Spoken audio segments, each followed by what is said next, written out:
Capítulo 175, Chapter 174, End of February. Several more days passed, and March arrived in the blink of an eye. With the advent of March, the weather showed signs of improvement. Although the outdoors still harbored a biting cold wind that could cause discomfort to hands and faces, there was a slight clearing in the atmosphere. As anticipated by Skylar, the investigation into the missing students reached a frustrating impasse. Despite the collaborative efforts of Dumbledore and the two Aurors, who meticulously questioned senior students and thoroughly searched portraits, statues, and ghosts, no leads were uncovered. The families of the four missing students, though dissatisfied, found themselves unable to prolong their agitation. Dumbledore, the most formidable wizard of the century and the spiritual leader of the European wizarding community, had willingly invested time and energy in the investigation. However, his cooperation was an act of goodwill rather than an admission of helplessness. He was far from being a mere figurine at the mercy of others, and he was determined to prevent further intrusion by the Ministry of Magic into the sacred grounds of Hogwarts. In Dumbledore's eyes, Hogwarts was a sanctuary of education, and he steadfastly resisted any encroachment of politics onto the campus. There is no space for any political or hidden agendas promoting any family's important needs in this place. If he caught the slight air for it, Dumbledore wouldn't even hesitate to reprimand their connection with Hogwarts right away. The four families who suffered the loss of their children reluctantly conceded defeat. As for whether they clandestinely convened to hatch new schemes, that is a matter left unexplored here for the time being. Meanwhile, for others, life continued on its course as they pleased. Superficially, everything remained unchanged, but those caught in the whirlpool understood that, in reality, everything had undergone a profound transformation. As mentioned earlier, despite their shared philosophy of pureblood supremacy, pureblood families were not a tightly knit alliance. Each family harbored its own clandestine thoughts, driven by considerations of family interests, growth, and survival. The Malfoy family may have presented a facade of prosperity, but behind the scenes, numerous pureblood families looked down upon the upstart Malfoys.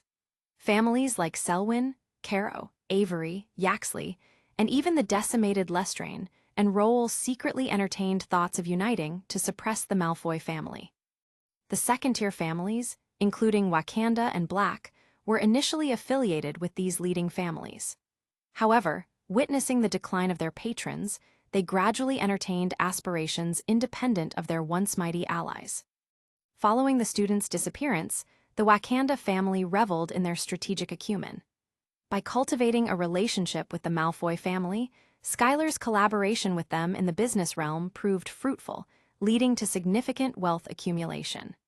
Nariel, the family's legitimate daughter, achieved her desired position as the 6th grade prefect. Conversely, the Black family, having made a misguided choice by siding with the wrong faction, faced severe repercussions. Mr. Black, once holding a director-level position in the Department of Legal Enforcement, found himself unjustly suppressed. A minor transgression led to his reassignment to the Centaur Liaison Office within the Beast Management and Control Department. As common knowledge dictates, the Centaur Liaison Office serves no practical purpose, given the proud Centaur's refusal to engage with it. In essence, it served as a position of no consequence, indicating Mr. Blythe's sidelining from the corridors of power. Matters worsened as Miles Black, the family's highly anticipated heir, inexplicably vanished. Those with keen insight foresaw the impending demise of the Black family. In the midst of these transformations, the Wakanda and Black families stand as emblematic instances of conspicuous change. As the landscape shifts, prudent families, unold by foolish heads, keenly observe the disparate fates of these two families. Witnessing these outcomes, they discern the emerging trends and promptly adapt, making fresh decisions and choices. This flux manifests itself in personnel reallocations within political circles, business realms, and even among student factions within Hogwarts. Skylar's standing further solidified post-Drula's funeral and the second Triwizard Tournament event. Drula's funeral served as a turning point, enticing neutrals, observers, moderates, and profit-oriented factions from pureblood families. They perceived opportunities in Skylar's demonstrated stance. Despite not securing the highest score in the second tournament event, Skylar's innovative approach garnered unparalleled attention. Dumbledore's commendation of Skylar's transfiguration spread widely. Extensive media coverage ensured that Skylar's groundbreaking transfiguration methods became known throughout the European wizarding world, reaching as far as China. From distant shores, Changhe caught wind of it and sent a letter to Skylar to verify the details. Fame is akin to a snowball, accumulating steadily until it reaches a critical mass, at which point it undergoes exponential growth. Spearheaded by influential families like the Carrows, McLagans, and Runcorns, who extended gestures of goodwill and friendship to the Malfoy family, the banner bearing Skylar's name swiftly unfurled. In response, numerous smaller and medium-sized families, along with business-oriented ones that had initially remained on the sidelines, observed this development and promptly followed suit. Fearful of being left behind, they hastened to approach the Malfoy family, expressing their allegiance and seeking sanctuary. Even families formerly aligned with Selwyn, Avery, and Yaxley discreetly shifted their allegiance, anxious about openly changing their affiliations and joining the Malfoy family camp.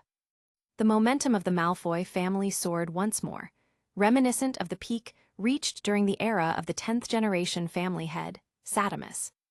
After Draco conveyed his sentiments to Lucius in a letter, the latter reluctantly abandoned the pursuit of staunchly supporting pureblood supremacy. In his previous life, the concept of pureblood supremacy had been deeply instilled in him by family and friends, embedding the idea of pure blood firmly within his psyche. When Skylar initially proposed a new direction for the family, even though Skylar was his beloved biological son, it left him profoundly discontented. However, that doesn't imply he lacks discernment. In his view, Skylar's current success and the apparent prosperity of the Malfoy family are superficial. He is acutely aware that the families and forces forming alliances, making friends, attaching themselves, and seeking refuge are essentially flocking to Skylar. The alliance is not so much with Malfoy, but in reality, an alliance with Skylar himself. To be blunt, Skylar has effectively stirred up turbulence in the British wizarding world and has become one of its focal points. Presently, Skylar is well informed about every major event transpiring on and even throughout the UK. This is facilitated by the 4 house elves who continuously apparate around the UK, tirelessly transferring information from various locations to Skylar or Daphne's hands. Except for the truly crucial information that the elves must report directly to Skylar, he typically delegates other matters, such as the alliances with small and medium-sized families, to Daphne. As the eldest daughter of the Greengrass family, Daphne underwent family training from a young age. She is well versed in the intricacies and power dynamics among various families.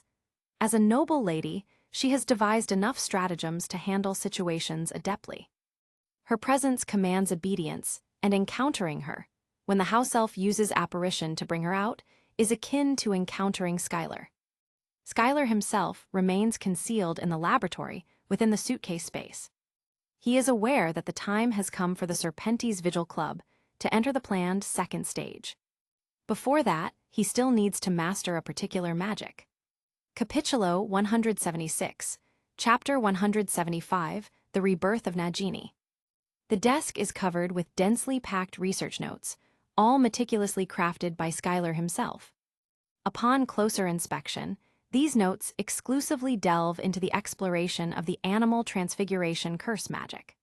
Topics range from the transfiguration of individuals into 5-legged monsters, the metamorphosis into serpents, to the intricate study of werewolf curses.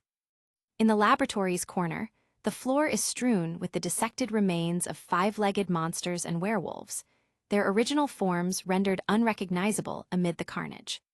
Skylar acquired these 5-legged monster research samples by enlisting Miss Giuliana and the elite adventure teams from the Medieval Wizards Association and Silver Spear to venture to the Hebrides island of Drea.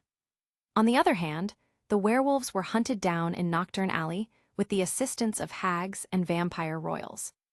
As Skylar peruses the notes on the human shape restoration curse, obtained from Lockhart, he discovers not only the spell for reverting werewolves to their human forms, but also textual research on the origins of werewolves. The document contains speculations about the werewolf curse, sparking profound inspiration in Skylar. Subsequently, he explores the beast transfiguration spell in Forbidden Transfiguration and the curse magic detailed in Abadel's Curse. Skylar achieved a significant breakthrough a few days ago by successfully employing the humanoid restoration spell to revert a fully transformed and deranged werewolf to its human form. Naturally, the werewolf subjected to this successful experiment received Skylar's reward, a swift and merciful death. These werewolves, chosen as experimental subjects, were all wanted criminals with a history of numerous offenses in Nocturne Alley. While Skylar acknowledges that the transfiguration into a werewolf might elicit sympathy, he contends that this does not excuse succumbing to societal discrimination and choosing the path of criminality. Moreover, when the Rowell family fell, under Little Wolf's arrangement, these werewolves had the opportunity to sever ties with Fenrir Greyback and align themselves with Skylar's cause. Unfortunately, they chose to persist in Greyback's footsteps. Skylar, not being a saint, did not afford them a second chance. The success of the humanoid restoration spell bestowed valuable experience and inspiration upon Skylar, offering him a more profound comprehension of both transfiguration and curse magic. The purpose behind Skylar's investigation into the humanoid restoration spell was not specifically aimed at countering werewolves, as jestingly indicated. In the preceding semester, he effortlessly handled Lupin's werewolf transfiguration without encountering much difficulty. Werewolves posed minimal threat to him. Rather, his investment in research aimed to share this spell with the global wizarding community, contributing to the advancement of spells and defense against the dark arts. Seeking recognition in academia was part of his initial plan. Moreover, Skylar had made a commitment to Miss Giuliana to align personal achievements with the organization, fostering a closer relationship by sharing the acclaim and success derived from inventing the humanoid restoration spell. Furthermore, Skylar remained mindful of the advantages associated with the Order of Merlin. In the previous semester, he earned the third-level medal of the Order of Merlin by combining the Patronus Charm and the Happy Spell. According to the Order of Merlin's charter, this recognition is bestowed upon individuals who have contributed to the accumulation of knowledge or entertainment. Publishing another study on the humanoid restoration spell, this time would undoubtedly meet the qualifications for the second-level medal of the Order of Merlin. According to regulations, this medal is reserved for commending extraordinary achievements, and Skylar's consistent contributions to enhancing defensive black magic align perfectly with this criterion. Furthermore, securing the second-level Order of Merlin medal would provide Mrs. Lee with a legitimate reason to petition the Wisengamot for Skylar's inclusion as an alternate member. This time, his inclusion would be justifiable, leaving even Dumbledore without grounds for objection. Initially, Skylar studied the humanoid restoration spell for these anticipated benefits. However, the knowledge and experience gained from successful research far exceeded his expectations. Amid his investigations, Skylar discovered inspiration for enhancing a crucial magic. Conducting experiments with a substantial number of five-legged monsters and werewolves, Skylar meticulously developed the envisioned magic, ensuring its alignment with his ideal standards. The success of the humanoid restoration spell instilled in him the confidence to embark on the next phase of his research. He approached another section of the laboratory, where a distinctive transparent cylindrical container housed Nagini, unseen for quite some time. Skylar carefully poured a bottle of a light green potion, totaling 6 pints, into the container. The liquid gradually filled the base of the container, enveloping Nagini's entire snake form. Upon contact with Nagini's skin, the potion was absorbed effortlessly, diminishing visibly to the naked eye. This specially crafted potion drew inspiration from the Wolfsbane potion Skylar had acquired. The enhanced formula was tailored to counteract the deformations induced by curse magic, featuring unicorn horns to neutralize the curse's power, and mature mandrake roots capable of reversing the effects of dark shapeshifting. After approximately 15 minutes, Nagini had absorbed all the potions. Skylar carefully lifted Nagini from the container. Despite enduring numerous cruel experiments conducted by Skylar before the previous semester, Nagini, being a cold-blooded creature devoid of emotions, couldn't suppress the instinctive fear triggered by Skylar's methods. However, at this moment, it coiled around Skylar's arm obediently, allowing him to cradle it in his hand. The ominous and predatory gaze from the original narrative was absent. Skylar carefully placed Nagini on the experimental table, configuring its form into that of a Möbius ring connected end to end. With a pointed wand, he recited aloud, "The curse is gone." The serpent's body, once struggling and contorted, now levitated with a black-green light, revealing ancient curse marks one after another. Skylar was taken aback to discover that these marks bore a striking resemblance to the curse marks on Astoria's body, occurring 78 times. In a meticulous process, Nagini's skin, flesh, bones, and blood were gradually peeled away. The magic potion absorbed earlier began to manifest its effects on these components. The sanctified aura emanating from the unicorn's horn permeated Nagini's skin, bones, flesh, and blood, creating a momentary sacred ambience in the laboratory. Skylar heightened the output of his magical power. Guided by this surge, the curse marks on the snake's body dissolved gradually.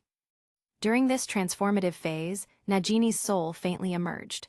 It took on the form of a slender, snake-shaped white mist, adorned with an incredibly malevolent power rune, Treacherous, etched upon it.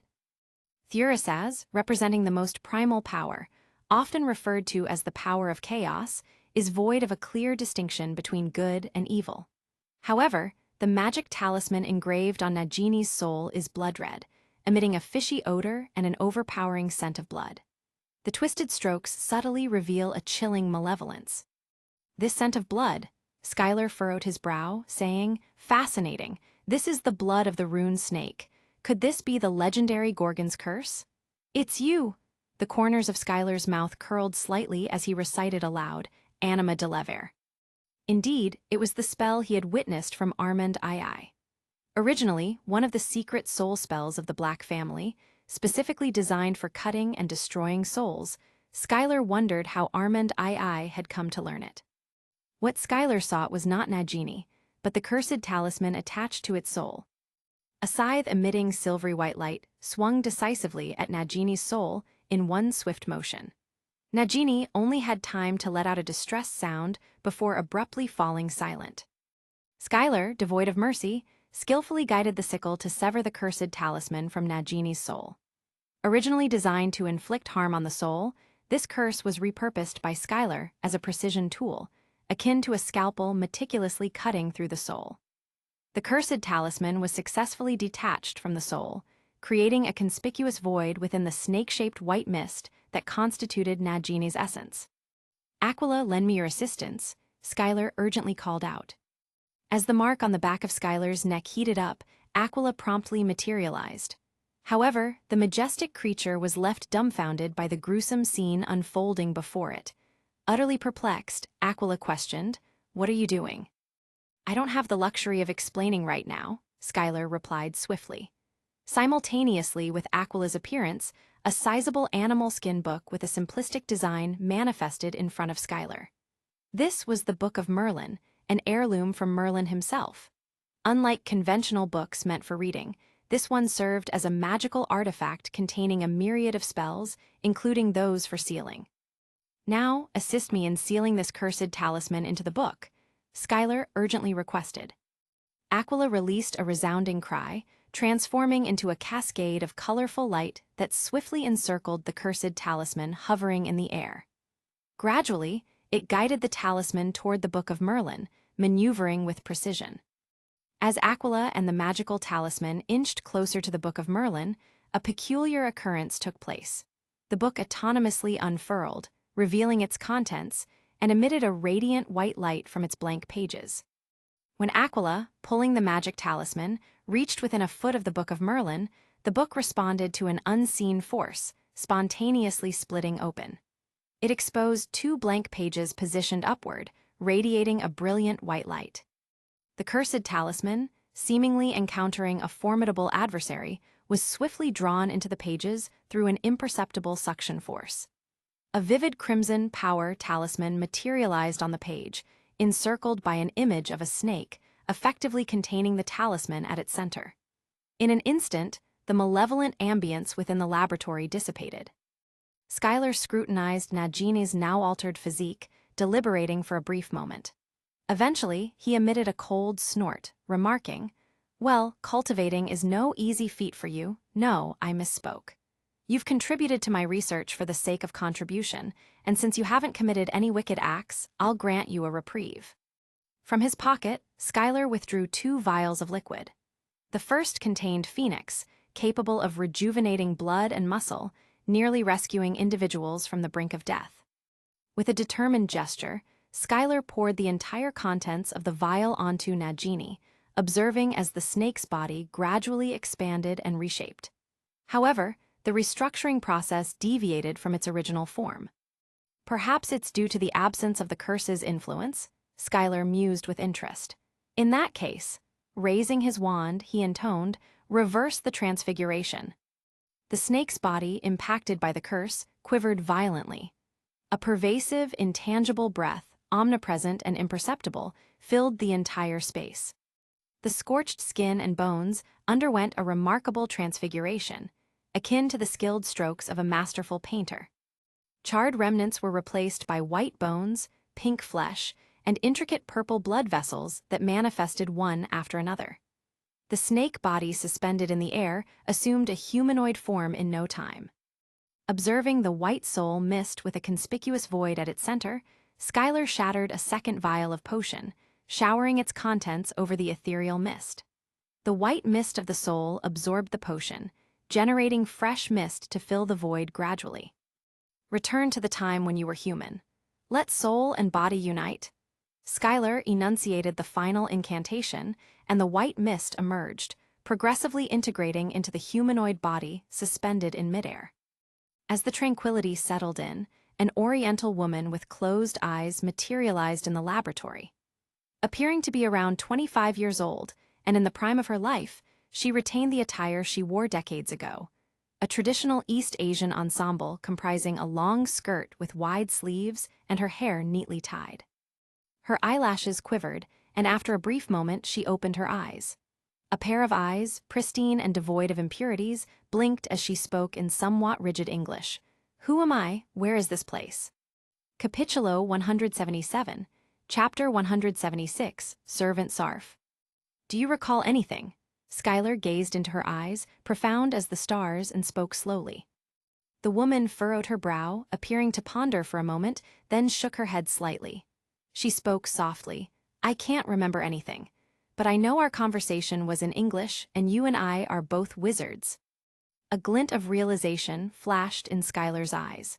Just as he anticipated, the woman's memories of past experiences were lost in the soul reshaping process, yet her knowledge and awareness remained intact.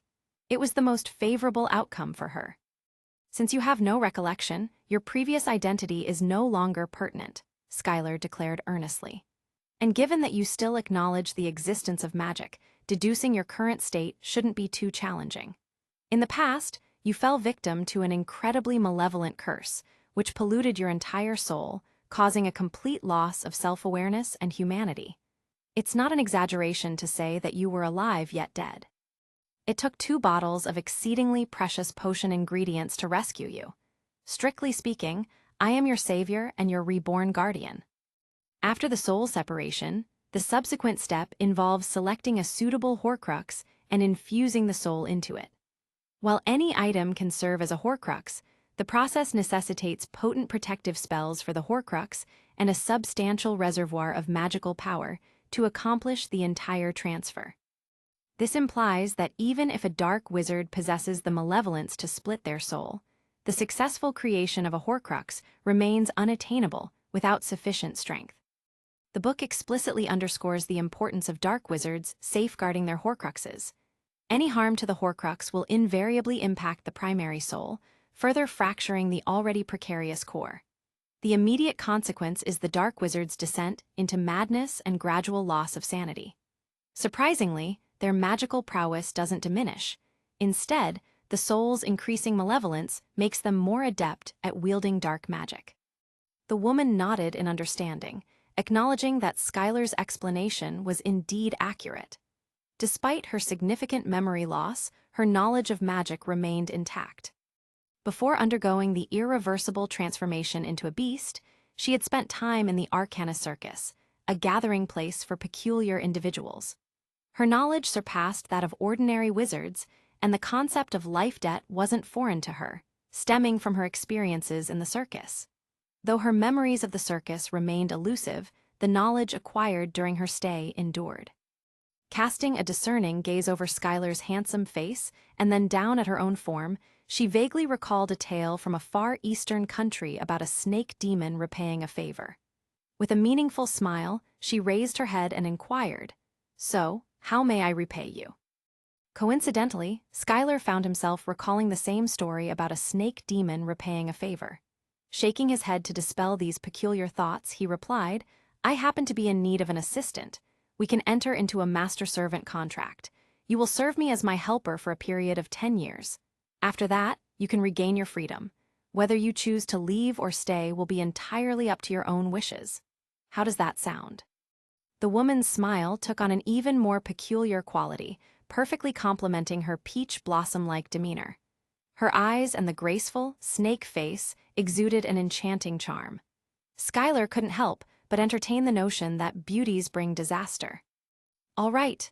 The woman approached Skylar, gracefully knelt on the ground, gently raising her 2 jade hands above her head, and softly uttered, "I do." Skylar felt a bit awkward and uncertain about the cultural background of this practice. As far as he knew, aside from Dumbledore and Grindelwald, passionate enemies who needed to interlock their fingers for a magical contract, normal wizards typically sealed agreements with a simple handshake. Nevertheless, he extended his right hand unabashedly and delicately clasped the woman's hand, her fingers coiling around his wrist like a spiritual snake.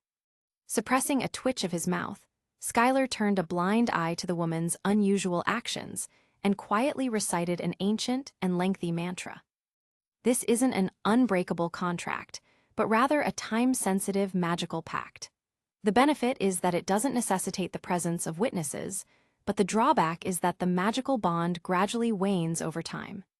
Given Skylar's current magical proficiency, the most extended duration achievable for this contract magic is a 10-year commitment. As the contract magic concluded, a snake-shaped ring materialized on each of their fingers. These rings, resembling an Ouroboros connected end-to-end, mirrored the extra ring on the ring finger of Skylar's right hand. The snake's body on his ring was black, with the eyes of the snake's head subtly flickering with red light. On the woman's right hand, the extra ring was light green, and the eyes of the snake's head glowed faintly with white light.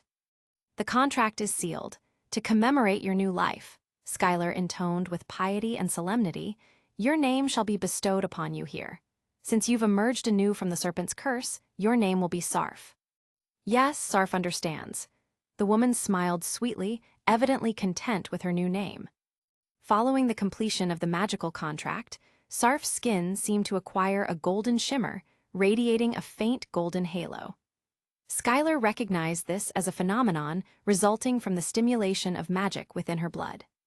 When observed through magical eyes, Sarf's magical power escalated at a rapid pace, reaching the level of an adult wizard before gradually decelerating. It came to an abrupt halt just as it touched the threshold of the aura level. This indicated that her magical power was insufficient to reach the aura level, categorizing it as a quasi-aura level for the time being. We must now clarify the rules governing our master-servant relationship." Skylar composed himself and addressed Sarf seriously. "While the master-servant contract we've just forged may not be as potent as an unbreakable vow, you should not underestimate its repercussions. The ring that now adorns your finger serves as the link between us, an unremovable bridge connecting our destinies. This ring enables me to pinpoint your location at any time and compels your heart to be open to me without defense, granting me the ability to peer into your inner thoughts and emotional fluctuations. Furthermore, it allows me to overcome any spatial distance and convey my thoughts or commands to you through telepathy. Due to the master-servant oath, you are unable to disobey my will or defy my orders. If you forcefully engage in an action that contradicts my directive or knowingly jeopardizes my well-being, you will experience the harsh repercussions of your oath. Believe me, you do not want to taste the backlash. Schuyler drew inspiration for creating this contract magic from the original work's connection between Voldemort and Nagini. In the original book, after Voldemort turned Nagini into a Horcrux, he could not only share Nagini's perspective but also issue orders from a distance, such as instructing her to assassinate Arthur Weasley at the Ministry of Magic and ambush Harry at Bagshot's house. Schuyler found this ability intriguing and akin to possessing an unlimited timeframe to address matters. If I'm not mistaken, Schuyler spoke slowly, due to Gorgon's serpentine curse, even though I've removed the curse's influence on you, I suspect the abilities bestowed by the curse haven't disappeared, have they? There's no need to conceal it from me. As I mentioned earlier, your thoughts and emotions are an open book to me, and there are no secrets. Sarf responded with a slightly displeased pout, her cute cherry mouth forming. I had no intention of hiding anything from you, you just assume things. I'm merely uncertain about the magical abilities I possess now. Well, let me test them out first. With that, she closed her eyes and concentrated on sensing the magic within her. After a brief moment, her entire body suddenly shrank and transformed into a giant green snake, 12 feet long and as thick as an adult man's thigh. As Schuyler anticipated, she had acquired the animagus talent, transforming into a giant snake without the need for formal study. Upon reverting to her human form, Sarf proudly displayed her achievement to Schuyler, opening her mouth and emitting hissing sounds. It turned out she had also mastered the skill of snake whispering. Excellent, Schuyler nodded with satisfaction. Your talents are incredibly valuable to me, by the way. Wearing a triumphant smile, Schuyler continued, this master-servant contract allows me to tap into your magical abilities and talents regardless of the distance between us. I can call upon your magic whenever I need it, and I now possess your animagus and snake whisper abilities. This marked Schuyler's most significant achievement of the day. Not only did he acquire two rare and profound skills effortlessly, while obtaining snake whisper and animagus through conventional means requires significant time and effort, but also, by invoking Sarf's magic, Schuyler's own magical prowess would ascend to the level of an Auror.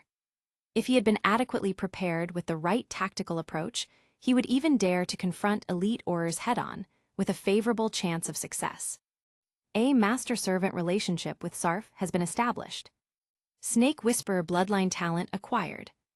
The ability to transfigure into a serpent has been obtained. Capitulo 178, Chapter 177, Snake Court returns. After gaining control over this captivating female subordinate, and with no immediate need for her assistance, Schuyler decided to allocate her to Ravenclaw's secret room. There, she could delve into the extensive collection of books left by Ravenclaw, and Schuyler had instructed a house elf beforehand to gather recent mainstream newspapers from various European countries. This would enable her to stay abreast of the latest developments in the wizarding world, augment her magical knowledge, and occupy her time productively. The last point held particular significance. Recalling the intense emotions reflected in her gaze when she looked at him, Schuyler resolved to limit direct interactions with her for the time being. Essential provisions, including food and daily necessities, were consistently delivered to her by diligent house elves. Given that Sarf still lacked a wand, obtaining one through conventional means might pose challenges due to her mysterious origins. Schuyler was cautious about revealing her existence prematurely, and he refrained from procuring a wand for her through public channels. Fortunately, during his second year at Hogwarts, Schuyler managed to secure a basilisk horn from the remains of a deceased basilisk. Additionally, he owned an herbal medicine trading company holding an international trade permit approved by the Ministry of Magic. Guided by Dobby's apparition skills, he reunited with his long-lost partner, Ali Bashir, and held a meeting with him. Ever since Ali and Skylar joined forces, benefiting from a continuous flow of financial support and the favorable stance of the Ministry of Magic's Department of International Cooperation, they have thrived and are leading a comfortable life. In contrast to the gloomy atmosphere in the original narrative, where the introduction of flying carpets faced obstacles and failed, in this world, Skylar had successfully carved a niche in the international trade realm. He was now considered a luminary in various European countries, and his fame had even reached as far as Africa, North America, and South America. Ali harbored immense gratitude towards Skylar. Despite possessing a distinctive business acumen and an acute foresight into future trends, he lacked the political acumen and networking skills needed to navigate the complexities of the wizarding world. This deficiency had led to his past failures. In his professional journey, he frequently found himself in a predicament. He could clearly envision a lucrative market, but was often ensnared by legal provisions imposed by the authorities, preventing him from capitalizing on the opportunity, leaving him to watch potential business ventures slip through his fingers. The decision to form a collaborative alliance with Skylar marked a watershed moment in his life. It was a pivotal juncture that altered the trajectory of his destiny and became the bedrock of his steady ascent to success. When he learned that Skylar needed his assistance, he prioritized Skylar's request without a second thought. Skylar tasked him with 2 assignments, which were not particularly challenging given his current standing. The only significant aspect was the need for extensive travel across continents, making the tasks time-consuming. The initial task involved traveling to North America to procure the finest snake wood, specifically chosen for crafting wands. Given Sarf's affinity as a snake whisperer, a wand constructed from snake wood and basilisk horn would be most suitable for her. Historical records from Hogwarts indicate that one of the institution's founders, Slytherin, initially wielded a wand made of snake wood and basilisk horn. This combination, paired with his proficiency in serpent language magic, rendered him virtually invincible. Slytherin obtained the snakewood for his wand during an expedition across the Atlantic Ocean to North America. The process of crafting wands involves a nuanced understanding of wood properties. Apart from considering the tree's age, a skilled wandmaker can discern magical conductivity from the lines present on the wood. Consequently, not every branch growing on a snakewood tree is suitable for crafting wand shafts. Consider, for instance, the snakewood trees within the Ilvermorny School grounds. Planted unintentionally in the early 17th century with Slytherin's wand, these trees are only considered barely qualified for staff body material, although less than 4 centuries old. The snakewood that Skylar entrusted Ali to collect must exhibit dark golden lines, indicating an age of no less than 6 centuries. The pinnacle of quality lies in 1,000-year-old snakewood. The second task involves a journey to South America to negotiate an exclusive European agency agreement with the Palachi Alchemy Factory in Peru. This agreement pertains to the sales of Peruvian dark powder in Europe. In the original work, this product, eventually introduced by the Weasley twins, gained popularity due to its utility as an escape tool during the tumultuous period of Voldemort and Death Eaters. Securing exclusive agency rights before the onset of war, while eliminating all competitors, ensures a highly lucrative business venture. After parting ways with Ali, Skylar returned to Hogwarts and received a report from Daphne. The disappearance of the head of the Ghost Society and the offspring of several pureblood families, coupled with Draco intentionally receding from the public eye, has led to a prevailing sentiment within Slytherin House. Skylar must be respected. Even those students who were once loyal to families like Selwyn and Folly and attempted to form an alternative faction within Slytherin now find themselves in the minority. They can no longer sway the majority with their limited numbers and influence. Over 80% of Slytherin students have rallied behind Skylar. In the Slytherin chamber, Skylar sat authoritatively on the throne atop the 7-step-high platform, exuding the aura of a powerful leader. His gaze descended upon the 6 individuals standing beneath the platform with an air of indifference. Below the elevated platform, 3 males and 3 females stood upright, demonstrating utmost respect with lowered heads and submissive postures. Observers might be surprised to learn that all the Slytherin house prefects were assembled here. Some had held the position previously, while others were newly appointed to fill the vacancies left by the disappeared students. The newcomers included Gyle Peacegood, the 7th grade male prefect, Venia Pilsworth, the 7th grade female prefect, and Naril Wakanda, the 6th grade female prefect. The existing prefects were Cassius Warrington, the 6th grade male prefect, Terence Higgs, the 5th grade male prefect, and Serona Osbert, the 5th grade female prefect. Gyle Peacegood's father, Arnold Peacegood, originally served as a memory counselor in the Department of Magical Accidents and Disasters. In a remarkable turn of events, he had recently experienced rapid promotions and was now the captain of the Law Enforcement Reconnaissance Team, wielding authority over both the reconnaissance team and the strike force. Venia Pilsworth's father, Bernie Pilsworth, previously worked as a staff member overseeing weather spells in the Ministry of Magic's Maintenance Department. With unexpected speed, he ascended to the position of head of the Intelligence Department in the Auror Logistics Force, holding sway over all investigators, informants, and intelligence sources in the Auror Department. Mrs. Wakanda's role within the Ministry of Magic remained unchanged. She still held the position of Director of the Office for the Abuse of Magic. However, backed by deliberate support from certain high-ranking officials, the influence of this office continued to grow, solidifying its authority. Young wizards who violated the international secrecy law and the trace alert received warnings. Rumors circulated that Willie Wittershins, notorious for causing numerous incidents of toilet sewage backflow, had been sent to Azkaban by Mrs. Wakanda. It was said that Mrs. Wakanda's former superior, Umbridge, attempted to intervene on Wittershins's behalf, but Mrs. Wakanda steadfastly rejected any such interference. The Warrington family had willingly aligned itself with the Malfoy family from an early stage, particularly when Cassius formed a connection with Draco. Following the resolution of differences between Skylar and Draco, Cassius, wielding the authority of a prefect, shifted allegiance to Skylar under Draco's orchestration. While the Warrington family's influence ranked lower among pureblood families, Cassius demonstrated personal strength, which was evident in his selection as the Slytherin representative for Merlin's test a few years ago. Terence established an early connection with Skylar. His father, initially serving as the director of the Pest Consultation Division in the Department of Biological Management and Control, had since ascended to the role of director of the Exotic Branch.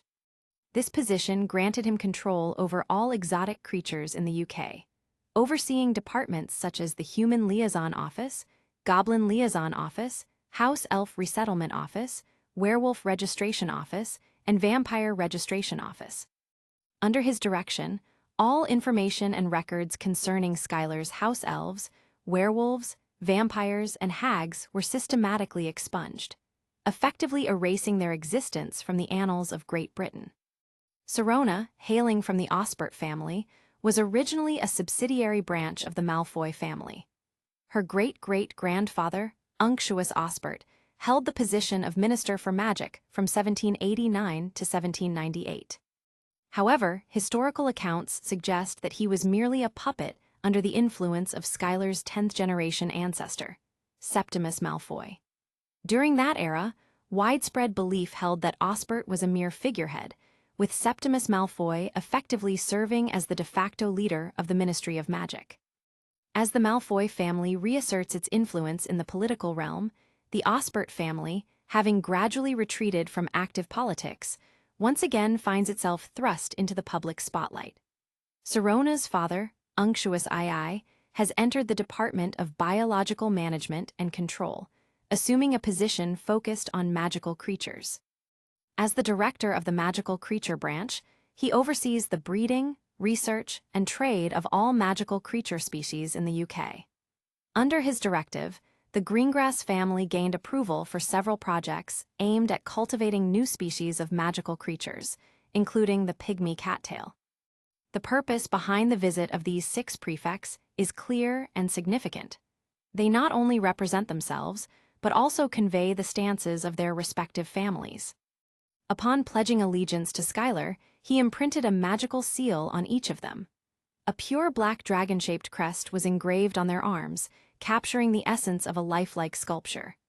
The black dragon, with its wings outspread and teeth and claws bared, appeared ready to take flight. The foundational concept of this curse seal magic was derived from the advanced dark magic revealed text and originally shared similarities with Voldemort's infamous Dark Mark.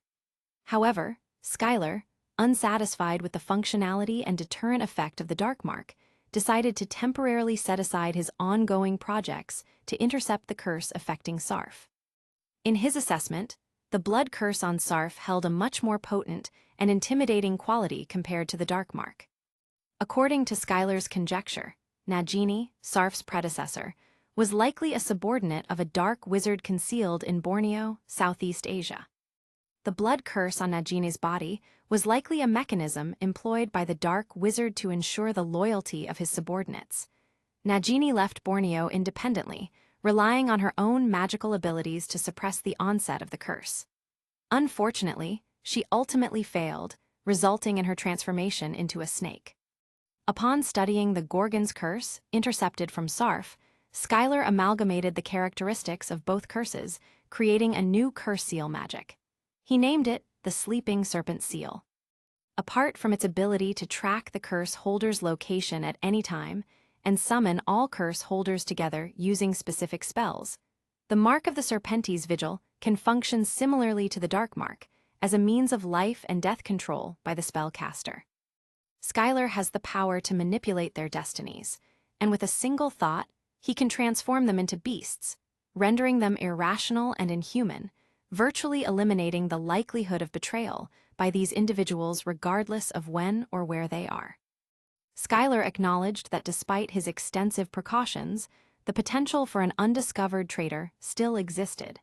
To further safeguard against this, he implemented an additional layer of security, an enchantment known as the Forbidden Word Curse. If anyone outside Skylar's secret base utters the words, Serpentes Vigil, Skylar would immediately sense it, serving as an alert for a potential leak within the organization. However, Skylar recognized that these measures were supplementary. He understood that the most reliable method often lies in forging close relationships based on shared interests. By intricately aligning the interests of these individuals' families with his own agenda, and forming an alliance where prosperity and losses are collective, the likelihood of betrayal diminishes significantly, unless these individuals are willing to sacrifice their entire families. While the 6 prefects were a relatively small group, each possessed unique connections and supporters.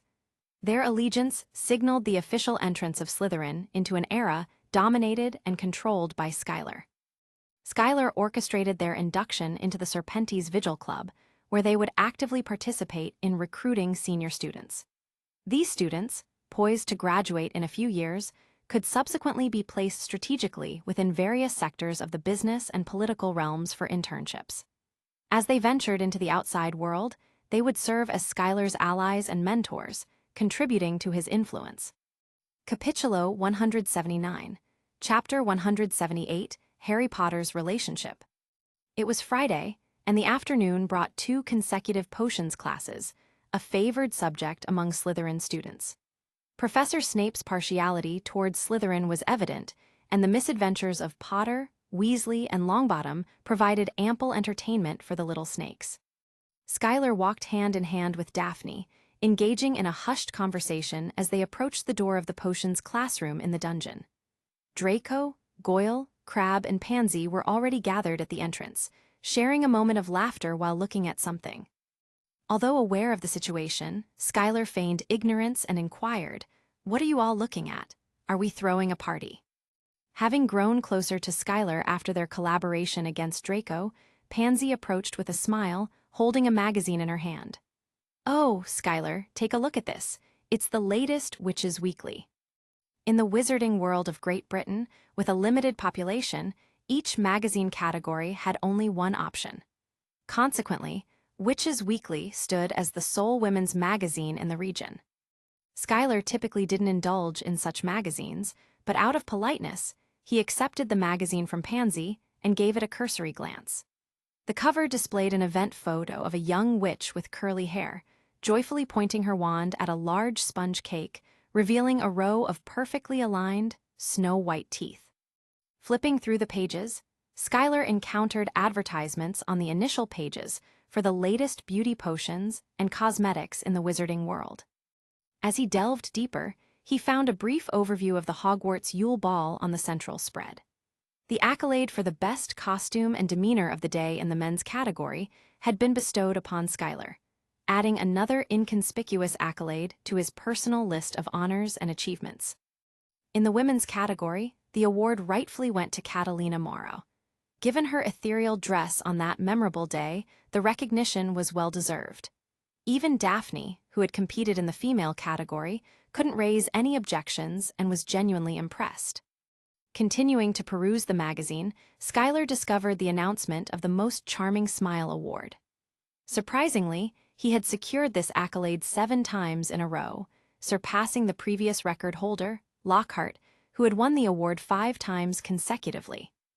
Shaking his head at this trivial revelation, Skylar proceeded to flip through the pages until he stumbled upon an article that had caught Draco and the others' attention earlier.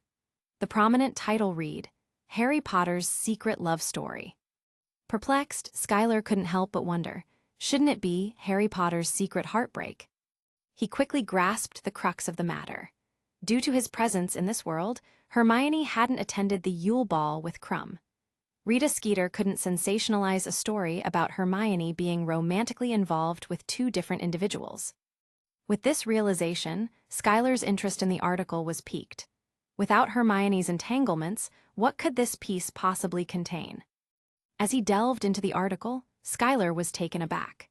The narrative vividly detailed Potter's supposed secret love history, a tale of Harry, who, having lost his parents at a tender age, possessed a sensitive and fragile heart. Hogwarts, it seemed, had provided him with the solace he sought, culminating in the discovery of a profound connection. Emotional comfort was sought by none other than Hermione Granger, hailing from a Muggle family. Unexpectedly, Miss Granger and Harry eventually parted ways due to differences in their personalities. The proof cited was Harry's subsequent invitation to Parvati of the Paddle family for the Yule Ball. The subsequent section of the article meticulously outlined every nuance of Harry and Parvati's relationship, their usual date spots and intimate activities, and even included a photograph capturing their dance at the ball. Skylar found himself involuntarily twitching his mouth at the sight of Harry, being tightly embraced by Parvati. Just as Skylar thought he had grasped Rita's questionable taste, the subsequent content flipped his understanding once again. The narrative took an unexpected turn. Rita Skeeter changed her tone and transitioned into criticizing Harry for disliking the elderly and allegedly heartlessly dumping Parvati. The article depicted Harry as a callous scoundrel. As it turned out, from the outset to the present, both Hermione and Parvati were merely smokescreens employed by Harry to conceal his true sexual orientation. Harry Potter's true love was unveiled during the second event of the Triwizard Tournament. His most cherished companion, Ron Weasley, a fellow inhabitant of their shared dormitory for the past 4 years. The article delved into the clandestine love affair the two allegedly shared throughout their time at Hogwarts, managing to conceal it from the prying eyes of the entire school. A photo capturing the intense gaze exchanged between Harry and Ron during the lake rescue was featured at the end of the article. After perusing this piece, Skylar's facial expression underwent a remarkable transformation. He now comprehended why celebrities harbored such animosity towards paparazzi. While his relationship with Harry couldn't be characterized as friendly, he couldn't help but feel a twinge of sympathy for Harry's predicament. Although England's culture regarding unconventional relationships might not be a significant subject of criticism, this portrayal of Harry as being involved in both sordid and scandalous affairs could undoubtedly cast a shadow over his image with the female populace. Aside from staunch fans like Ginny, it seemed improbable for Harry to garner favor from other girls throughout his remaining time at school. Just 5 minutes before the end of the class, the Harry trio made a tardy entrance. Pansy hurriedly tossed the magazine to Harry, and as the underground classroom door opened, a stoic Professor Snape stood revealed, gesturing for everyone to enter. While Professor Snape meticulously inscribed the potion ingredients required for the day's lesson on the blackboard, the three Harrys huddled at the back row table, engrossed in a low-voiced discussion about the magazine's contents. Unbeknownst to them, Professor Snape had stealthily glided over. "Potter, despite your vibrant social life," Professor Snape's frigid tone jolted all three, "I must caution you against whispering in my class. -10 points to Gryffindor." The entire class swiveled their heads to scrutinize the trio. Still crouching under tables and perusing magazines? Professor Snape continued, snatching the witches weakly from their hands, "Another 10 points from Gryffindor. But naturally." Professor Snape's gaze fixated on Rita Skeeter's article, a trace of astonishment flickering in his eyes. "Potter needs to add newspaper clippings to his collection." The underground classroom resonated with Slytherin laughter, and Professor Snape's thin lips curled into a sinister smile. He proceeded to read the article aloud, relishing each word. "The Secret Love Story of Harry Potter." My God, Potter, what's amiss with you again? You might be an entirely different lad." Harry felt his face flush. Professor Snape deliberately lingered after each sentence, amplifying the amusement among Slytherins. The impact of this article narrated by Professor Snape was tenfold worse. By now, even the protagonists, Harry and Ron, were blushing, not to mention Hermione, who was a marginal character at best. However, the most disconcerting reaction was from Parvati, a minor supporting character. The ire etched on her face seemed as though she wished to devour Harry whole. After completing the reading, Professor Snape nonchalantly rolled up the magazine amidst peals of Slytherin laughter. I believe it's best to segregate the three of you, allowing for a focus on potion formulation rather than dwelling on these chaotic affairs. Weasley, stay put. Miss Granger, join Miss Parkinson up there. Potter, move to the table in front of my lectern. All right, let's proceed swiftly." The Harry trio obediently followed Professor Snape's instructions. Shifting his attention away, Skylar focused on guiding Daphne in refining the potion. This class still revolved around intelligence-enhancing agents, and since Skylar had successfully crafted the perfect intelligence-enhancing agent in the previous session, he was here solely to assist Daphne in this class. In his view, relationships should be nurtured through mutual efforts. Whatever Daphne had offered him, he felt the need to reciprocate with equal commitment. With Skylar's meticulous guidance, Daphne swiftly mastered today's lesson. At that moment, a knock echoed from the door outside the classroom. "Come in," Professor Snape uttered in his usual tone. The door swung open, and all eyes turned toward the entrance. Professor Karkaroff stepped in, drawing everyone's attention as he approached Professor Snape's lectern. Restlessly toying with his goatee, he seemed anxious. "We need to talk," Karkaroff blurted abruptly once he reached Professor Snape, speaking in hushed tones as if he were an inept ventriloquist, determined not to let anyone overhear. "I'll speak with you after class, Karkaroff," Professor Snape whispered, but Karkaroff interjected. "I want to talk before you can slip away again, Severus. You've been avoiding me lately." "After class," Professor Snape declared sternly. Capitulo 180, Chapter 179, Voldemort's Resurrection Signs. For the rest of those 2 lessons, Karkaroff remained stationed behind Snape's lectern, determined not to let Snape slip away after class. In order to eavesdrop on Karkaroff's conversation with Snape, Harry intentionally knocked over a bottle of anteater bile when the bell rang with just 2 minutes left. As the other students clamored toward the exit, Harry seized the opportunity to stay behind, ostensibly squatting behind the crucible to clean the spilled liquid with a rag. Skylar also opted to stay in the classroom. He signaled for Daphne to join the departing students and leave first. Walking over to Harry, he pulled out his wand, clean. The spilled anteater bile vanished instantly, leaving no trace behind. "All right, Potter, get out of here," Skylar instructed Harry to leave with an unmistakable tone.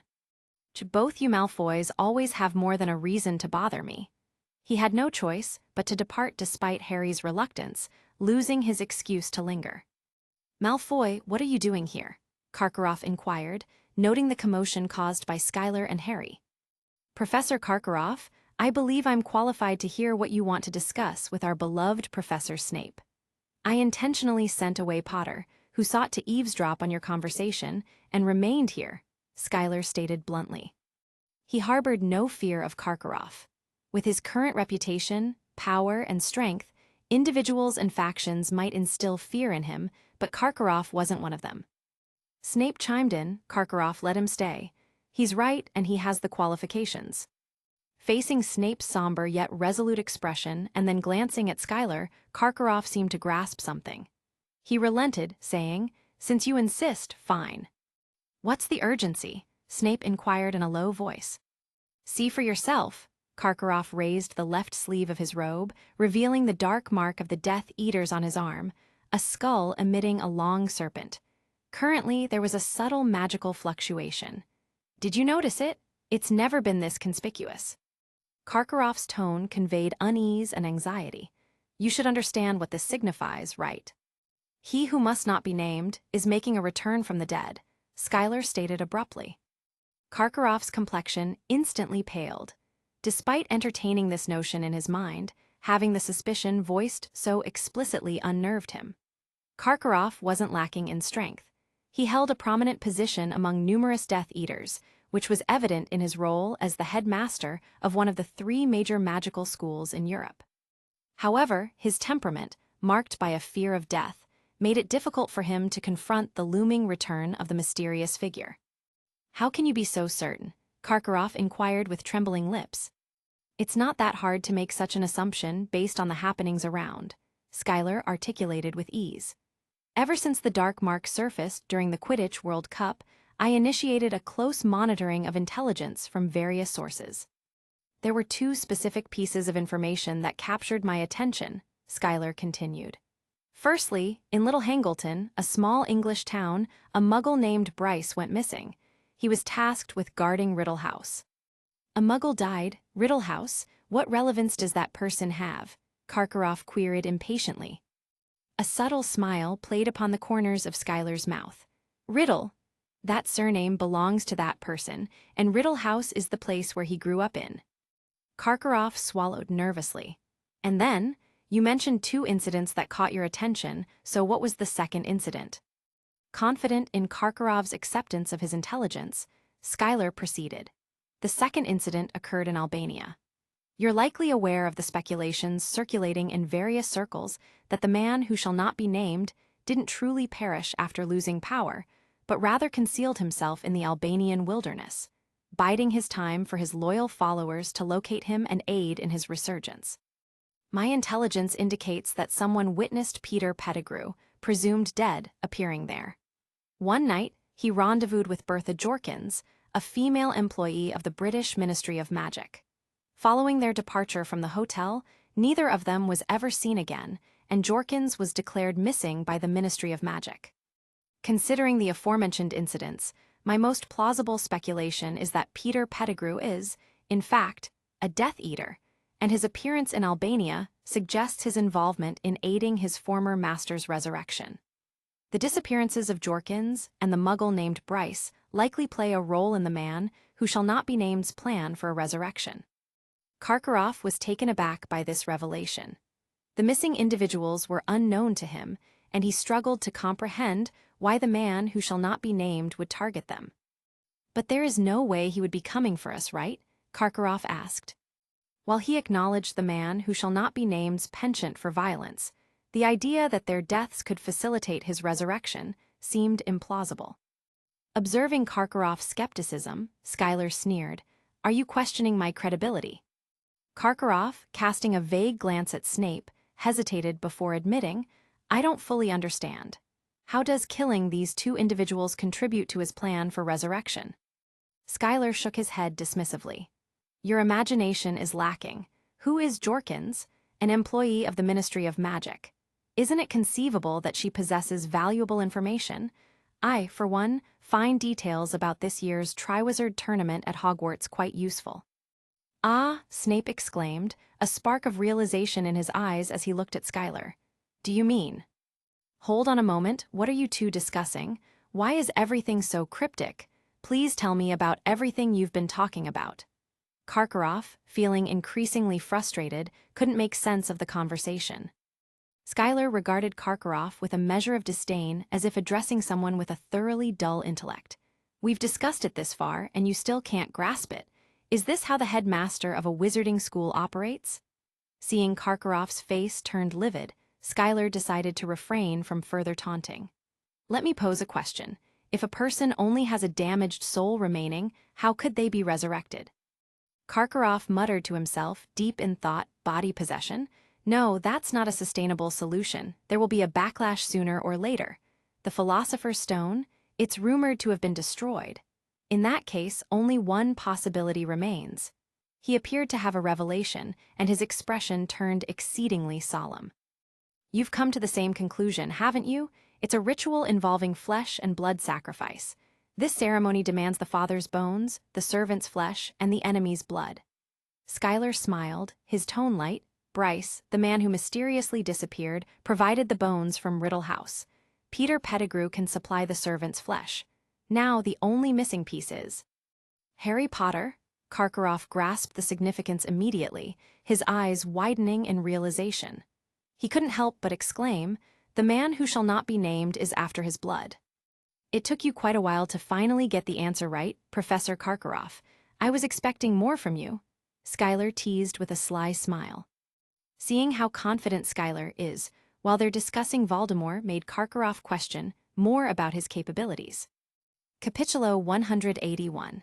Chapter 180, Conquering Igor Karkaroff. "Now you comprehend, don't you?" Skylar lifted the corner of his mouth. "Harry has consistently been under Dumbledore's protection, whether at Hogwarts or at his Muggle relative's home. He's shielded by formidable protective magic. If you aim to capture Potter, the Triwizard Tournament provides the optimal opportunity." "So that's the plan. I get it now." No matter how slow Karkaroff may be, he has pieced together Voldemort's overall scheme. This is why Dumbledore hired the old Moody as a professor. This is why Potter was chosen as a champion. This is why there was such a strong reaction from old Moody when Potter was selected as a champion. I finally understand now. "We must prevent Potter from participating in the competition. Let's go, we need to inform Dumbledore about this," Karkaroff urged. "It's not that simple." Snape shook his head. "The Goblet of Fire is bound by contract magic that dates back centuries. It's extremely potent. Once chosen as a champion, you can't withdraw midway. You must partake in all the tasks until the end." "Then what do we do? Let the villain's plot succeed? I am pretty sure there is something we can do rather than staying silent and waiting for his return." Karkaroff was somewhat frantic. He finally grasped the key, but being unable to thwart it left him feeling powerless. Snape fell silent and shifted his attention to Skylar. "So," Skylar smiled, his confidence radiating through his expression, "didn't I also enter the competition? Do you think Potter stands a chance?" "Apparition is forbidden at Hogwarts, and the Flying Network requires prior approval from the headmaster to connect to the Flu Network," Skylar explained thoughtfully. "So, unless he orchestrates a large-scale attack on Hogwarts, the only option left to transport Harry out is—" "Portkey." Karkaroff initially nodded, then shook his head. "You're mistaken. The Ministry of Magic closely monitors the casting of the Portkey spell. Forget about the location. In a heavily guarded place like Hogwarts, the Ministry of Magic wouldn't make any oversights." Skylar nodded. "You're correct. If I were to use Portkey at Hogwarts, it would indeed be impossible. But when did I say I needed to use Portkey?" Karkaroff pondered for a moment, realizing that he had conjured up the concept of Portkey in his mind. A hint of embarrassment crossed his face, feeling intellectually inferior in the presence of this exceptionally powerful young man. Though unspoken, he harbored a deep conviction and a subtle admiration for Skylar. "As far as I know, the first two events of each Triwizard Tournament are different, but the final event remains the same, correct?" Skylar inquired. Snape and Karkaroff exchanged glances and nodded slowly. "Then I can safely assume that this year is no exception. The concluding event must involve the champions navigating through a maze, reaching the endpoint, and touching the Goblet of Fire placed there." Skylar's eyes gleamed with intensity. "Anyone touching the Goblet of Fire will be instantly transported to the judge's seat, and the panel will declare their victory. In essence, the Goblet of Fire functions as a door key. Skylar grinned slyly. The man who shall not be named's accomplice, whoever they may be, only needs to cast a confusion charm on the Goblet of Fire and alter the teleportation destination to the mysterious man's location. There's no need to use portkey at all. Unmentioned by Skylar is the fact that, based on the events in the original storyline, the man's magical prowess might not be sufficient to change the destination of the portkey entirely. Before reaching the referee's seat, he can only introduce an additional program to teleport to Little Hangleton Cemetery. The command initially directed to the referee's table is not substituted or eliminated. Instead, it is relocated to become the destination for the second command. This explains why, when Harry touched the Goblet of Fire for the second time, he was teleported back to Hogwarts, narrowly evading death. It also clarifies why Harry didn't reappear at the center of the maze, but rather in front of the referee's seat and the audience stands. Karkaroff and Snape were left astounded, marveling at Skylar's exceptionally precise deduction.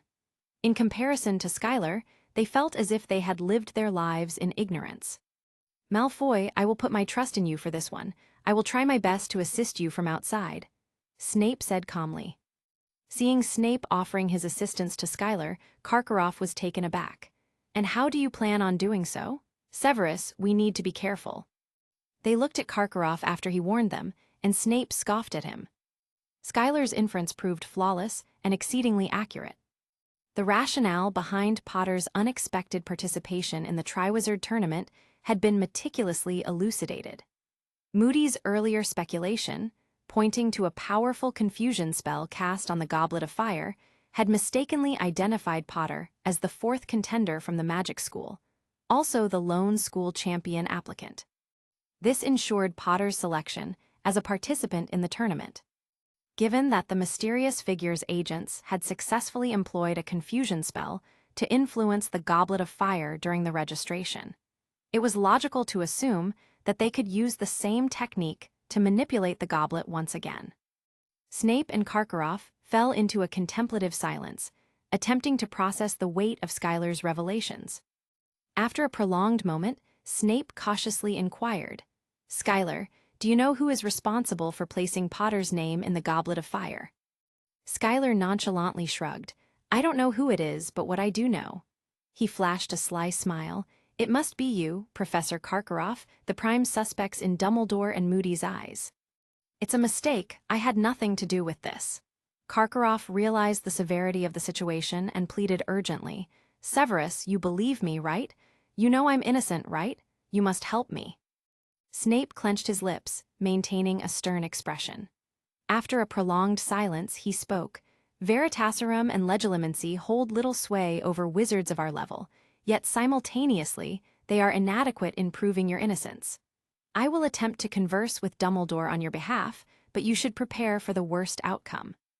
"Worst outcome?" Karkaroff's complexion drained of color, panic settling in. "Are you suggesting I go into hiding? Where could I possibly escape to?" Snape shifted his gaze towards Skylar, his implication clear. Inwardly amused, Skylar thought, he truly lives up to the moniker of an old bat, swiftly offering his assistance. "Professor Karkaroff," Skylar's eyes glinted with assurance, "if you find my capabilities impressive, how about aligning yourself with me? I can ensure your personal safety." Karkaroff finally grasped the true intention behind Skylar's extended conversation today. What was his motive in staying and discussing matters with them? A hint of bitterness welled up within him, yet he acknowledged that he had no superior alternatives. Frankly, he envied Snape for being embraced by Dumbledore's protective canopy, sheltered from concerns about personal safety. In his position, although outwardly the esteemed headmaster of a renowned magical institution with boundless prestige, in reality, he was not well liked by the directors and professors at the school. Despite instilling fear in students, he commanded little respect.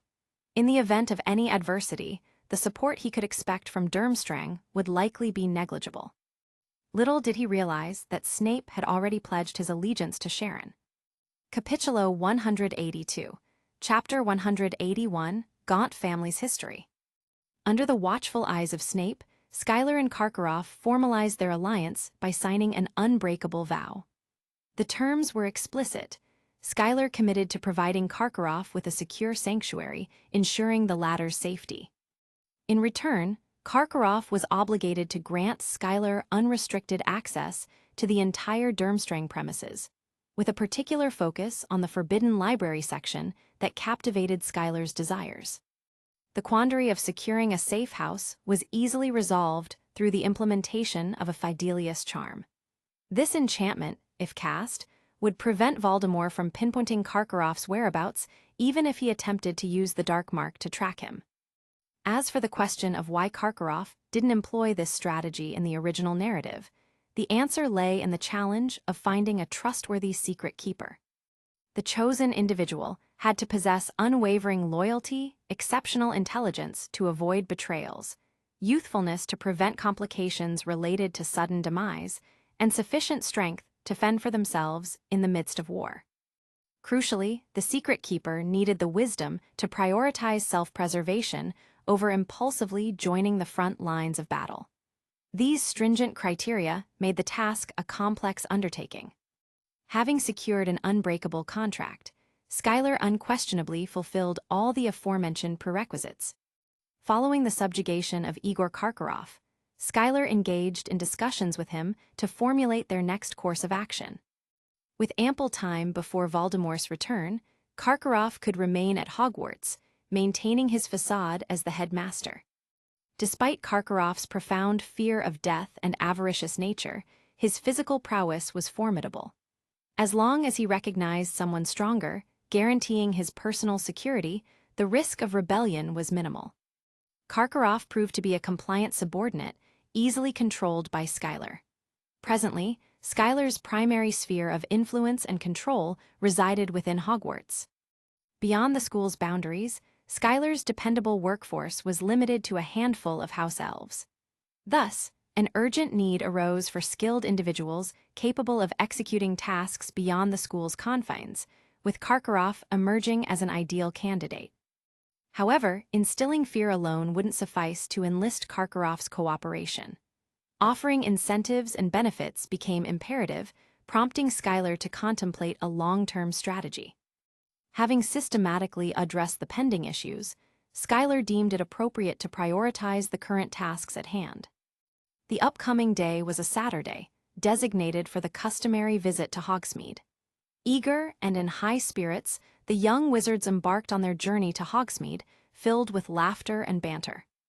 Joining the excursion were Harry, Ron, and Hermione, who had arranged to rendezvous with Sirius in Hogsmeade. However, Skylar opted not to partake in the Hogsmeade visit. With the addition of 6 prefects, the Serpentes Vigil Club experienced a substantial boost in influence, rapidly expanding its membership. Nearly 80% of Slytherins were now affiliated with the Serpentes Vigil Club.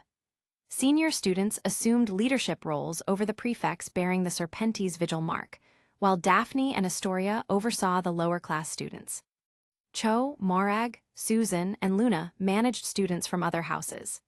Given the unwavering loyalty he perceived from them, Skylar entrusted the administration and growth of the Serpentes Vigil Club to their capable hands. Skylar, displaying generosity, allocated 1,000 galleons as funds for the club. The prefects and female leaders were authorized to utilize these funds to organize trips to Hogsmeade Village, foster camaraderie among members, and strengthen the collective spirit and cohesion of the organization. In all honesty, galleons had become a mere numerical concept to Skylar. Virtually all of the industries under his ownership were thriving, generating a continuous and substantial income every minute and every second. Rumors had it that the Fire Dragon Breeding Farm and Puddlemere United had significantly expanded their operations in the short span of a year, with their market value more than doubling. Skylar even harbored suspicions that his personal net worth might have already surpassed that of the Malfoy family. He could establish his own independent family and forge an entirely new legacy if he wished. This scenario wasn't unprecedented. The once powerful Gaunt family had 2 equally influential direct bloodline heirs. the eldest son had married the granddaughter of the second of the three Peveril brothers. He not only inherited the resurrection stone from the Peveril family, but also received the Slytherin pendant bestowed by his ancestors. By combining the legacies of these two families, he proudly proclaimed the orthodoxy of his family, often referred to as the main family. Voldemort, along with his mother and uncle, were direct descendants of this bloodline. His younger brother, demonstrating equal personal strength and influential connections, was unwilling to be relegated to a side branch of the family, a fate often associated with being a split family. Determined to avoid such a destiny, he courageously took the ancestral gifts and departed from the family. He sought refuge in the McGillicuddy Mountains in Ireland, where he married into a prominent local family and established his own branch of the Gaunt family. The majority of these noble families were staunch supporters of the Druid sect, and their inheritance heritage was on par with that of the pureblood nobles in England. For instance, the Sayre family traced its ancestry to the renowned Phantom Queen Morrigan. Iseult Sayre, the founder of Ilvermorny, was a direct descendant of this bloodline. Her father hailed from the Sayre family, and her mother belonged to the Gaunt family. Eventually, her mother's Slytherin wand was passed down to her. Following the tragic events of her parents' demise at the hands of her aunt, she fled to North America, where she established a new life. Certainly, Skylar had no intention of creating his own family. Not only had he pledged to assist Draco in assuming the role of the family head, but he also valued the familial bonds, particularly the enduring obstinacy and independence of Narcissa. Furthermore, given his current perspective, he didn't underestimate the heritage of the Malfoy family. While he was unaware that portraits of his ancestors were concealed in the family head's secret room, his strength, comparable to that of Armand II, the most formidable family head in history, led him to believe that any additional legacies in the family would likely pale in comparison. On this particular day, Skylar ventured to the Black Lake alone. The serene lake surface lay undisturbed, resembling a crystal-clear mirror reflecting the azure sky. A tranquil atmosphere enveloped the Black Lake, with no other souls in sight. Having chosen to forgo the trip to Hogsmeade, the young wizards remained concealed within the common room, engaged in indoor games with their friends. Skylar strolled towards the shore where Durmstrang's ghost ship was moored. Several boys, clad only in swimming trunks, sprawled on the deck, basking in the sunlight. Sunny days appeared to be a rarity in the Nordic region they hailed from. His purpose for being there was to rendezvous with Elinor. A week had elapsed since their last joint venture at the lake's bottom. Perhaps preoccupied with their respective commitments, they had yet to find a moment to reconnect. As the descendant of one of Germany's preeminent pureblood families, Elinor traced her ancestry back to the renowned Palliser, earning her a natural bond of kinship with Skylar. Moreover, their shared adversary forged an even stronger connection between them. Confronted by a clandestine organization deeply entrenched in the wizarding world's recesses, one that wielded two Dark Lords as its pawns, Skylar couldn't afford to underestimate the threat. Every potential ally held immense value in his eyes. Skylar harbored the belief that Elinor, given her demonstrated wisdom, shared his perspectives on the matter. Their alignment of thoughts only strengthened the camaraderie between them. Capitulo 183. Chapter 182, Boarding the Ghost Ship. With keen eyes, Polyarcho was the first to spot Skylar. Springing up with an agility that belied his portly figure, he offered a greeting from a distance. Other boys swiftly turned their heads, and upon recognizing Skylar, they promptly sat up from their reclined positions, adopting serious expressions. Skylar, Headmaster Karkaroff has noticed us prior to your arrival. I will be helping you while you are here. Please feel free to make yourself at home. Polyarcho awkwardly offered his greeting in a high energy. In accordance with Karkaroff's prior directives, the ghost ship ranked among Durmstrang's most closely guarded secrets. Much like the exact location of Durmstrang's campus, divulging any information about the ghost ship to outsiders was strictly prohibited. Therefore, all accompanying students had received stringent orders prior to their arrival at Hogwarts. They were explicitly forbidden from leading individuals from other schools onto the ghost ship and disclosing any details about its structure or operation. However, the situation took an unexpected turn the day before when Karkaroff reversed his stance. He informed all accompanying students of startling news, that Skylar Malfoy from Hogwarts had been granted the status of Durmstrang's esteemed guest, allowing her unrestricted access to the ghost ship. No further explanations were offered for this surprising development. This development left the group of young wizards exchanging uncertain glances, prompting them to speculate on Skylar's true identity and the rationale behind his newfound status as Durmstrang's VIP. Each of them was aware that their principal, Karkaroff, was not easily deceived. To secure the position of headmaster amid stiff competition required a combination of cunning, strategy, and strength. Skylar, catching Karkaroff's attention, was evidently not an ordinary individual. Furthermore, in the two previous ventures, Skylar had demonstrated a level of proficiency in defense and transformation that far surpassed that of seventh-year students.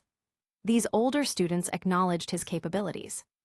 Durmstrang's educational philosophy had undergone a transformation, aligning more with a school characterized by strict discipline and robust martial training, reminiscent of the military school system in the Muggle world. The curriculum emphasized combat magic and even permitted the exploration of dark magic to a certain extent. This fostered a school spirit that valued strength and respected the powerful.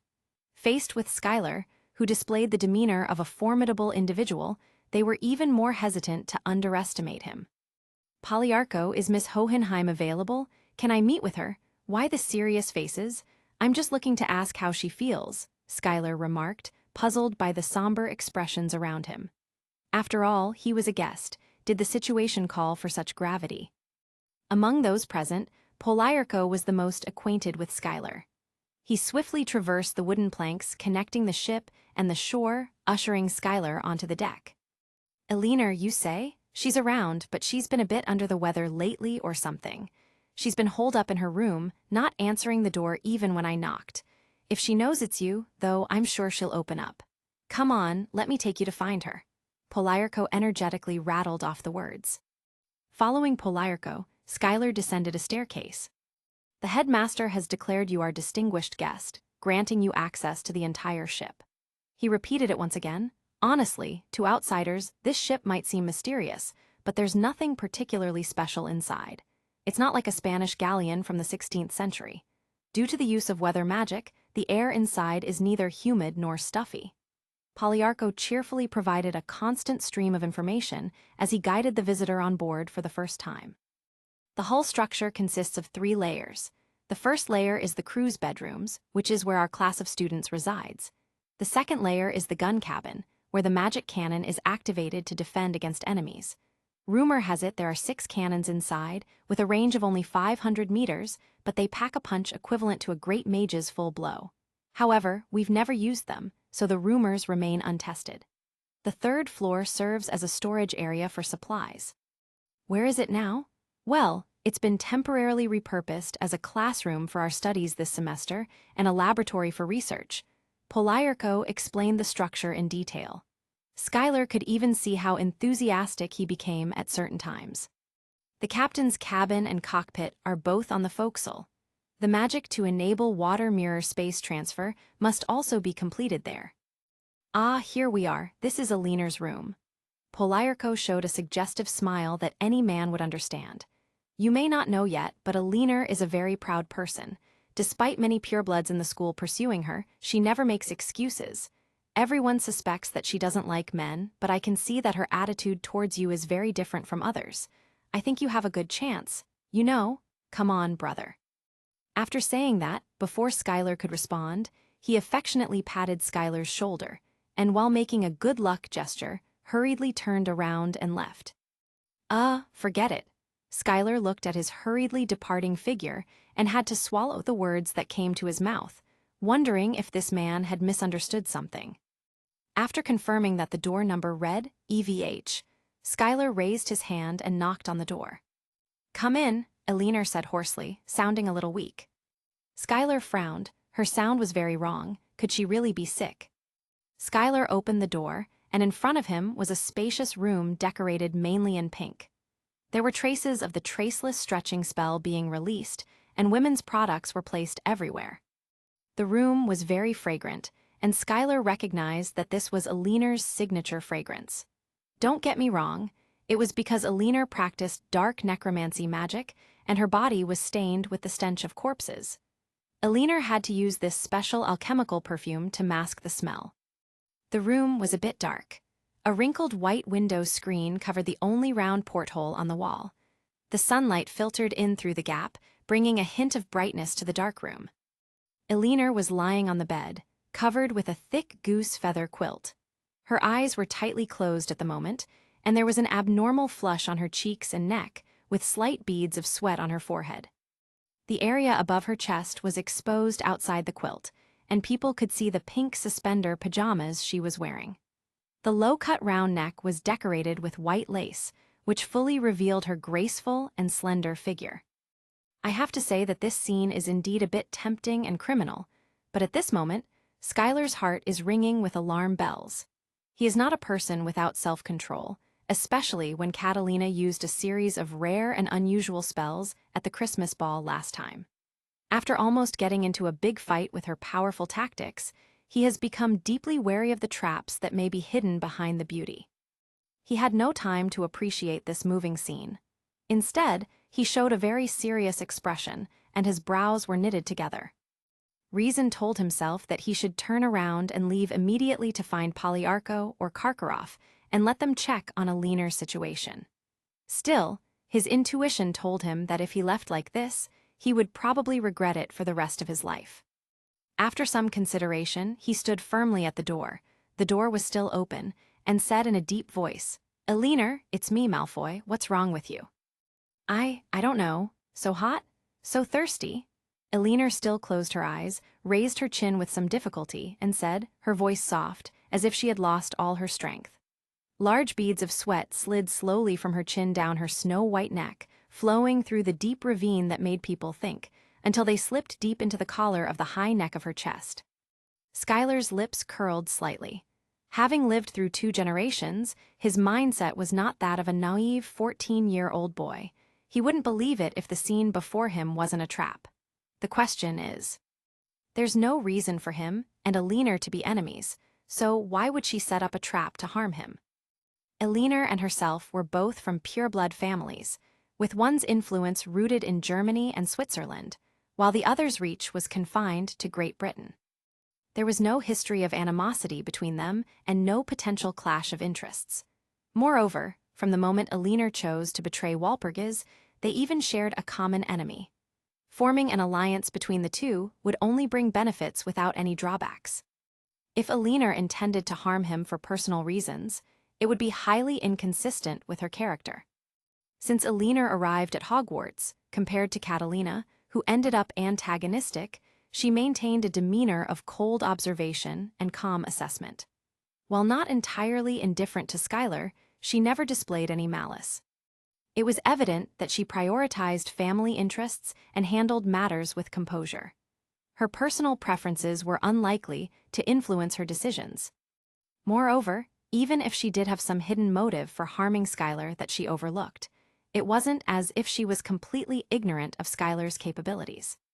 Alone in the current scenario on Durmstrang's ghost ship, with Karkaroff and other students present, could she realistically believe she had the ability to act without alerting others? Considering Karkaroff had entered an unbreakable vow with Skylar, familiar with Karkaroff's character from the original work, deemed it highly improbable for him to turn against him. As for the other 11 students on board, leaving aside their potential reasons for targeting her, the majority of them lacked the family background and personal strength compared to Aliner. Even though they were currently on Durmstrang's ghost ship, which was docked within Hogwarts jurisdiction, the question arose: was it plausible for them to conspire against her within the confines of Hogwarts? Capítulo 184, Chapter 183, Pirate King Barbarossa. Skylar's mind functioned like an overclocked computer at this moment, swiftly generating and dismissing dozens of possibilities within a few seconds. This is Hogwarts, where Dumbledore holds sway, fortified with countless ancient protective magics. Not everyone can easily infiltrate even with the influx of outsiders due to the Triwizard Tournament. Moreover, the Durmstrang ship Skylar occupied was one of only 2 ghost ships in the world. The ship's defense mechanisms and naval combat capabilities were sufficient to navigate the seas for centuries, and such vessels were beyond the reach of ministries of magic worldwide. As per Karkaroff's account, this expansive ship was constructed by Durmstrang's founder and inaugural principal, Nerida Volchanova, in the 10th century. Subsequently, in the 15th century, it acquired the prestigious title of being assisted by a team of alchemists in the service of the Holy Roman Empire.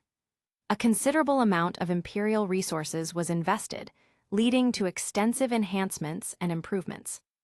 In the end, the renowned female alchemist Countess Palatine Barbara of Oettingen personally engraved water mirrors on the ship for magical transmission.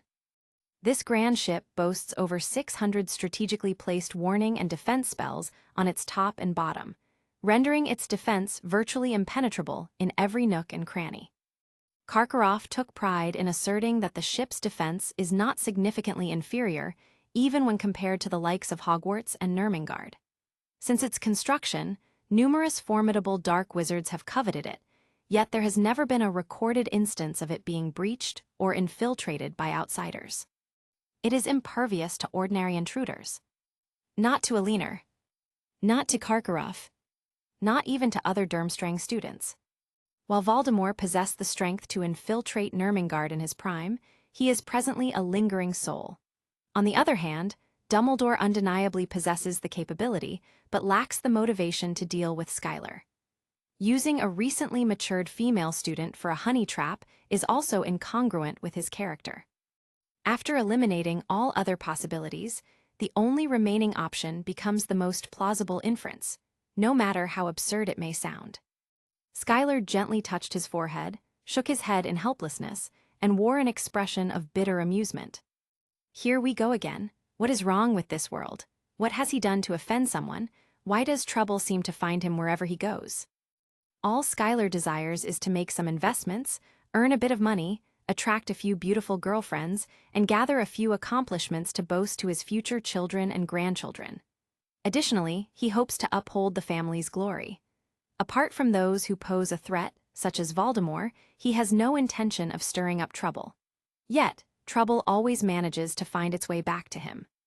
Letting out a heavy sigh, Skylar swiftly produced his wand as if it had been there all along.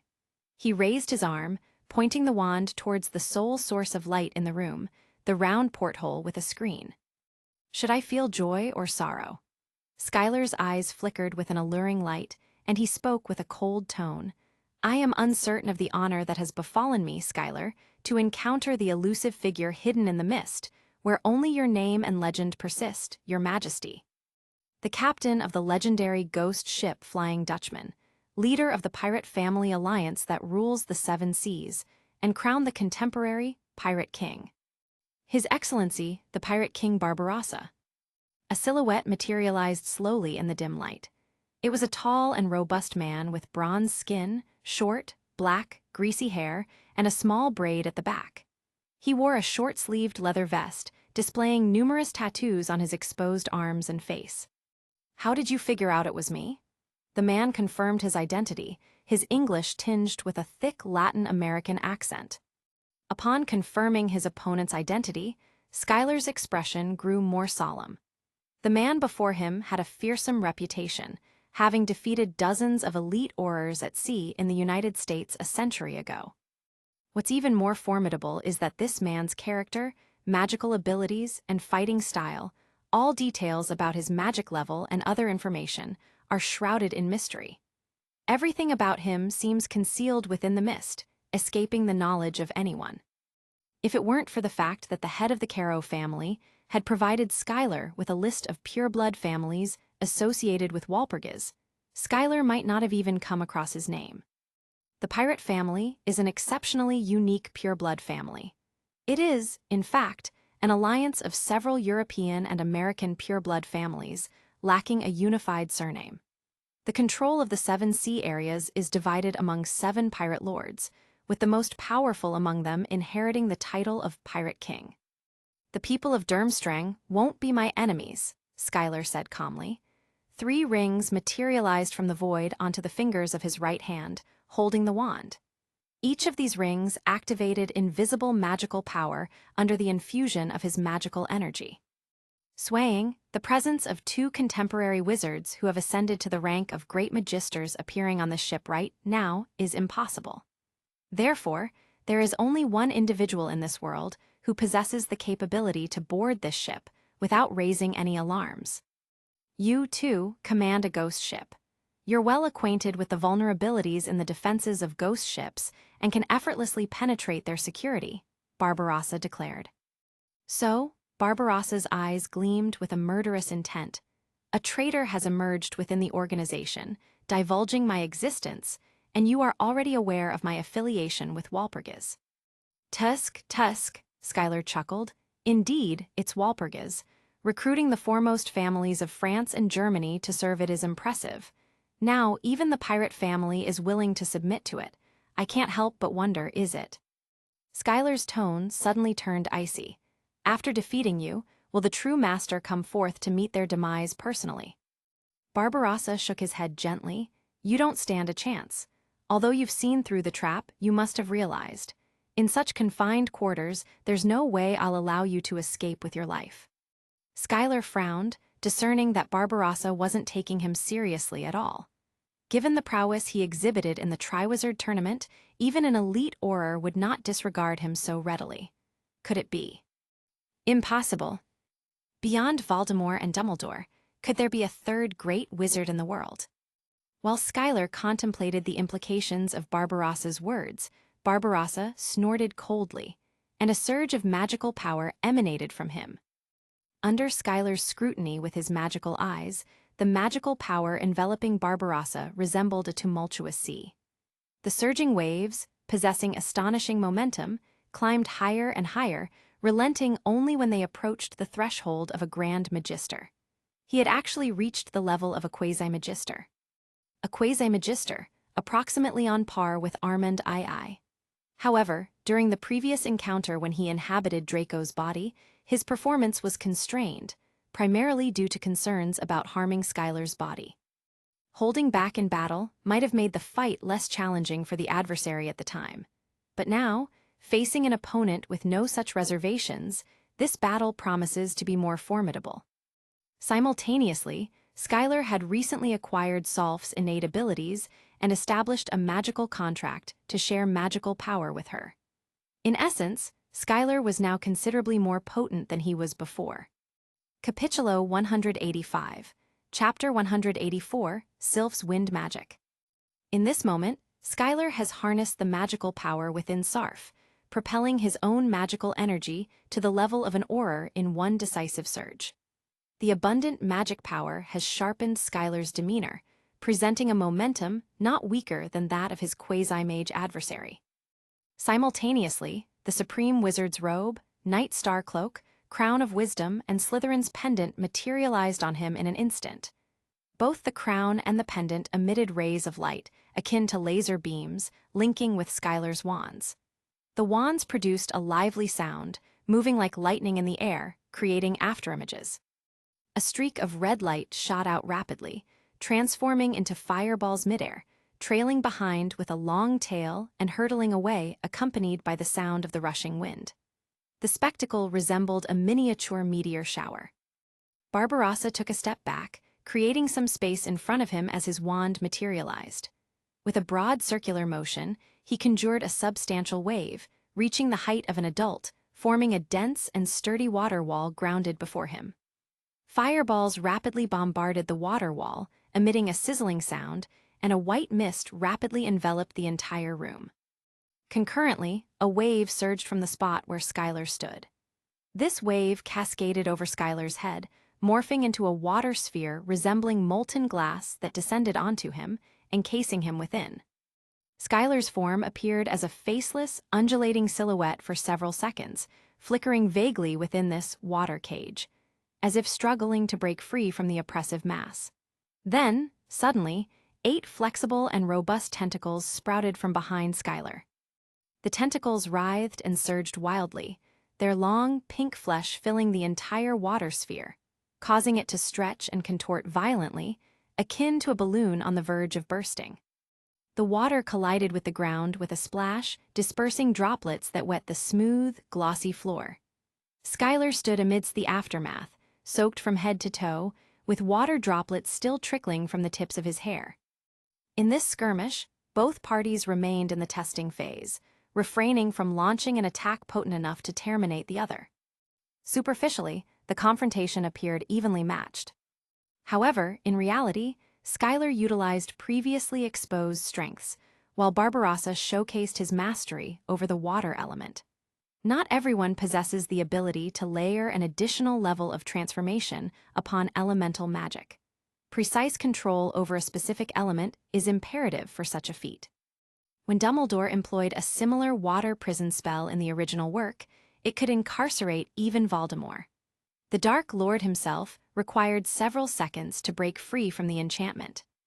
Dumbledore's utilization of this spell against Voldemort marked a pivotal moment in their conflict, as it inflicted substantial pain on the Dark Lord and prompted him to abandon the fight, opting instead to make a decisive escape. This underscores the exceptional nature of the water prison magic's potency. Barbarossa's proficiency in executing this spell indicates his highly advanced skills in elemental transformation magic. In essence, Skylar strategically capitalized on this round. However, the conductivity of water, a key element of the strategy, posed a deterrent for him to employ the Fulmen Volans, his trump card against Armand II. This factor mitigated some of Skylar's advantages. Maintaining unyielding eye contact, Skylar and Barbarossa confronted each other with resolute expressions, their movements deliberate and measured. Wizarding battles seldom revolved around casting Avada Kedavra, a spell reserved for madmen. The incantation consumes a considerable amount of magical power, and its effectiveness hinges on precise targeting. Not only can it be evaded, but it can also be thwarted by a robust physical defense. Dumbledore, for instance, once used a statue to withstand Voldemort's deadly curse. Wizard combat, while dynamic, adheres to fundamental principles revolving around two core tactics: depleting the opponent's magical power and restricting their evasion and defensive capabilities. Engaging in a war of attrition favors Barbarossa, given his superior magical prowess compared to Skylar. Moreover, with Alina held hostage, Barbarossa remains confident that Skylar will not attempt a desperate escape. In terms of reinforcements, the handful of students from Durmstrang is deemed sufficient to handle any potential threats. However, this attrition strategy is constrained by time. Prolonged engagement, coupled with excessive noise, risks provoking Karkaroff or even Dumbledore. While Barbarossa is confident in dealing with Karkaroff, once Skylar is neutralized, the prospect of facing Dumbledore raises concerns. Barbarossa fears that the consequences of a confrontation with Dumbledore would outweigh any potential gains. Skylar was reluctant to engage in a protracted war of attrition, recognizing the impracticality of such a gamble. Within Durmstrang's ghost ship, the internal space is effectively sealed off from the outside world. As the male students basked in the sun on the deck for hours, there was a considerable delay in realizing any disturbance within the students' bedroom level. Given Barbarossa's formidable strength, prolonged combat would only favor him, making it unwise to rely on external assistance. Despite differing motivations, both adversaries shared a common determination for swift resolution. Giants, inherently cruel and bloodthirsty beings, teetered on the brink of extinction due to cannibalistic practices in the previous century. The few survivors, numbering around a dozen, aligned themselves with a mysterious figure. During this dark period, they became infamous for participating in some of the most brutal Muggle massacres. While many giants who served the Dark Lord perished at the hands of Aurors combating the forces of darkness, Fridwulfa was not among them. "Concrete spell," Barbarossa remarked with gravity, "you can already unveil the true nature of elements, but do you believe that breaking through my water wall defense is as simple as that?"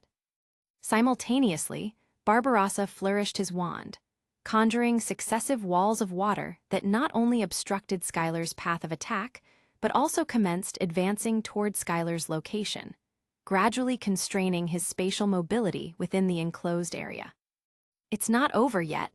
Skylar's wand made a slight flourish, causing the white magical stream to transform into a swirling airflow, eventually manifesting as a gray, ethereal female figure, the true form of the wind element, Sylph. Echoes of girlish laughter reverberated in the air as Sylph swiftly caught up with the salamander, transmuting into a pair of translucent wind wings that affixed to the salamander. Wind assisted fire, and fire bore the force of the wind. The fusion of wind and fire elements generated a destructive power greater than the sum of its parts. The salamander emitted a fierce roar, contorting itself into a rapidly spinning vortex of flames that collided with the water barrier before Barbarossa. Before the outcome of the salamander's assault became apparent, Skylar had already initiated the next wave of attacks. The 8 tentacles behind him coiled in various directions around Barbarossa. Ultimately, the tips of each tentacle bifurcated into 4 small appendages, each inscribing a Guruni magic talisman in midair. "What?" Barbarossa exclaimed. "Can you wield magic through your tentacles?"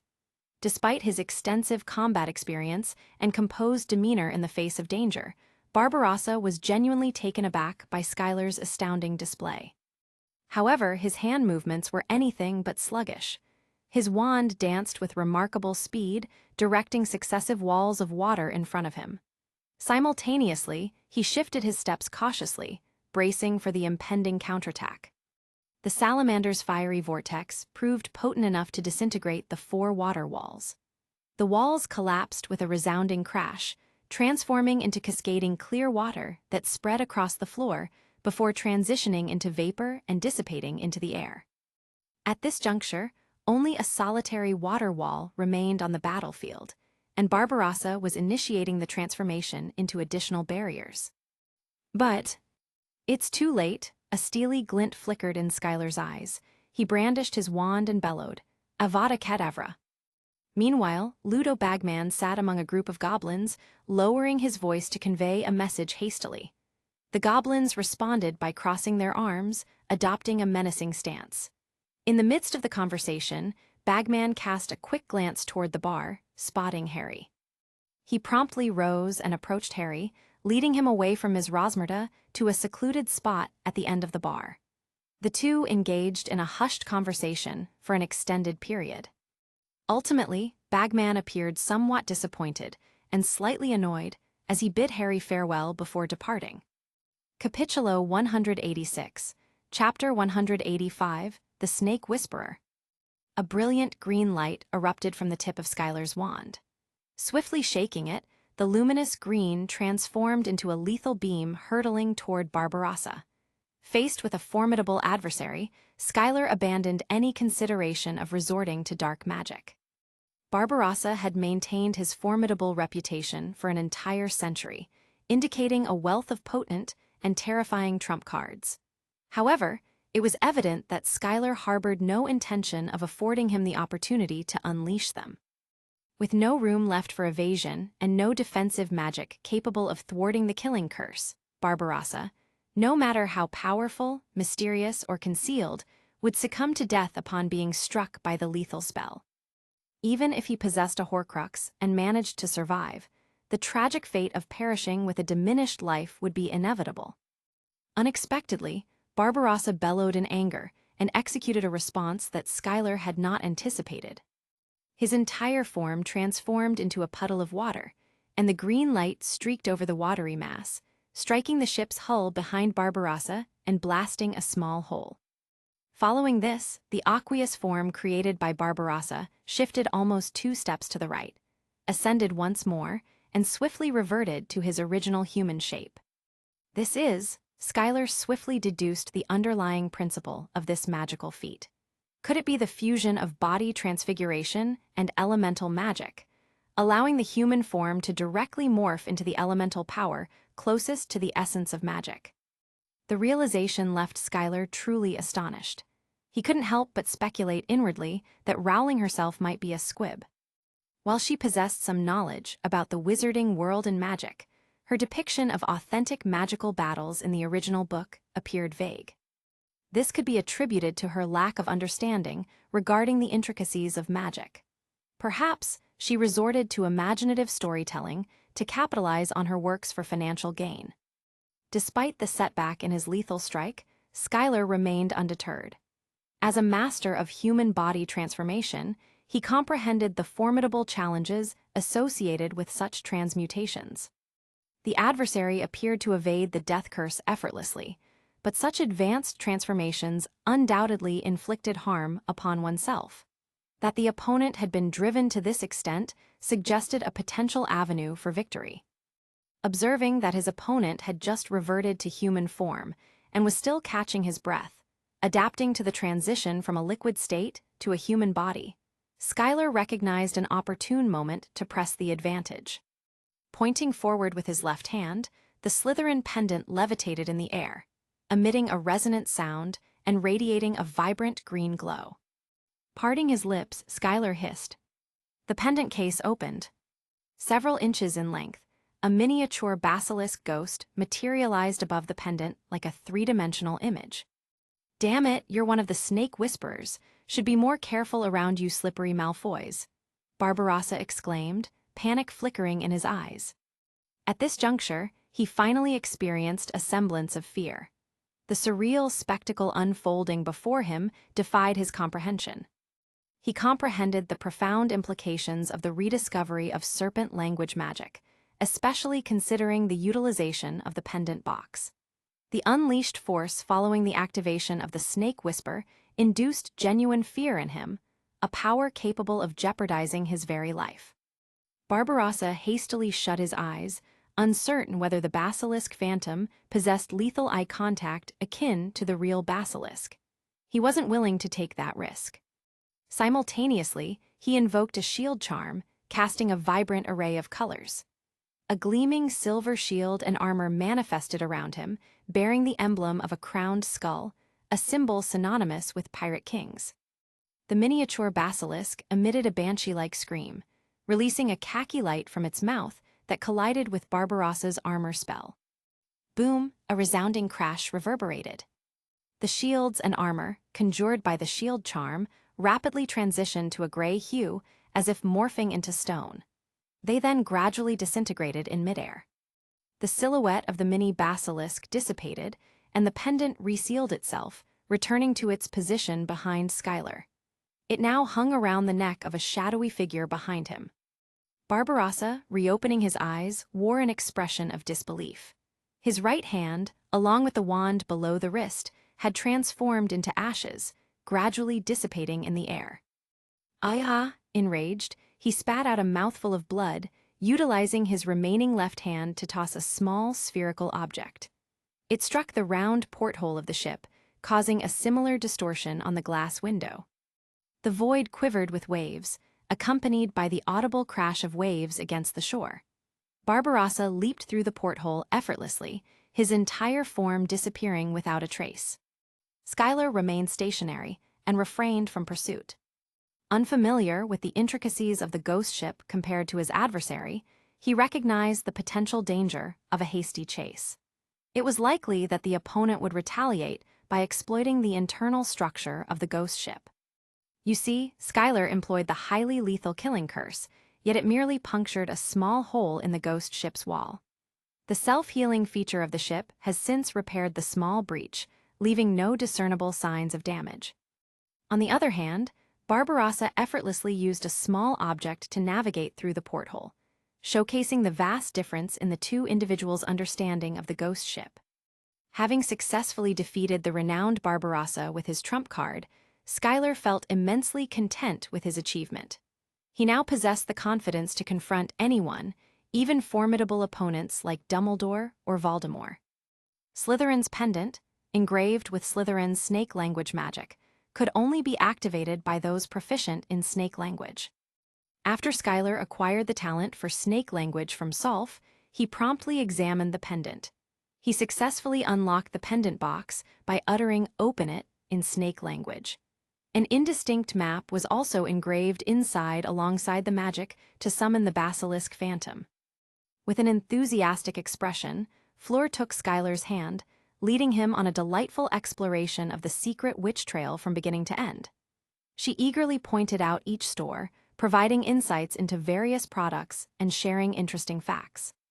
In the company of the charming Lotus, Skylar, filled with joy, allowed Lotus to guide him, hand in hand, to explore the enchanting trail. The snack establishments along the secret witch trail surpassed those in Diagon Alley in terms of both variety and quality. Fleur and Skylar indulged in numerous purchases, later finding a serene spot in the central garden. Seated side by side, they exchanged and savored various French pastries and candies. Being a man of two generations, Skylar understood that Fleur's favorable impression of him likely stemmed from his strength, fame, or perhaps even the fact that he had once rescued her sister in the Goblet of Fire. Skylar found himself more intrigued by Fleur than by his own experiences. The enchanting sister, 3 years his senior, was hardly unwelcome. Few could resist the allure of the silver-haired Vila, and Skylar was receptive to any intimate gestures Fleur might exhibit. Naturally, since only the blood of the same race was sacrificed, and without the flesh of the host or the bones of the ancestors, the resurrection of the basilisk shadow remained incomplete. Deprived of its mind, the shadow could not endure for an extended period. However, this was inconsequential. Skylar already possessed 2 summoned beasts, Aquila and Demon Hunter. For him, the capabilities of the basilisk phantom were sufficient. After all, there were very few individuals in this world who could compel him to utilize the pendant. Capitulo 187, Chapter 186, Phoenix Elixir for Alinar. There was a subtle rustling from the spacious bed at the room's center. Skylar turned to find Alinar sitting up, propped against the bed's backrest. "We need to position you like this. Tell me if you are uncomfortable." Skylar spoke softly. She gazed at Skylar with bright, open eyes, a faint smile gracing her lips. Although still pale, the unnatural flush Skylar had noticed earlier had subsided. "You know that I've realized you've been awake for a while now, right? Don't even try to fool me, Alinar." Skylar observed the amused expression on her face and realized that the captivating woman had been awake for quite some time, likely enjoying the spectacle. He spoke with irritation. "We are facing a formidable enemy, and you just stood there watching the entire ordeal. Weren't you afraid I might leave you behind with Barbarossa?" "I trust you." Alinar blinked, flashed a mischievous smile, and added, "Moreover, didn't you do the same? It means my judgment of you wasn't off the mark, ah." She furrowed her brow, hands gently massaging her chest as she spoke. "This big guy is quite formidable. Although he doesn't possess the strength to overpower me directly, the injuries I sustained are genuine, cough, cough. Fortunately, his aim wasn't to kill me outright, but rather to weaken me with a curse first, and then control me using the imperious curse to manipulate you. If I were an ordinary person, he might have succeeded in seizing my soul." Alinar's smile brightened. However, if he thought he could use such a straightforward method to apply the soul-seizing curse on me, he gravely underestimated the Hohenheim family. With a playful gesture, she revealed her pale wrist adorned with a bracelet engraved with soul protection runes. Skylar understood that this served as her defense against the imperious curse. Skylar, adept at creating such bracelets, had distributed them widely. Not only Daphne, Morag, Astoria, Cho, Luna, and Susan, but also the 6 recently appointed prefects had received one from Skylar. These individuals could be considered his most trusted and core organizational cadres, and guarding against the potential theft and manipulation of their memories was imperative. Certainly, judging from the intricate rune structure on Alinar's bracelet, her adornment surpassed Skylar's creations in more than one aspect, both in terms of craftsmanship and protective performance, albeit by a small margin. Cough, cough. Although Alinar was faking the effects of the imperious curse, the injuries on her body were undeniably real and seemed quite severe. "How are you feeling? Should I arrange for you to see a healer?" Skylar inquired, his brow furrowed in concern. "I'm fine. His elemental spell injured me. There's some water in my lungs, but it's not too challenging to address. You're aware of my family heritage, right? All human organs and body parts, regardless of the extent of the damage, can regenerate under my influence, albeit requiring some time, Eleanor explained weakly.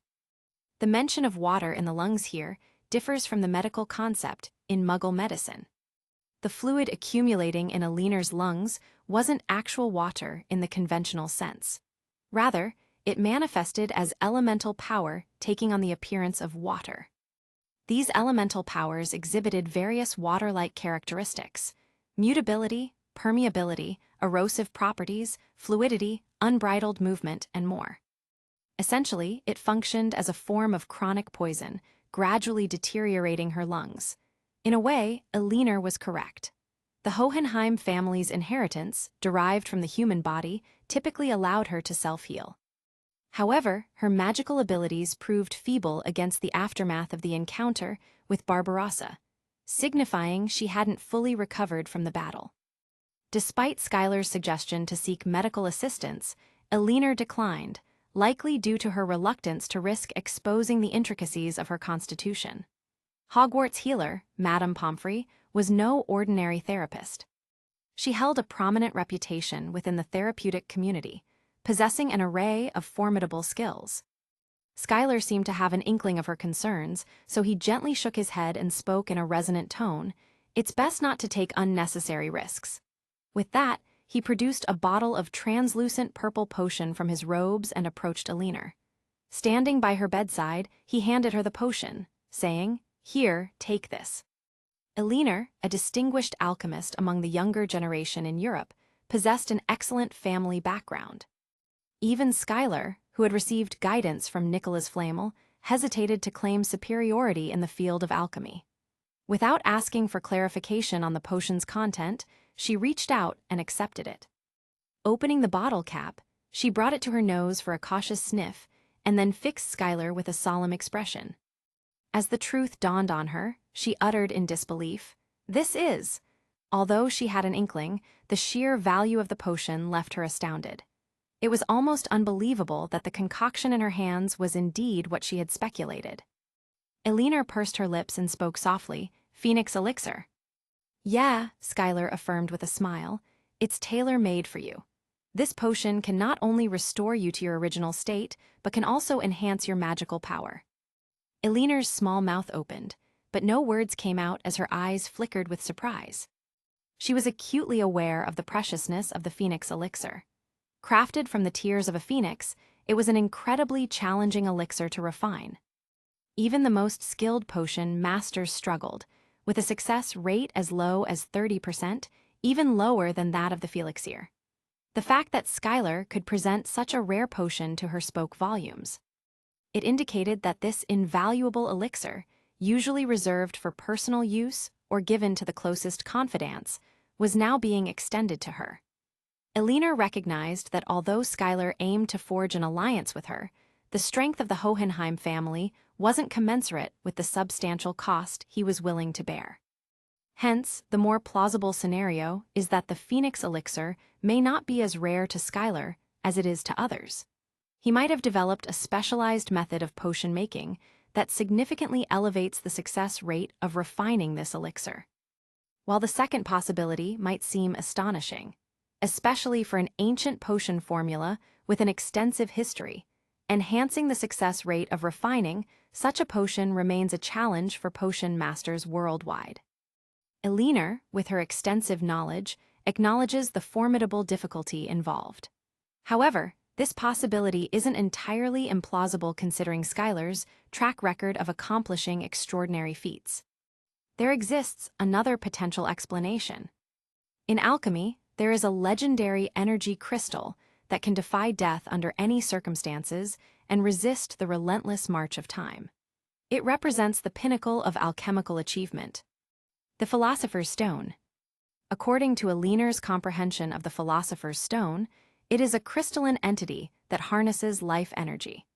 The energy encapsulated within has the capability to halt and stave off the depletion of life force. This aligns with the principles Nicholas Flamel used to create the potion of immortality. If applied to enhance the healing properties of phoenix tears, it could indeed contribute to an increased success rate in crafting the Phoenix Elixir. Nevertheless, the Ministry of Magic across various countries and the European alchemist community have officially declared that the Philosopher's Stone was destroyed by Dumbledore, and Nicholas Flamel, along with his wife, has been laid to rest. Could it be? As various thoughts raced through her mind, Eleanor's eyes sparkled with discerning light. After a contemplative pause, she fixed her gaze on Schuyler and uttered slowly, "You possess the Philosopher's Stone, and I've known that the cunning old fox Nicholas Flamel wouldn't relinquish it easily. However, the entire European alchemy community asserts that the Philosopher's Stone has been obliterated, and the rumors are deemed true." HMPH, it appears the rumors are indeed dubious. Eleanor mused for a moment, scrutinizing Schuyler, and continued, "Yet, for Nicola Flamel to pass it on to you, I truly didn't anticipate this. What is your connection with him?" Schuyler exchanged an appreciative glance with Eleanor, recognizing her ability to infer magical properties from a mere potion bottle. Sensing that Eleanor grasped the implications, he responded casually, "Mr. Flamel could be considered half my mentor. He shared with me the alchemical knowledge he delved into in his youth. During his lifetime, I also received some guidance from him." Eleanor's gaze intensified as she looked at Schuyler, and she inquired softly, "Moreover, did you acquire other items from him, perhaps? A certain book?" Capitulo 188, Chapter 187, the other half of the Book of Truth. "What you're alluding to is the Book of Truth, isn't it?"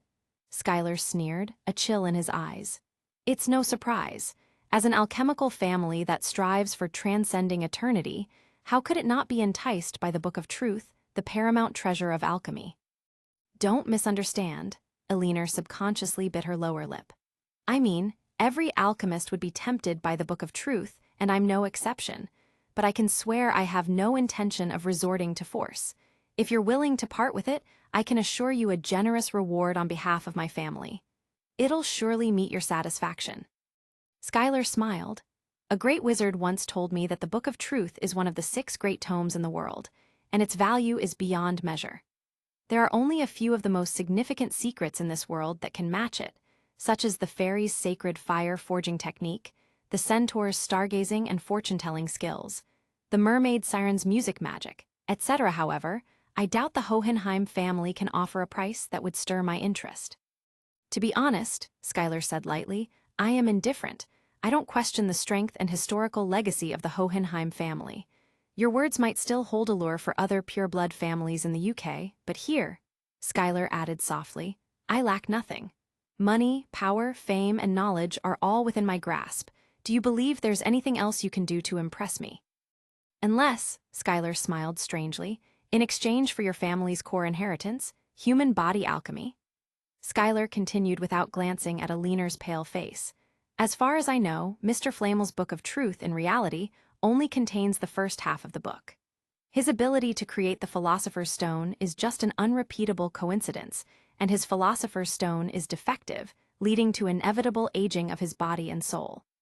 Schuyler raised his head, and a fascinating light flashed in his eyes, emitting a powerful aura that made Eleanor's breath catch.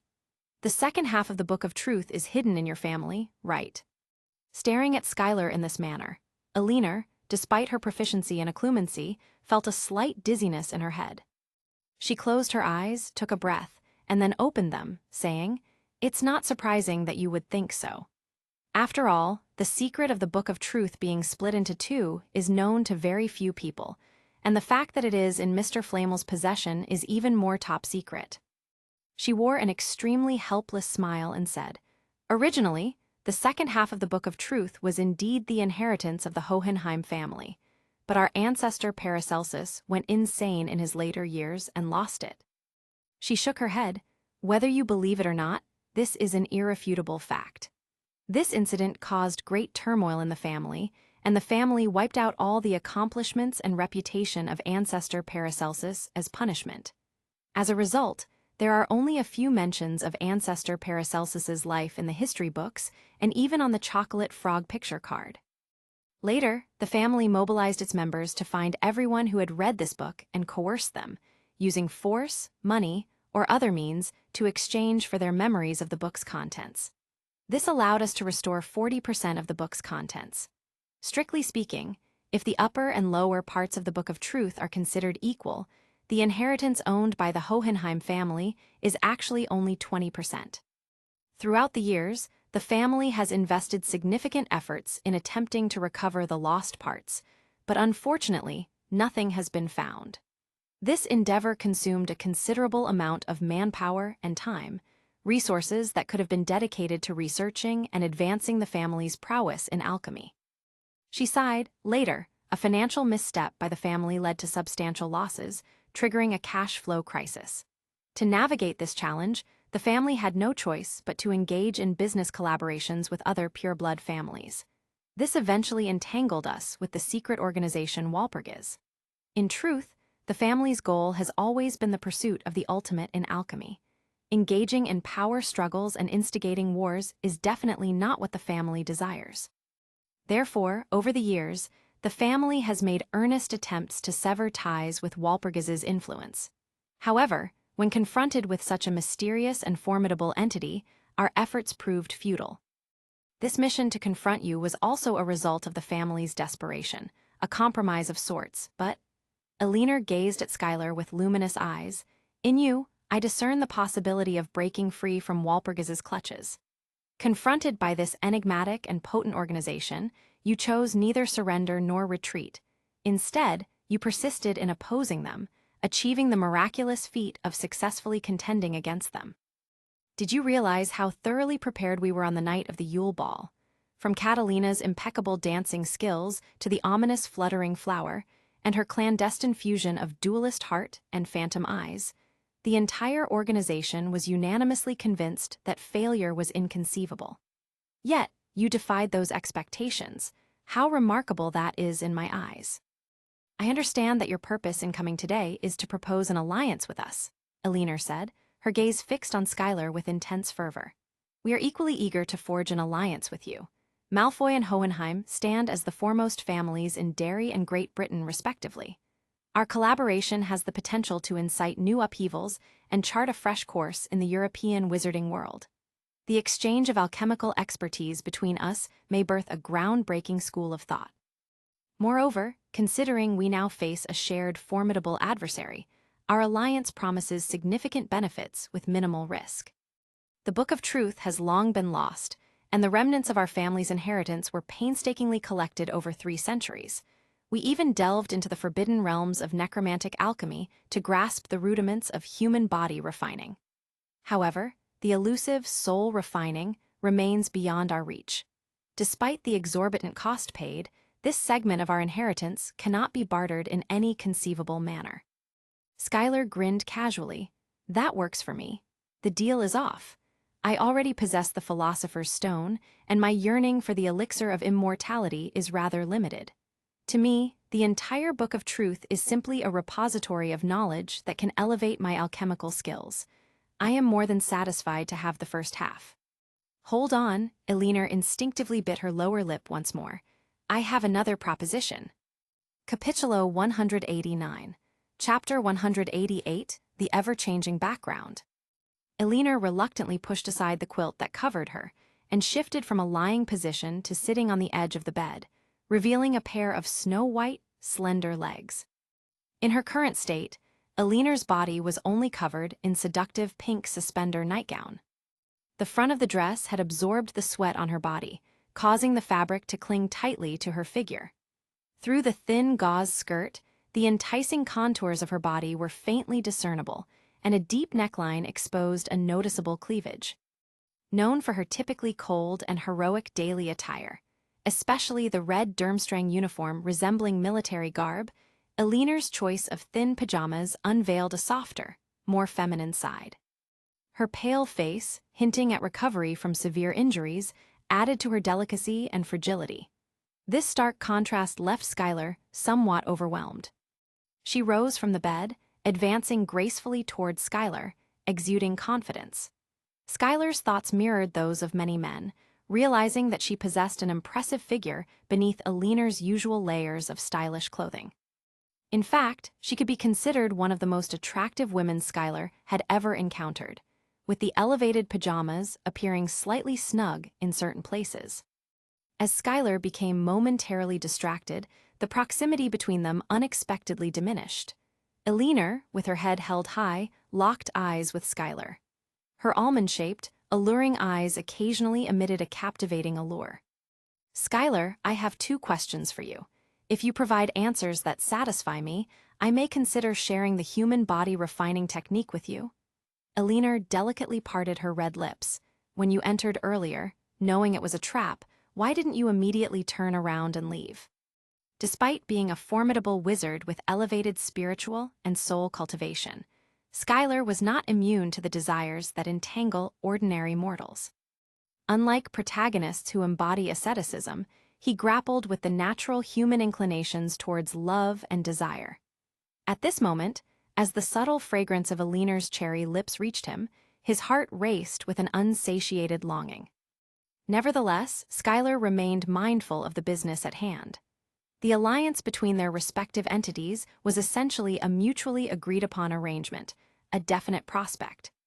As a responsible leader, he recognized the imperative need to set aside personal emotions and preferences. The duty was clear: prioritize the organization's or personal benefit in this alliance. He understood that allowing personal attractions to guide decisions was the folly of an imprudent ruler. He drew in a deep breath and articulated, "My decision to rescue you stems from various considerations. Firstly, I highly value the alliance with the Hohenheim family. Saving you translates to preserving the harmony of our alliance and securing my personal interests. Secondly, Walpurgis is an enigma, and encountering adversaries within Hogwarts is a rarity. Considering the limited concealment from Dumbledore, their presence is likely sparse. Capturing one of them provides an opportunity to unveil the true identity of our enemy. Furthermore," Skylar's lips curved into his characteristic sinister smile, "I possess confidence in my capabilities. The evidence speaks for itself. I inflicted substantial injuries on our foe. His retreat, a rare occurrence, undoubtedly weakens the adversary's forces. I venture to assert that an individual of Barbarossa's strength would be a rare find even among Walpurgis, perhaps not exceeding the count of a single hand." Eleanor's eyes flickered, a subtle sense of disappointment evident as she slowly posed her second question. The Phoenix Elixir, an incredibly rare potion, is challenging to successfully brew each time, even with the Philosopher's Stone. Considering the scarcity of materials and the difficulty of acquisition, how many vials do you carry with you in total? "Not many," Skylar replied with a smile. "To be precise, only 1 bottle. Now that I've given it to you, it's gone. If you're contemplating obtaining more Phoenix Elixir, I would advise against it. I acquired the Phoenix Tears from Dumbledore, and that old man is not someone to be trifled with. We don't share the same values, and I'd rather not accumulate more debts owed to him." Skylar's words are genuine. He indeed possesses just 1 bottle of Phoenix Elixir, but he isn't a miserly individual. Anything in the world can be discarded by him as long as it is deemed worthwhile. First and foremost, Skylar possesses the secret of creation and regeneration, making it highly improbable that he would require the Phoenix Elixir for personal use. Regarding the safety of those around him, the wizarding world is currently enjoying a period of peace, and Hogwarts students have no imminent threats to their well-being. As for the future, Dumbledore's Phoenix is quite reliable, isn't it? To Eleanor's surprise, her eyes not only failed to display any disappointment, but instead lit up with enthusiasm. "You only have this 1 bottle, and you gave it to me without a second thought. Are you trying to charm me to death?" "Is that a problem?" Skylar grinned, exuding confidence. "How many people in this world do you think can compel me to create a potion?" Skylar is not Harry, confined to the limited knowledge and experiences within Hogwarts. He possesses a broader understanding of the wizarding world beyond the castle's walls. Indeed, the wizarding world may harbor powerful ancient beings, but their strength must have limits. If there were entities capable of overpowering Dumbledore or Voldemort, they would have asserted dominance over the world long ago instead of lurking in the shadows. Skylar found it implausible that such formidable figures could remain entirely undetected. Even individuals as enigmatic as Barbarossa left traces, as evidenced by his encounter with an American Auror at sea. Erasing all traces in the wizarding world seemed an unattainable goal. The diverse array of magical methods, including time travel, tracking techniques, and divination, made such an endeavor unrealistic. Schuyler had already encountered the leading families of Germany and France, interacted with the Pirate King family dominating the seas, engaged with the Vampire Royal family and the 6 Yaksha clans, and formed an alliance with the Vengola family, the preeminent family in Italy. In essence, he had encountered and acquainted himself with nearly all the top forces in Europe. If there were indeed a trump card behind Walpurgis, the only plausible explanation was that the true mastermind was somehow constrained. It could be due to severe injuries that would necessitate centuries for recovery, or perhaps they were subjected to potent magical seals, awaiting an opportune moment to break free. Therefore, when Schuyler uttered those words, he did so with a composed and rational mindset. He didn't succumb to inflated confidence after defeating a quasi-mage, avoiding the psychological pitfall of arrogance. He genuinely comprehended his position in the broader landscape of current wizarding strength. Schuyler could feel deep inside his heart that the stage of the current wizarding world was slowly shifting and adjusting to every choice he had been making all this time. He couldn't keep thinking or focusing on the matter of why the wizarding world wanted him to suffer, but he needed to start preparing for the worst to come. One wrong move would lead to a fatal mistake that could end all his hard work on this second life, living as a scion from the Malfoy family. Capitulo 190, Chapter 189, Allying with the Hohenheim family.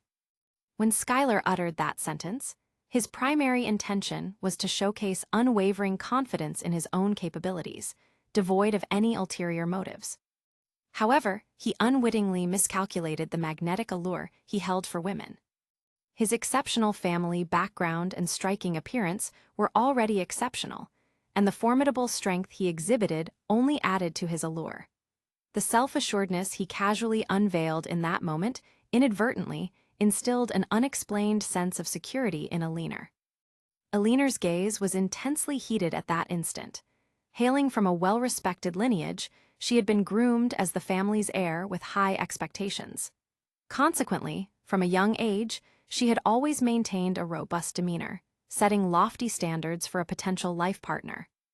While she held no disdain for the pure-blooded elites at Durmstrang, she had initially planned to remain unattached, focusing on familial succession and becoming a formidable woman capable of steering her family toward prosperity. In her heart, Elinor harbored the belief that her life partner must possess the ability to switch roles effortlessly, to be both a reliable partner and someone she could lean on like a little girl in times of pressure and helplessness. To fulfill this criterion, one needed to surpass her in mental fortitude, resourcefulness, connections, and physical strength. Despite Schuyler being 2.5 years her junior, Elinor did not dismiss the idea of him as her partner. Schuyler's masculinity and mature charm outshone any 7th-year boys Elinor had encountered. Engaging in conversation and games with Schuyler sometimes led Elinor to perceive the interaction as a verbal sparring match with a seasoned head of a prestigious pureblood family. Even her close opposite-sex friend, Poliarco, hailed from a renowned family in Eastern Europe, with intricate alliances and shared interests between their families. Having known each other since childhood due to these familial connections, their friendship blossomed through years of shared play and camaraderie. However, Poliarco, being a bohemian and nonconformist, held a demeanor more akin to a rebellious little brother than an authoritative figure. His personal strength and mental prowess coexisted with unconventional habits. He could enjoy a meal or a drink with unpolished manners, endearing him to a select few within the school.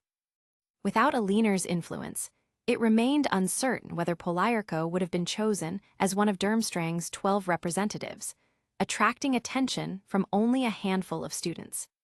Contrastingly, Victor Krum, the school's prominent star, maintained a perpetually somber countenance, as though nursing a perpetual grudge against the world.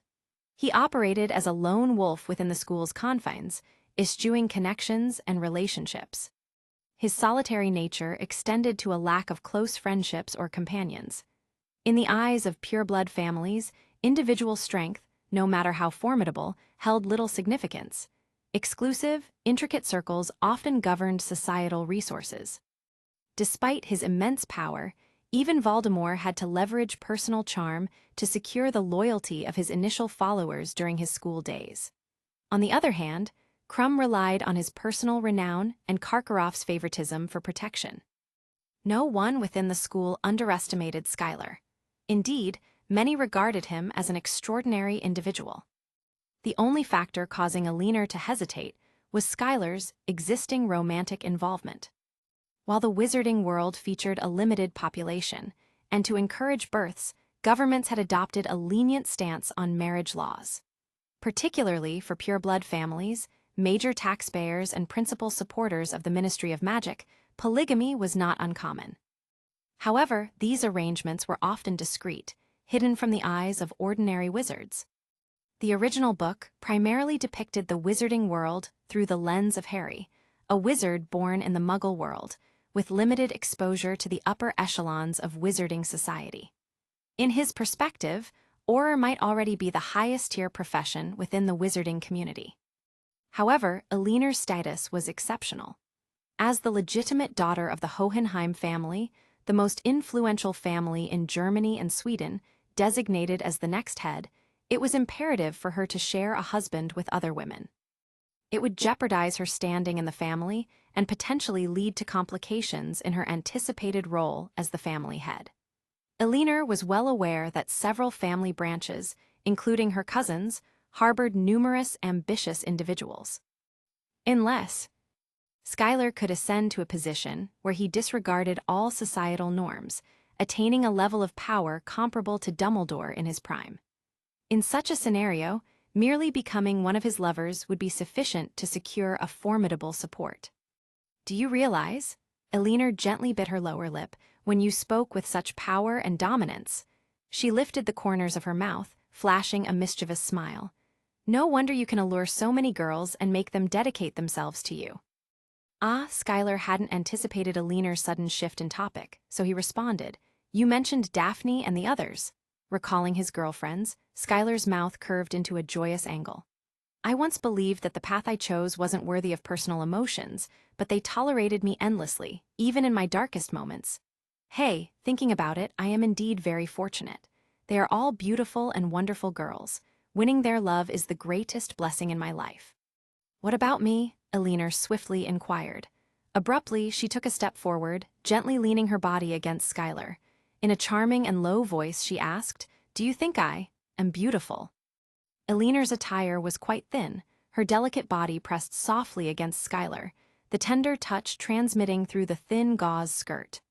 A blush graced her delicate face, and her bright eyes filled with a layer of moving, radiant mist once again.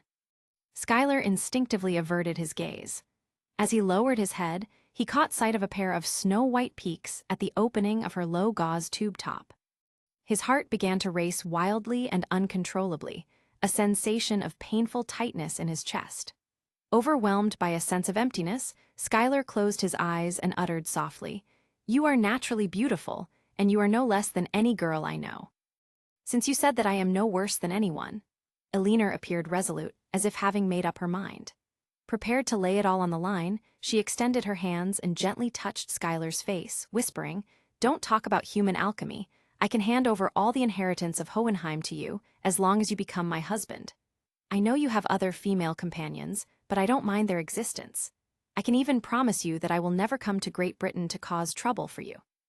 I will concentrate on being your foreign lover in Germany and wait for you to come to me to spend time together." Time. To be honest, it would be a lie to say that Skylar was not tempted at this moment. Few people in this world can resist the allure of beauty and power combined.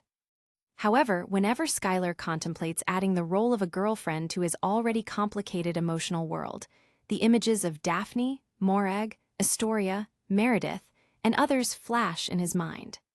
The unwavering trust was reflected on their faces. Each of them got to know Skylar when he was still a young man.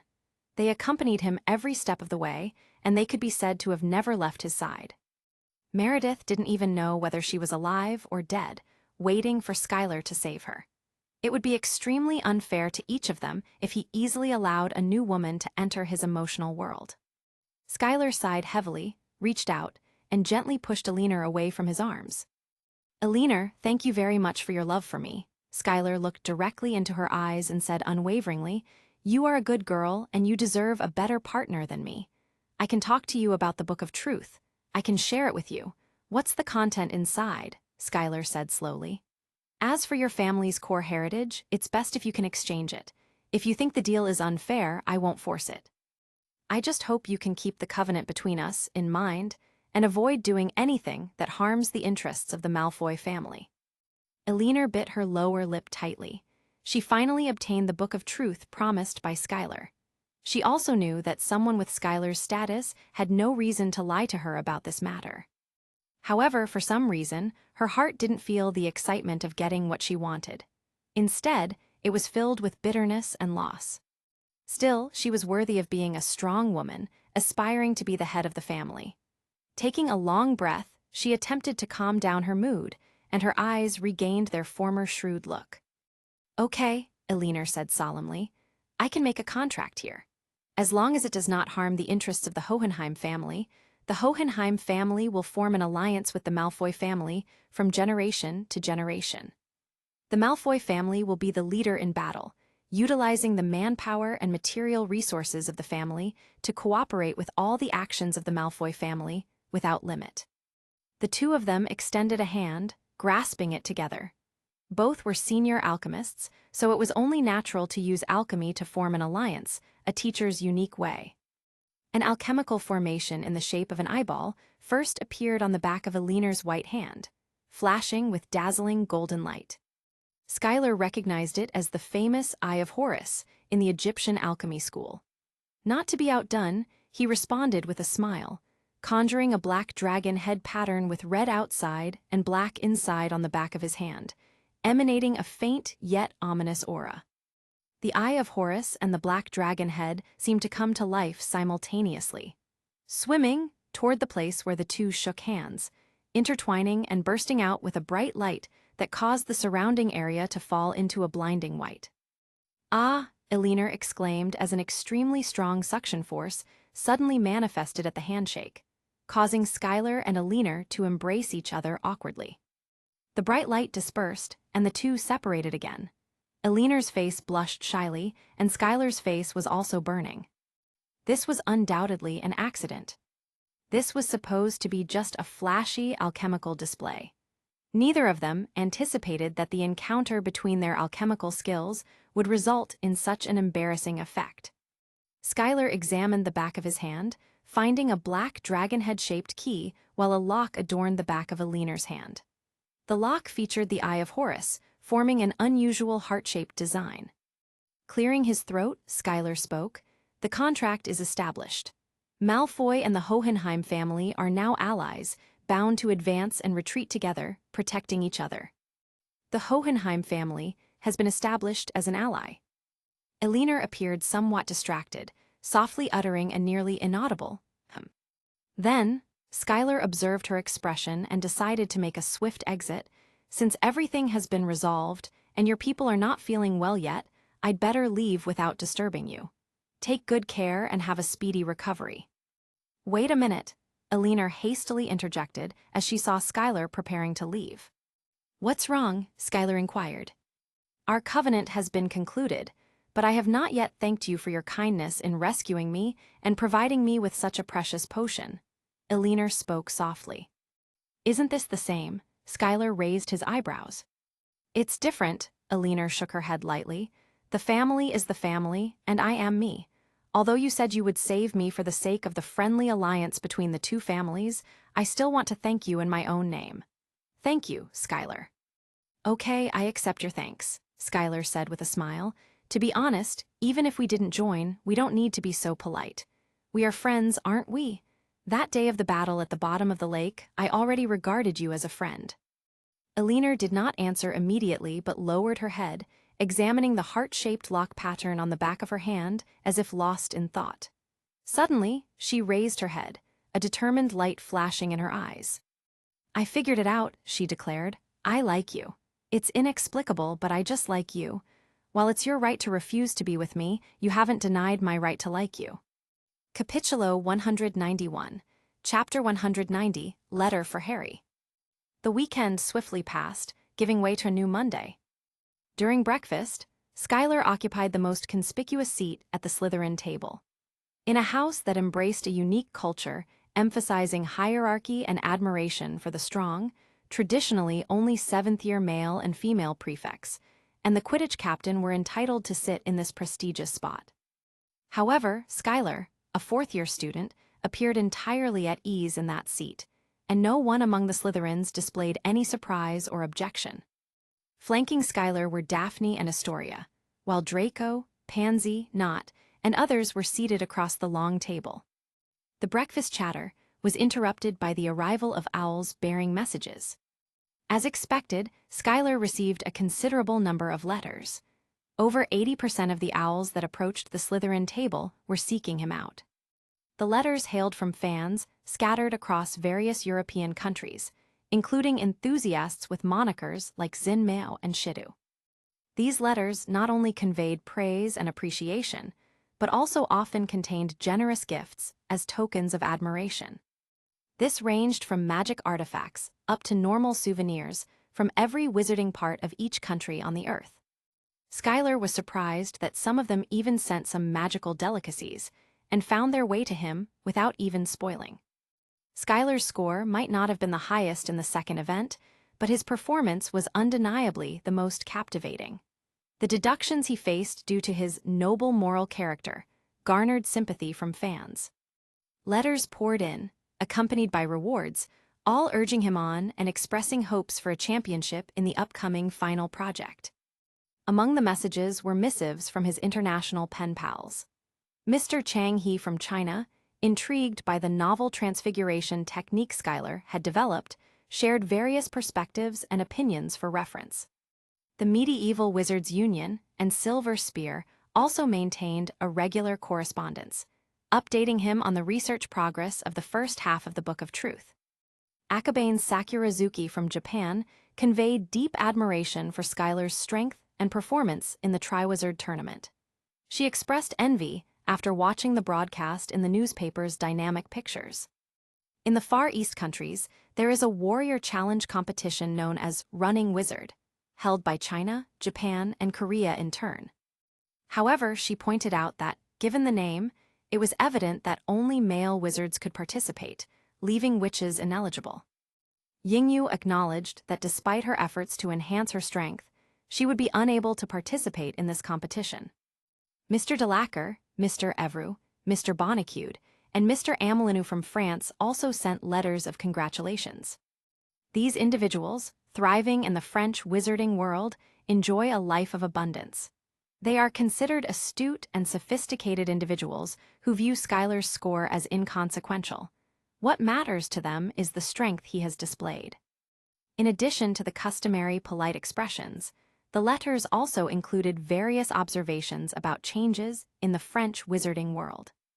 As prominent figures in their respective fields, they each possessed extensive personal connections, networks, and intelligence sources that covered all levels and corners of the French wizarding society.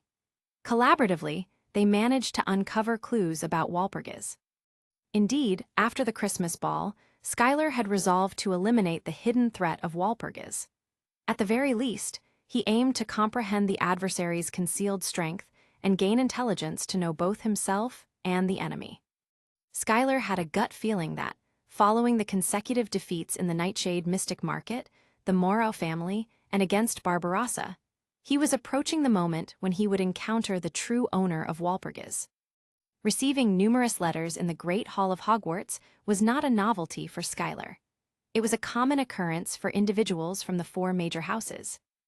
On this particular day, a notable departure from the norm was the influx of owls heading to the Gryffindor table, with a count no less than those delivering letters to the Slytherin table. A gray owl made its way towards Harry. Observing Harry's eager anticipation for the owl, Ron couldn't resist commenting, "Percy hasn't had time to respond to the letter yet. We only sent Hedwig to deliver the letter to him yesterday." Hermione, sitting beside them, concurred with a nod. To their surprise, after the gray owl settled on the plate in front of Harry, 4 more barn owls, a brown owl, and a gray wood owl swooped in. "What's happening?" Hermione exclaimed, swiftly grabbing Harry's goblet to shield it from being knocked over by the flurry of owls. They jostled, vying to deliver the letter to Harry first. "What on earth?" Harry began, taking the letter from the gray owl and reading it. Oh, he exclaimed in frustration, his entire face flushing red with anger. "What's happening?" Ron inquired. This is just absurd." Harry handed the letter to Ron, who, along with Hermione, huddled together to peruse the contents of the letter. Unlike a handwritten note, this letter appeared to be crafted from cut-out letters taken from Witch Weekly. It read, "You scumbag, Harry, you will get your comeuppance. Parvati and Hermione deserve better men. Go back to the Weasleys and play with your disgusting fencing." These were the types of venomous letters Harry was receiving. "You shameless boy. I should boil you in green algae." Ouch. As Harry opened the last envelope, a yellowish odor wafted out. The green liquid sprayed onto his hands, emitting a pungent smell of gasoline, and immediately large yellow blisters appeared on his skin. "Undiluted bubituber pus," Ron exclaimed, gingerly picking up the envelope and inspecting it. Harry quickly grabbed a napkin and wiped the pus off his hands, but thick, painful scars already covered his fingers, resembling a pair of lumpy gloves. "You should head to the hospital right away," Hermione advised as the owls dispersed from around Harry. "We'll explain the situation to Professor Sprout." Covering his hands, Harry swiftly exited the Great Hall. Fuming angrily, Hermione remarked, "Rita Skeeter has crossed all bounds. We didn't settle accounts with her after the Hagrid incident, and now she's done something like this to Harry. If this continues, it'll be disastrous. We need to figure out how she's snooping around us and uncovering our secrets." Ron, somewhat apprehensive, cautioned, "Maybe we shouldn't. I think it's better not to provoke this dreadful woman again." He then pointed out, "Hey, take a look at this. Scumbag Harry, if I catch wind of you toying with a girl's emotions just to be with your gay friend again, watch out. I just need to find a big envelope. Next time, I'll hex you." Read aloud by Ron, he concluded with a sigh, "Oh my God, these people are crazy." Capitulo 192, Chapter 191, The Nifflers. Although the intriguing incident during breakfast caught the attention of many, the young wizards were not particularly enthusiastic about discussing it. The primary topic of conversation among Hufflepuff and Ravenclaw students still revolved around the Triwizard Tournament. The 4 contestants had employed highly creative methods to enter the water during the second event, fueling anticipation for the surprises they might unveil in the third. At the extended Slytherin table, Draco observed Harry's departure with covered hands, smirking disdainfully. A realization struck him: he had been quite juvenile before, harboring a deep-seated resentment towards Harry and envisioning him as a primary nemesis. Reflecting on his own immaturity, Draco acknowledged that he had foolishly treated someone like Harry with animosity. His childishness stemmed from a failure to actively seek friendships on the train, leading to an unjustified, vengeful attitude towards Harry. In doing so, he overlooked the fact that his younger brother had quietly grown into a remarkable individual. Surprisingly, the individuals most familiar with Skylar's capabilities were Draco and Alina. While others might still be enchanted by Skylar's prowess showcased in the Triwizard Tournament, Draco understood the level of strength reached by the ancestor within him. Similarly, Alina, having personally confronted Barbarossa, comprehended the formidable strength possessed by the ancient mage. Although concealed from others, Draco and Alina were acutely aware Skylar had triumphed over the quasi-mage. This realization had been lingering in their minds over the past few days. Draco clenched his fists beneath the table, recognizing that it was time for him to mature. While catching up to Sharon might be an ambitious goal, he refused to be entangled in trivial conflicts with Potter. A genuine desire to become stronger took root within him for the first time, awaiting its future blossoming. The afternoon class was care of magical creatures. As the Slytherin students made their way to Hagrid's hut for care of magical creatures, they noticed Harry was missing from Gryffindor, likely due to the severity of the injury on his hand. Hagrid resumed his teaching duties the previous week, taking over from Professor Grubblyplank. Instead of continuing with the explosive-tailed Scroots, Hagrid decided to carry on Professor Grubblyplank's lesson on unicorns. Surprisingly, Hagrid demonstrated an extensive knowledge of unicorns, impressing even those who had been critical of him in the past, like Draco and Pansy. In the latest class, Hagrid informed them that they had concluded the lessons on unicorns. Now, standing outside his hut, he awaited the students with several open cardboard boxes at his feet, a sight that intrigued them. Draco frowned, disapprovingly pointing at the cardboard boxes, and remarked, "Tusk, what do we have here? Could it possibly be a newly hatched nest of fire-breathing lobster monsters?" Skylar responded with a faint smile, saying, "Brother, let's not jump to conclusions too quickly. Don't we all learn from our mistakes?" While Professor Hagrid might not give off an impression of high intelligence, in comparison to Professor Grubblyplank's performance, he is not so foolish as to be unaware of losing support in front of the students. He continued, "Moreover, as Dumbledore's trusted right-hand man, I'm certain Dumbledore must have had a thorough discussion with him." After that, Skylar smirked, Hagrid likely knows what was wrong with his previous teaching methods and the content he chose. Draco snorted in agreement. That's for the best. Can't imagine having someone with low capabilities have the opportunity to teach us about anything. Don't worry, if Professor Hagrid still refuses to change, I will utilize the power of the Faculty Appointment Committee to replace him. Skylar's eyes gleamed with a cold light, and the corners of his mouth lifted slightly. With his increasing strength, he had grown less fearful of Dumbledore, and no longer needed to approach matters with the same timidity and hesitation as before.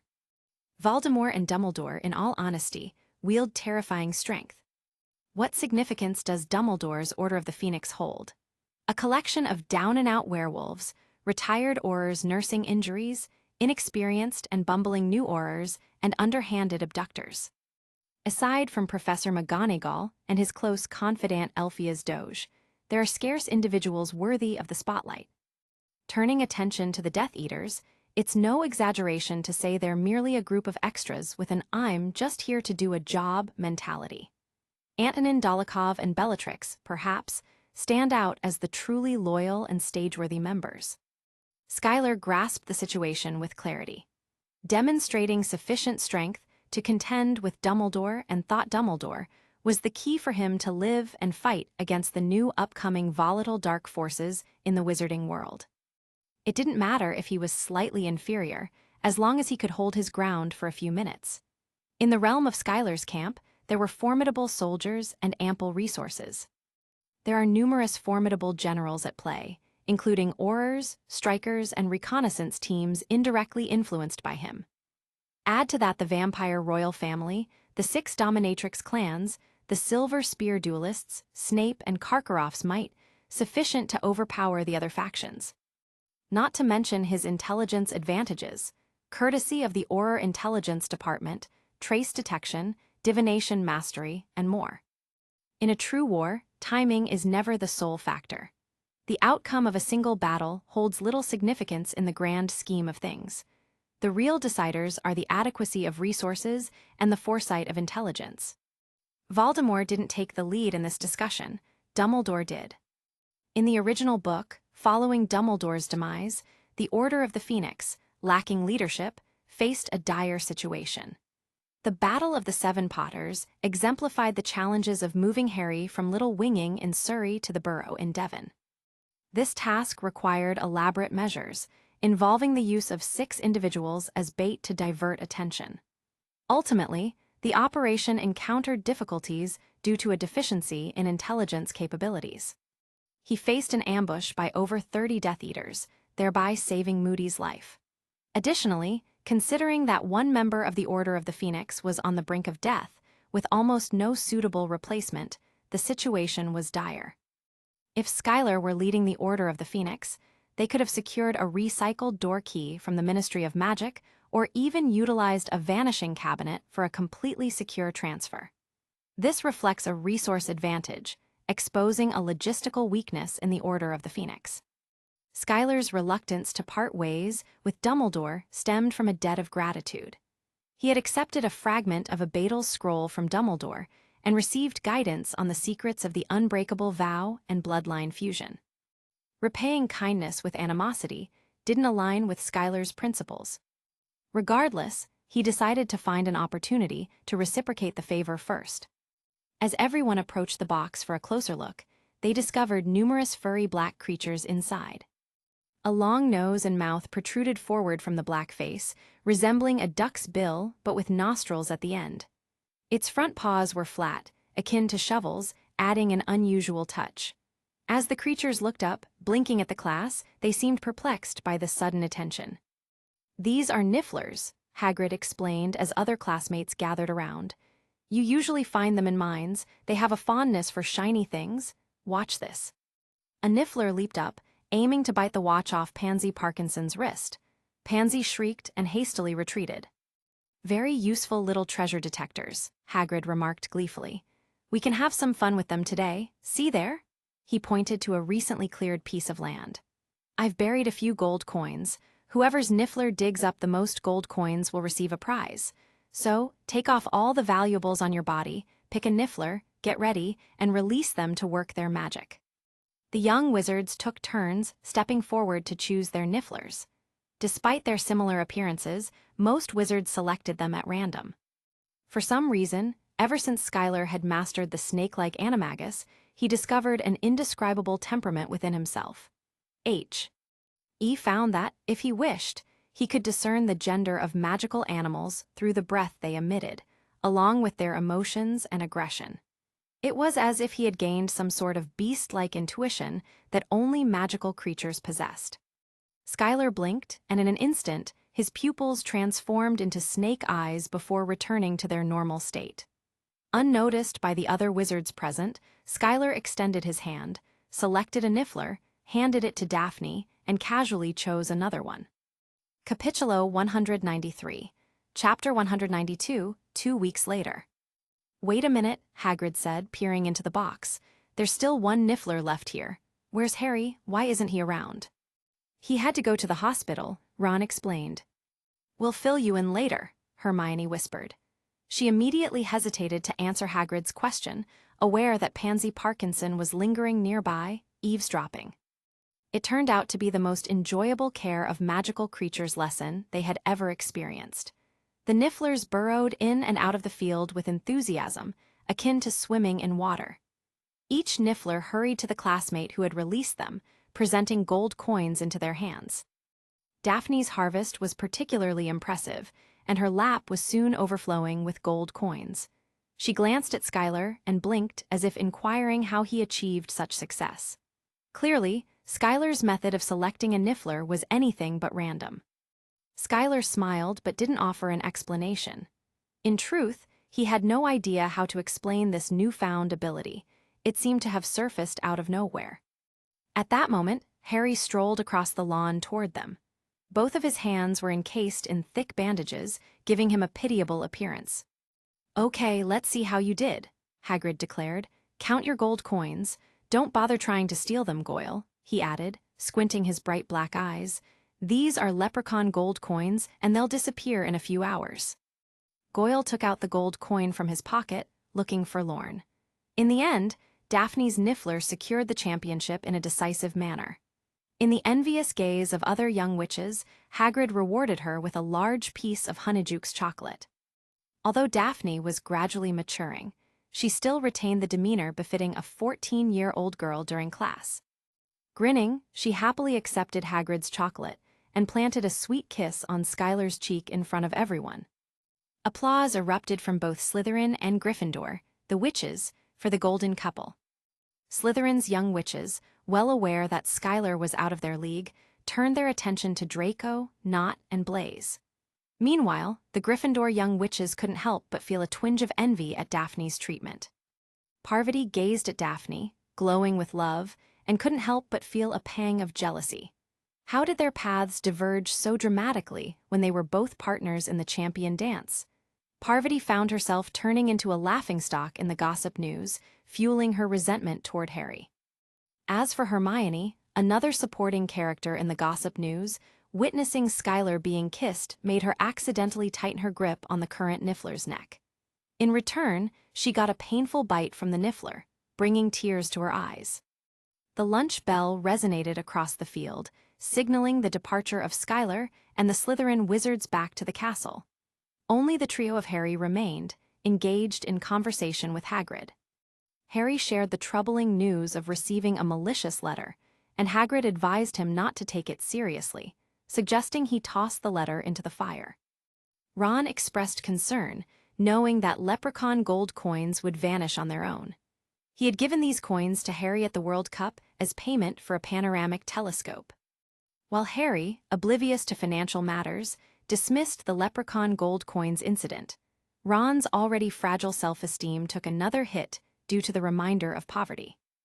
Hermione, seemingly still recovering from the Niffler bite shock, observed the conversation with a furrowed brow, lost in thought. It wasn't until Harry and Ron called her to leave that she snapped back to reality, wearing a bewildered expression. The following week on campus was uneventful. Harry continued to receive malicious letters, and despite heeding Hagrid's advice to avoid opening them, some ill-intentioned individuals sent howling letters that exploded on the Gryffindor table. These letters, screeching insults, exposed the chaotic love triangle involving Harry, Ron, Hermione, and Parvati. The scandal became widespread, reaching even those who didn't read Witch Weekly. Amidst the turmoil surrounding Harry, Skylar received a string of positive news. After nearly 2 months of dedicated effort, Morag and his team finally succeeded in pinpointing the location where the secret keeper was concealed under the red loyalty curse. Simultaneously, Luna and her group received encouraging news that they had successfully researched the colorful dwarf cattails.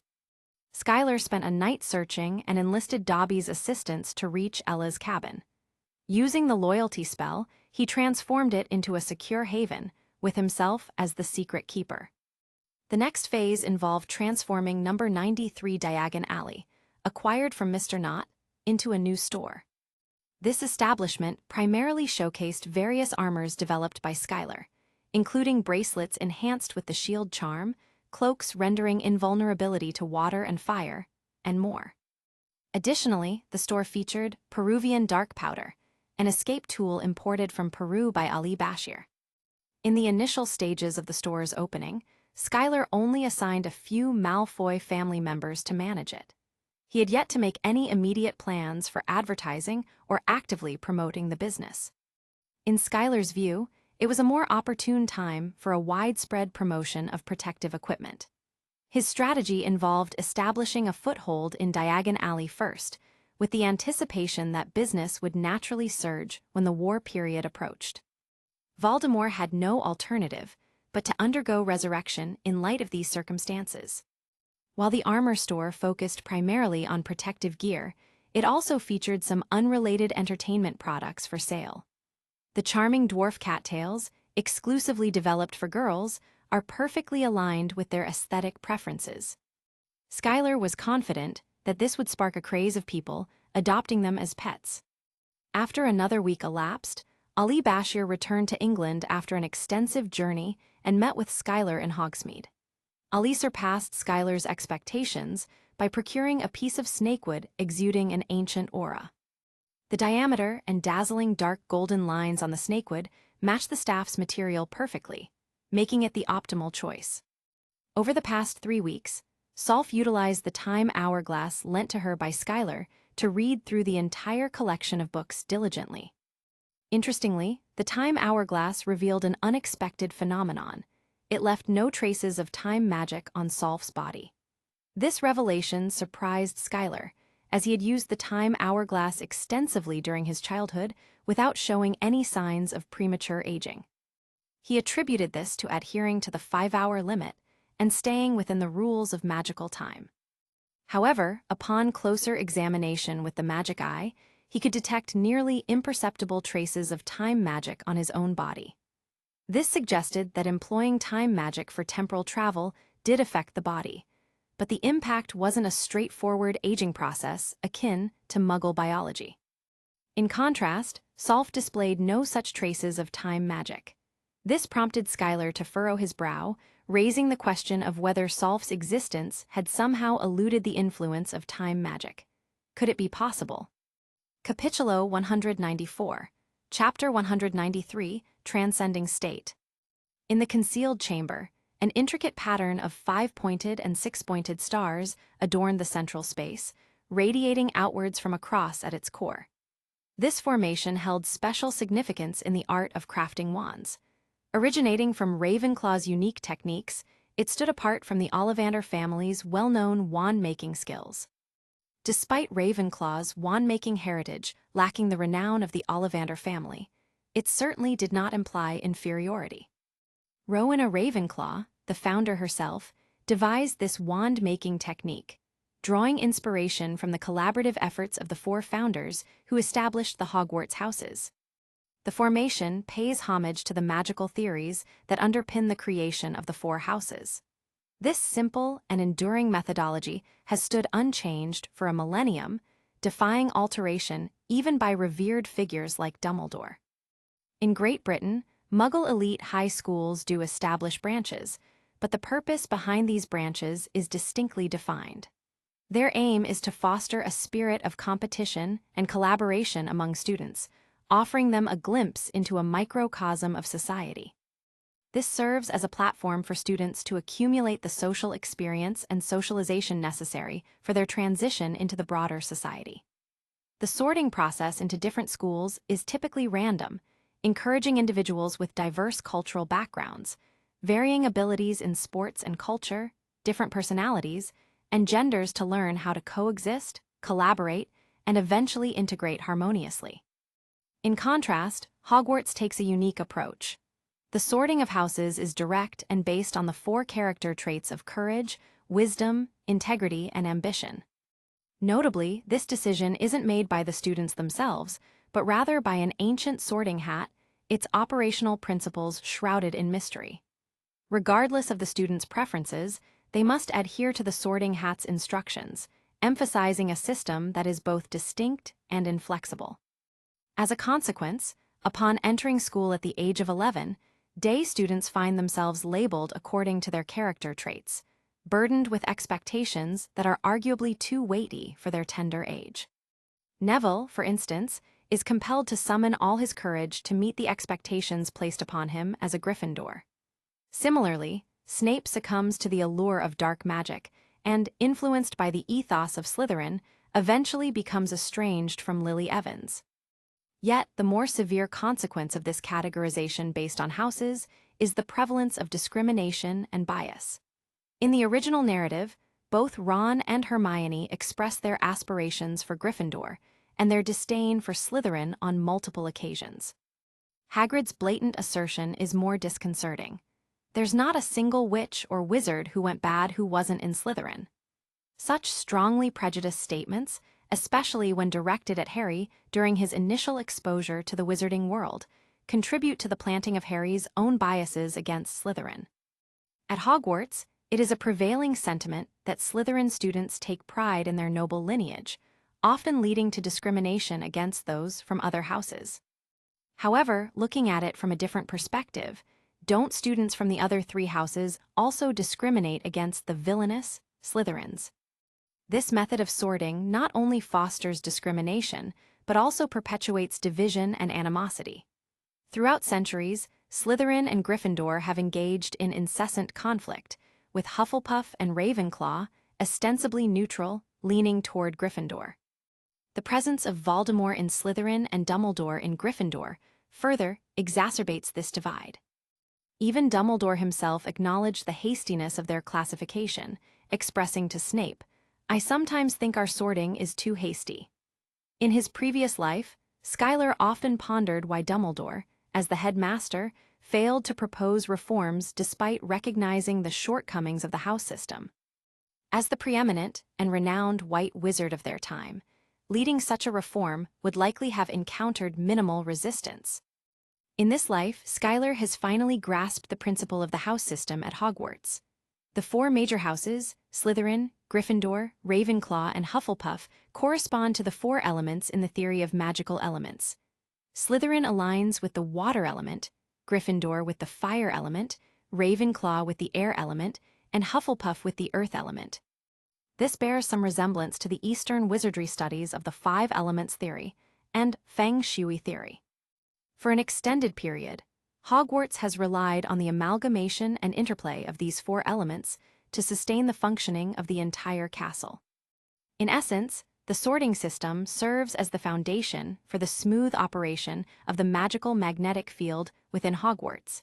This explains why no one dares to reform the house system.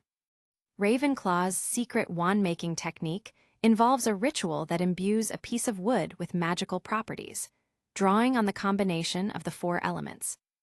Alone, this method is by no means inferior to the Ollivander family's technique of etching alchemical traces onto wood and the core of a wand. However, the drawback of Ravenclaw's approach becomes evident. It necessitates gathering wizards from all four elements to craft the wand collectively, placing it at a disadvantage compared to Ollivander in terms of versatility and convenience. Present in the secret room are four individuals: Skylar, Bathory, Annies, and Solf. Each stands at a corner of the room, forming the ends of the cross. In their hands, they hold materials to be used in the upcoming ritual, chosen from various legal and illicit sources through the assistance of Ali Bashir, Giuliana's sister, and the German smuggler Nicholas, all of whom Skylar had established connections with over the years. Reflecting on the times when he had to personally gather raw materials just to brew a magic-enhancing potion a few years ago, Skylar couldn't help but marvel at the extensive network of resources he now commands. With a simple request, he can effortlessly have the desired raw materials and components delivered to him. Whether in the Malfoy family, the Black family, the Greengrass family, or the Ravenclaw library, there are extensive collections of classics on wand-making. These tomes contain the accumulated wisdom passed down through generations in these esteemed families. While Skylar may not match Ollivander in the sheer volume of knowledge, he is certainly more than capable of surpassing most individuals in the field of wand craftsmanship. What Skylar truly lacked was the opportunity to put this knowledge into practice. In recent times, Solf has delved into this wealth of knowledge, guided by Skylar's unique precepts. Following Solf and Skylar's deductions, today marks the alignment of Mercury in the celestial sphere, and snakewood is attributed to Mercury in the herbological sequence. Hence, the magical conductivity of snakewood will be heightened by the astrological alignment, rendering it more responsive. The basilisk horn has undergone a meticulous treatment process. It is steeped in the blood of the rooster, a natural enemy of the basilisk, for 7 days and nights.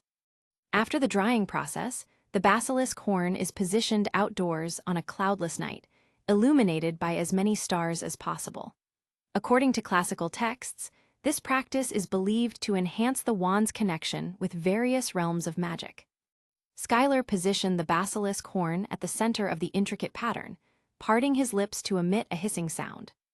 Among the quartet, only Solf possessed the ability to comprehend the serpent's language. Skylar uttered, "Awake, the king of all snakes." The basilisk horn burst forth with a brilliant, intense green luminescence.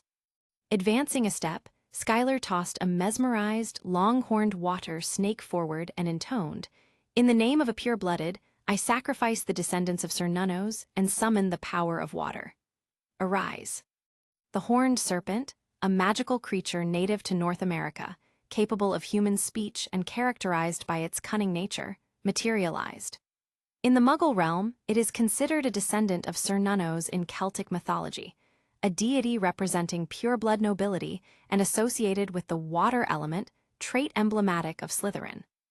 The long-horned water snake descended in front of the basilisk horn, emitting a wail before transforming into a pool of liquid-like blue energy, swiftly absorbed by the basilisk horn. Bathory took the next step.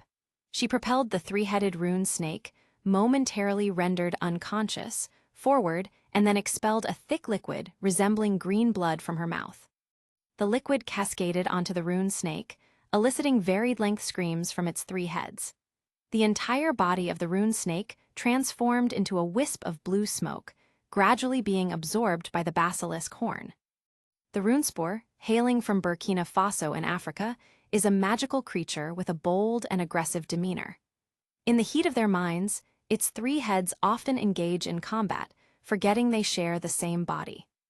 If one head dies, it's equivalent to the demise of all three, corresponding to the fire element trait associated with Gryffindor. Vampire's blood contains a quality known as dark fire, making it the most suitable material for refining the fire element.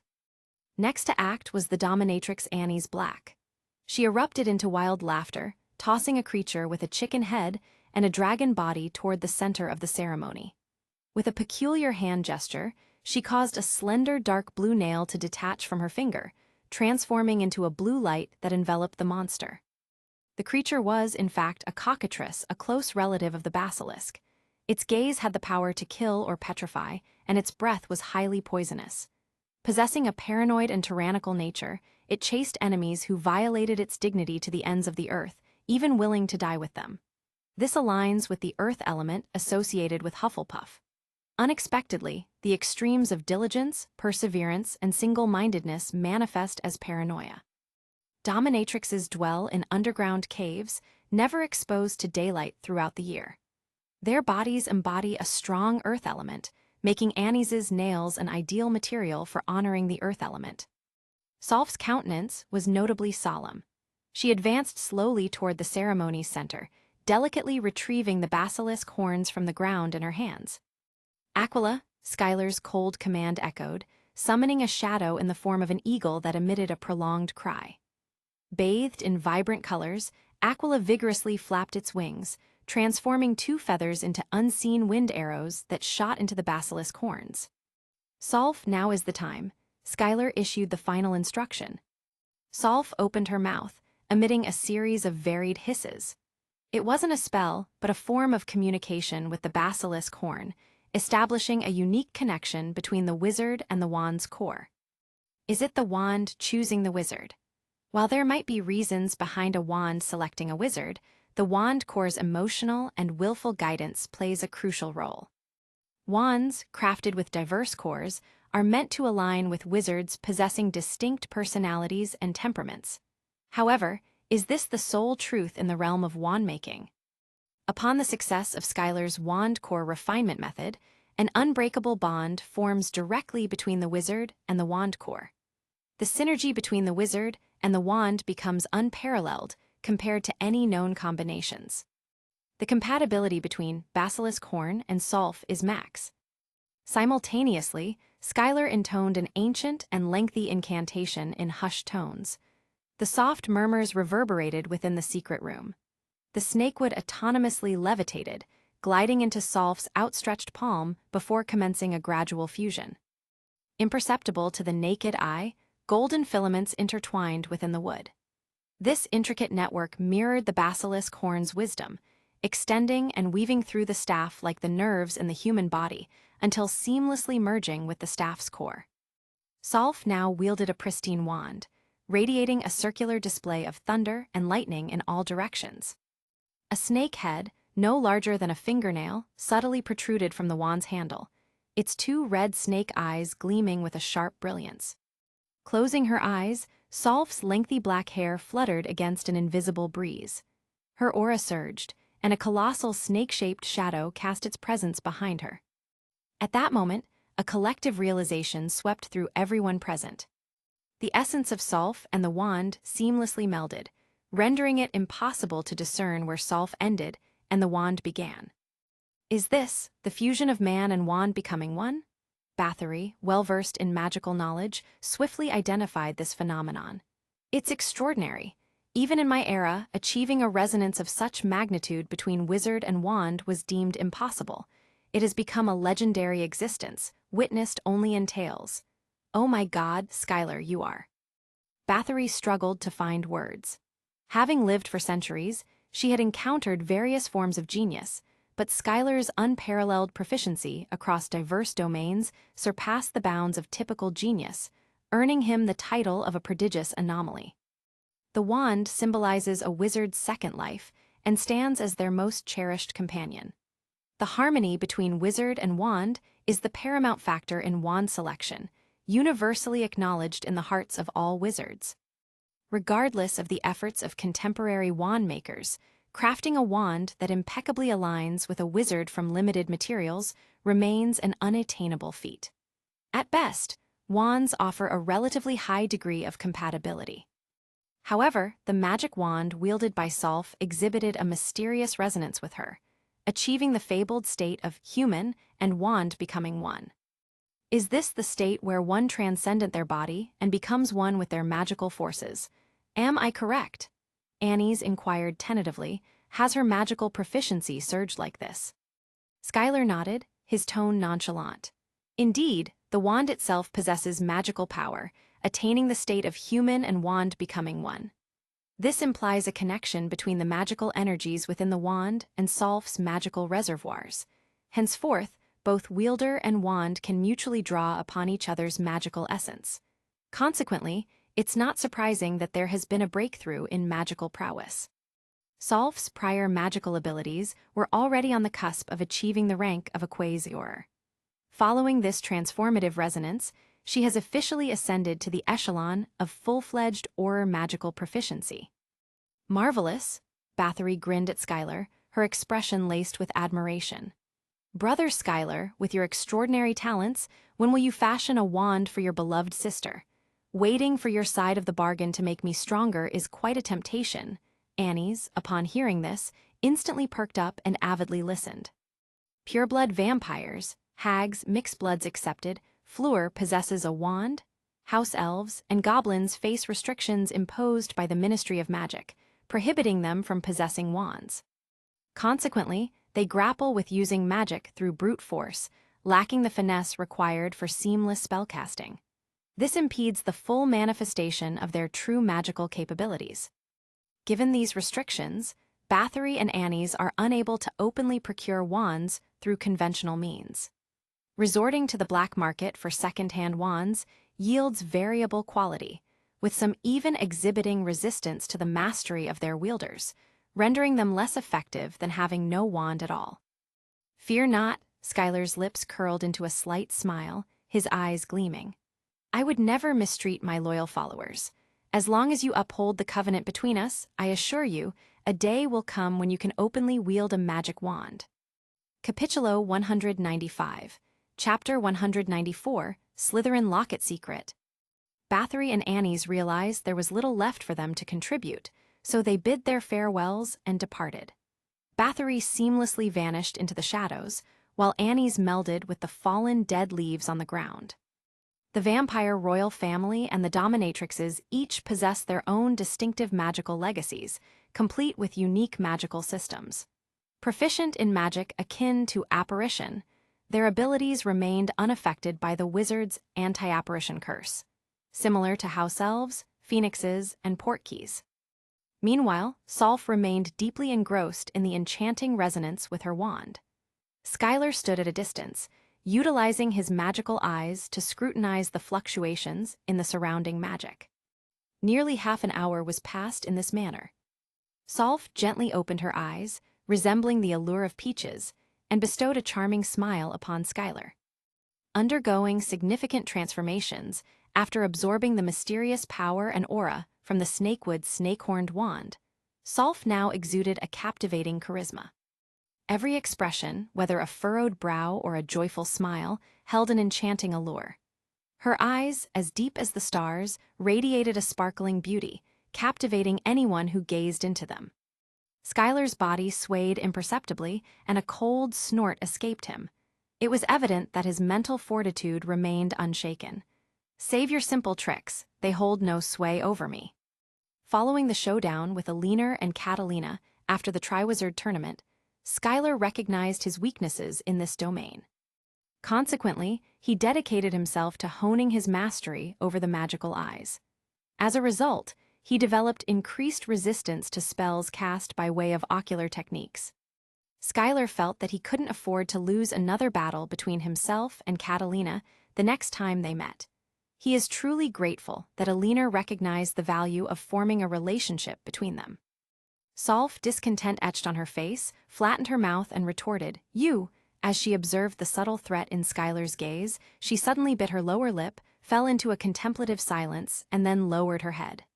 After a prolonged pause, she bitterly mumbled words only audible to herself. What a confounding demeanor. Idiot, idiot, idiot, idiot. Let me borrow your wand. I wish to witness the alterations in the wand's soul and magical potency as it forms a connection with its owner, Skylar stated, extending his hand. Still gnawing on her lip, Solf reluctantly handed her wand over to Skylar. The moment Skylar gripped the wand, a melodious ding resonated, and the pendant box cradled in his arms autonomously soared into the air, hovering before him. Both the wand and the pendant box emitted a luminous green glow, establishing a connection between them. In an unexpected turn, the pendant box unfurled, revealing a faint pattern against the sky. Its form resembled that of a map. Upon discovering his aptitude as a snake whisperer and opening the Slytherin locket for the first time, Skylar discerned not only the magical ability to summon the basilisk shadow, but also the presence of a nebulous map inside. Skylar endeavored to decipher the map and locate the indicated destination, yet the lack of substantial clues thwarted his efforts, leaving him without success despite his analytical and reasoning attempts. Skylar remained mindful of the legends bequeathed by the 4 founders of Hogwarts. Setting aside other matters, let's delve into the complete acquisition of Ravenclaw's and Hufflepuff's legacies by Skylar. Within Ravenclaw's inheritance, Skylar discovered a clandestine chamber housing an extensive collection of rare books, aquila, and the essence of wisdom. The essence of wisdom not only granted him the ability of illuminating insight, but also unraveled its own enigma. As for Hufflepuff's legacy, Skylar encountered Issa, a frozen magical talisman, an alchemical crucible infused with food and alchemy magic, revelations about the origin of elves, and the font of life. These revelations offered insights into the notions of creation and regeneration. Drawing parallels between the 2 inheritance experiences, Skylar is convinced that Slytherin's legacy extends far beyond a mere chamber of secrets and a basilisk. He postulates that Slytherin himself must have left behind additional legacies, and the map likely directs to the location of one such inheritance. With the plethora of blessings Skylar has amassed, only a handful of inheritances hold significant value for him. Among them, Slytherin's and Gryffindor's legacies undoubtedly claim prominent positions in his esteem, ranking high in his priorities. As elucidated earlier in this narrative, Slytherin bequeathed 2 legacies to his progeny, the Gaunt family, a snakewood basilisk horn wand and a pendant worn around his neck. In the early 12th century, the formidable Gaunt family faced a division when 2 equally powerful brothers went their separate ways. The younger brother sought refuge in the McGillicuddy Mountains of Ireland, founding his own family and establishing an alternate lineage within the Gaunt bloodline. The unfolding tableau before Skylar underscored the realization that unveiling the map's secret and acquiring Slytherin's true legacy necessitated possession of both the snakewood basilisk horn wand and the pendant. Yet, such an endeavor within the Gaunt branch had become unattainable. Simultaneously, it planted the seeds for the eventual decline of the Gaunt family. Despite being endowed with the talent of snake whispering, the Gaunt family found themselves relegated to a dilapidated ancestral dwelling. Clutching a ring and a pendant box, they clung to these remnants as tokens of their bygone splendor. In the original narrative, Harry, a destitute child accustomed to the confines of the broom closet, even entertained the notion of whether Gaunt's ancestral home could be considered habitable upon witnessing its appearance in Bob Ogden's memories. Described in the original text, the walls adorned with moss, missing roof tiles revealing exposed rafters, and the encroachment of nettles surrounding the house, with small, dirt-laden windows, portrayed the profound desolation experienced by the last generation of the Gaunt family.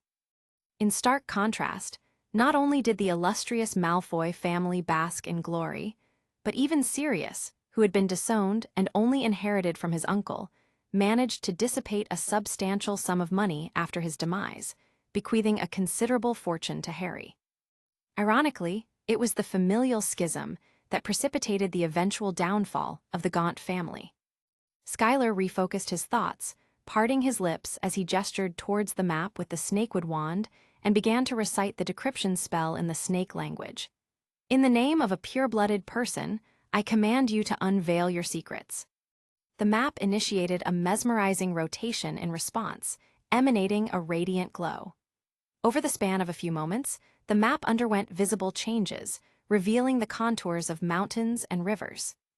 Eventually, the metamorphosis ceased, leaving a distinct green, snake-shaped mark on the map amidst the mountains. Skylar immediately recognized the location. It was the McGillicuddy Mountains in Ireland, the very place where Gaunt's second son sought refuge when the family underwent their separation. Capitulo 196, Chapter 195, The Hag's Glen. Ireland's McGillicuddy Reeks, situated in County Kerry within the Republic of Ireland, extend over a span of 19 kilometers and are in close proximity to the Killarney Lakes within Killarney National Park. It is noteworthy that, in the magical realm, this location falls under the jurisdiction of the Ministry of Magic of Great Britain, rather than being governed independently. While the territorial boundaries and sovereignty in the wizarding world typically align with those in the Muggle realm, there are exceptions, such as the case of Ireland. Other instances include the fact that, in the wizarding world, North and South Korea are governed by the same regime, the Korean Ministry of Magic. Similarly, Transylvania, unlike its Muggle counterpart within Romania, exists as an independent country under the governance of the Ministry of Magic in Transylvania. The McGillicuddy Reeks, surpassing a length of 19 kilometers, encompass the highest peak in Ireland, Mount Carrauntoohil. During favorable weather conditions and pleasant climates, numerous Muggle tourists are drawn to this enchanting location for mountain climbing and to revel in the breathtaking scenery. Due to the Muggle-repelling charm, Muggles tend to subconsciously overlook various peculiar details during their mountain journeys, such as encountering an inexplicable empty wasteland in a particular section of the expedition. Following the enforcement of the International Statute of Wizarding Secrecy, numerous wizards opted to establish settlements in the vicinity, particularly around Mount Carrauntoohil. At least 2 villages emerged as focal points for wizard communities in this region. Wizards who maintained close ties with Muggles often chose to reside in Calm Cailleach Valley, Loughra, a village resembling St. Catchpole, where both wizards and Muggles coexisted. This village is situated to the west of the Carrauntoohil Mountains. Separated from this mixed community by the Carrauntoohil Mountain is the Calm Cailleach Valley, Irish Kelly Valley. Often referred to as Witch's Glen, this valley, located to the east of Carrauntoohil Mountain, serves as the abode of an extremely pure-blood wizard who vehemently avoids any interaction with Muggles. The Gaunt family, inheriting their ancestor Slytherin's unwavering reverence for pure blood, opted to settle in Witch's Glen and establish their lineage. This continued until the generation of Isolt Sayer's mother, the founder of Ilvermorny, when the family dynamics underwent a significant change. Isolt's mother, Rhiannon Gaunt, fell in love with William Sayer, a member of the Sayer family, a prominent Irish wizard family in the nearby town, and married him. Following their union, they relocated to Calm Cailleach Valley, where they learned to coexist and adapt to Muggle life. This decision did not sit well with Leona's sister, the infamous Dark Witch Gormlaith Gaunt. One fateful night, Gormlaith infiltrated their home and cast a fire spell that claimed the lives of the entire family, leaving only Isolt alive. Gormlaith took her back to Witch's Glen for training, exposing her to dark magic and subjecting her to witnessing curses and torture inflicted upon Muggles. However, Isolt resisted complete indoctrination. After acquiring a substantial amount of magical knowledge, she stole her aunt's wand and clandestinely ventured to the New World of North America. It was there that she embarked on a series of remarkable adventures, ultimately leading to the founding of Ilvermorny Magic Academy. This is also the reason why Skylar chose to have Dobby apparate to Witch's Glen.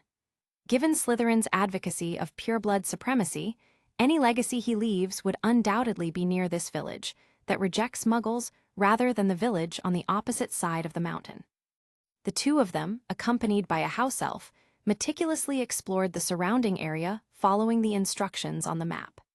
After navigating through an exceptionally concealed mountain path and traversing a dark cave, they eventually arrived at an empty basin surrounded by mountains.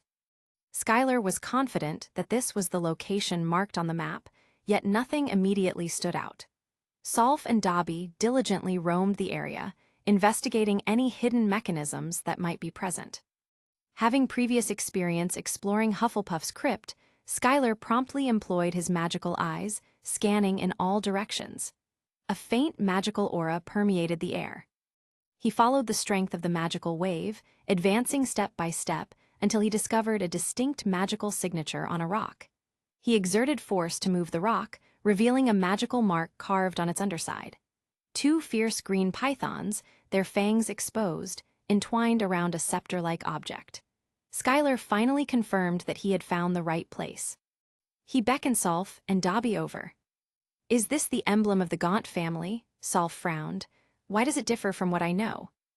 "No, this is not the emblem of the Gaunt family," Skylar explained. "It is the original family emblem of the Slytherin family.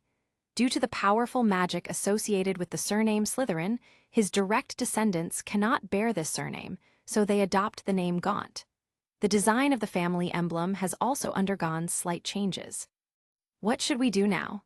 Solf attempted to command the two giant pythons on the mark in snake language, but received no response. Skylar pondered for a moment and remarked, "What Slytherin values most is the blood of wizards, and his most potent magic lies in black magic and legilimency. Considering these two aspects." Skylar produced a wand and lightly stroked his palm, causing bright red blood to flow rapidly. The drops fell onto the magic mark, and he directed the wand at the mark, declaring loudly, "Legilimency." A green light emanated from the magic mark, and the two green pythons instantly absorbed Skylar's blood. The pythons seemed to come to life, emitting a loud hissing sound as they gradually unwound from around the wand. The unsealed wand transformed into a stream of light and shot into Skylar's mind. No matter how many times she tried to comprehend it, Solf just couldn't help but be amazed at Skylar's magical prowess, especially after learning that Skylar could speak the parcel tongue.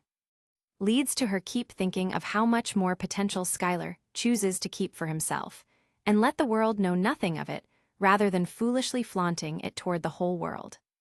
Solf slowly realized that even in her prime condition, there was no way she would win against Skylar's insurmountable rate of growth.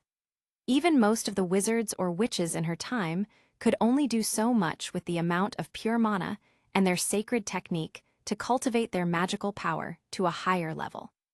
This method resembled a pensive, allowing one to leave their memory in the magical world. Activation required a specific approach, triggering the transfer of memories directly into the heir's consciousness.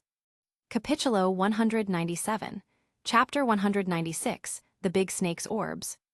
He parted his lips and recited the ancient magical prayer, the words flowing effortlessly from his mind, accompanied by the unmistakable hiss of serpents. Chanting in the snake language held a distinct sensation, markedly different from the experience of invoking the ancient dragon language. Uttering each syllable in the snake language felt like it sapped away Skylar's strength. Whenever he spoke in parcel tongue, he experienced an exhaustive drain of energy, prompting him to use it sparingly and opt for alternatives to avoid the toll it took on him. Yet, as Skylar intoned the snake language at this moment, an unusual surge overcame him. His blood seemed to boil with each syllable, coursing through his veins with an energetic enthusiasm. The rhythmic pulsations fueled a surge of vitality, leaving him invigorated and animated with every uttered phrase. Currently, Skylar's eyes bore the strain of bloodshot, his complexion taking on an abnormal flush, and his voice gradually adopting a hoarse and fatigued quality. Intuitively sensing that something was amiss with Skylar, Solf urgently spoke out. "Skylar, cease this at once. Your bloodline isn't robust enough to withstand the intensity of this snake language magic." Despite Solf's plea, Skylar remained unyielding, persisting in his fervent recitation. The once friendly tones of the snake language now echoed to Solf as an ominous, otherworldly sound. Gritting her teeth, as if reaching a determined decision, she retrieved the snakewood wand and attempted to cast both the tongue-tying curse and the mouth-sealing charm on Skylar.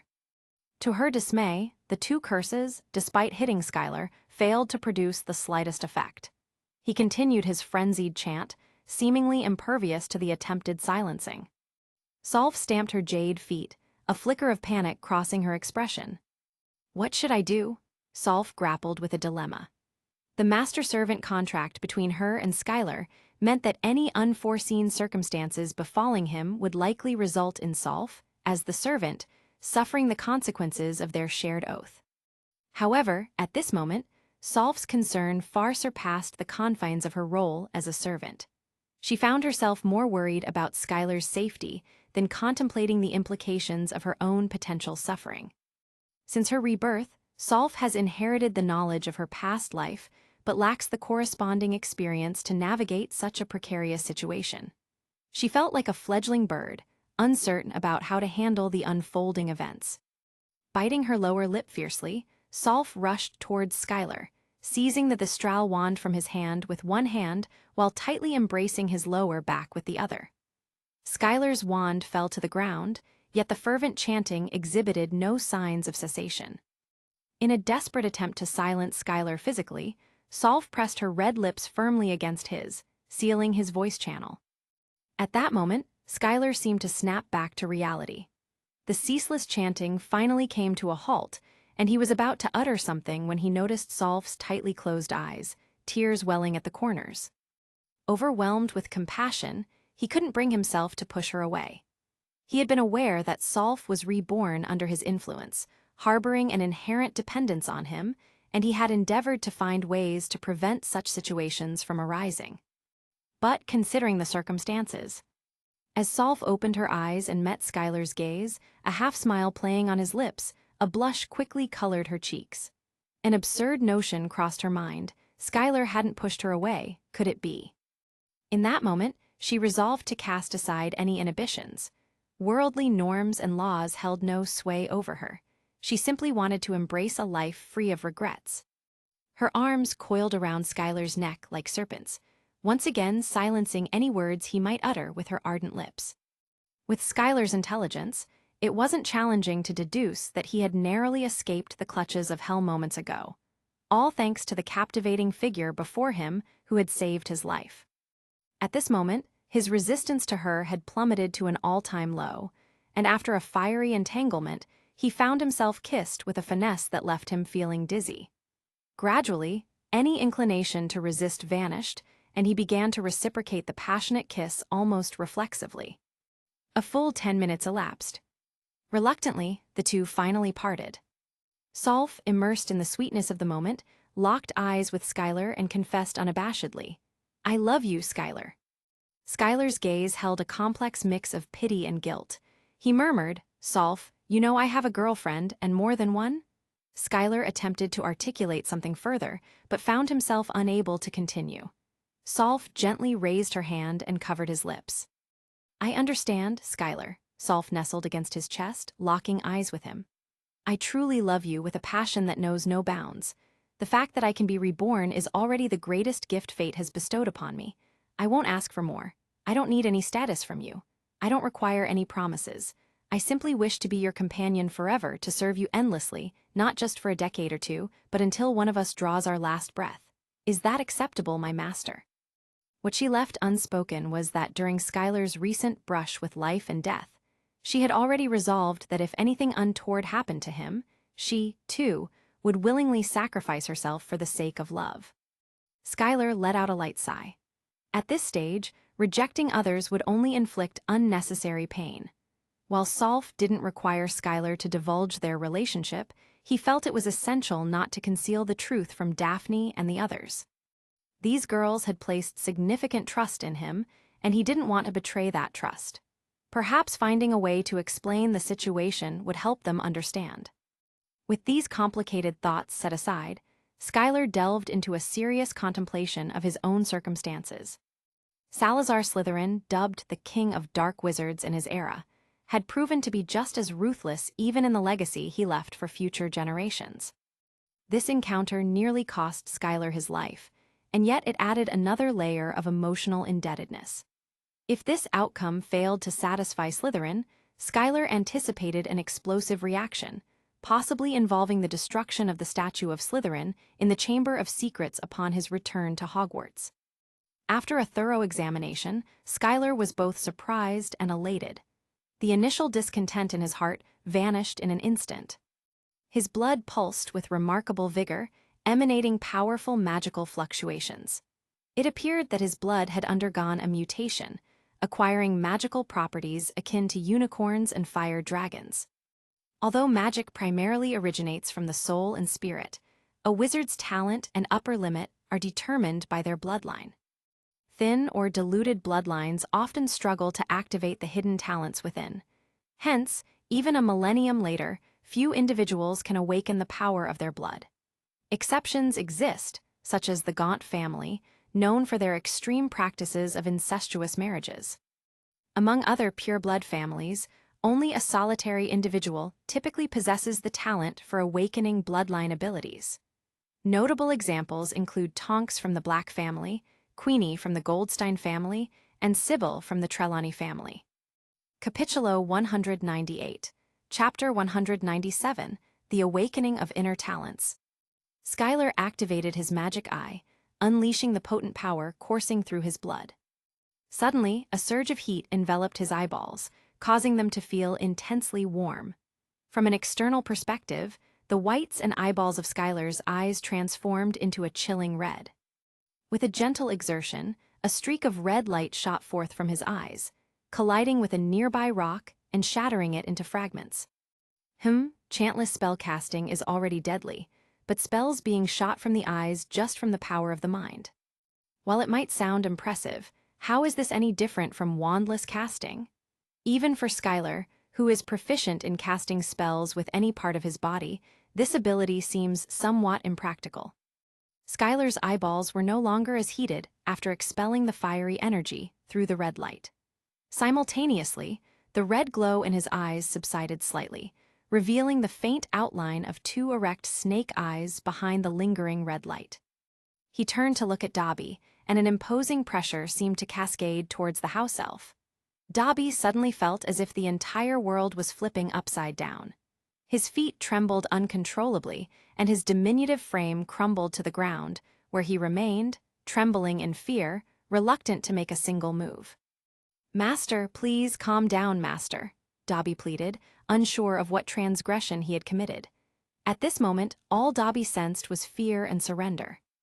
Although Dobby believed it had somehow angered Skylar, in reality, this was not the case. The coercion emanating from Skylar was unintentional, a manifestation of ancient bloodline power and the inherent suppression between bloodlines.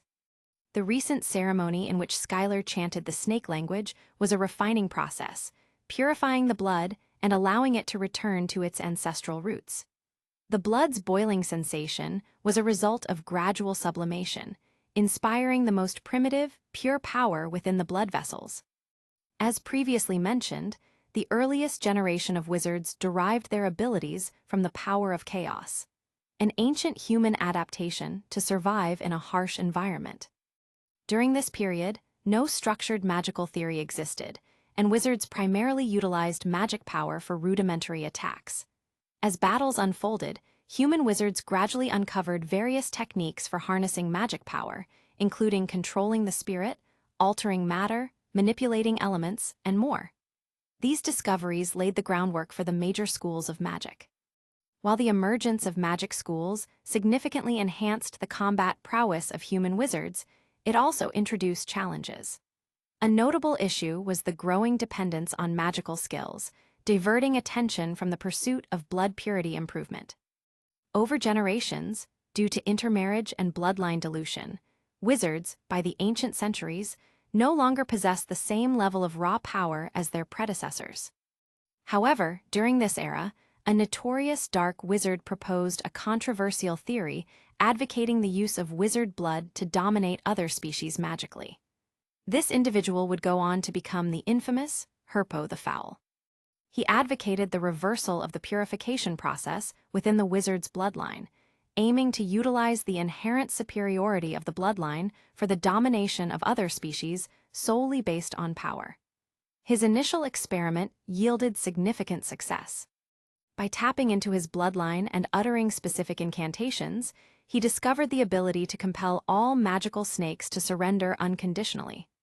Subsequently, he formalized these incantations into a framework, coining the term Parseltongue, laying the foundation for the snake whisperer talent. Empowered by this triumph, he grew more confident and dedicated himself to developing blood suppression methods for additional species. Collaborating with a wandering wizard named Dumbledore, they invented the bird language, capable of taming all magical birds and animals. Unfortunately, their collaboration came to an end due to differing philosophies. That Dumbledore, Albus Dumbledore's ancestor timing from when the era of chaotic magic, believed that there was no need to resort to blood suppression to ensure the obedience of birds.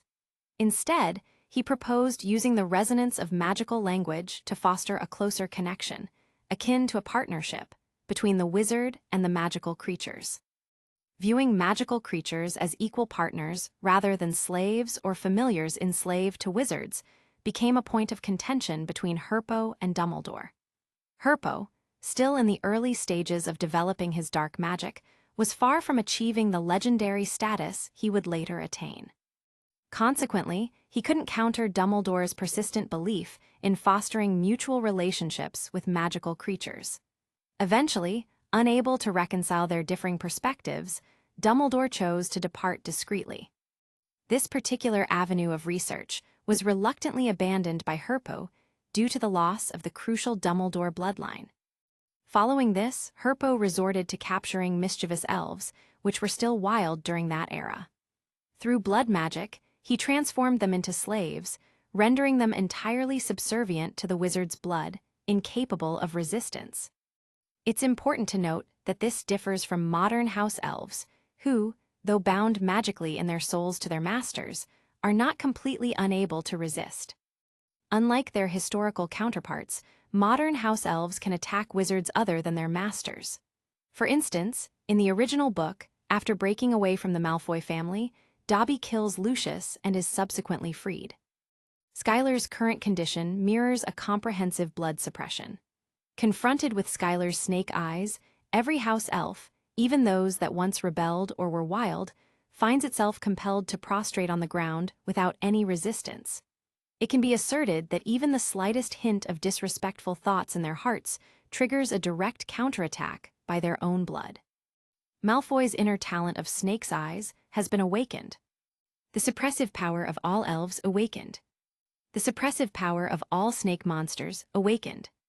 Frowning, Skylar realizes that the unintentional emission of power from his snake eyes is unexpectedly potent when he merely casts a glance at Dobby. It takes him by surprise. Hold on a second, doesn't this mean I am essentially the emperor revered by all elves worldwide? It's worth noting that house elves represent only one subset of elf-like creatures described in the original books. I can bring them under my command now. Interesting. Skylar mused to himself. Various other racial branches trace their origins back to ancient elves, including leprechauns in Ireland, nymphs in France and Greece, evil spirits in Germany, African yumbos, Japanese tanuki, and many more. Skylar redirected his attention away from Dobby. Even though Dobby was unaware of the events, he sensed the immense pressure on his body dissipate suddenly and promptly stood up, expressing gratitude towards Skylar. Turning his gaze to Solf, Skylar's eyes displayed a noticeable reduction in the red glow. The two distinct snake eyes were now clearly visible. A crimson light abruptly sparkled within the pupils, and Skylar's mental and magical energies flowed involuntarily into his eyeballs, transforming into a warm line reminiscent of infrared rays. It pierced straight into Solf's eyes, causing her delicate frame to stiffen instantly. Her gaze lost focus, indicating she was completely entranced. Describing the current situation is quite challenging. Despite possessing knowledge of legilimency, Skylar usually refrained from using it due to concerns about potential detection through various countermeasures. As a result, his proficiency in legilimency could not be considered exceptionally high. Delving so deeply into someone else's mind was a new experience for Skylar. At this moment, his mental power felt like it was connecting to two currents, and Solf's memories resembled a book that he could effortlessly flip through. Human memories typically follow a sequential order, retaining every experience from birth to death. However, this technique crudely dissected it, transforming it into myriad images like frames from a dismantled movie. A sudden realization struck Schuyler, leaving him deeply disturbed by what he uncovered. This power was undeniably formidable. Capitulo 199, Chapter 198, King of All Kings. Schuyler had gained profound insight into the true purpose behind Slytherin's legacy technique, the snake eye technique. It went beyond mere influence or paralysis of others' mental states, and it extended far beyond the simple act of stealing memories.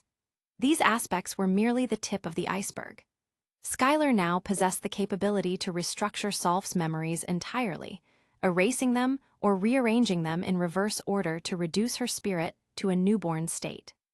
What astonished Schuyler even more was the ability to craft fictional memories at will and seamlessly implant them into her spiritual realm. If Schuyler chose to portray himself as Solf's lover within her memories, she would be helplessly and passionately in love with him. Conversely, if Schuyler depicted her as a snake, she would genuinely believe herself to be a snake, adopting their behaviors and lifestyle. This newfound ability represented a transformative power capable of altering lives entirely, effortlessly turning adversaries into unwaveringly loyal servants. Learned the Slytherin's forbidden spell, memory manipulation. Schuyler's heart pounded with intensity. The sudden mastery of such a commanding skill left him with an overwhelming sense of unease. Simultaneously, Schuyler couldn't help but ponder the fate of Slytherin himself, the wielder of this extraordinary skill, after his departure from Hogwarts. Why is there no mention of his whereabouts in the annals of wizarding history? A person possessing such a unique and powerful ability could be a benevolent ruler or a legendary hero. How could he remain shrouded in obscurity? Considering that no member of the Gaunt family had ever been recorded as mastering this magical skill over the past 1,000 years, it raised questions about Slytherin's legacy. If someone in the Gaunt lineage had wielded such power, Armand II might not have been able to oppress the Gaunt family so ruthlessly during his time. There must have been a sudden and urgent turn of events in Slytherin's life, preventing him from passing on his legacy directly to his descendants. He hastily arranged the inheritance at Hogwarts, leaving behind the snakewood wand and locket. Perhaps he didn't anticipate the eventual splintering of the Gaunt family, leading to the loss of the opportunity for a direct heir to inherit his legacy. Reflecting on the lessons derived from Armand II's actions, Schuyler ventured a daring hypothesis. Slytherin might have confronted an overwhelmingly formidable adversary, a force surpassing even the strength of the four founders. Faced with such a potent foe, Slytherin perhaps lost all confidence in overcoming and returning victorious. In this dire circumstance, he chose to bequeath his wand and inheritance to posterity, suggesting the possibility of a wizard's confrontation without the aid of a wand. Adding to the intrigue, Schuyler makes an audacious deduction concerning Hagrid, who has always presented himself as a pureblood wizard. In reality, Hagrid was not even a pureblood. His mother was none other than the giant Fridwulfa, whose current whereabouts remained unknown. For reasons unknown, Schuyler sensed a mysterious connection transcending time and space, possibly due to his acceptance of Slytherin's inheritance. Beads of cold sweat suddenly formed on his forehead, tracing a path down his face. The question lingered. What kind of formidable adversary could induce Slytherin to forsake the will to fight and willingly sacrifice his own life? Contemplating the potential consequences, Schuyler wondered if the formidable enemy Slytherin faced had truly met his end.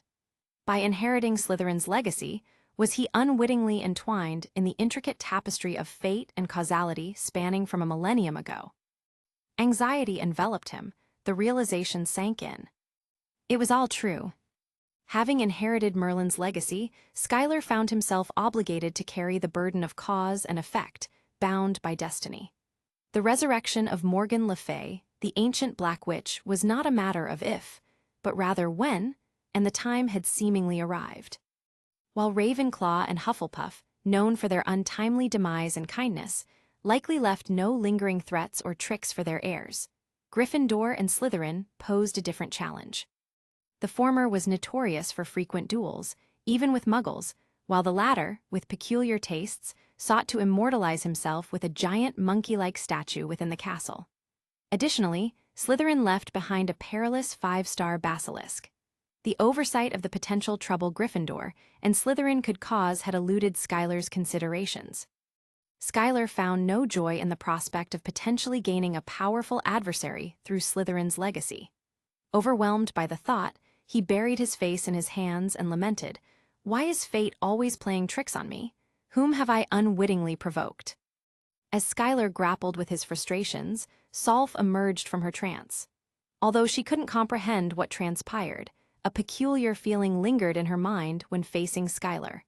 A mixture of fascination and reverence, as if he had become the master of her destiny and her destined foe. Softly she inquired, "What's wrong, master?" Aware that he hadn't yet mastered the new Snake Eyes ability, Skylar hastily shut his eyes, avoiding further eye contact with Solf and Dobby. "I'm fine," he reassured, squinting his eyes. Using his wand, he transformed into a comfortable, large leather chair, settling into it slowly. "Just let me rest for a while. You two can continue exploring during this time to ensure we haven't overlooked anything." Skylar frowned. "To be honest, I feel that Slytherin's inheritance is not complete enough. There is no way this is the only knowledge left behind by Slytherin. With all his pride, it would be abnormal for him to let all his knowledge be eaten by the passage of time." Where did they go?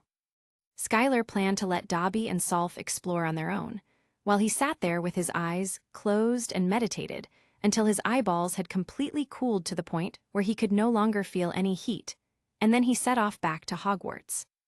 Taking advantage of this gap, he can also sort out all the trump cards in his hand. Although Skylar felt that he had been cheated a lot on this journey to Ireland to pursue his heritage, it must be said that at the same time, the rewards it brought were also extremely huge. Skylar has acquired the ability to coerce all magical snakes and all elven creatures. This is not a small skill like Peter Pettigrew that allows little mice to help, but a real ability to control these two giants. The supreme ruling power of the ethnic group. In other words, Skylar has become their king to a certain extent. No matter which elf he encounters, they can only obey his words and bow their heads. During the horrific period of you-know-who's reign, they were responsible for some of the most brutal massacres of Muggles. Many giants who worked for you-know-who died at the hands of Aurors fighting against the dark forces, but Fridwulfa was not one of them. She probably fled to one of the giant villages that still exist in the mountains abroad. However, if we analyze the eccentric behavior during care of magical creatures' lessons, it appears that Fridwulfa's son inherited his mother's cruel nature. It is said that Hagrid established a close friendship with a boy, and it was this boy who caused the mysterious man to lose his power. Skylar has acquired the ability to coerce all magical snakes and all elven creatures.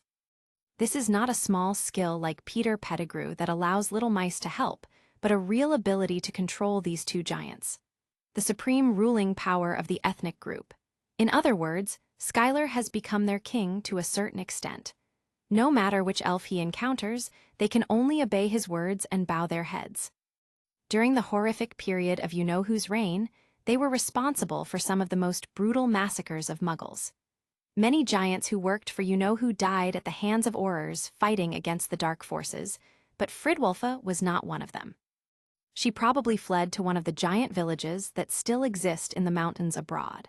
However, if we analyze the eccentric behavior during care of magical creatures' lessons, it appears that Fridwulfa's son inherited his mother's cruel nature. It is said that Hagrid established a close friendship with a boy, and it was this boy who caused the mysterious man to lose his power.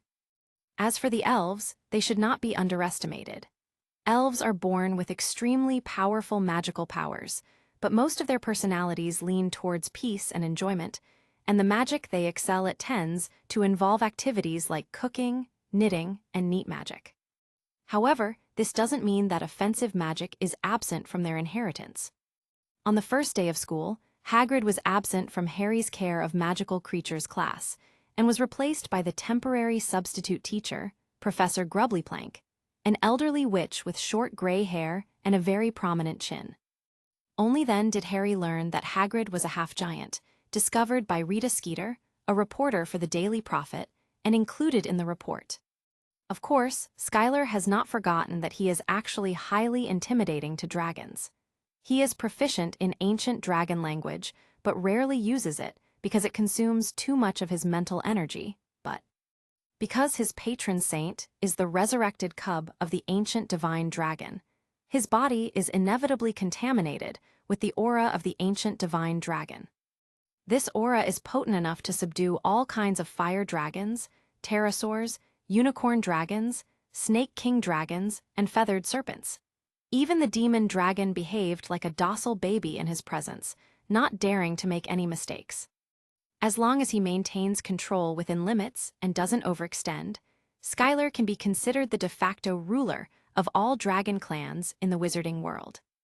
In his previous life, Skylar had come across many fan fiction protagonists taming fire dragons as pets, which sounded impressive. But in reality, how would a mere dragon knight manage to tame something incredible such as the king of all dragons? It's my turn to figure out everything finally, isn't it? Skylar thought to himself. Capítulo 200, Chapter 199, Unidentified Liquid. After consolidating the power of memory manipulation in his grasp, a new round of plans and calculations gradually took shape in Skylar's mind. Time was becoming increasingly urgent. It was now the end of March, and only 3 months remained before Voldemort's resurrection. Skylar needed to ensure that every chess piece fell into the right place. With this in mind, Skylar redirected his thoughts to the profound meaning of memory manipulation. Why does Slytherin create such a powerful spell in the first place? In Skylar's understanding, this should be an invincible magic. Once executed, all wizards would yield and all demons would kneel. So, why, then, did Slytherin believe there was still a powerful enemy he couldn't defeat? Even if we don't dismiss this as a mere fantastical notion unilaterally assumed by Skylar, it is explicitly documented in wizarding history that Slytherin publicly contested Gryffindor, resulting in a draw. This battle forms the basis for why the 4 founders, with clearly differing ideas, could jointly establish the school on an equal footing. In this scenario, this magic must have limitations that Skylar does not yet fully understand. It's certainly not the kind of magic that is absolutely invincible. The reason why it had such a profound effect on Solf was likely due to the master-servant contract between them. As a servant, Solf was naturally more susceptible to being restrained by me. So, what would be the effect if it faced other people? Assuming that Skylar's conjecture about Slytherin's powerful enemy is correct, then theoretically, this magic must be ineffective against individuals who surpass him in certain aspects. This aspect could refer to personality strength, i.e., will and consciousness, mental power, or even more so, magic level. The Imperious Curse serves as a useful reference. Both the Imperious Curse and memory manipulation are forms of magic that influence and even control other people's minds. The key distinction lies in the fact that the Imperious Curse uses intense pleasure to cloud others' judgment, making them willingly submit and become puppets, but this pleasure diminishes over time. Sooner or later, the controlled puppet can break away from the control of the Imperious Curse. For instance, as seen in the original book, Barty Crouch Jr. successfully managed to break free from Voldemort's Imperious Curse and went to Hogwarts to report the news. The principle behind memory manipulation is distinct from that of the Imperious Curse. It doesn't rely on any emotion to cloud reason, but instead completely distorts a person's personality and alters their cognition. Skylar envisions that individuals under the influence of this magic wouldn't be aware of the manipulation and wouldn't retain memories of their prior character and personality. Breaking free from this control seems almost impossible. Regardless of the variances between the two, the successful casting of both spells hinges on the same premise: invading the other person's spirit and soul to erode, influence, and transform their minds. Achieving this is highly challenging. Even individuals as powerful as Voldemort and Dumbledore find it difficult to employ legilimency on Snape, illustrating his qualification as a double agent. Similarly, Barty Crouch's proficiency was such that he couldn't cast the Imperious Curse successfully on Harry during their 4th grade class. Drawing from the Imperious Curse example, Schuyler deduced several key points. Firstly, individuals with robust personalities pose a significant challenge to the success of memory manipulation.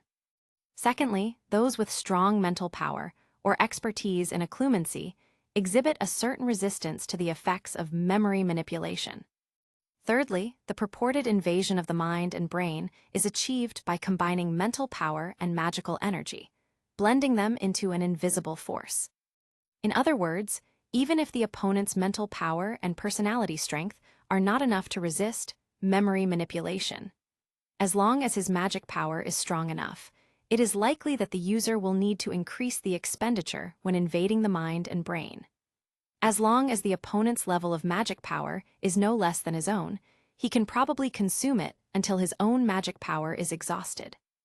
On the third point, memory manipulation is not as useful as the Imperious Curse. Because memory manipulation consumes too much energy, the party that invades will definitely consume much more magic power than the party that simply resists. Then this point needs to be paid great attention to. If one accidentally consumes all the magic power and fails to perform the spell, then he will really have no choice but to be slaughtered. Let's delve into the current scene at the basin. Dobby, utilizing the house elf's distinctive cleaning magic, commenced the task of clearing away the weeds and rocks scattered across the ground. Casting spells with phantom-like movements, his industrious figure was visible from every corner of the basin. Meanwhile, Solf transformed into a large snake, slithering across the terrain, employing the keen senses of a serpent to explore the entire basin meticulously. As Schuyler opened his eyes, a surprised cry resonated from Solf's location. Swiftly making his way to where Solf was, Schuyler found Dobby already present.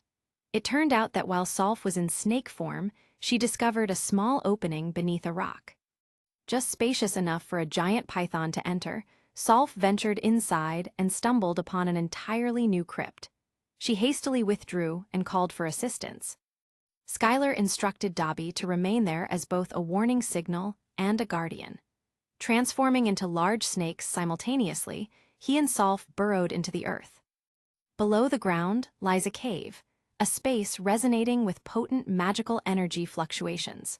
Numerous protective magic circles are inscribed around it, creating a barrier that secludes this atmosphere from the outside world. Magic power fluctuations remain confined within, preventing any leakage. This made it challenging for Schuyler to detect this hole using his magic eye earlier.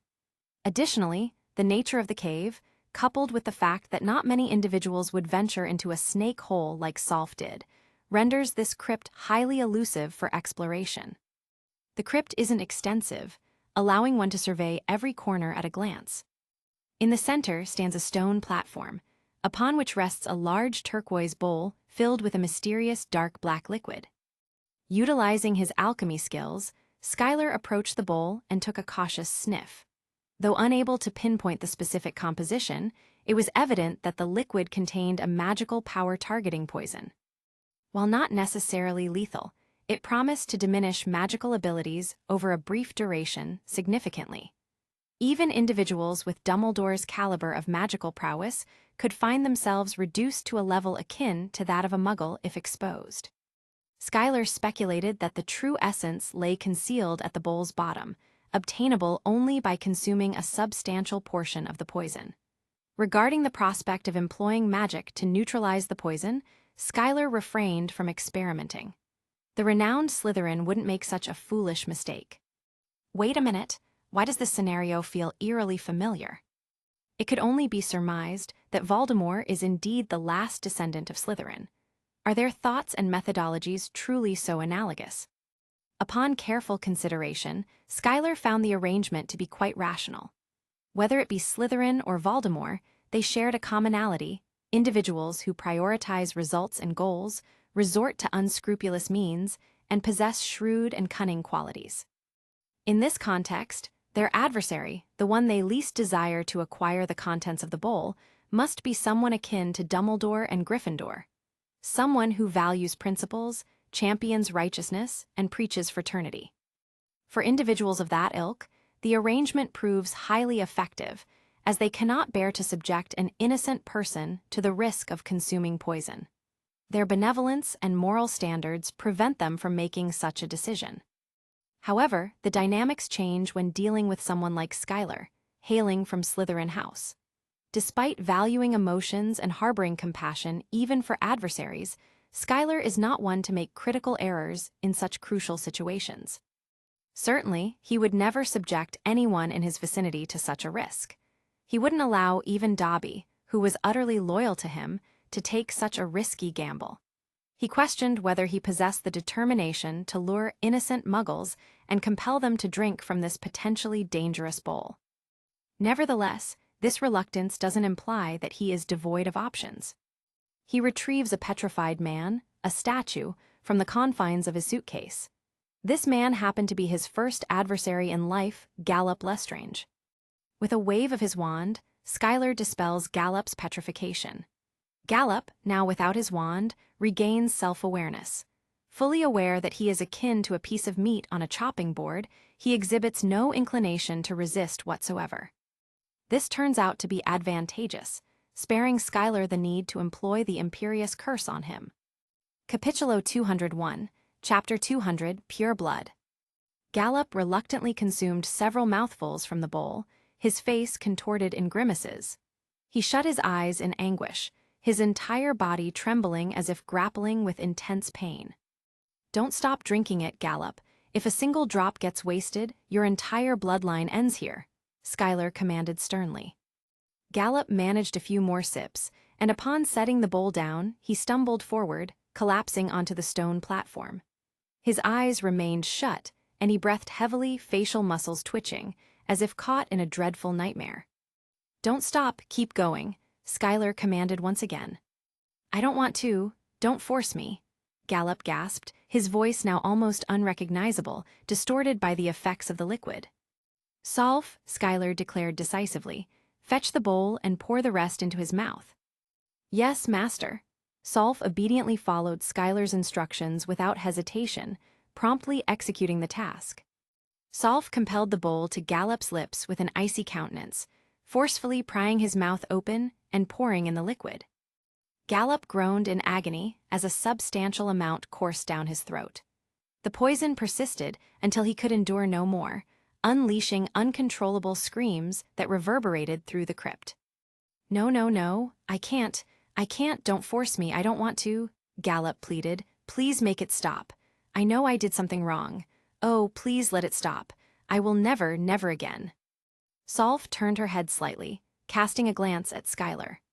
Observing his stoic expression, her cold demeanor remained unwavering as she faithfully carried out her task, pouring a significant quantity of poison into Gallop's mouth. This time, Gallop descended into madness. He collapsed to the ground, wailing loudly and pounding the floor with his fists. Through tears, he implored, "Please, please, please, don't want that, let me do anything. Really, anything will do." Even Solve's face showed a hint of reluctance this time. Skylar observed her expression with intrigue and spoke softly. "Did you know? This is the man who once schemed to attack me with several others at the bottom of the Black Lake. He aimed to turn me into their puppet, even resorting to murder to achieve this goal. They killed a friend of mine and numerous innocent mermaids." Upon hearing this revelation, the momentary look of reluctance on Solve's face vanished instantly. She responded, and for her, anyone intending harm to her master and her beloved was unforgivable, warranting the most severe and perverse punishment. Her countenance acquired an icy veneer, rendering her even more distant, yet from Skylar's perspective, she became increasingly captivating. At this moment, she truly embodied the allure of a femme fatale. Skylar couldn't deny that, among his various relationships, no one could evoke this particular feeling. These other girls lived in the sunlight, representing his kind and sunny side. Only Solve could truly embody the concealed, darker side of Skylar, a facet he preferred to keep untouched. Dumbledore's proclamation that a great wizard possesses a dark side, but the true measure lies in confronting it, sounded splendid, yet he himself opted for escape. If not for his fear of power and evasion of responsibility, why would the Ministry of Magic be so corrupt? Why would the Defense Against the Dark Arts class sacrifice numerous young and promising professors? Schuyler held a consistent disdain for Dumbledore's hypocrisy. He believed that everyone harbored a dark side. The crux lay in how one channeled it and selected acceptable outlets for its expression. Returning to Solf, she seized Gallup's neck forcefully, pulling him backward to make his pallid face tilt upward. Then, she continued the relentless pouring of poison. Gallup consumed the liquid like a thirsty child, only to scream again once he finished, as if his internal organs were ablaze. Despite his agonized cries, Solf persisted in pouring the poison into his mouth. As he reached the bottom of the bowl, Gallup suddenly screamed, his voice more agonized than ever. "I want to die, I want to die. Make it stop, I want to die." The effects of the curse on Gallup began to manifest. Tufts of wolf hair sprouted on his face, as well as on his arms, calves, and neck. However, simultaneously, his mission was accomplished. The poison was consumed entirely, revealing a small scarlet bottle. Solf raised her wand, gazing at Schuyler, and asked, "Shall I end his suffering now by casting the killing curse?" Schuyler shook his head and replied, "No need. Judging by his appearance, it seems he lost control of his magical power suppression, and the curse has rebounded. He won't survive for long. Let's leave him be. He likely lacks the strength to lift a finger in his current condition." Schuyler strode directly to the large bowl, removing the cap from the red bottle. As he opened it, a beautiful red glow emerged, resembling a crimson rainbow. A single drop of blood slowly ascended from the bottle's mouth. A smile played on Schuyler's lips as he anticipated the nature of this substance. Given that Ravenclaw bequeathed the essence of wisdom, and Hufflepuff left the source of life, both representing the pinnacle of magical powers, Slytherin, being distinct, wouldn't settle for anything less. This blood bead must be the coveted, pure blood. Extending his hand, Schuyler beckoned to the blood bead, which obediently approached him with a hint of sentience. Schuyler discerned its potent energy through his magic eyes, accompanied by extraordinary magical fluctuations. Before Schuyler could decipher how to utilize this pure blood, the blood bead suddenly emitted a red glow, transforming into a crimson light that shot into Schuyler's chest. Upon obtaining the essence of wisdom, Schuyler had experienced a surge in mental power. Acquiring the source of life had imparted a sensation of boundless vitality coursing through his body. Now, with the acquisition of the pure blood, Schuyler felt nothing. His magical power showed no increase, mental power and soul strength remained unchanged, and even his body and appearance exhibited no discernible differences. Closing his eyes, Schuyler delved into his body using mental power to inspect organs and tissues. After meticulous scrutiny, he identified a red blood bead suspended a few centimeters above his heart. With each heartbeat, the blood bead released minute amounts of red energy into the heart, seamlessly integrating that energy into his bloodstream. Due to its minuscule quantity, Schuyler couldn't discern the potential effects on his blood. Although the creation obtained couldn't be immediately utilized, Schuyler displayed no signs of discouragement. After all, any alterations in the blood could hardly be viewed as negative, right? At that moment, the stone platform emitted loud rumbling sounds and descended to the ground amidst powerful tremors. Simultaneously, around Schuyler, a similar rumbling echoed, and 6 massive obelisk-shaped stone tablets slowly ascended from the ground. Each stone tablet was adorned with intricate serpentine characters inscribed in red blood. At the same time, both Schuyler and Solf could comprehend the serpentine characters. The disparities in grammar and sentence structure between the Middle Ages and the present made deciphering the lengthy script laborious and time-consuming. Half an hour elapsed, and Schuyler massaged his temples. "Solf," Schuyler called softly. "Master, what's the matter?" Solf responded respectfully. "I've been absent from the public eye at Hogwarts for quite some time. Despite Daphne and Astoria helping me maintain a cover, I suspect there might be repercussions if I don't reappear soon. I'm not keen on drawing the attention of the old man with the white beard too quickly," Schuyler mused, considering the time had elapsed. From the setup in the Slytherin Chamber of Secrets in the early hours of the previous night, to the wand-making ceremony, and the journey to Ireland this morning, almost half a day had transpired since discovering the basin at the Hag's Glen and subsequently arriving at this crypt. Schuyler paused, gathering his thoughts before continuing. "I've formed a general understanding of the 6 stone tablets. Each one corresponds to a form of parsnip magic, specifically wielded by masters of the snake language. However, it's not as straightforward as accurately pronouncing words and waving a wand. One must possess essential knowledge and a profound understanding of parsnip magic to cast these spells. That's why the stone tablets are adorned with such extensive and intricate theories." Solf gently furrowed her beautiful brow and inquired, "Is the essence of parsnip magic distinct from other mainstream wizard magic?" "Wizard magic theory has been essentially finalized since the Middle Ages," explained Schuyler. "A consensus among wizards worldwide asserts that magic involves harnessing the magical power within the body to affect reality. Given that magic is projected through the hands via mental control, wizards devised wands and spells to enhance the stability and precision of spellcasting. You have already grasped some of this concept, Solf. It's safe to say that any wizard who has completed their first year understands this common sense. The notion of precise casting implies that no unexpected effects should occur when casting a particular spell. For instance, Miranda Goshawk's standard spells, Elementary, recounts the mishap of the wizard Barufio, who, while not paying attention, mistakenly uttered F instead of C and found himself on the floor with a bison standing on his chest. Professor Flitwick later used this incident as a cautionary example while teaching the levitation spell, creating a significant jest for Schuyler in his previous life. During his time reading fan fiction, Schuyler encountered many fan authors who believed that incorrectly reciting the levitation spell would transform it into the bison transformation spell. Some well-known fans even utilized this idea to humorously transform a buffalo and prank Draco in a roundabout way. However, in reality, the complete incantation for the levitation spell doesn't contain the letter F. Solf, if you carefully recall your experiences when you transformed into a snake, you'll notice that the animal kingdom possesses its own form of language and communication. For instance, bees communicate through their flight patterns. Similarly, despite snake sounds resembling hissing to human ears, each sound actually conveys a distinct thought and meaning. "This is a realm close to instinct," Schuyler interjected calmly.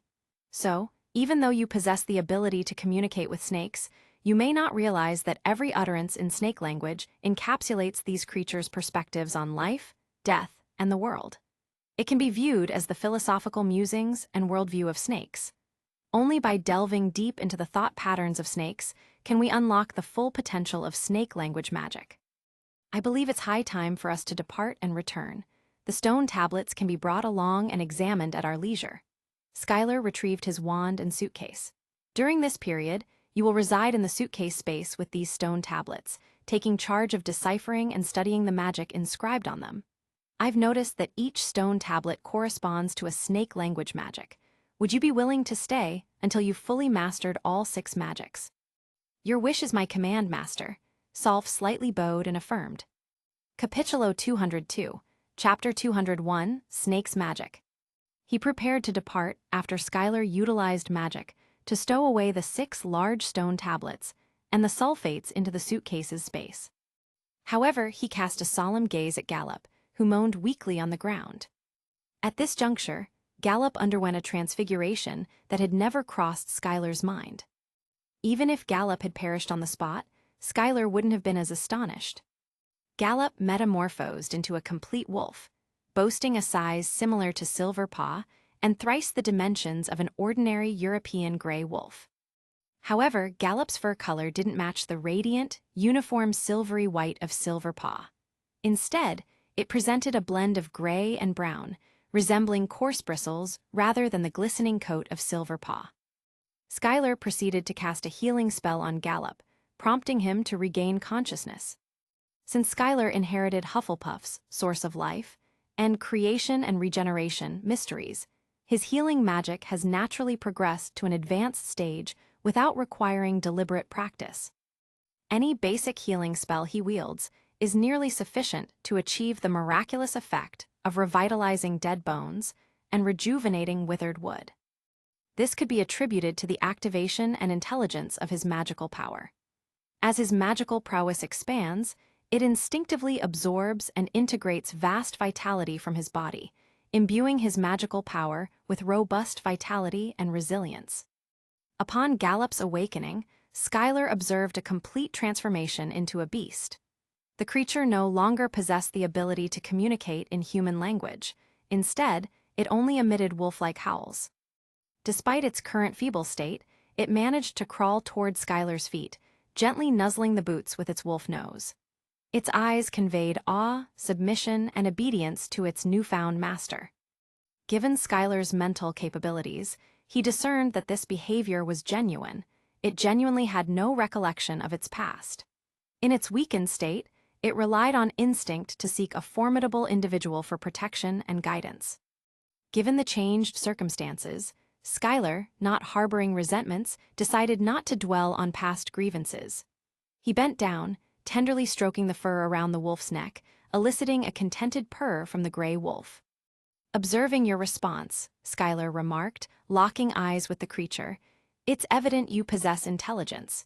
You understand my words, don't you?" The gray wolf nodded in a seemingly human manner.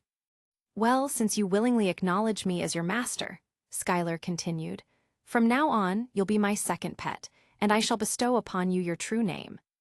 As you're a wolf companion, let's name you Beowulf." Pet Beowulf has been obtained. Returning to Hogwarts brought back the usual monotony. Ordinarily, March and April would host 3 Quidditch matches, captivating the attention of young wizards. This year, owing to the Triwizard Tournament, the absence of Quidditch left students with ample time for their studies. Since returning from Ireland, Skylar has spent most of his time concealed in the suitcase space. Aside from appearing during classes and meals, he utilized the time turner to gain an additional 4 hours each day, delving into the Slytherin's inheritance, Stone's contents, alongside Solf. Occasionally, Solf grew fatigued, prompting Skylar to suggest sparring sessions in the Slytherin Chamber of Secrets with Daphne, Morag, Susan, Cho, Luna, and Astoria.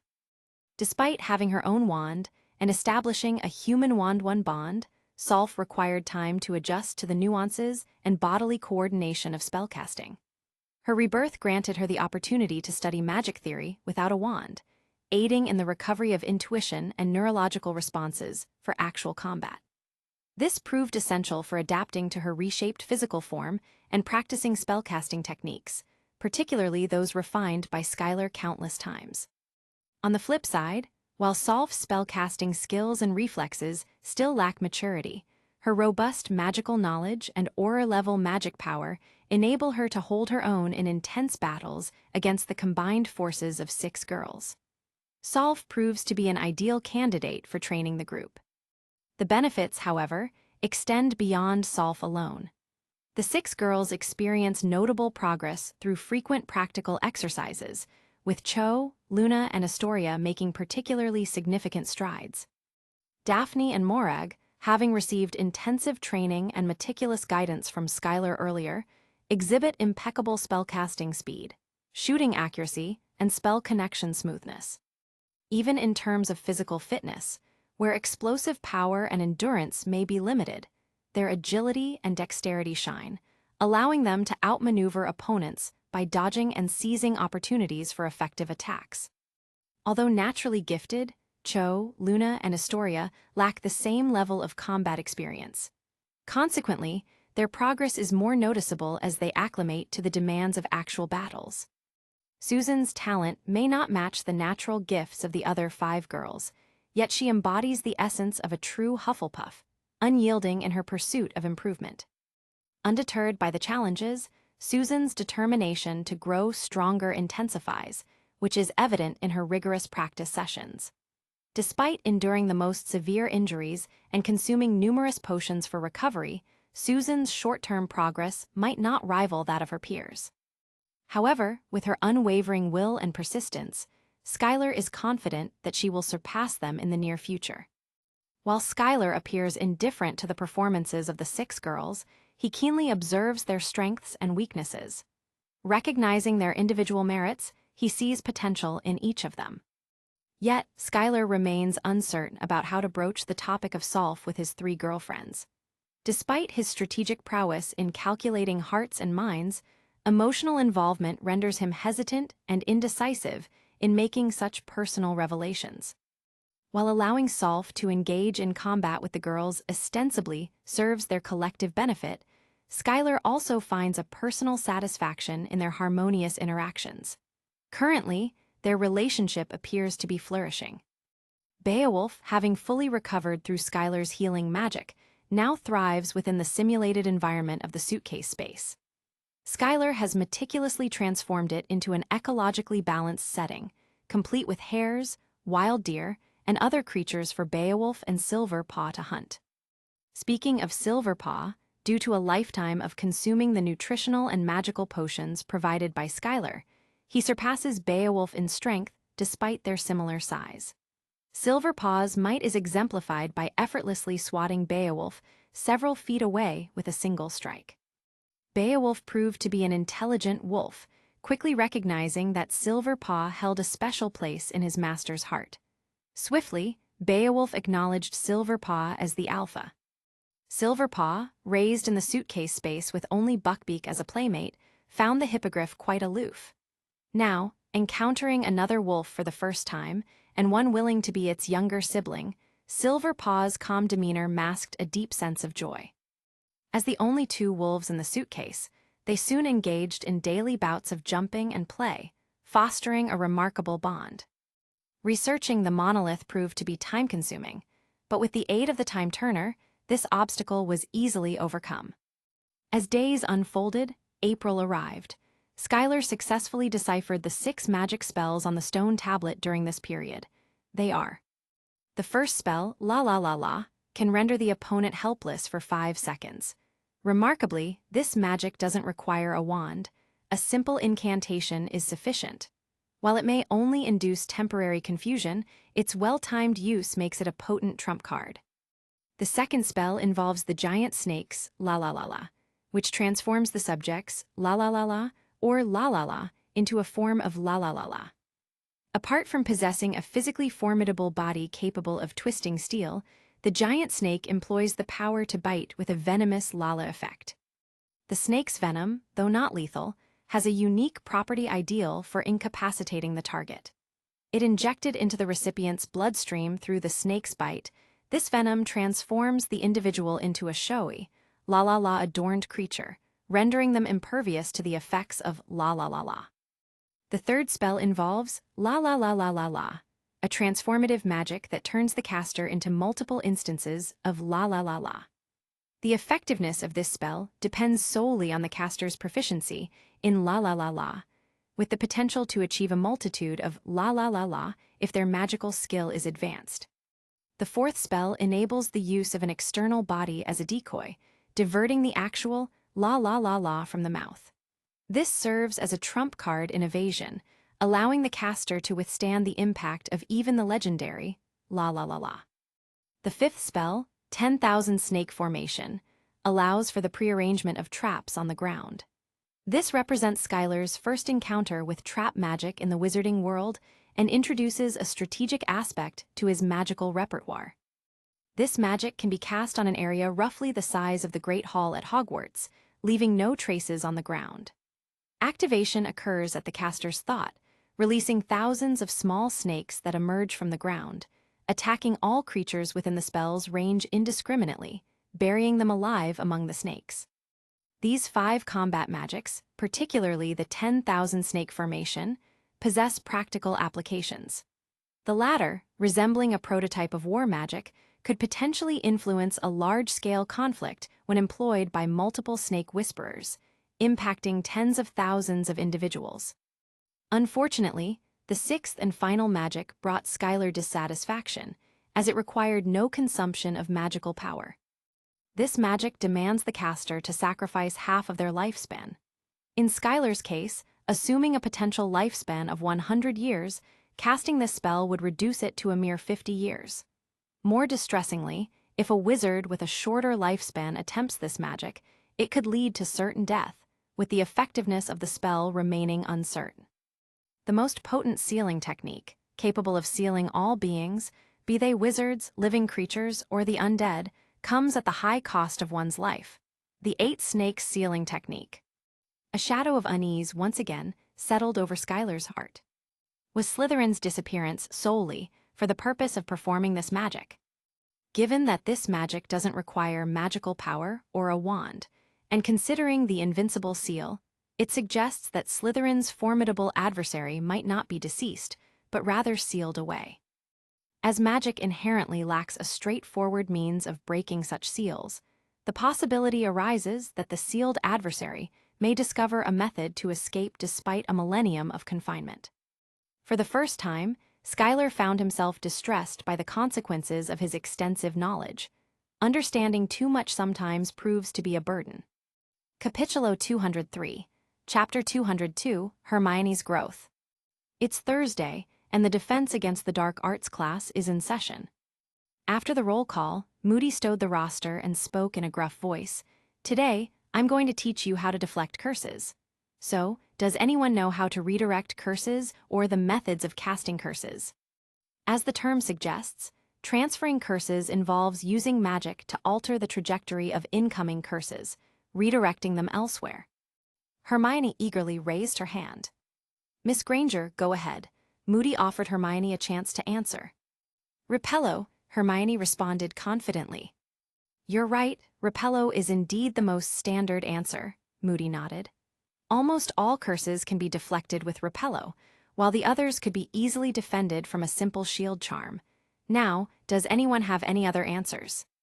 Observing the lack of raised hands among the young wizards, Moody sighed inwardly. While Hermione's response was accurate, it was a textbook answer and didn't exceed his expectations. Teaching in this class was not his primary focus. He was here for Harry Potter's training.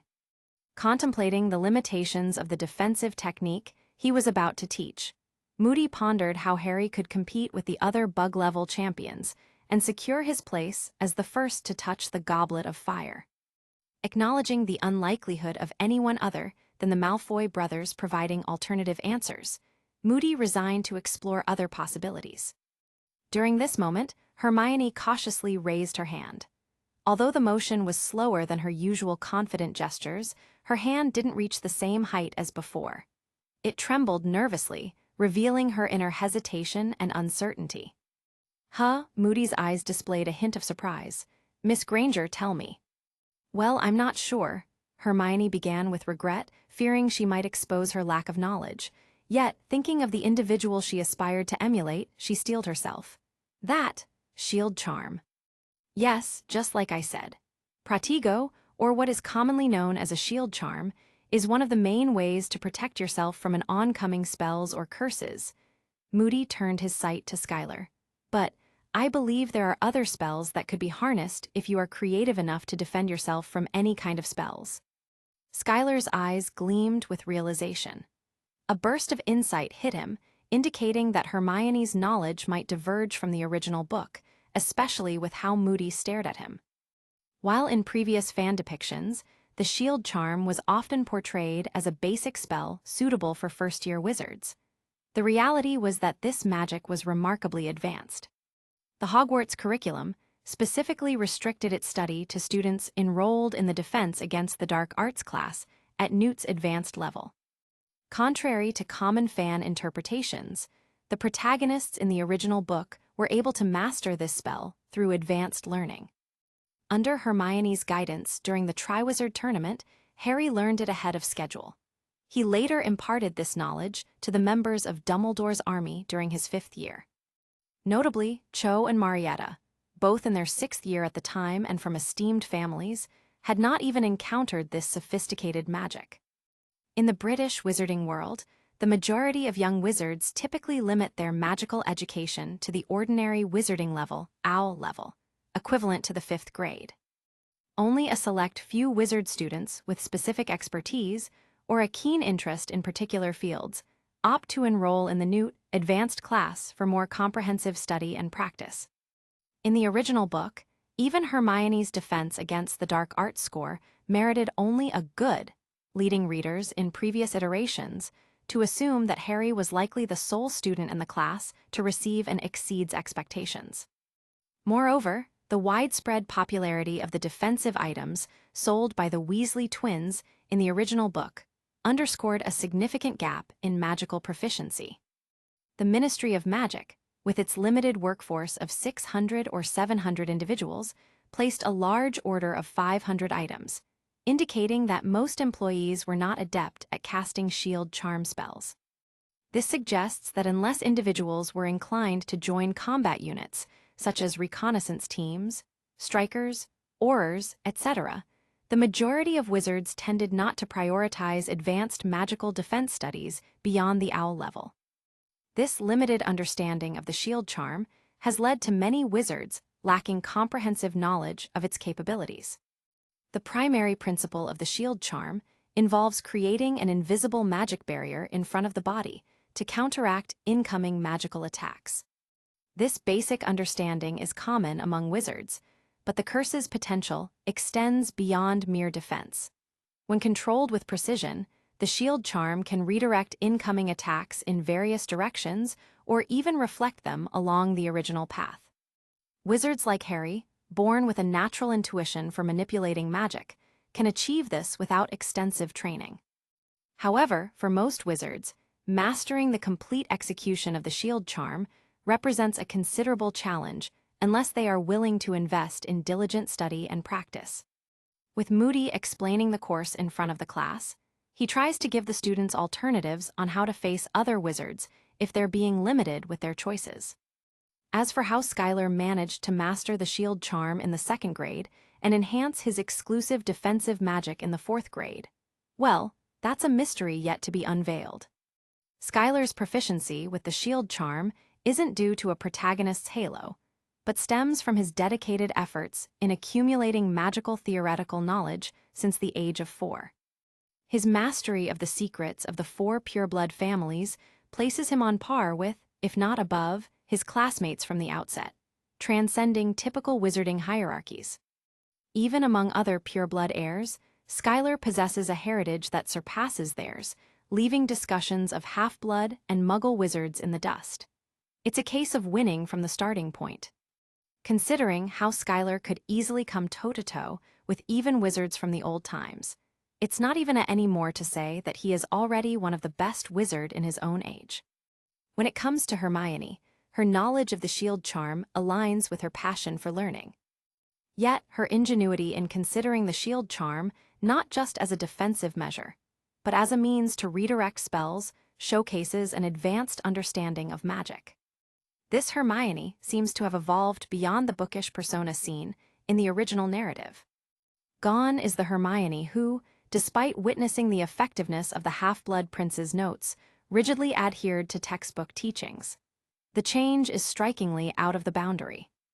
With Skylar's presence in their current life, their character qualities have been diluted to a certain level because Skylar keeps stealing their spot to shine. Skylar found himself momentarily lost in thought, recalling the intricately crafted quill Hermione had gifted him during the Christmas season a few months ago. I truly love Hermione from the books, but the reason I'm in love with her is not because of her look. And that thing is lost right now. I don't know what to do with this, admitted Skylar. Admitting to himself, he acknowledged harboring feelings for Hermione.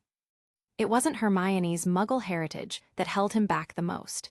Skylar vehemently despised backward thinking associated with blood purity in pureblood families. He recognized that encouraging intermarriage with wizards from different backgrounds was crucial to preserving the pureblood class in the long run. The true obstacle, however, was Hermione's character. Unlike the generous Daphne, the gentle Morag, or the innocent Astoria, Hermione possessed strong principles, pursuits, and ideals. Her path diverges significantly from the blood and darkness that characterized Skylar's journey, causing Skylar to maintain a certain distance. Skylar appreciates his girlfriend's tolerance, understanding their relationship's limitations. Hermione's persistent and rigid nature could clash with Skylar's darker aspects, making it a positive choice to maintain distance. However, a lingering thought surfaces: what if Hermione's character diverges from the original book? This would lead into a chaotic developments for the main story. Moody applauds Hermione's response, awarding Gryffindor 10 points. But I'll give you points for effort, 10 points to Gryffindor. He strategically introduces the shield charm, foreseeing that Hermione, the intellectual leader, might encourage Harry to learn it. Moody recognizes that Harry's mastery of this magic would contribute to his plan, initiating the study on Repello for the day. Professor, do we really need to learn Repello rather than shield charm, which is proven to be more effective against hostile wizards when they send their curses and jinxes? I believe sharpening our knowledge with one spell rather than trying to learn many different spells would be a way better option.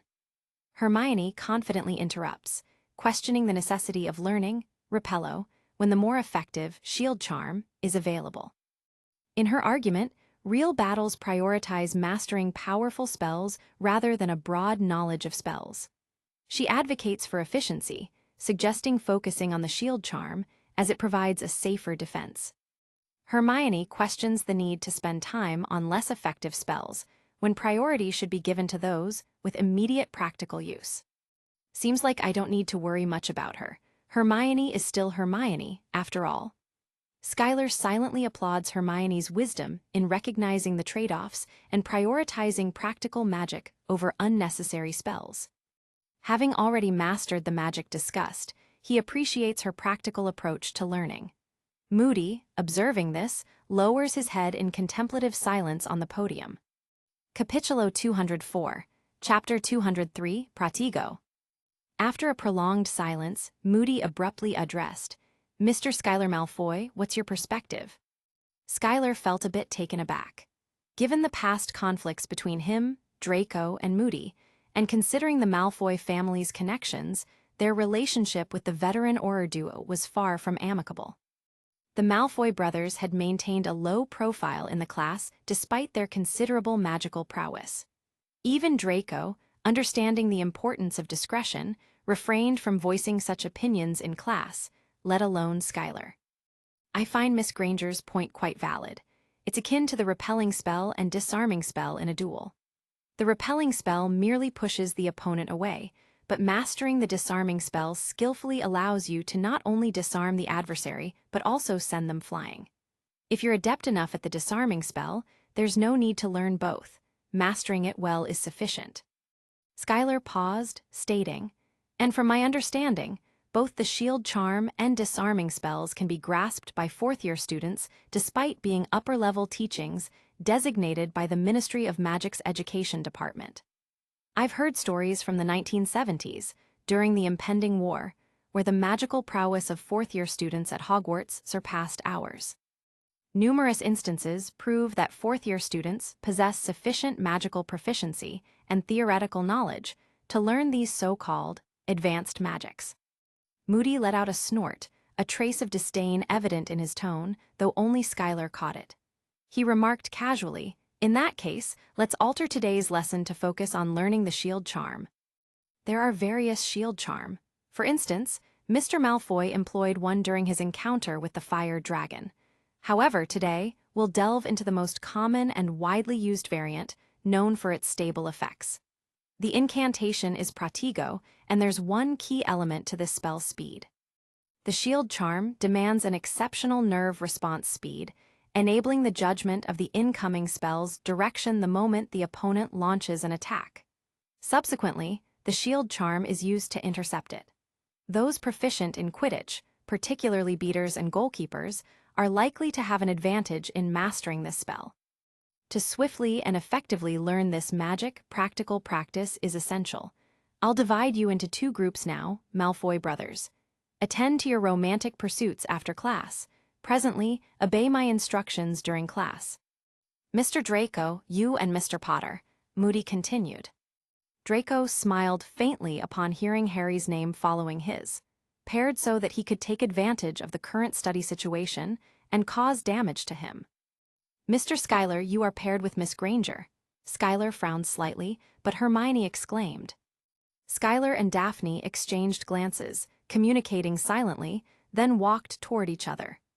Daphne had already mastered the shield charm and was acquainted with the shield and shad, inherited from the Malfoy family. Daphne focused her training on Pansy, both being pure-blood descendants, with Pansy having a slight edge in their first-grade strength. However, the tables have turned, and Daphne can now handle 3 Pansies effortlessly. Pansy's dedication to pleasing Draco and getting involved in campus gossip hindered her strength within Slytherin. After Moody organized the pairs, he declared, "All right, everyone has memorized the spells, and now it's time to practice. Remember, limit the use of hexes to the Jellylegs curse and the ear-shriveling curse." Setting aside Draco's intentions to crush and torment Harry, Skylar could only hear Harry's continuous screams, implying a challenging training session. Still, Skylar couldn't help but acknowledge Moody's meticulous planning. In this scenario, it was indeed the most efficient approach to unlock Harry's potential. Given Harry's natural talent, he would likely master this magic in the shortest time. "Well," Hermione glanced at Skylar with hesitation, "should we begin?" Skylar smiled. "Let's not rush. Your insights in class today were quite thought-provoking. Did you come up with them yourself?" Hermione responded in a soft voice, "Well, you are already very powerful. I don't want to fall further behind." "All right then," Skylar swiftly changed the topic. "Before we start, I want to clarify that the shield charm isn't an infallible defense, and relying solely on it carries risks. Take me, for example." Skylar waved his wand, and without uttering a spell, 2 streams of light emerged, one in front and one behind. "If you can cast 2 spells simultaneously, then the initial attack is sufficient. The shield charm won't hold against a second attack. Do you comprehend?" Skylar spoke with gravity. "Ah," Hermione exclaimed. "So what do we do? How do we handle it?" "Attack and evade," Skylar asserted. "A good defense is a strong offense. Consistent attacks hinder the opponent's ability to counterattack. This, of course, demands swift spell casting. The second aspect is evasion.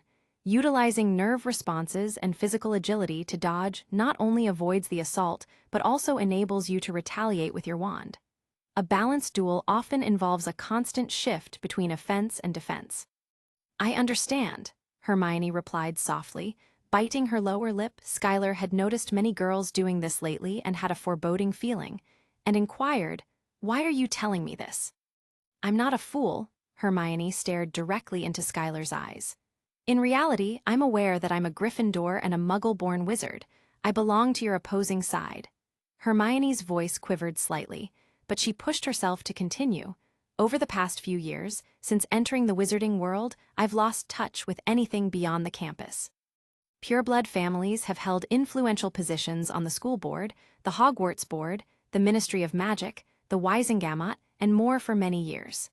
It's because of people like you, the vested interests, that half-bloods and others are suppressed to maintain your grip on power. Muggle-born wizards. Is this the reason why you rejected me?" Hermione finally gathered the courage to pose the question that had lingered in her mind for a long time and that she had always wanted to ask. Skylar, adept at multitasking, can also utilize the illuminating insight to observe every classroom occurrence. The young wizards were engrossed in sparring, some nursing injuries, covering their ears, or massaging their legs, moaning in discomfort. Hardly anyone spared a moment to observe the other group, except for one person. Mad-Eye Moody. While it seemed Moody was circulating the class, aiding students in their exercises, his magical eye incessantly swiveled, scrutinizing Skylar's actions. Every time a student was on the verge of danger, he would only look at them for a bit before turning his focus back to Skylar. Realizing he was being monitored, Skylar sighed and remarked, "Discussing our matters is futile." His tone turned icy as he continued softly, "I've conveyed what's necessary. Now, draw your wand. Show me the progress you, the top student of Gryffindor, have achieved in these 4 years." Hermione had evidently self-studied the shield charm before class. Proficient in its application, she exhibited a speed surpassed only by Skylar, Daphne, and Draco in the entire classroom. Locomotor Wibbly. Skylar cast his first attack toward Hermione, followed by the ear-shriveling curse. "Pratigo!" Hermione shouted, preparing a barrier right before the spell hit her body. Skylar experimented with various cunning attack angles, yet Hermione adeptly blocked each attempt. "Prepare yourself," Skylar's cold shout echoed. With a wand flourish, 3 streams of light diverged in left, center, and right directions, encircling Hermione simultaneously. Skylar wants to test whether or not Hermione could apply the newly learned knowledge about dodging and casting the shield charm. Hermione's response was swift. Executing a graceful turn, her movements reminiscent of a fluttering butterfly, she skillfully evaded the left stream of light. Then, with a deft backhand wave, she exclaimed, "Pratigo!" A lifelike shield intercepted the middle stream of light, cleverly rebounding it towards the right stream. The two spells met midair, nullifying each other in an intricate dance of magical cancellation. This stunning counterattack left all the young wizards in the classroom in disbelief, pausing to gaze at Hermione with wide eyes. Skylar's formidable reputation made enduring his level of attack a testament to Hermione's extraordinary combat skills. Even Harry and Ron, who were always closest to Hermione, found themselves momentarily stunned. When did Hermione become so formidable? Hermione responded with an arrogant snort, as if her accomplishment were trivial. Despite her nonchalant demeanor, her flushed face revealed her excitement. Glancing at Harry, beaten by Draco, Ron disheveled by Blaise, and Neville accidentally blown away by Seamus, she couldn't help but sigh inwardly. Gryffindor's collective strength seemed to be growing apart from Slytherin. Wasn't it firmly stated that Gryffindor is the greatest house ever? In her heart, she pondered, what would it be like now if she had chosen to enter Ravenclaw? Capítulo 205, Chapter 204, The Fifth Element. In the subsequent period, Skylar devoted nearly all his time to studying the 6 snake language magics. During this span, he also co-published the research findings of the humanoid restoration spell in the Spell Innovation Journal, collaborating with the Medieval Wizards Federation. In under a year, Skylar once again crafted a spell that held the potential to revolutionize the way wizards confronted dark magic and dark creatures. While his previous revelation of using the cheering charm to augment the Patronus charm's power was a notable innovation, this time, he introduced a spell capable of directly restoring werewolves to their human form, significantly diminishing the threat posed by these creatures. The invention of these 2 magical spells can be regarded as a reconfiguration of many long-standing principles in defense against the dark arts, causing a stir within the international academic community. Eulalie Hicks, chairman of the Dark Arts Defense Alliance, gazed upon Skylar's second achievement with a tinge of regret for lacking the determination to compete with Miss Giuliana of the Medieval Wizards Federation for Skylar's talents the previous year. Even the International Federation of Wizards, where Dumbledore holds a position, criticized this. Dumbledore's influence has undeniably waned in recent years. Focused on mentoring Harry, he has scarcely presented any new contributions to the academic world or achieved notable feats for the organization that could be broadcast globally. Numerous public opinions critiquing Dumbledore have even emerged in mainstream media across various countries. As the bond between Skylar and Susan deepened, Aunt Leia had long considered Skylar to be one of her own. Leveraging all the power at her disposal and every connection available, she once again lobbied the Ministry of Magic for Skylar to receive the Order of Merlin, 2nd class, and be granted the opportunity to join the Wisengamot as an alternate.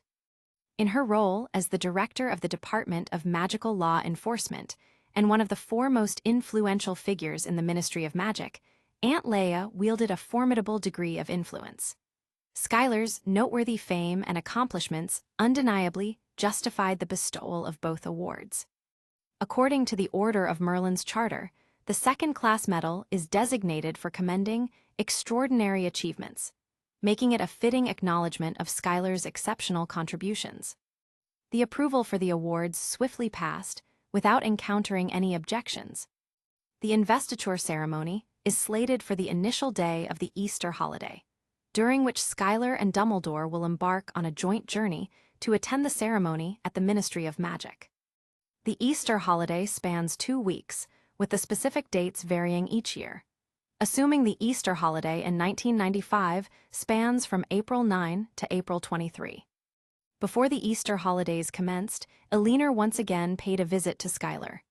"Hello, Skylar," Long time no see. How have you been since last time? I came here because I brought you a gift, a token of gratitude for saving me last time.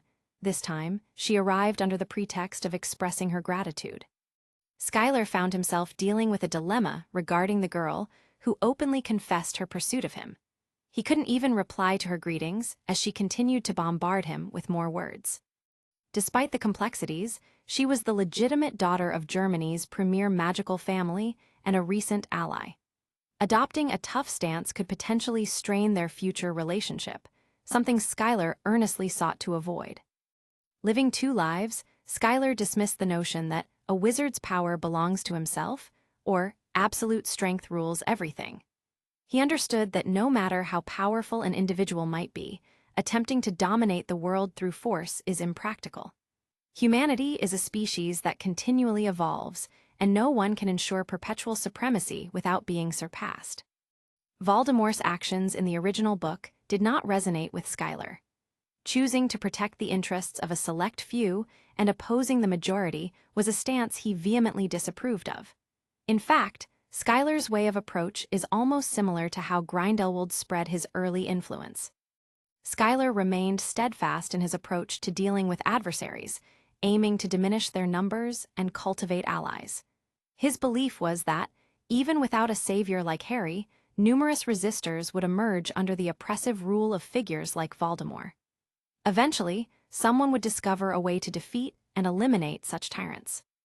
In line with his principles, Skylar sought to minimize enemies and increase allies, fostering cooperation whenever possible. He aimed to avoid turning potential allies into adversaries even if friendships weren't attainable. To address Aliner's gratitude, Skylar opted for a clandestine meeting in the Slytherin chamber, with Daphne in attendance.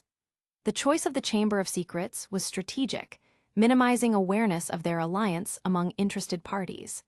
Granting access to such a significant secret demonstrated Skylar's high level of trust in Aliner. Daphne's presence served a dual purpose, providing evidence of Skylar's innocence and acting as a safeguard against any attempts by Aliner to manipulate or seduce him. Despite Skylar's confidence in his mental strength, he refrained from underestimating Aliner's cunning methods and unpredictable alchemical expertise. In the realm of alchemy, where even the Philosopher's Stone has been created to defy death, the possibility of an alchemical breakthrough capable of generating love is uncertain. Due to Daphne's presence, the meeting between Aliner and Skylar took on a formal tone. Aliner, acknowledging that Skylar hadn't been able to repay the favor from their last encounter fully, proposed sharing the Book of Truth's contents with the Hohenheim family at no cost. This gesture seemed disproportionately significant for a relatively recent alliance, causing Aliner some unease. In reciprocation, she presented a book from her family collection, authored by her ancestor Paracelsus, titled The Fifth Element, intending it as a gift for Skylar. Holding the book, Skylar calmly inquired, "Aliner, what prompted you to give me this book?" "Having witnessed the elemental magic you cast in the cabin last time, I must express my surprise at your proficiency in the field. Typically, people can only use elemental magic to emphasize certain characteristics of an element, such as the heat of fire, the flow of water, or the movement of air. However, if you can materialize the spell and restore the elements to their most original and true appearance, that would be truly remarkable," Aliner smiled.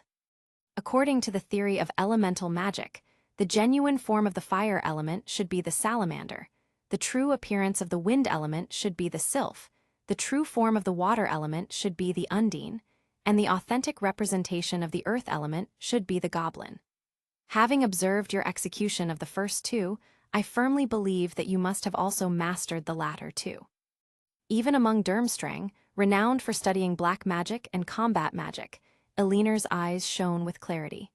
No student has achieved this in the past 20 years or so. "It's just luck," Skylar said modestly.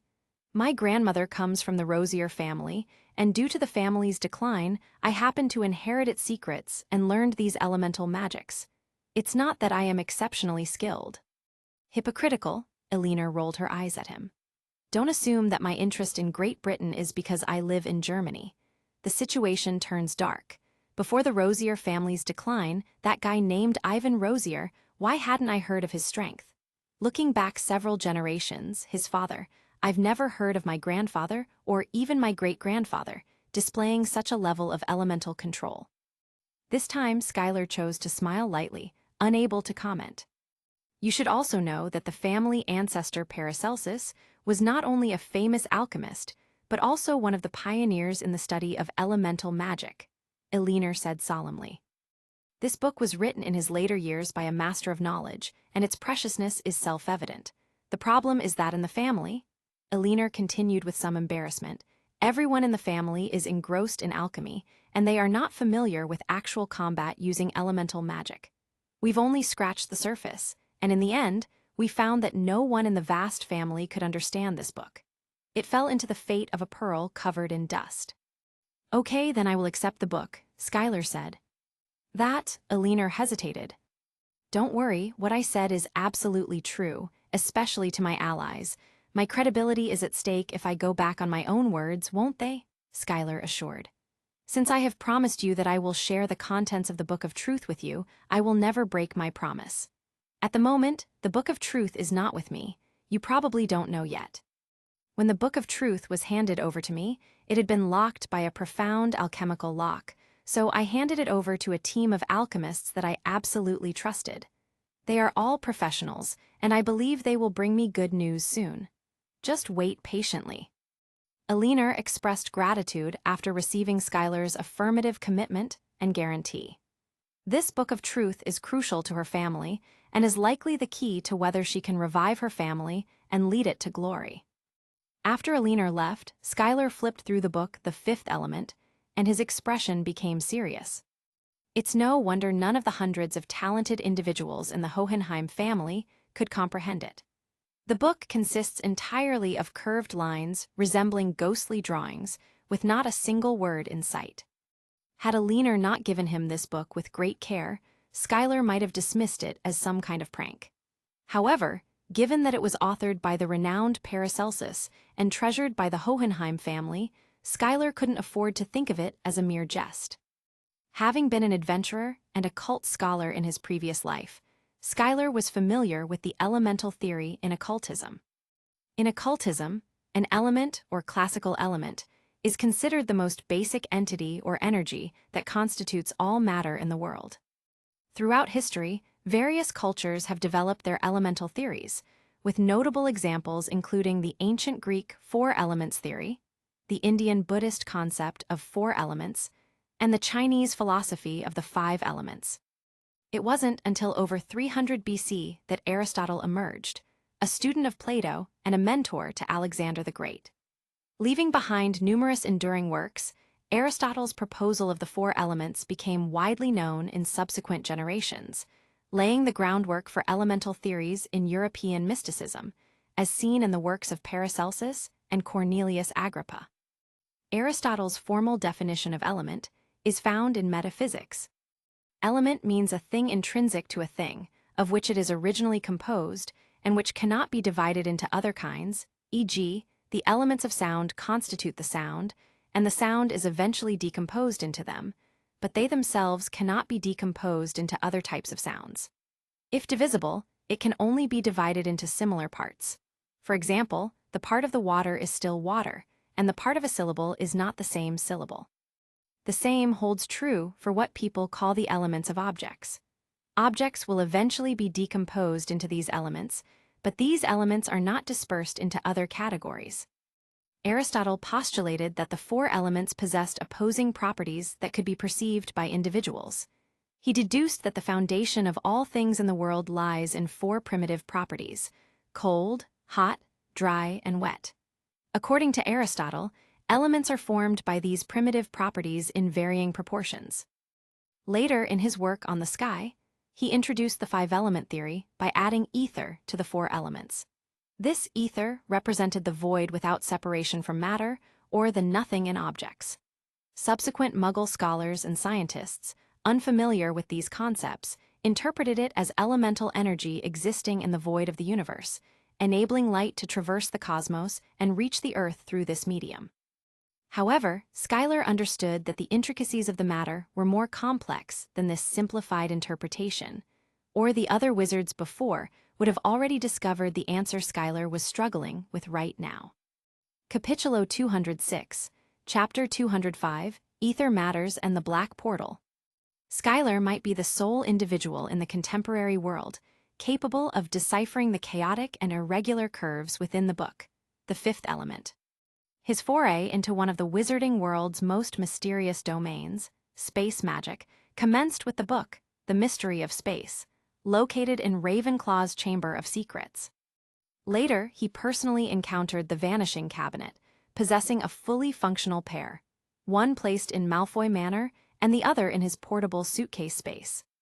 While traversing through the Vanishing Cabinet, Skylar unveiled the secret of space magic, acknowledged as one of the most closely guarded mysteries in the magical realm, the void space or limbo. As elucidated earlier, the term empty space pertains to the void between spaces, devoid of light, sound, and the passage of time. Magical disembodiment involves utilizing this void space to connect two transmission points. The transmission route can be established through thoughts, apparition, pre-linked magical pathways, flue network, vanishing cabinet, or guidance to the location of an anchored object, a door key. Upon entering the vanishing cabinet, Skylar didn't hastily emerge. Instead, he calmly allowed his spirit and soul to immerse in the process of disembodiment gradually. As anticipated, he successfully entered the concealed cavern nestled between the two entrances and exits of the vanishing cabinet, an empty space. He couldn't ascertain if anyone else in the world had managed such a feat. Still, one certainty lingered. No one else could derive as much insight from it as he could. He possessed magical eyes. In the void space, the conventional five senses of sight, smell, and hearing were rendered entirely ineffective. Yet, through Skylar's magical eyes, he witnessed a unique spectacle, an entire void space brimming with a distinct energy detached from the world. This energy manifested in chaotic and irregular curves, bearing a striking resemblance to the ghostly drawings found in the book, The Fifth Element. This revelation suggested that centuries ago, Paracelsus had indeed deduced the existence of forces beyond the confines of reality. The elusive fifth element, ether, is, in reality, the elemental building block constituting the void space. Skylar's eyebrows subtly shifted as he focused on the dotted lines in the book, intricately making gestures in the air with his fingers. After a while, the tips of his fingers emitted a faint warmth. He sensed a peculiar energy, yet couldn't materialize it, as if this energy existed beyond the confines of this dimension or space.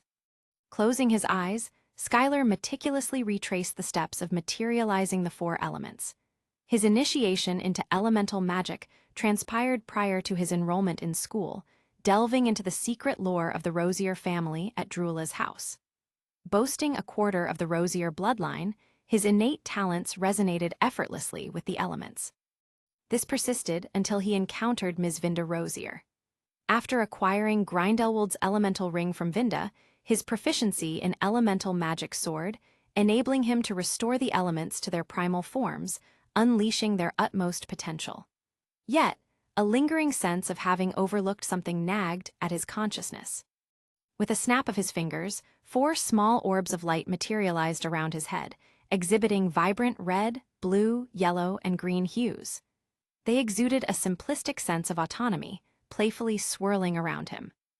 Another snap, and the light orbs metamorphosed into 4 diamond-shaped crystals, each engraved with runic symbols representing fire, water, wind, and earth. Note that runes, a generic term in this context, encompass symbol-based text systems used in occultism for secretive communication among scholars in the shadows, extending beyond the more familiar Germanic and Celtic runic systems in the Nordic regions. Currently, the runic symbols adorning the crystals differ from the ancient runic symbols Skylar previously employed, such as Kanas, fire, Lagas, water, Gira, wind, and Athala, land.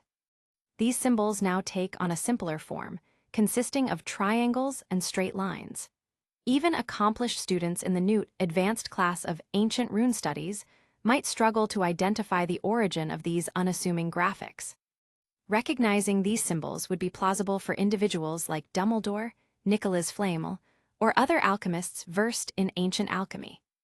These symbols have roots in the ancient Greek practices of alchemy, commonly associated with the Seal of Solomon. In the Muggle realm, numerous legends surround Solomon's signet ring. One prevalent tale suggests that during King Solomon's reign, he amassed immense wealth through successful commerce and the plundering of other nations, reaching unimaginable proportions. Legend has it that King Solomon, renowned for his immense wealth, was believed to have acquired it through dealings with the devil. The tale suggests that Solomon possessed a magical ring known as the Solomon's Seal ring, featuring an engraved six-pointed star. This star supposedly harnessed the ring's power, containing Asmodeus, the king of demons, within. As a result, Solomon could exercise control over Asmodeus and command other demons to serve him.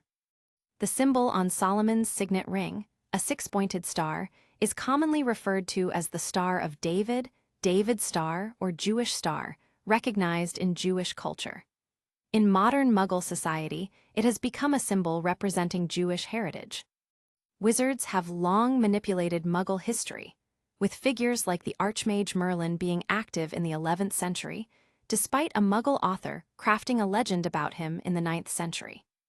This historical manipulation falls under the purview of the Ministry of Magic's memory editors, shaping narratives to align with wizarding agendas. A similar approach has been taken with the historical accounts of King Solomon. Similar to Merlin, King Solomon was, in reality, a formidable wizard.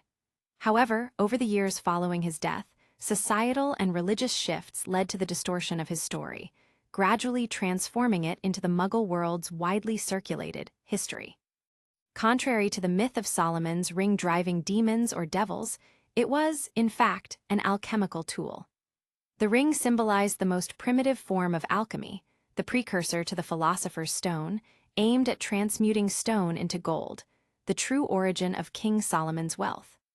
4 diamond-shaped crystals hover around Skylar, each emitting a distinct brilliance.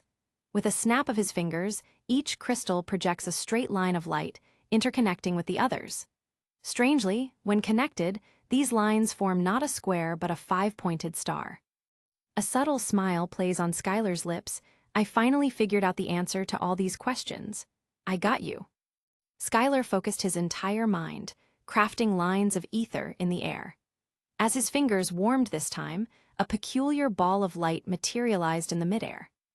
The 5th element merely outlined the ether lines, leaving Skylar without guidance for the subsequent steps. Frustrating. Having come this far, he couldn't let his efforts go to waste. Aware that the light ball marked only the initial phase of materializing the elements, Skylar grappled with the challenge of transforming it into a rhombus crystal inscribed with representative symbols. But on the brink of the final step, uncertainty clouded his path. What should I do? This is way complicated than I thought it would be. Even if I focus my 100% on this, while using the basic principle from either form to try and control it, it just won't work the way I want it to. As Skylar exerted considerable effort to sustain the magic circle's operation and prevent its collapse, his mind raced, calculating myriad possibilities like the most advanced computer. Beads of sweat formed on his forehead in this intense moment. After 15 minutes, Skylar rapidly reviewed the contents of the books from the 4 major families in his mind, finding no useful information. As half an hour passed, Skylar's arm, the one outlining the ether, began to tremble. He had quickly gone through Ravenclaw's book collection mentally, yielding no useful insights. 45 minutes into the process, Skylar's intense focus on maintaining the magic circle and performing ultra-high-frequency calculations took a toll, leaving his face pallid. He exhaustively reviewed the contents of Hogwarts' library and the books obtained from various professors and friends, finding no valuable information. Skylar closed his eyes and attempted to alleviate the dizziness creeping into his head. He didn't know why, but he suddenly remembered some memory fragments from his previous life. They were all scattered memory passages about adventure, about Harry Potter, about mysticism. Thanks to his previous life, he is a senior occult enthusiast.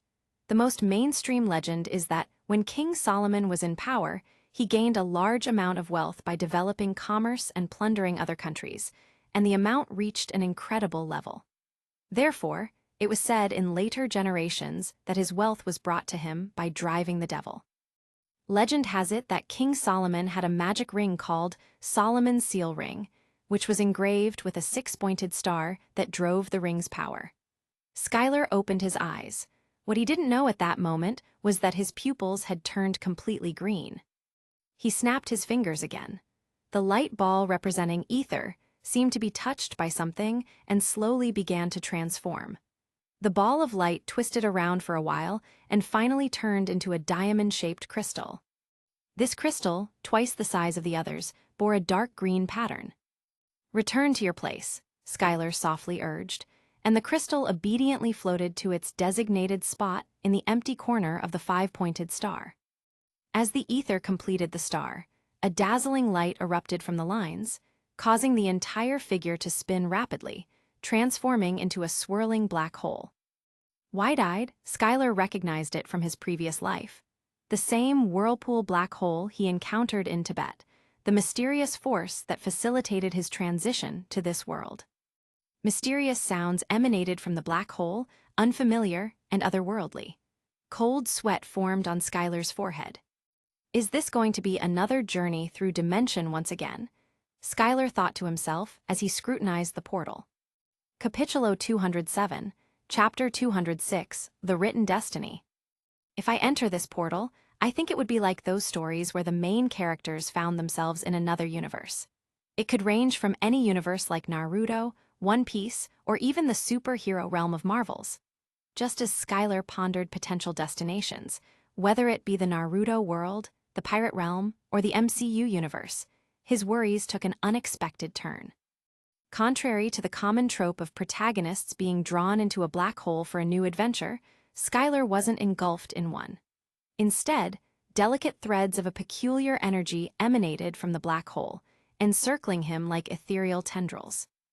In an indescribable state, Schuyler felt his consciousness detached from the known world, glimpsing a higher dimensional vision.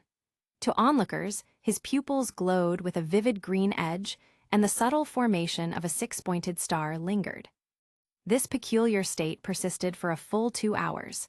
His head went blank, akin to transforming into a cocoon state. His body shut down for the whole 2 hours before a glimpse of light sparkled in his mind. Upon regaining awareness, there was no sign of the vortex black hole. However, he was acutely aware that the recent events weren't mere figments of his imagination. There was a palpable, indescribable force coursing through his being. After pondering, Schuyler decided to conduct a small experiment. Using the transformation spell, he morphed into a tiny sparrow and concentrated on it. The sparrow promptly vanished as if subjected to an apparate spell. A faint glow 3 feet away heralded the reappearance of the small sparrow. Schuyler dispelled the magic, causing the sparrow to vanish again. This modest experiment demonstrated that the sparrow, a creation of magic, could traverse space, unveiling a newfound revelation: the transfer of magical energy through space manipulation. Mastery of controlling ether equated to the proficiency of traversing through space. While Schuyler's command over the fifth element, ether, may still lack finesse and refinement, he holds unwavering confidence that with ample time, he can wield ether as adeptly as other elements. The ability to transfer magical power implies the potential to transfer magical spells. If executed correctly, all the magical transfer methods Professor Moody taught a few days ago seem trivial. Why bother with protective enchantments like shield charm when you can employ magic like this? Numerous inspirations and tactical ideas for utilizing this newfound skill in actual combat surged through Schuyler's mind. Gazing at the Slytherin chamber's ceiling, he released a long breath. In that case, let's name this mystical technique Dimensional Shift. Space magic mystery, Dimensional Shift acquired. In this moment of acquiring a potent magic, one might expect Schuyler to be brimming with excitement and anticipation. However, his heart remained calm, and his eyes revealed emotions seasoned by the twists and turns of life. It was as if an old soul, aged beyond a century, had taken residence within him. "Harry Potter," Schuyler murmured softly to himself, "ever since my rebirth, you've been a lingering obstacle in my heart. Countless calculations and strategies have occupied my thoughts for many nights. How to capture your body, your fame, your destiny. I need all the answers to that so I won't be left wondering about how your future will intertwine with mine. In this world, only one savior is needed, Skylar continued, half squinting his eyes, fully immersed in his internal dialogue. Magic abounds in this world like the sands of the Ganges. Yet, among the known magics, there's only one that can resist or even rebound the Avada Kedavra, the spirit of love within you that's been bestowed by your mother's sacrifice. That's why the world sees you as the savior. Even Dumbledore places all his hopes in it. I've placed my trust in you for not knowing a better answer. But now, starting from today, Skylar's half-squinted eyes sparkled with a captivating light. In addition to your spirit of love, I also want to claim one more power, dimensional shift exclusively for me. Then, Skylar's lips curved into an ominous smile. In this new world, who stands between you and me? The child of destiny, favored by fate. Who is the savior that will emerge? Who truly holds the role of protagonist in this world? Skylar's eyes closed entirely, a peculiar sensation enveloping his heart. It was a void, a calmness, a peace as if everything lay in the palm of his hand. At that moment, there was no more confusion or hesitation. Unbeknownst to him, the dragon star in the distant night sky shimmered brightly. In the Scottish Highlands, within Hogwarts Castle, at the principal's office on the 8th floor, Dumbledore, adorned in a purple and gold wizard robe, sat at his desk. Relishing each struggling brown cockroach, he simultaneously perused the intelligence network he meticulously maintained, gathering information from all corners. Surrounded by the clamor of chattering portraits, Dumbledore remained focused on the confidential intelligence documents scattered across his desk. The animated paintings, depicting the past headmasters, contributed to the cacophony, but Dumbledore, accustomed to the constant buzz, remained engrossed in his work. Abruptly, a silver instrument on a nearby table emitted a soft ding, hushing the surrounding portraits into an immediate and absolute silence. A gleam of intensity lit up Dumbledore's serene blue eyes. Swiftly, he approached the silver instrument, relocated it to his desk, resumed his seat, and produced his wand. With a precise tap, the instrument came to life, emitting a rhythmic tinkling sound. Delicate wisps of light green smoke billowed from the small silver tube at the top, coalescing and twirling in the air. Dumbledore scrutinized the ethereal smoke with a furrowed brow. After a brief interval, the wisps transformed into a steady stream, thickening as they hovered in the air. The wisps of smoke coalesced into the form of a snake, its jaws gaping wide open. Dumbledore observed the manifestation with a calm demeanor, seemingly anticipating the occurrence. Yet, a trace of new perplexity flickered across his features, and he mused to himself, everything happens as it should, but is there truly nothing else behind all these? The serpentine smoke suddenly contorted as if forcibly twisted, and its shape gradually morphed. Initially, it sprouted 4 claws, then developed a pair of fleshy wings, and eventually, sharp horns slowly protruded from the snake's head. The transformation halted at the eyes, rendering them blurry as if veiled in blindness. The overall appearance resembled that of a dormant fire dragon. Dumbledore's countenance turned exceedingly solemn as he murmured, "Leave the Serpentes vigil alone." Meanwhile, a simple room unfolded in the austere cell atop the Nurmengard Tower in the Austrian Alps.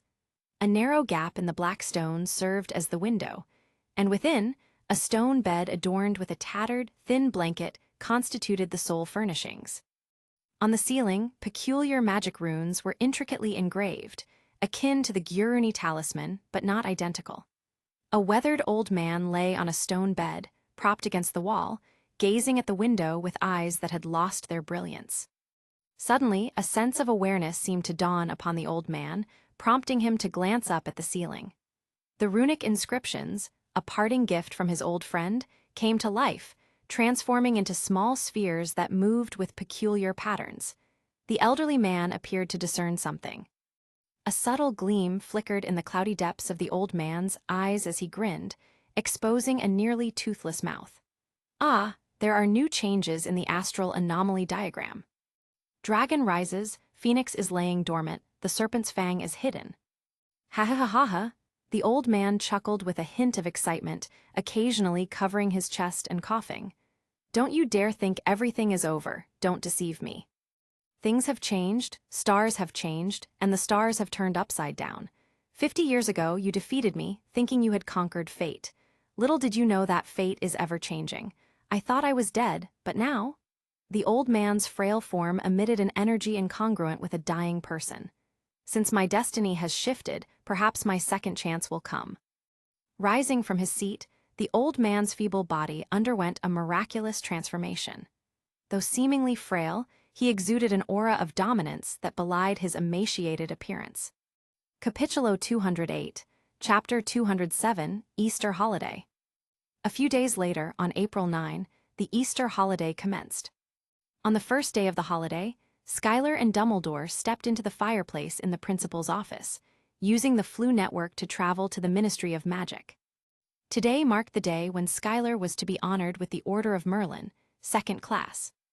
The investiture ceremony unfolded similarly to the previous one, featuring a round of socializing among Wisengamot members.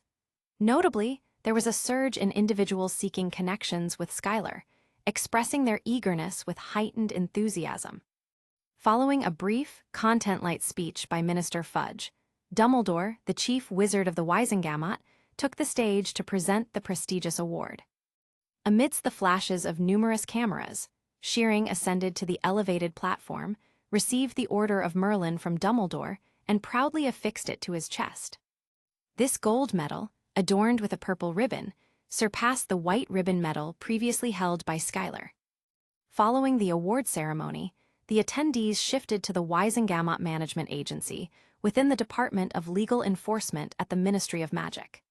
Senior figures of the Wisengamot, including Griselda Marchbanks, Tiberius Ogden, and others, guided Skylar through the intricacies of Wisengamot's administrative procedures, document handling, and storage. During the night medal presentation, Fudge seized the opportunity to declare to the guests and media that Skylar would assume the role of Wisengamot Youth Representative. With this status, Skylar gained quasi-civil servant standing, granting him the freedom to access the Ministry of Magic at will akin to Harry's guest status in the original book.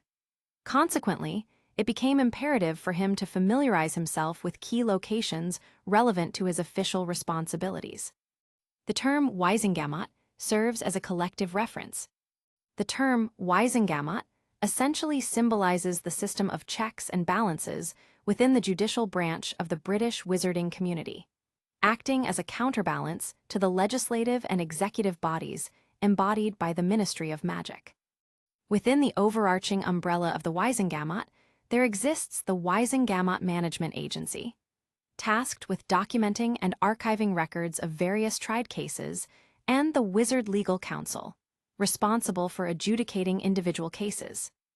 Ultimately, the Wisengamot itself serves as the highest court, handling cases that are exceptionally controversial and possess significant, far-reaching impacts on wizarding society. In the original work, the Wisengamot is referred to as Wisengamot. The governing body of the Wisengamot is also referred to as Wisengamot. The Wizarding Law Council is the Council of Magical Law. In the original storyline, characters like Sirius, who faced false accusations and imprisonment, or the Lestrange couple, who were rightfully sentenced, were both dealt with by the Wizarding Law Council. This indicates that even in cases involving egregious crimes like murder, the Wisengamot proper wasn't directly invoked. In the original book, the Wisengamot Supreme Court was only mobilized once when Harry, under duress from Dementors, cast the Patronus charm in front of his cousin, violating the underage wizard's violation of the International Confederation of Wizards Statute of Secrecy. Such a crime, though significant, wouldn't typically warrant the attention of the Wisengamot, highlighting Fudge and Umbridge's attempt to undermine Dumbledore's authority. Exploring other courtrooms, not all carry the ominous atmosphere of the number 10 courtroom in the original book, which was reserved for judging heinous criminals. Grindelwald and Voldemort are perhaps the only ones truly qualified for such a setting, while Harry's case was an unfortunate misstep. In contrast, courtrooms like the 3rd and 7th offer unique features, housing various magical devices such as the Wizarding World's lie detector, a mirror reflecting not only a person's appearance, but also their true emotions and intentions. Navigating through the various courtrooms, Skylar encounters intriguing magical devices, including the confession instrument resembling the sorting hat, capable of rewriting a person's memory and personality, and containers for potions like Veritaserum and Despair Agent. With these, he gains the freedom to access these facilities at will. Skylar also secures access to the Ministry of Magic by achieving the second-level Medal of Sir Merlin and the title of Wisengamot Youth Representative. This Easter, unlike previous years, is filled with more homework. Harry and Ron find themselves grappling with an endless stream of assignments, acknowledging Hermione's ability to balance academic tasks with investigating Rita's eavesdropping on Harry. Harry remains committed to sending regular food packages to Sirius in the cave despite his busy schedule. Harry casually updates Sirius about their status, emphasizing the ongoing wait for Percy's reply. Hedwig's return just before Easter's end brings Percy's response, enclosed with Easter eggs from Mrs. Weasley. The eggs received by Harry and Ron are large, reminiscent of dragon eggs, and filled with homemade toffee. Hermione, however, gets a smaller egg, prompting a disappointed expression. Observing Ron's indulgence in toffee, Hermione quietly asks if Mrs. Weasley reads Witch Weekly. She leans in closer and whispers, "Ron, I am sorry to ask, but does your mother actually read the Witch Weekly? She does, doesn't she?" Hinting at her suspicion about the influence of the magazine on egg sizes. Ron confirms it. Yes, she does read it. She is interested in the recipes that come from there. I sometimes pray hard enough for her to get a good recipe to cook, Ron replied with his mouth full of toffees, mentioning Mrs. Weasley's interest in recipes. While Ron indulges in toffee, Hermione, affected by Skylar's influence over the past 3 years, silently reflects on her changed perspective. She's no longer the innocent student immersed solely in books, now more attuned to the world beyond the window. Hermione, hailing from a Muggle family, keenly recognizes the challenges of excelling among her wizarding peers. Despite the Weasley family's reputation for embracing Muggle culture, often earning them the label of pureblood traitors, a closer look reveals their ancient heritage, rivaling the Gaunt family's antiquity.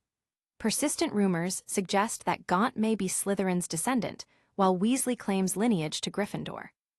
An intriguing piece of evidence supporting this lineage theory is the shared fiery red hair among Weasleys, reminiscent of Gryffindor's own distinctive hair color. Additionally, each Weasley family member's fortuitous placement in Gryffindor House throughout history adds weight to these ancestral connections. Earning a place among the esteemed, sacred 28 pureblood families underscores the Weasley family's significance.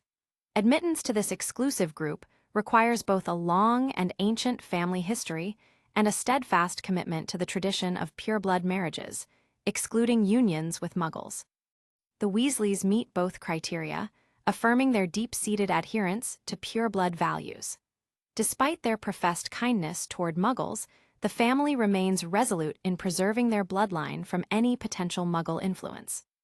A thorough examination of the Weasley family tree, spanning nearly a millennium, reveals an unwavering commitment to avoiding intermarriage with Muggle wizards. However, the other pure-blooded families think that the Weasleys were cursed to poverty due to their unnecessary kindness and mingling all the time with the Muggles. Even Arthur Weasley, known for his fondness for Muggles, married into another ancient and revered pureblood family, the Prewetts, when he wed Molly. Notably, in the original book, Molly vehemently opposed Bill's desire to marry Fleur, further emphasizing the family's dedication to preserving their pureblood lineage.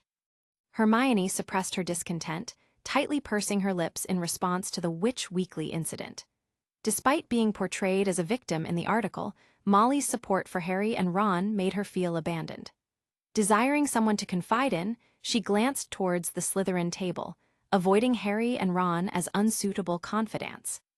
With Skylar's heightened spiritual power, the illuminating insight combined with his magical eyes and heightened senses had become a nearly passive skill. Sensing Hermione's gaze, he looked sharply in her direction, observing her eyes filled with sadness. Did the story on this part deviate from the path inside the book once again? He wondered about the cause. Without thinking, Skylar sent Hermione an encouraging look and silently made a mouth gesture. "You are doing great," Skylar mouthed before he flashed a smile toward her. The smart Hermione quickly understood the meaning of the mouth shape, which was, "You are doing great." It's that simple, nothing else. But with just these 4 simple words, Hermione suddenly felt a warm feeling in her heart, and all the grievances and unhappiness miraculously disappeared without a trace in an instant. She suddenly wasn't sad anymore, as her feelings turned for the better after Skylar's encouragement. She showed a bright smile, as if those 2 bright eyes were also smiling. She nodded to Skylar and then went back to discussing Percy's letter with Harry and Ron with a big smile on her face. Percy's letter was short and impatient. "As I keep telling the Daily Prophet, Mr. Crouch has worked too hard and is currently taking a break. He regularly sends owls with instructions. No, I have not met him in person, but I think you should believe that there's no mistaking my boss's handwriting. I've got my hands full at the moment trying to put down these silly rumors. Please don't bother me again unless it's something important. Have a happy Easter." "Aha," Hermione said. "Percy didn't see Crouch himself. There is another suspect that we could think of." "Well," Harry whispered, "so, the person who sneaked into Snape's office on the Marauders map that day was really Crouch. We must notify Cold as soon as possible. Come on, let's go to the owlery after eating." Ron chimed in while still continuing to eat. Capítulo 209, Chapter 208, Slytherin Blood Potion.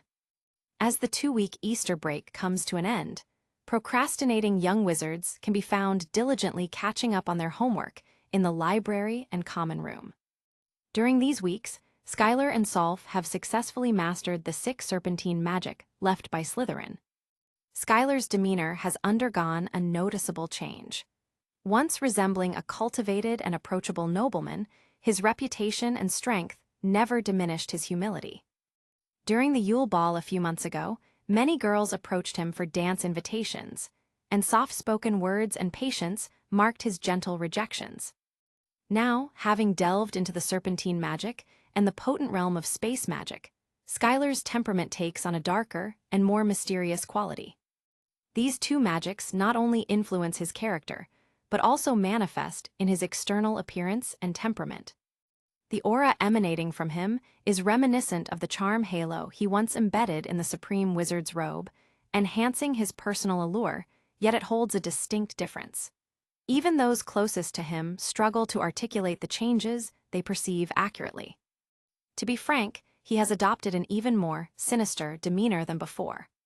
His temperament has an inexplicable effect on everyone around him, akin to a spring breeze that induces joy and closeness. People unconsciously feel drawn to him, eager to establish deeper connections and gain a profound understanding of him. Moreover, every word he utters carries a kind of enchantment, rendering it convincing and compelling. Listeners find it challenging to resist, feeling a peculiar guilt if they disagree, as if committing a grave sin. On the contrary, adhering to Skylar's words brings an unexpected sense of happiness. Describing it in Daphne's terms, Skylar views the Imperious Curse as an enduring passive skill, much like a natural telepathic master perceives legilimency as an innate, spontaneous ability. Had he encountered the dimensional shift earlier, Skylar would have been greatly distressed.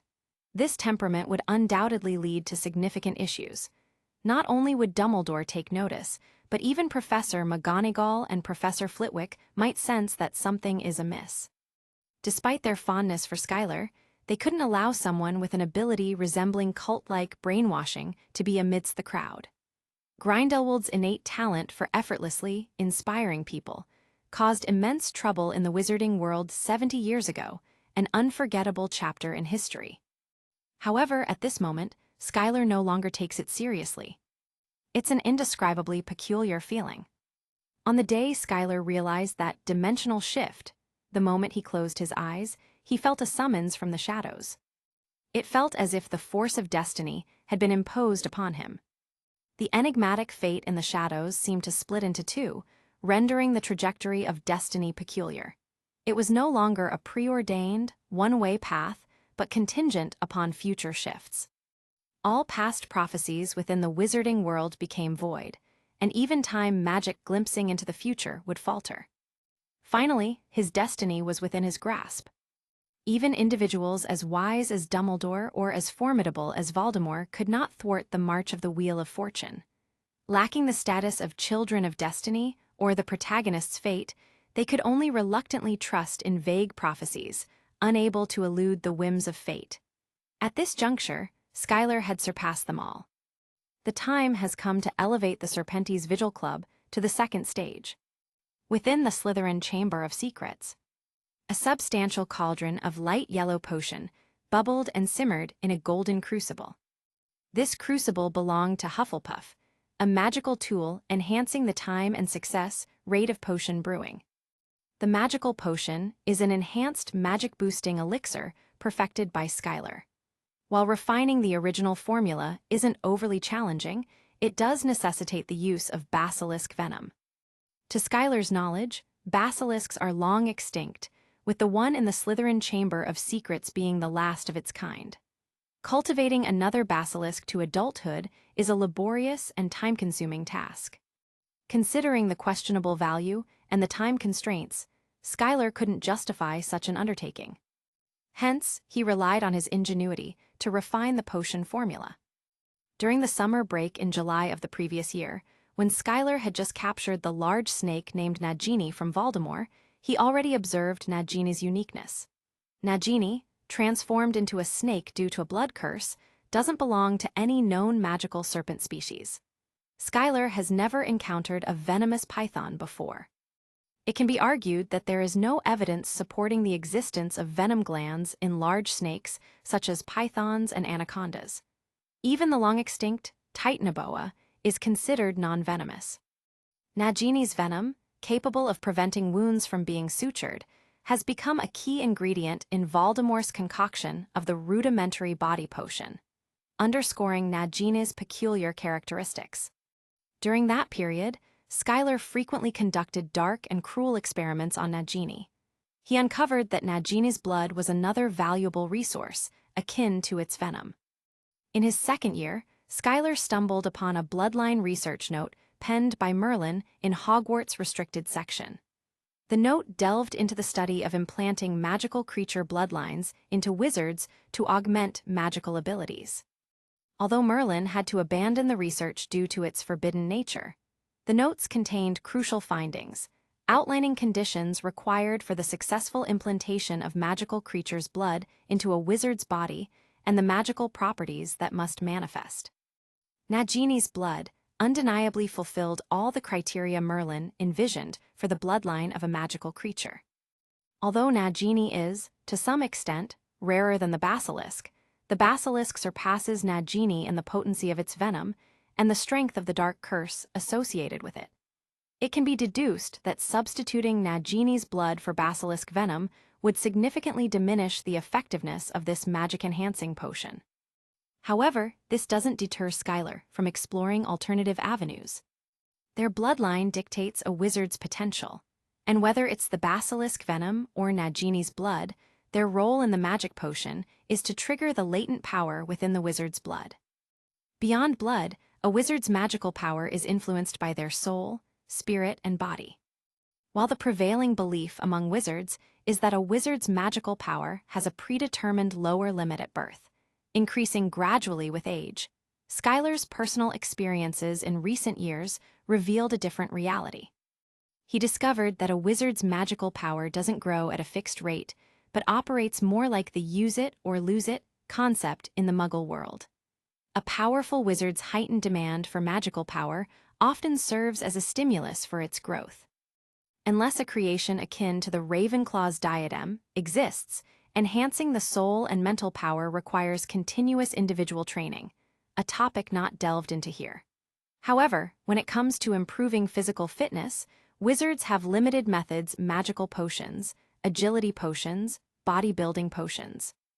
Certainly, regardless of the potion used to enhance physical fitness, its efficacy can't surpass one crucial element: Skylar's blood. Since acquiring Hufflepuff's source of life, Skylar's blood has pulsated with robust vitality. This rare and potent energy significantly aids in the evolution of species. Moreover, Skylar's blood harbors an exceptionally potent blood power. At the tender age of 4, Skylar activated the Magic Eye, an innate ability within the Malfoy family bloodline. Subsequently, upon activating his magical power, Skylar also tapped into the Black family's innate ability to metamorphosis. After receiving the Slytherin inheritance, he further refined his bloodline through the blood-boiling ritual, aligning it more closely with his ancestors. The most primal power of chaos within wizards. Moreover, an enigmatic, pure blood courses through his veins, ceaselessly nourishing his corporeal form. Though unaware of the precise nature of the power within his blood, Skylar is certain that his very essence ranks among the most precious treasures in the world. "It's time," Skylar softly declared, observing the liquid in the crucible undergo a gradual transformation from light yellow to a gentle green hue. Solf approached the crucible, her cold countenance unchanged. Brandishing her wand, she delicately nicked her other pristine wrist, allowing a copious amount of blood to flow into the crucible. As Solf's blood neared depletion, Skylar murmured, "It's my turn," following suit by contributing his own blood to the liquid in the crucible.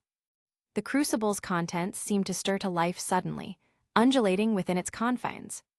At times resembling a colossal liquid serpent soaring, at others a raging liquid fire dragon bellowing, and occasionally transforming into a fluid, eerie human visage peering into the air with a subdued groan. The crucible's contents exhibited a mesmerizing display. Despite its tumultuous rolls and struggles, the liquid remained confined within the crucible, a vessel passed down from the legendary wizard Hufflepuff, concealing some enigmatic power that steadfastly bound its contents. Suddenly, the crucible reverberated strongly, as if struggling to contain the potent forces within, hinting at an imminent explosion. "Do it," Skylar commanded. Daphne, Morag, Astoria, Luna, Susan, and Cho positioned themselves in 6 directions, brandishing their wands at the crucible while intoning, "Invulnerable." Simultaneously, 6 streams of magical spells converged upon the crucible. The alchemical runes etched on its surface illuminated successively.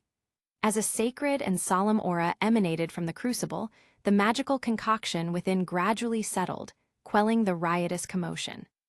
The potion transformed into a dark green hue, releasing a peculiar fragrance that permeated the entire secret room. Carefully sampling it with a dipped finger on his tongue, Skylar confirmed the potion's integrity after enhancing it. Renaming the improved elixir, he dubbed it the Slytherin Blood Potion. Daphne assumed the responsibility of potion distribution, keenly aware of the potion's rarity. Utilizing her wand, she meticulously guided the potion into 9 bottles without a single drop wasted. Solf and Skylar abstained from the potion, considering its limited impact on their already formidable abilities. Moreover, having originated from their blood, their resistance to the potion was likely substantial. Reserving the surplus, Skylar offered each of the 6 girls a bottle of the enhanced elixir. Capitulo 210, Chapter 209, Children of Nature. The Slytherin Blood Potion swiftly manifested its effects on Daphne. As a 4th-year student nearing the semester's end, Daphne's magic power had already reached the senior student level. Additionally, being from one of the sacred 28 pure-blood families with an extensive heritage and pure bloodline, she was an ideal candidate for the potion. Her magical abilities surged rapidly, causing her to blush and scream uncontrollably.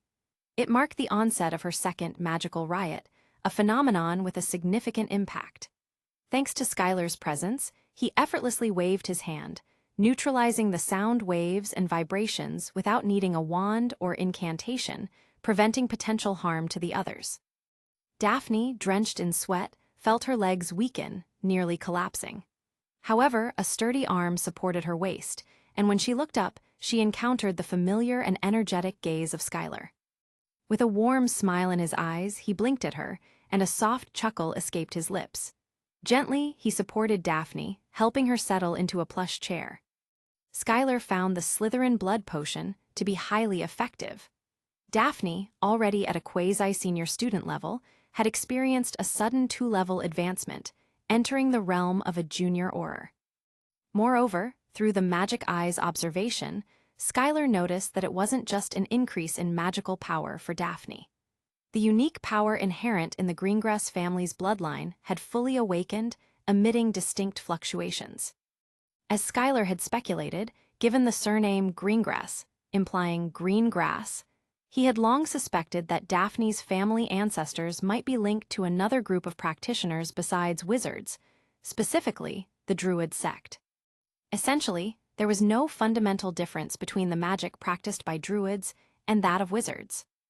The various branches of Druid magic include spells, transformations, elements, divination, alchemy, and more. Notably, all Druidic magical disciplines exhibit a clear affinity for the forces of nature. For instance, Druid alchemy opts for raw materials like branches from different trees instead of magical metals. Essentially, the roots of wand lore trace back to Druids, although it was later refined and developed by wizards. In another instance, Druidic divination eschews tools like crystal balls, tarot cards, and skulls. Instead, it leans toward branch divination, employing branches for divination and ornithology to interpret the flight and songs of birds. Astoria, being a direct descendant of the Greengrass family, possesses an even more potent lineage, power than her biological sister. Despite being suppressed by a bloodline curse and having a relatively young age compared to some of the other girls, the impact of the Slytherin blood potion on Astoria is not as pronounced as Daphne's. However, her magic has reached the advanced student level, approaching the threshold of an adult wizard. At this moment, she slightly pouted, displaying a hint of envy towards her sister's apparent good fortune. More than the magical enhancement, she longed for the attention and care her sister received from brother Skylar. She couldn't help but wish to find solace in his arms when her feet grew weak. The Slytherin blood potion also yielded positive results for Morag. Unaware that her bloodline hails from the Rosier family, one of the 28 pureblood families, she still possesses considerable magical potential. Although not from an ancient lineage, her mother being a pureblood wizard contributes to the bloodline power within her, allowing her magic to surge to the level of a junior auror, much like Daphne's newfound abilities. While Astoria didn't experience the second magic riot as she had hoped, and the desired, sun-stepping situation eluded her, she felt content with the increase in her magical prowess. Recognizing the magnitude of Skylar's plan, she understood the importance of contributing her strength. She believed that, with her enhanced abilities, she could actively assist Skylar, becoming more than just an ornament placed in a secure corner. As these thoughts crossed her mind, a sweet smile adorned her face. Cho's lineage traces back to an ancient family in the East, with her father excelling in shape-shifting. However, her mother is a wizard from a Muggle family, limiting the potency of her bloodline. Nonetheless, being the oldest among the girls and already possessing a senior student's magical proficiency, the Slytherin blood potion elevated her to the junior auror level, placing her among the top performers at that tier. She shut her eyes, meticulously sensing the various transformations within her body, noting the surge in magical power. Upon reopening her dewy eyes, a smile adorned her lips. Hindered by her own talent and potential, despite her uncle's earnest guidance and the abundance of family resources from the Far East, she had struggled to grasp the essence. In this moment, she experienced an ineffable change in her body due to the magic power, a transformation that felt complete. Her Asian-leaning skin appeared to be enveloped in a mysterious halo, acquiring a newfound clarity akin to white jade with a subtle sheen. It sparked a premonition that perhaps the chance to master the ultimate secret transformation technique, a core aspect of the Zhang family, had finally presented itself. The Bones family, to which Susan belongs, stands second only to the sacred 28 pureblood families. Despite her family's decline, the lineage persists, and her aunt, holding a prominent position in the Ministry of Magic, boasts considerable magical prowess. In the 6th book of the original series, Fudge informed the Muggle Prime Minister that the Ministry of Magic unanimously believed Voldemort personally killed Susan's aunt. The aftermath of the encounter revealed signs of a fierce resistance. In the original narrative, there are few characters capable of standing against Voldemort, highlighting Susan's exceptional background. Her relative weakness among the present group of girls stems from losing her parents at a young age, with her aunt's ministry duties leaving little time for proper guidance. This led Susan to coast through life and settle for mediocrity, eventually resulting in her Hufflepuff sorting. Susan's potential has flourished since becoming a member of the Serpentes Vigil Club, under Skylar's mentorship, Sulph's hands-on combat training, and the support of like-minded sisters. Susan, embodying Hufflepuff qualities of persistence and diligence, has seen rapid growth in her strength. Post-consumption of the Slytherin blood potion, much like Morag, she ascended 2 levels, reaching the status of a junior Auror.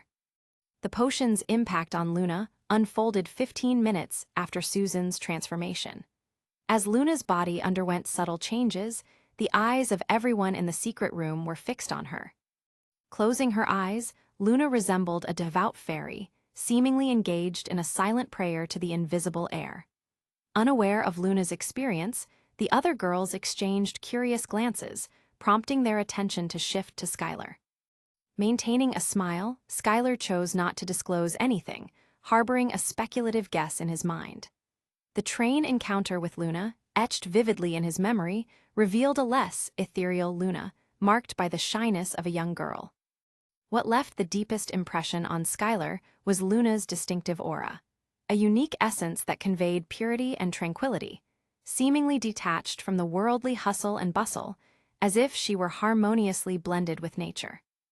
Over the 2 years since their initial encounter on the train, Skylar has inherited the legacies of Ravenclaw, Hufflepuff, Merlin, and Slytherin, elevating his knowledge and perspective to realms beyond his earlier self.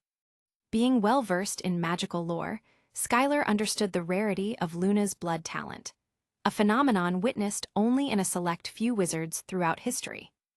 This unique bloodline power was named Children of Nature, a magical blessing from nature itself.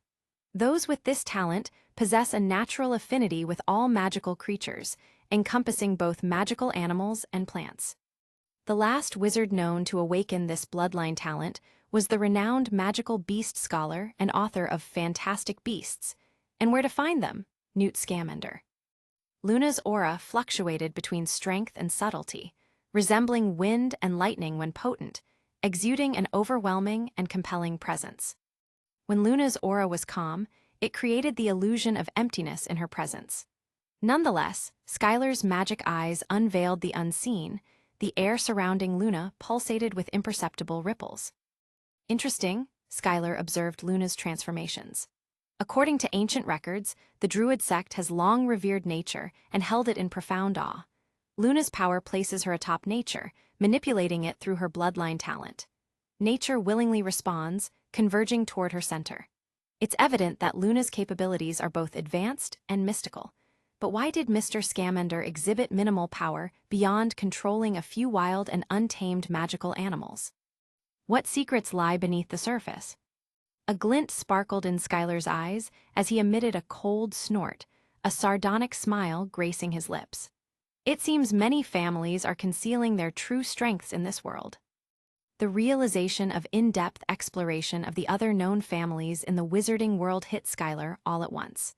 If things go like this, then not only a few, but almost everyone known in the story should have either a secret or unexplored potential. It's my job to bring out the best of them for future reference. Capitulo 211, Chapter 210, The Road to Becoming Stronger. Skylar, deeply familiar with Harry Potter, hasn't forgotten Luna's future revealed in the story's conclusion. Luna marries Newt Scamander's grandson and has 2 sons. Skylar finds this not a mere coincidence. Luna, possessing the rare talent of a child of nature, played a crucial role in Dumbledore's army but didn't end up with any prominent figures from the group. Instead, she married a new character and joined the Scamander family, suggesting the intriguing nature of the less renowned Scamander lineage in the British wizarding world. 2 days later, the Easter holidays drew to a close. During this time, the 6 girls diligently practiced in actual combat, striving to adapt swiftly to the newfound powers they acquired. With increased magical prowess, they delved into casting more potent spells like explosive spells, continuous explosions, windy spell, and pratigo diabolica. Previous commonly used lower-level spells were rendered ineffective, necessitating a shift in their entire fighting methods and tactical strategies. This is not merely a matter of acquiring new powerful magic. It involves a shift in a wizard's mindset, a transition to employing strength over cleverness and leveraging magic strategically. Additionally, Daphne, Cho, and Luna require additional training. Daphne aims to swiftly master her newly awakened bloodline talent rooted in Druid heritage, an ancient Celtic lineage dating back to the 4th century BC. Archaeological evidence places Druidry alongside figures like Herpo the Fool, Circe, the invincible Andros, and the prophet Mopsus in ancient Greece, highlighting its profound historical significance. Having long declined, the Druid sect faced suppression and persecution with the Roman invasion in the 1st century AD, leading to its disappearance by the 2nd century AD. The Druid teaching's strict prohibition on recording knowledge in written form contributed to the sect severing its inheritance. Schuyler wouldn't underestimate Daphne's awakened bloodline talent based on the Druid heritage. Despite the decline of Druids and the severed inheritance, as a magical tradition that rivaled the wizarding system, it possesses distinctive qualities.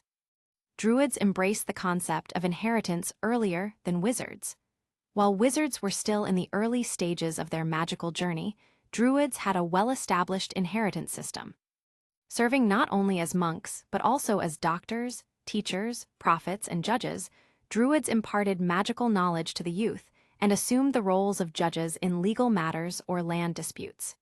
They held esteemed positions, serving as advisors to kings and leaders of their communities. Druids enjoyed high status in Celtic society, second only to kings or patriarchs. Exempt from military service and tribute obligations, they held unique privileges that attracted many aspiring individuals. However, strict requirements, including reciting extensive knowledge of history, poetry, and more, led to the elimination of most candidates. The Druid system operated on an ability-based approach, allowing only those with the necessary skills to become Druids. The Druid teachings are transmitted orally, strictly prohibiting any written documentation, emphasizing the necessity of retaining all knowledge through memory. As a result, only individuals with comprehensive knowledge and strong memorization abilities can become Druids. Schuyler believed that Druid civilization had long vanished from history until his conversation with Dumbledore. Dumbledore revealed that the last Druid high priest, Cleodna, broke tradition by secretly creating a written inheritance, the Book of Druid, while fleeing from the Roman regime. This book is considered one of the 6 great books in the wizarding world, although it has been lost for a considerable time, and even Dumbledore's intelligence network has no leads on its whereabouts. Despite this, Schuyler's true focus lies elsewhere, on Ms. Rosmerta. While Ms. Rosmerta's role is minor in the original work, her few mentions suggest she is far from ordinary. Having worked at the 3 Broomsticks bar during the Raider era, she is at least 20 years older than the Raiders, placing her in her 50s or almost 60. Despite her age, she remains charming, earning the respect of Minister of Magic Fudge and captivating many young wizards with her charisma. The crucial aspect is that Schuyler's magic eyes detected no magical fluctuations in Ms. Rosmerta's body, indicating that her allure is genuine and not achieved through any charm techniques. Considering the loss of beauty-preserving magic, Schuyler's earlier pursuit of a beauty potion to maintain eternal youth led him to acquire the Tugwood family's research notes at a considerable cost. Another intriguing detail that captured Schuyler's attention is the distinctiveness of the butter beer brewed and sold by Ms. Rosmerta at the 3 Broomsticks compared to other establishments.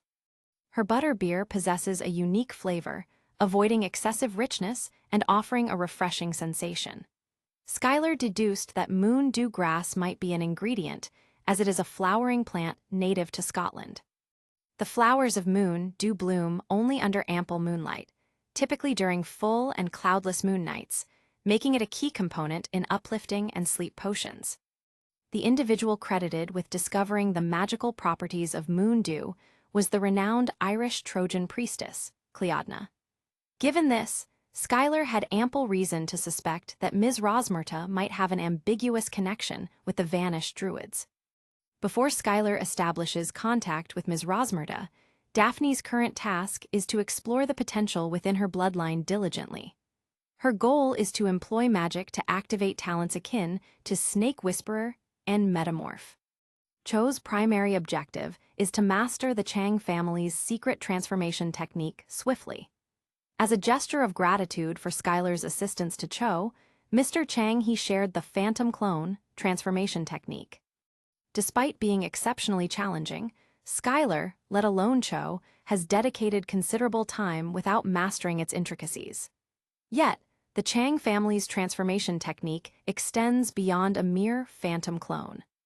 The Chang family's most renowned transformation technique is the paper transformation technique, exemplified by Chang Guolao's transformation of a living donkey using a piece of paper. Given that the Chinese branch has been omitted from this book, it's worth noting that Mr. Chang encountered a group of dark wizards in western Hunan a few years ago. These dark wizards defied the taboos of the Chinese wizarding world by practicing the forbidden art of raising corpses against nature. They created an army of zombies, including flying zombies, with the intent to sow chaos. In response, Mr. Chang employed a powerful technique, scattering numerous pieces of paper into the sky. Each piece of paper transformed into the likeness of a heavenly soldier or general, forming an indomitable army known as the Corpse Man in a fierce battle. Soldiers won't die, no matter what happens, until the last reserve of the magical reserves in the properties they are being summoned from or the summoner themselves runs out. According to Mr. Chang this move is the proudest secret of their ancestors, hurling paper into soldiers. Moreover, transforming into heavenly soldiers and generals wearing armor and wielding magic weapons represents only the initial stage of this versatile transformation technique. With profound knowledge in transformation and ample magical power, one can even add mythical creatures such as rocks, gods, and mounts like the green ox and somersault cloud. This transforms the heavenly soldiers and generals into an air combat unit capable of three-dimensional warfare. Cho commenced her practice of this magical technique a while ago, but mastery remained elusive. The continuous breakthroughs in her magical power, coupled with the potency of the Slytherin blood potion, appeared to enhance her physical prowess significantly. This made her body more adept at wielding the magical power required to execute the transformation spell. Fueled by newfound confidence, she was determined to conquer this magic not only to uphold the honor of the Chang family, but also to elevate her standing in that person's regard. And lastly, Luna, who was exponentially growing each second after consuming the potion from Schuyler. The boosted ability, paired with her innate ability to communicate with the magical creatures, has been taken to the next level. Despite being the final recipient of the Slytherin blood potion's effects among the 6 girls, its impact on Luna was the most pronounced and unmistakable. Unlike Daphne's ambiguous innate ability, Luna's awakening was the complete bloodline talent of children of nature. There was no need for Luna to delve deeper into her bloodline. She could effortlessly master it through her keen subjective awareness. At this moment, Luna's sweet smile graced her face. With graceful fingers, she directed various magical animals in the secret room, gathered by Schuyler's forces outside the school, such as Leafy the Bowtruckle, Silver Paw, and the others, currently engaging in playful antics, singing, and dancing. These magical creatures displayed remarkable docility, willingly following Luna's commands. In essence, Luna had already formed the foundation of a summoning-style combat wizard. Schuyler had once encouraged Luna to attempt commanding larger magical animals, including pig monsters, bird snakes, and even the majestic buckbeak, a hippogriff. However, the results were not successful, indicating that Luna's bloodline talent was limited to controlling smaller magical creatures. While these small magical animals weren't adept at combat, they excelled in stealth, reconnaissance, and exploration of unknown territories. Deploying them as an army wasn't ideal, yet Skylar harbored no intention of letting Luna's unique talent go to waste. He had another plan. Capítulo 212, Chapter 211, The Future of Serpenti's Vigil. Before the establishment of Hogwarts, and even during the initial years of its inception, the organization of magical education was notably convoluted, lacking a comprehensive classification system. Slytherin excelled in legilimency and dark magic. Hufflepuff specialized in healing magic and living magic.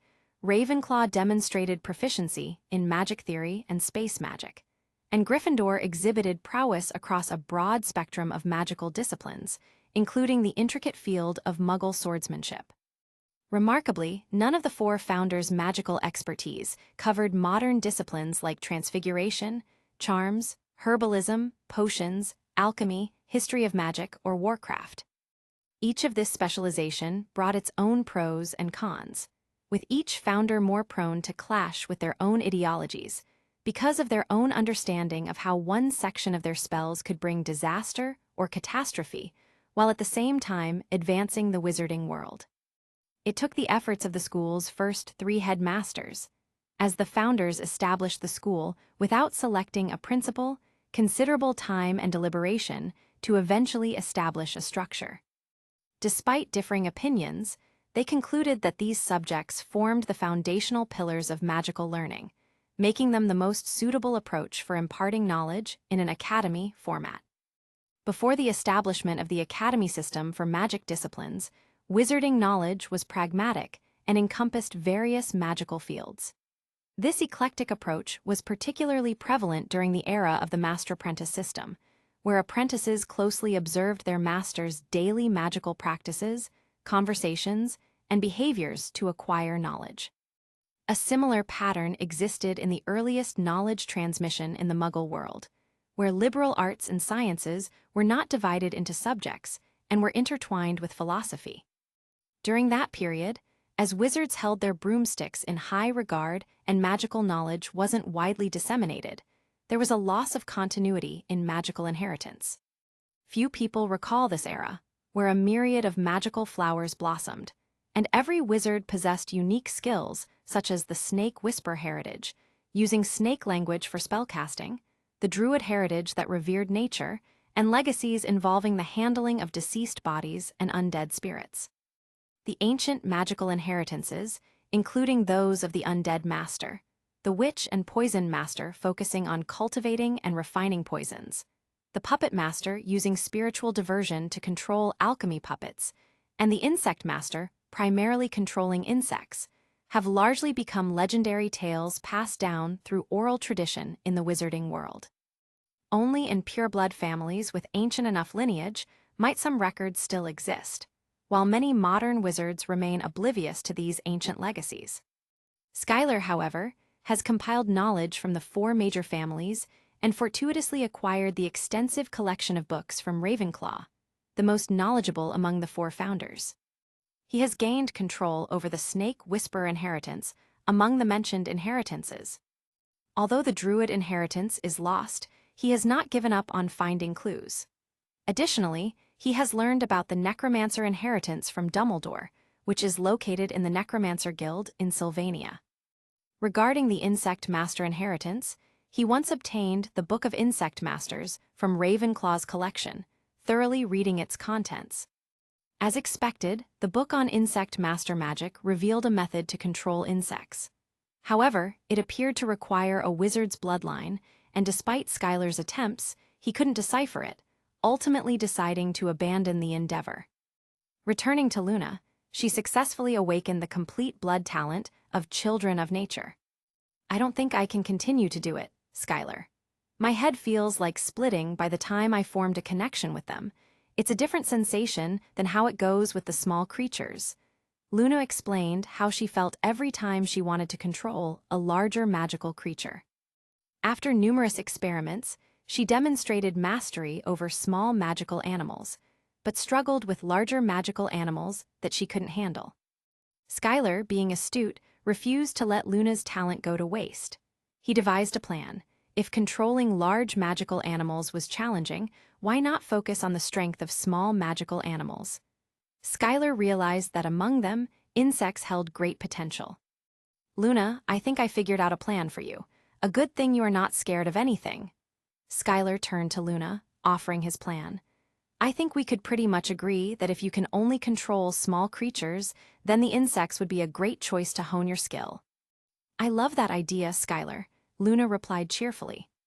Knowing that in the era of insect masters, summoning swarms of locusts to create an insect plague was not a mere myth, but a reality, Skylar envisioned harnessing the formidable power of insects for combat. Additionally, consider the vast diversity among bug types, encompassing an extensive range of biological characteristics. Some insects can fly, while others spin silk or weave webs. Some can burrow into the earth and escape, others swim in water, and a few possess formidable biting power. Moreover, certain insects are incredibly toxic, making it a truly bug-level ability. Given that the Book of Bugmasters held no value for Skylar personally, and as the sole descendant of Ravenclaw, he had complete authority over the book collection. Generously, he bestowed the book upon Luna, hoping she would swiftly master the magic contained within. The week swiftly passed, marking the first weekend after the Easter holiday and the final weekend of April. Skylar once again called for a meeting of all Serpentes Vigil members. While the Serpentes Vigil Club regularly organized various activities during the semester, such as wizard exchanges and Skylar's magic tutorials, these were not obligatory for all members to attend. The all-staff meeting, compulsory for all members, had only occurred twice in history during its founding and when Cho and Susan joined. This marks the third occurrence. As Daphne handled the recruitment and member list, Skylar learned the current scale of the Serpentes Vigil Club for the first time. He vividly recalls the organization's inception with only 19 members. Surprisingly, in less than a year, it had expanded significantly. Upon Skylar's control over the 6 Slytherin prefects, nearly 80% of Slytherin students joined the Serpentes Vigil Club. For undisclosed reasons, perhaps lingering ties to the past, possibly due to her influence or other motives, Draco and his trio, Pansy, Goyle, Crabbe, were aware of Serpentes Vigil, but chose not to join. However, the senior followers Draco had previously subdued, including Graham Montaigne and Cassius Warrington, defected to Skylar with Draco's approval. 2 notable exceptions who didn't join the Serpentes Vigil were Blaise Chabini and Theodore Knott. The former fell outside the scope of Skylar's recruitment, and a clash with Madame Chabini seemed inevitable. The latter, driven by his introverted nature, preferred solitude and disliked club activities. Despite this, the Serpentes Vigil Club's total membership still reached 81. Good morning, everyone, Skylar cleared his throat, eschewing amplifying spells and letting his voice naturally resonate with everyone. Several elite senior students, aware of his proficiency, showed expressions of awe. I've gathered everyone today because I have something important to announce. As I look around, I see both unfamiliar new faces and familiar old ones. It doesn't matter because, unlike other ordinary student clubs, Skylar paused before loudly declaring, we are a family. Brothers, sisters, Skylar continued, deliberately pacing his words, I am genuinely delighted to see you today. I am profoundly grateful. It's not easy to grow from a mere 19 people at the beginning to our current family. This achievement is a testament to each of your invaluable contributions, and you all deserve this honor. Several core members, including the 6 prefects and 6 girls, seized the moment to lead the applause, infusing the atmosphere with liveliness. However, I must clarify something. Skylar's tone shifted to solemn and serious, capturing the attention of the young wizards. They sat upright, listening intently. The Serpentes Vigil Club has been, until now, a platform for academic exchanges. It provides us with the opportunity to learn knowledge beyond the classroom and engage in practical training. However, Skylar paused for emphasis, have any of you considered the ultimate purpose of acquiring these magical skills? What is it? As senior members graduate and move on to pursue their futures, even I, as the founder, will eventually leave to fulfill my responsibilities. This departure might occur in 2 or 3 years, in the not-so-distant future, or even as soon as tomorrow. Skylar's eyes gleamed with determination. I believe each one of you here must be grappling with the same question. Where is the future of Serpenti's vigil headed? The other members start murmuring after hearing Skylar drop a massive question over their heads, making them start wondering. Because all this time, they have only been following the lead of Skylar and never think further than that. Capitulo 213, Chapter 212, Absolutely Dominance of the Serpenti's Vigil. Skylar's words plunged all the young wizards into deep contemplation. Unlike most student clubs, the Serpenti's Vigil Club's operations and core essence revolved around Skylar, the heart and soul of the organization. Consider the Gobstone Club, consisting of enthusiasts passionate about gobstones. Individuals come together to find like-minded playmates, and even if the club's leader were to leave one day, the club could elect a new leader, and the activities would continue unaffected as long as gobstones still exists.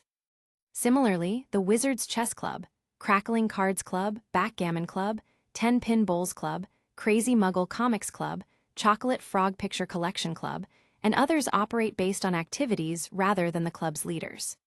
People join these clubs for the shared interests and activities, and the departure of a leader doesn't disrupt their functioning. However, how many of the young wizards who opted to join the Serpenti's Vigil Club did so due to Skylar's charisma and reputation?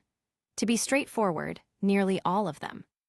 Some are fervent admirers of Skylar, some natural allies drawn together by their modest family backgrounds, and others, young wizards from influential families, feel compelled to curry favor with Skylar due to family pressures. Establishing a friendship with Skylar becomes a requisite for those aspiring to be part of the inner circle.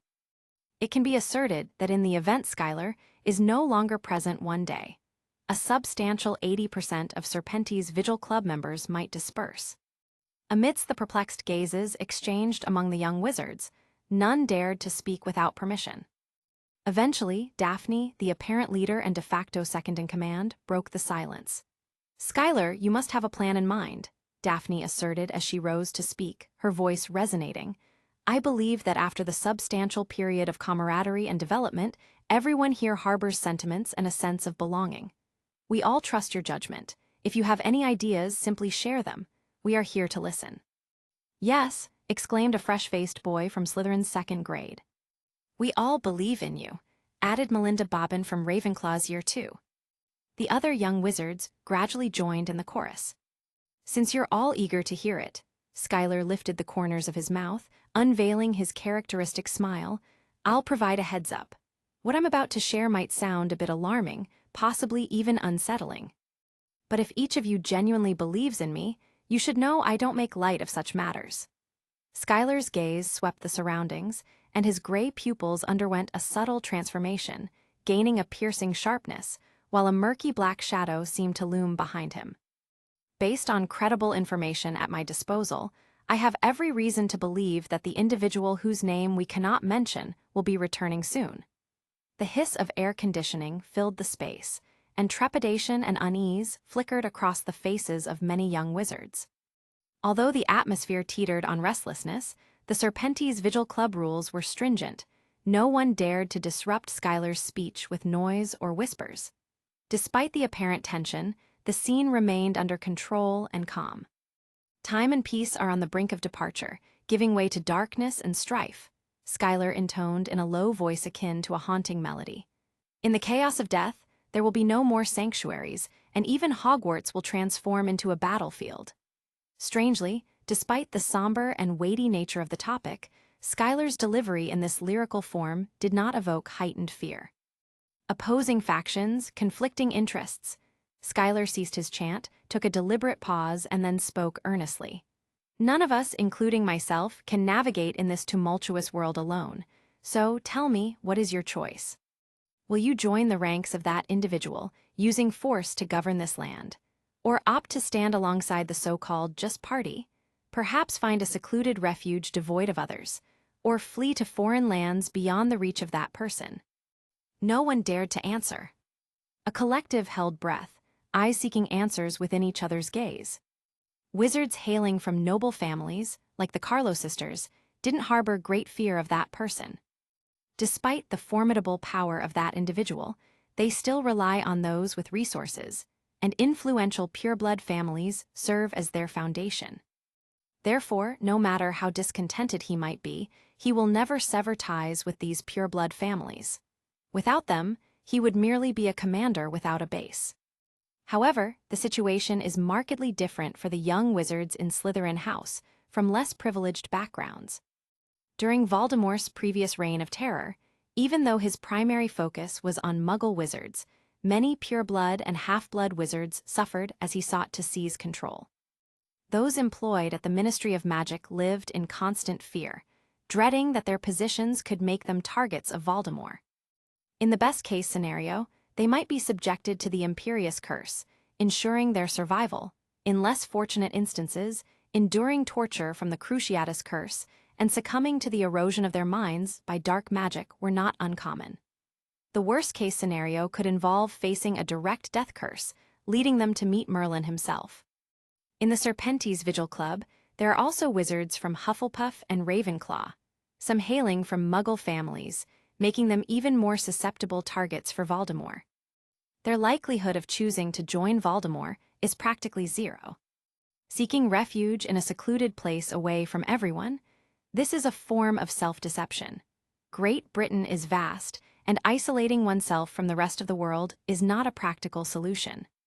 What Skylar wants to emphasize is that evading Voldemort individually is not a formidable challenge, and Voldemort lacks the time to meticulously unearth unknown and inconspicuous wizards one by one. The real, overarching issue arises when Voldemort seizes power, and his Death Eaters, affiliated with him, inevitably unleash a new wave of plunder. In their eyes, every wizard becomes fair game, much like a hyena pouncing on its prey, indifferent to distinctions of pure blood, mixed blood, traitor, or muggle, as long as you possess anything of value. This scenario resembles those apocalyptic movies Skylar watched in his previous life. When morality and law lose their grip, the darker facets of human nature surface without restraint. Escaping abroad might seem plausible.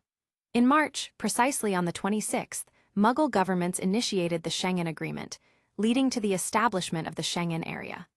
Border controls between Germany, France, Spain, Portugal, Belgium, and the Netherlands, as well as between France and Luxembourg, were officially abolished, significantly enhancing wizard mobility. However, where to escape? The last time, even though Voldemort's activities seemed confined to Great Britain, it was due to Dumbledore's tight control. Nevertheless, he sporadically ventured into the Slavic regions of Eastern Europe, recruiting the infamous Antonin Dolokhov from there. One thing is certain. In other territories governed by the Ministry of Magic, as long as there is a class, prominent pureblood families, and supporters of blood supremacy, Voldemort's followers will be present. They're merely biding their time, awaiting Voldemort's domination of Great Britain before extending their influence outward. It's all a matter of timing. Skylar prompted everyone to reflect silently for a moment before addressing them. Now, as the leader of the Serpentes Vigil Club, as your guide, Skylar elevated his right hand, I can offer you all a choice. In this tumultuous world, the man whose name cannot be mentioned will initiate a war. Skylar's gaze was penetrating, and he uttered in a resonant voice. He will unleash chaos, disorder, and terror upon this world. The sequence is the most dreadful, as nobody is safe when venturing outside, and even hiding at home does not guarantee safety. Those with malicious intent will exploit the chaos, and the darkest side of human nature will be gruesomely exposed. Skylar shifted the focus.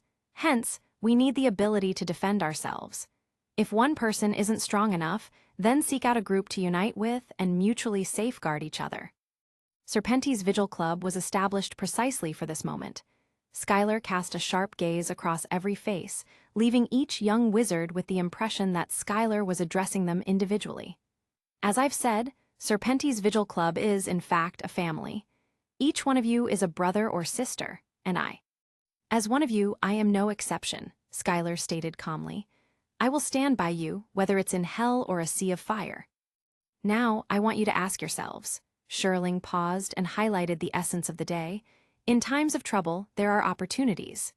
Serpentes Vigil is about to awaken. Are you willing to follow me, collaborate to overcome this, and build a future together with me? As he concluded, the black shadow behind Skylar dramatically expanded with a bang, resembling a king cobra larger than the basilisk, exceeding 60 feet in length. Its indistinct outline seemed shrouded in mist, making it challenging to perceive clearly. Only two snake eyes glowed with a terrifying red light. Simultaneously, Skylar's pupils transformed into snake pupils, gleaming with a dazzling red light. He activated the secret inherited from Slytherin for the first time. Absolute Dominance. Capitulo 214, Chapter 213, Skylar's Third Awakening. Skylar didn't resort to simple and crude mind manipulation. Instead, he allowed them to make their own choices. Despite his current mental power and mastery of spiritual magic, rewriting the memories of 81 underage wizards posed an insurmountable challenge. All the young wizards shared a common sentiment, getting stronger while walking together for the betterment of Serpenti's vigil. Regardless of Voldemort's terror, he was merely a defeated general. His past failure suggested he was not invincible.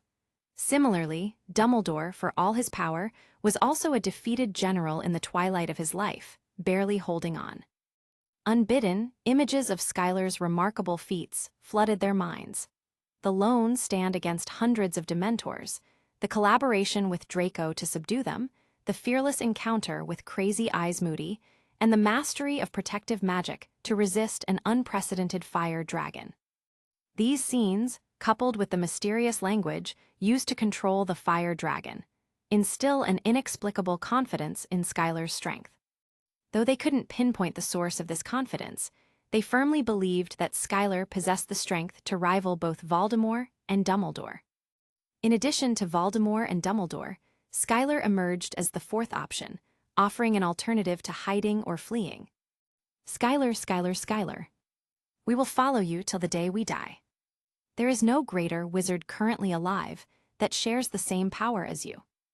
As anticipated, every young wizard present, without exception, willingly and wholeheartedly raised their hands, voicing Skylar's name in unison. This unified will and collective spirit created a magical moment, fostering a true sense of family among the young wizards. Simultaneously, a magical phenomenon unfolded. Every single member of the Serpenti's Vigil's body started to glow in greenish light. Each young wizard emitted a wave of magical power akin to glistening stardust, casting a faint glow as it drifted toward Skylar. Unexpectedly, this scene defied Skylar's initial expectations. His intention was to utilize the absolute dominance to project an image of formidable strength, fostering unwavering confidence in him as a leader capable of challenging the two major wizards in the world. He sought for the young wizards to follow him by their own free will, devoid of manipulation or coercion. He genuinely believes in his ability to rival the two major wizards. Having defeated two quasi-magisters, these triumphs remain undisclosed. Following these victories, he inherited Slytherin's legacy and awakened the potent Snake Eyes. Unveiling the mysteries of space magic through the dimensional shift from the fifth element, he is uncertain about the extent of his overall strength. Moreover, Voldemort's resurrection is still some time away. Solf's breakthrough in magical power during the human and staff unity ceremony propels him to the level of an Auror. There's a strong likelihood that, with the aid of the snake ring to share Solf's magic power, he could attain elite Auror status. Additionally, his birthday is approaching soon. To be precise, his birthday is on June 5th, just a month and 5 days away.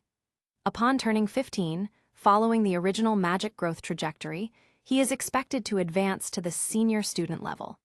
Considering his current growth trajectory, he anticipates reaching at least the level of a quasi-mage while sharing Solf's magic power. Magic power varies from combat power, as wizards possess distinct fighting styles.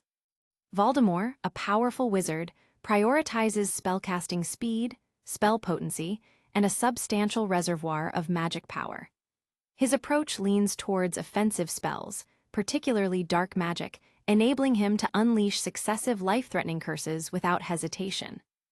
On the other hand, Dumbledore is a technical wizard who values the precision of spellcasting, executing intricate strikes with minimal magic power consumption. His methods are versatile, encompassing elemental magic, transformation, and everyday spells, which he can masterfully wield in diverse situations. Professor Flitwick excels as an agile wizard, leveraging his diminutive stature and nimble movements to dodge and maneuver expertly. His emphasis lies in the precision and swiftness of spellcasting, employing high-speed continuous spells to overwhelm adversaries with firepower. In the face of enemy counterattacks, he relies on his agility to evade and reposition, gradually restricting the opponent's movement and securing victory. Skylar, in contrast, embodies a rare type among combat wizards, a strategic wizard. This distinctive fighting style eschews a singular focus on strength, technique, or speed, instead adapting to circumstances and employing diverse strategies for various foes. Attaining proficiency in this style demands an extensive knowledge base and access to diverse resources. Dealing with a myriad of situations and enemies necessitates mastery of a broad range of magical fields and proficiency with various alchemical equipment, elevating the threshold for those aspiring to adopt this approach. Simultaneously, as this type of wizard relies on intellect rather than sheer strength, there are stringent requirements for the wizard's IQ and strategic acumen. Higher thresholds often herald more formidable attributes. The distinctive feature accompanying this is that such a wizard gains strength when confronted with powerful adversaries. The stronger the enemy, the more potent their capabilities become, allowing for impressive leapfrog counterattacks. But the path to him becoming stronger is easily one of the hardest, because he can't solely depend on himself to get stronger by learning or practicing every day. Skylar needs to have a live battle against someone stronger than him in order for him to grow. Returning to the Serpentes Vigil Club. Drops of starlight adorned Skylar's wizard robe, seamlessly penetrating it and vanishing without a trace. With an increasing influx of starlight into his body, Skylar sensed a peculiar shift in the rhythm of his blood. A sudden realization struck him. This was the phenomenon of blood resonance among wizards. Despite pureblood wizards frequently emphasizing the nobility and purity of blood, it's widely acknowledged that all wizards possess ancient blood power, extending to those from Muggle families. The so-called Muggle ancestry reveals that their forebears were also pureblood wizards, but a particular generation's descendants lost their magical abilities, resulting in a dormant lineage. However, the potency of the bloodline endured, lying latent until reactivated in a subsequent generation of descendants. Therefore, the young wizards present, whether hailing from pure blood, mixed blood, or even Muggle families, all harbor blood powers of varying strengths and weaknesses within their bodies. As their individual wills converged, an exceptionally enigmatic bond materialized among them. This bond is the resonance of blood. Skylar took a deep breath. The bloodline resonance is remarkably faint. The bloodline power within these young wizards has not been thoroughly explored. In comparison to the potent bloodline power awakened in Skylar's body, theirs seems comparatively feeble. Nevertheless, their sheer quantity compensates for any lack of quality. Skylar closed his eyes as he chanted inside his heart. The power within has awakened. The more I tread the arduous trials of life in the wizarding world, the stronger I come out on the other side. Grindelwald and Voldemort have nothing against my current power. I've defeated the wizards hailing from the ancient time when magic was still potent. Yet, here I am, the second-generation Dark Lord? What a joke. He sensed his blood surging and coursing, realizing that, incredible as it may be, he had indeed triggered the third magical upheaval in his life. The other members who were watching him from afar can only open their mouths in awe as they sense there is a massive change undergoing Skylar's body. Capitulo 215, Chapter 214, Advanced Lumos Application. Just as Skylar was immersed in contemplation about the implications of the third magical awakening on his own strength, the scene suddenly shifted, and Skylar was startled to realize that everything in the surrounding world appeared to have faded. There was no trace of light. Even the presence of shadow was nowhere to be found. The silence in this space is deafening enough to drive one to insanity. One moment, Skylar was clearly in the secret room of Serpentes Vigil Club, and the next, he found himself in an entirely unfamiliar place. This place resembled a realm of silence, entirely cut off from the outside world and enveloped in complete darkness. Within the darkness, there were faint murmurs that seemed to emanate from distant realms in time and space. This language was clearly not any known language and couldn't even be described in words. For some reason, Skylar could feel his soul stirring uneasily, as if he had encountered a natural enemy. He endeavored to calm his heart and soul with sheer willpower, attempting to employ a clumency to resist the intrusion of nonsensical sounds like Sanskrit and mantras. After a while, a majestic voice resonated in his mind. It was neither English nor any language Skylar knew. Skylar was proficient in at least 10 languages, and even with more distant languages such as Chinese, Japanese, Korean, and Thai, though not entirely comprehensible, he could still vaguely recognize them. He was certain that this was unquestionably not the language of this world, but he was able to grasp the meaning of the voice as if he had some kind of telepathic link with the speaker. The voice inquired about who he was and why he was in this place. Skylar was perplexed.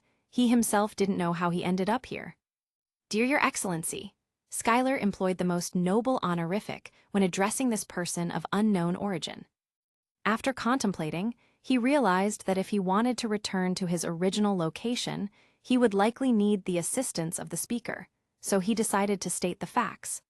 "I don't know why I arrived in this place, and it was not my intention to be transported here. I come from a place called Earth, and my people there are known as wizards.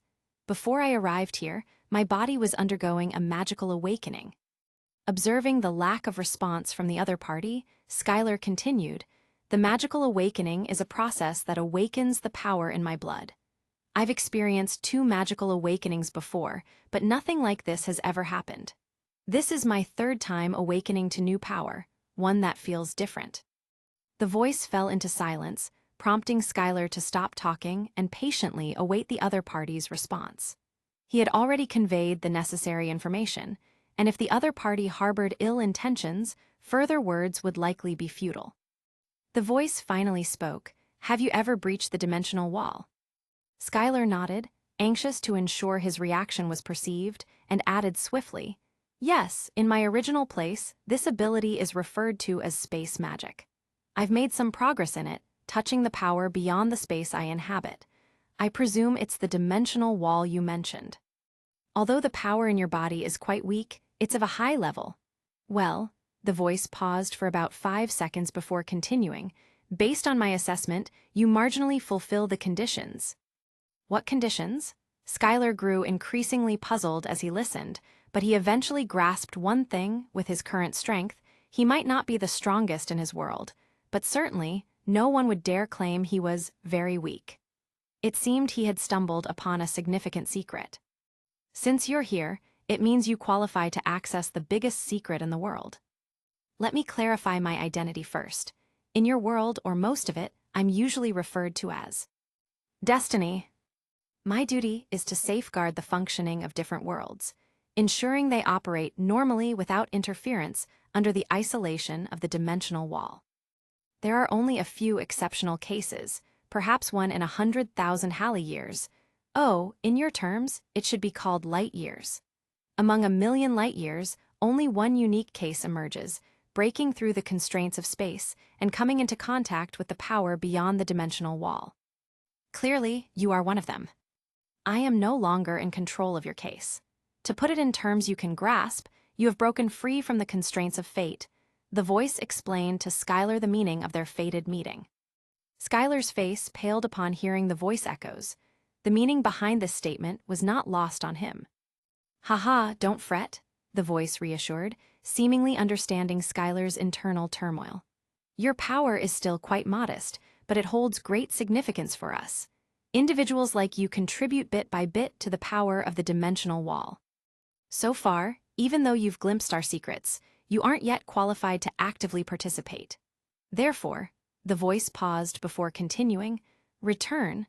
I will inform the god of death's emissary that when you journey to the netherworld, I will bring you here instead of allowing you to enter the realm of the dead directly. Oh, and since you've come all this way, I can't let you leave empty-handed. The voice's tone lightened. As a token of appreciation for your visit, I shall bestow upon you this power. The scene shifted. Skylar reappeared in the secret room of the Serpentes Vigil Club. Upon opening his eyes, Daphne's concerned expression was the first thing that met his gaze. Skylar, what's happened? Why do you look so disturbed? You're unconscious for quite a short time, but your body went completely silent without any motions. The other people thought you passed away. Collecting himself, Skylar replied, "No, I'm fine." He scanned the room, adding, "I triggered the third magical awakening, and that's how I unintentionally ended up here. What just transpired in this room?" The young wizards in the secret chamber collectively gasped. Their faces mirrored astonishment, as if they had just witnessed something extraordinary. The third magical awakening. In the wizarding world, the common belief is that every wizard experiences only one magical awakening in their lifetime, marking the awakening of magical power during childhood. However, there are wizard scholars who argue that an exceptional few might trigger a second magical awakening. When this theory circulated, many wizards quietly speculated that it might explain why figures like Grindelwald, Voldemort, and Dumbledore became such formidable wizards. Indeed, for those truly knowledgeable about the wizarding world, two of the three powerful figures, excluding Grindelwald, are of mixed blood heritage. Thus, the prowess of these individuals cannot be attributed to the bloodline factors often fixated upon by those who uphold the notion of pureblood supremacy. While the second magical awakening is indeed a rare occurrence, it is not entirely implausible. However, what about the third magical awakening? Even those closest to Skylar, like Daphne, accustomed to his diverse magical abilities, found themselves in a state of disbelief. Could there really be a third magical awakening? By the way, how long was I lost in thought? Skylar asked with a serious look on his face. Not long at all, not even 5 minutes. When you suddenly closed your eyes without warning and remained still, everyone could only speculate that something happened. However, with the assistance of me and a few prefects, the members maintained their trust in you. The atmosphere remained remarkably calm as everyone patiently awaited your recovery to share the details of what transpired. Feeling a surge in his heart, Skylar retrieved his wand, pointed it at the sky, and uttered, "Lumos." A remarkably gentle light blossomed at the wand's tip. Under its rays, an unparalleled warmth enveloped all the young wizards. It traversed through their bodies, offering a sense of protection and affection, an intoxicating sensation. So profound was this emotion that some found themselves shedding tears of gratitude. As the light continued to brighten, akin to the gradual ascent of the sun in the darkness, it bestowed the first rays of dawn. Courage swelled in the hearts of the young wizards, rendering them unafraid of anything the world might hold. All darkness and unease seemed banished to invisible corners. The radiance intensified further, piercing the once dark secret room with a pillar of golden light.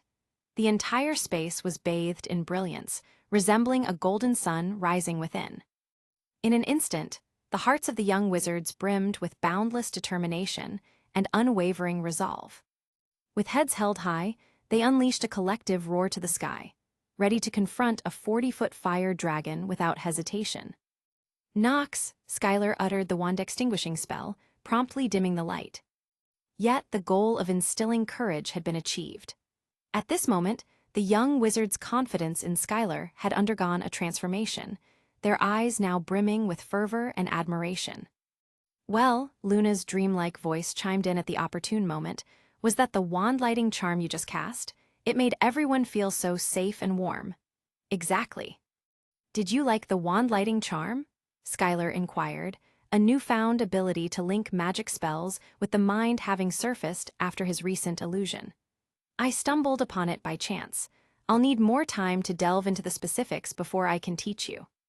Yet, Skylar pondered silently that all his prior magical knowledge must undergo experimentation to uncover potential new effects.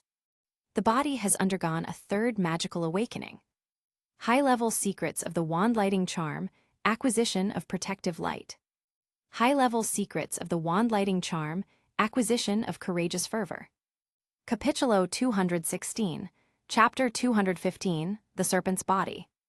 Seizing the momentum of the collective enthusiasm, Skylar unfolded his plan for Serpenti's Vigil Club. Serpenti's Vigil Club was to be divided into 5 groups, each operating independently yet offering mutual support and capitalizing on individual strengths. The first group, dubbed the Serpent's Head, was the combat unit. Skylar appointed Daphne as its leader. Comprising students in the 4th grade and above, this group was tasked with organizing frontal battles. Their focus rested on acquiring practical combat skills and offensive curses during regular training. Despite being a 4th-year student, Daphne had mastered all of Skylar's distinctive spellcasting techniques, including two-handed spellcasting and curved shooting. Through Skylar's deliberate training, she had gained practical experience surpassing that of senior students.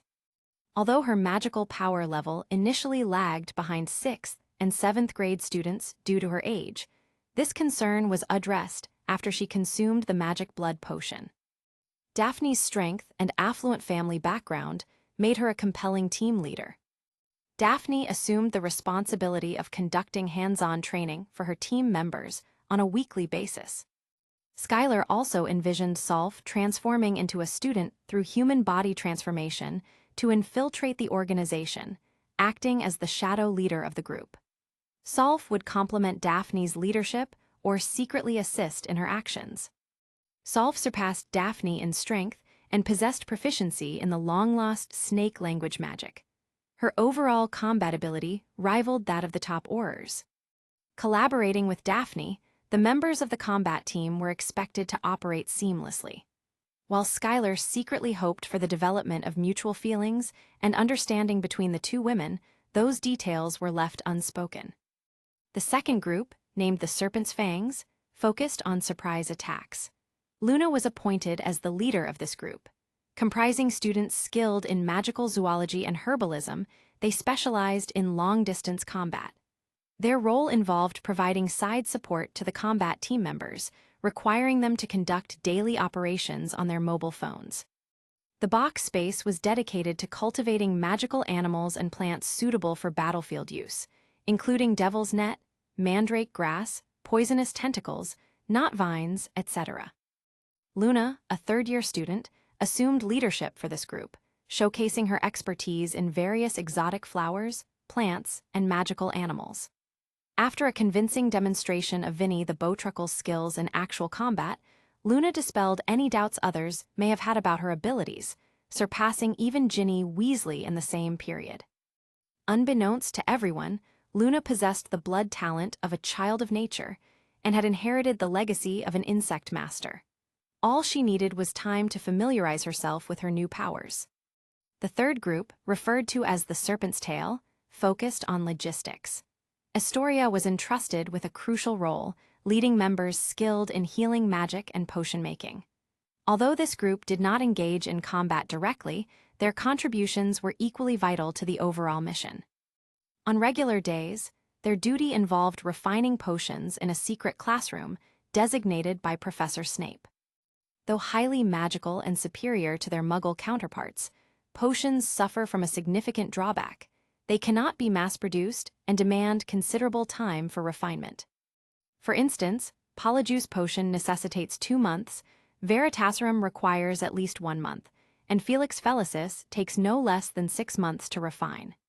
Hence, the logistics team plays a crucial role in ensuring a steady inventory and supply of various potions. Concerned that Astoria's youthful appearance might undermine her authority, Skylar appointed the Caro sisters, Joanna Derwent and Melinda Bobbin, as deputy leaders to assist in coordinating the team's operations. Despite their youth, the Caro sisters wielded wands from the same source, allowing their combined spellcasting to rival that of an adult wizard.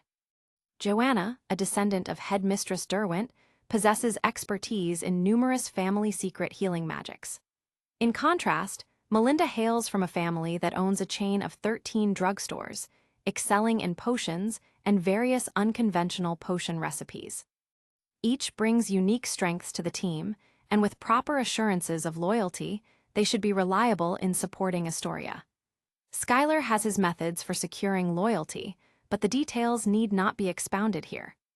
The 4th group, known as Serpent Soul, is the research group. Morag leads this group, with Cho as the deputy leader.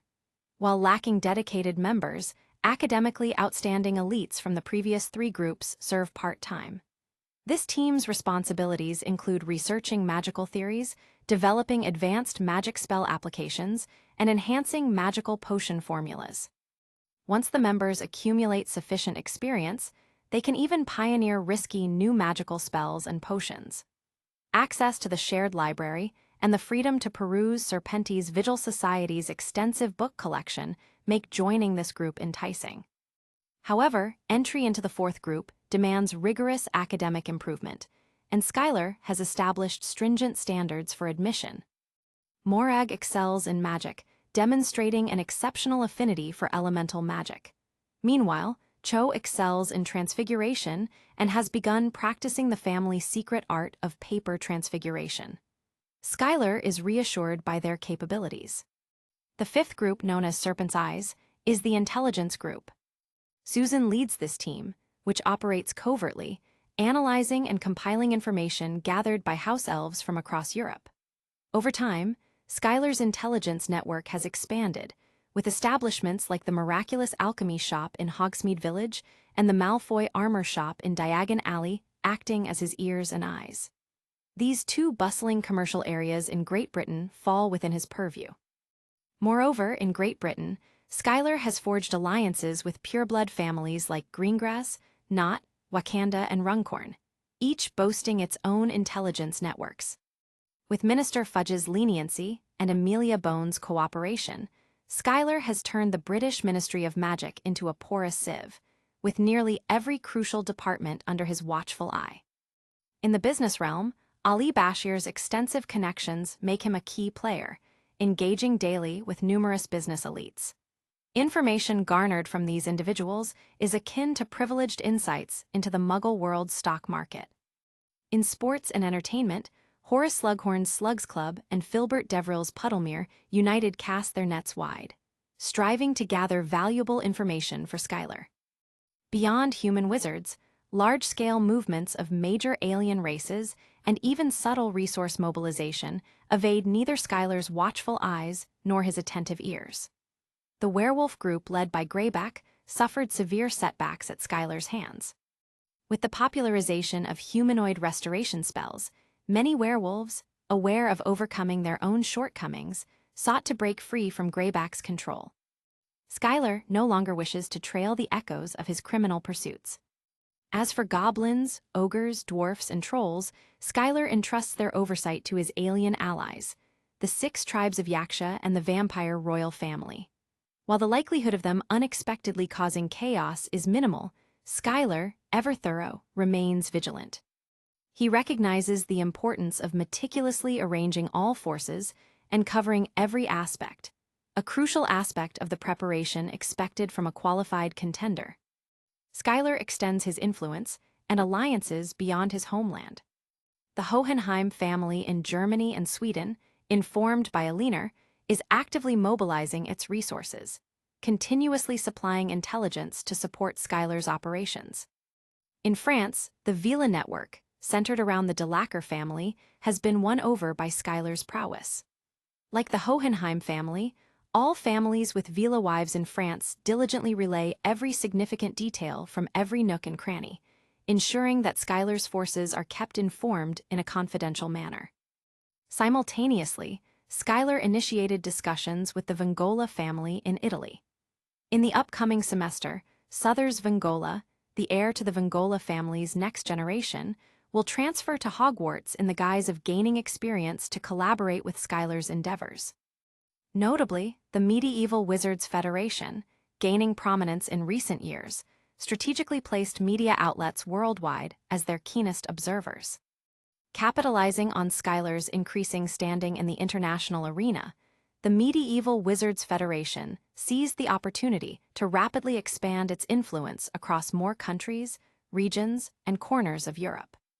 These families and organizations spanning Europe, along with individuals and informants across various industries and corners of Great Britain, are all coordinated by the House Elf Errand team, led by Dobby, ensuring a continuous flow of information and connecting the dots.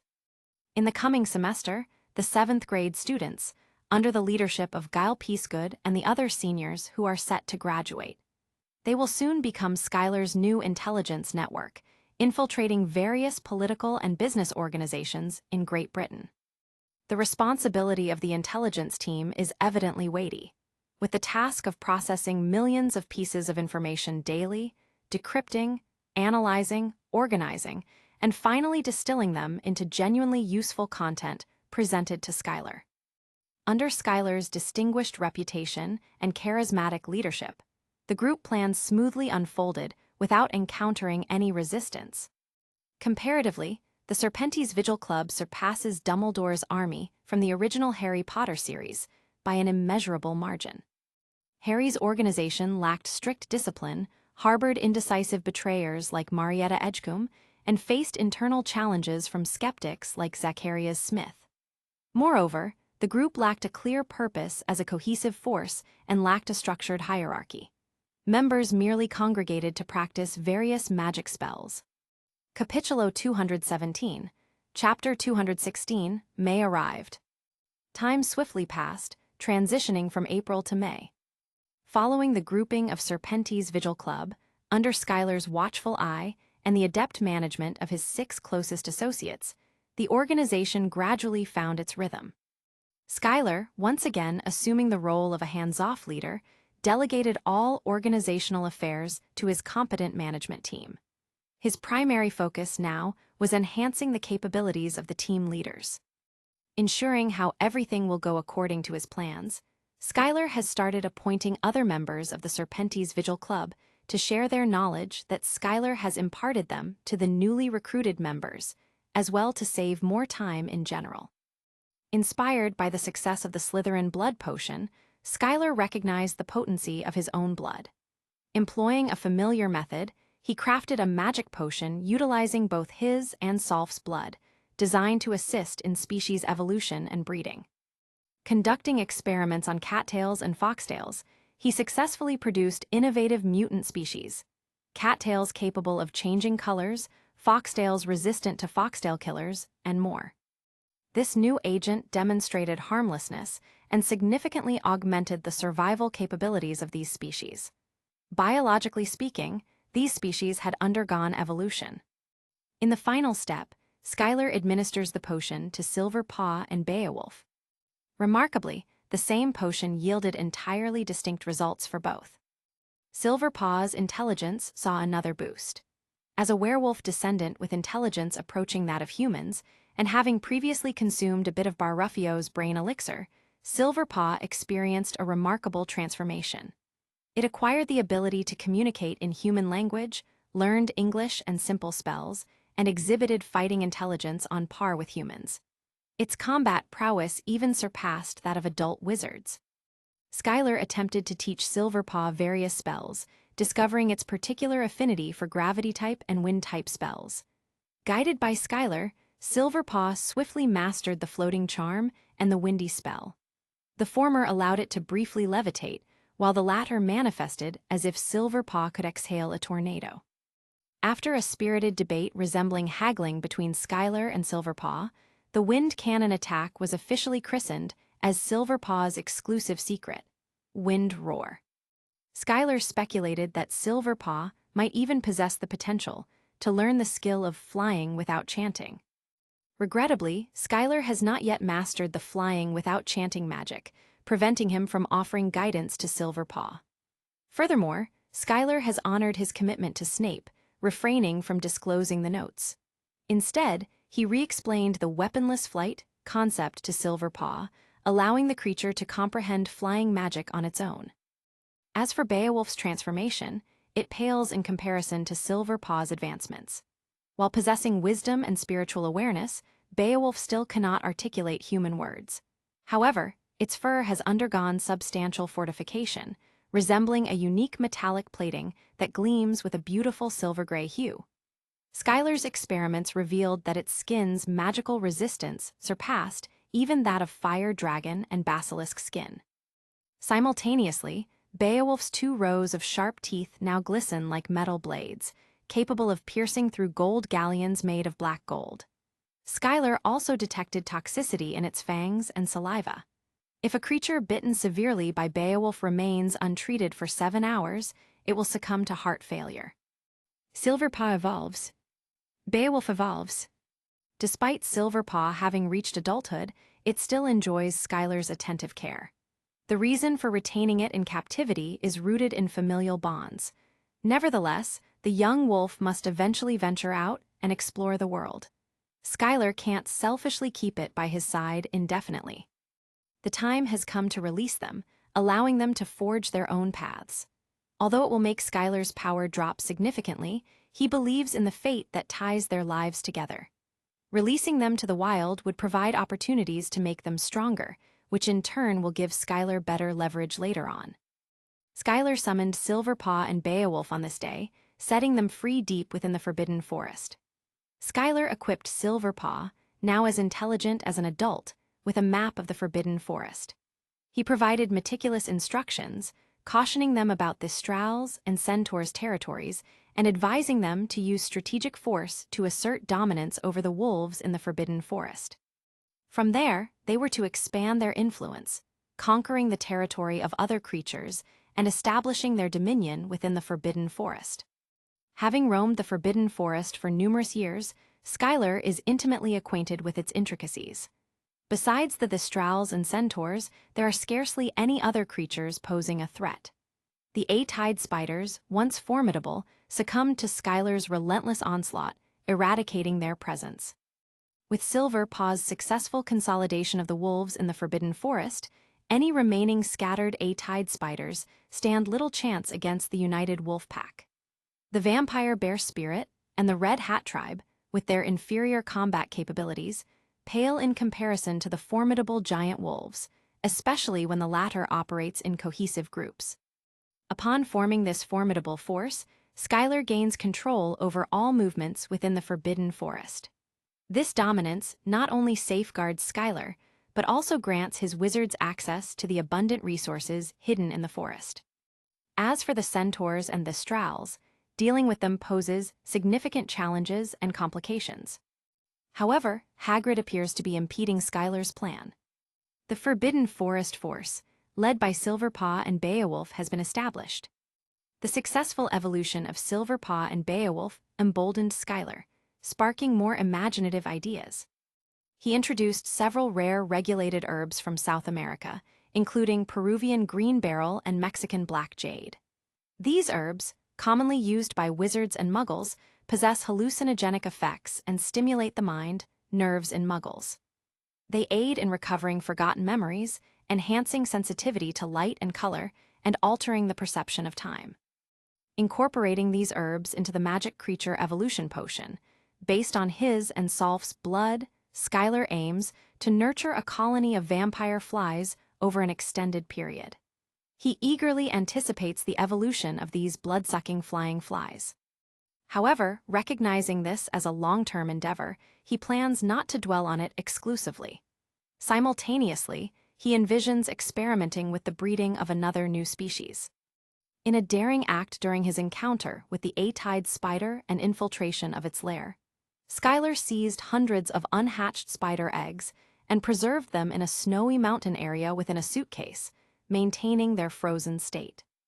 Skylar retrieved all the red hat skulls gathered in the Forbidden Forest, along with basilisk flesh and blood remnants.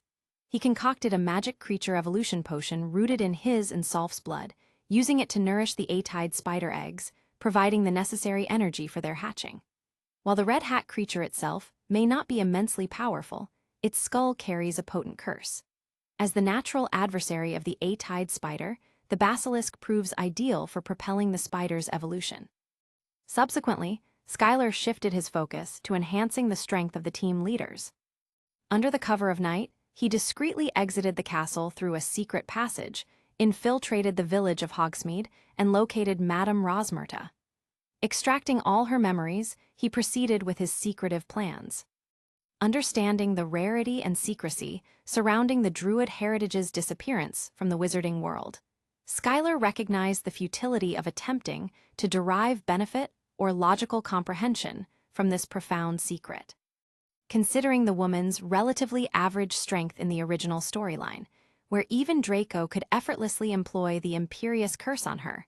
Skylar, unwilling to squander time, opted for the most straightforward and efficient approach.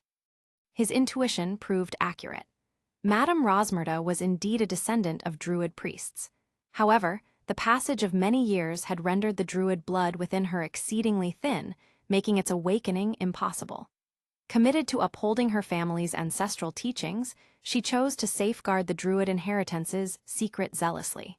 She preferred its loss to sharing it with others and took this knowledge to her grave. Skylar, disdainful of wizards' tendencies to cling to tradition, particularly their broomsticks, which hindered progress, felt a diminished guilt toward Madame Rosmerta. After intercepting her memories about the Druid heritage, he administered a forgetfulness charm. Not only would she forget Skylar's visit, but even her identity as a Druid descendant would be erased. Henceforth, she would be an ordinary female bar owner. While the Druid magic's inheritance was oral and not written, Skylar's extraordinary memory made it easy for him to transcribe the details onto paper. He handed the comprehensive Druid magic guide to Daphne, instructing her to practice diligently. With Daphne's strength addressed, Murray's enhancement came next. Given Murray's elemental affinity, Skylar, armed with his knowledge of elemental magic, provided ample guidance. Priority lay in enabling her to restore elemental magic to its essential form. To aid her, Skylar bestowed Grindelwald's elemental ring. The next focus for strength improvement is Astoria. Skylar handed Astoria his meticulously compiled potion notes, urging her to practice and master the various recipes and techniques within. Additionally, he bestowed Hufflepuff's cauldron upon her, ensuring it wouldn't gather dust but contribute value to Astoria's potion refining. With this crucible, her success rate and efficiency would notably improve. Cho was already immersed in practicing the Chang family's secret transformation technique, alleviating Skylar's concerns about enhancing his strength. Susan delved into mastering the secret spells of the Bones family, renowned for their defensive magic. The shield charm alone featured 5 mutated spelling methods, countering various attack modes. Beyond this, the Bones family possessed an array of means for breaking, transferring, and rebounding magic, creating an impenetrable defense. No wonder Amelia, in the original book, could hold her own against Voldemort, requiring multiple moves to determine a winner. As time passed productively, May quickly transitioned into its final week. Luna, having mastered the art of manipulating insects, joined Skylar in the laboratory, where he cultivated new species. Capítulo 218, Chapter 217, Pandora Box.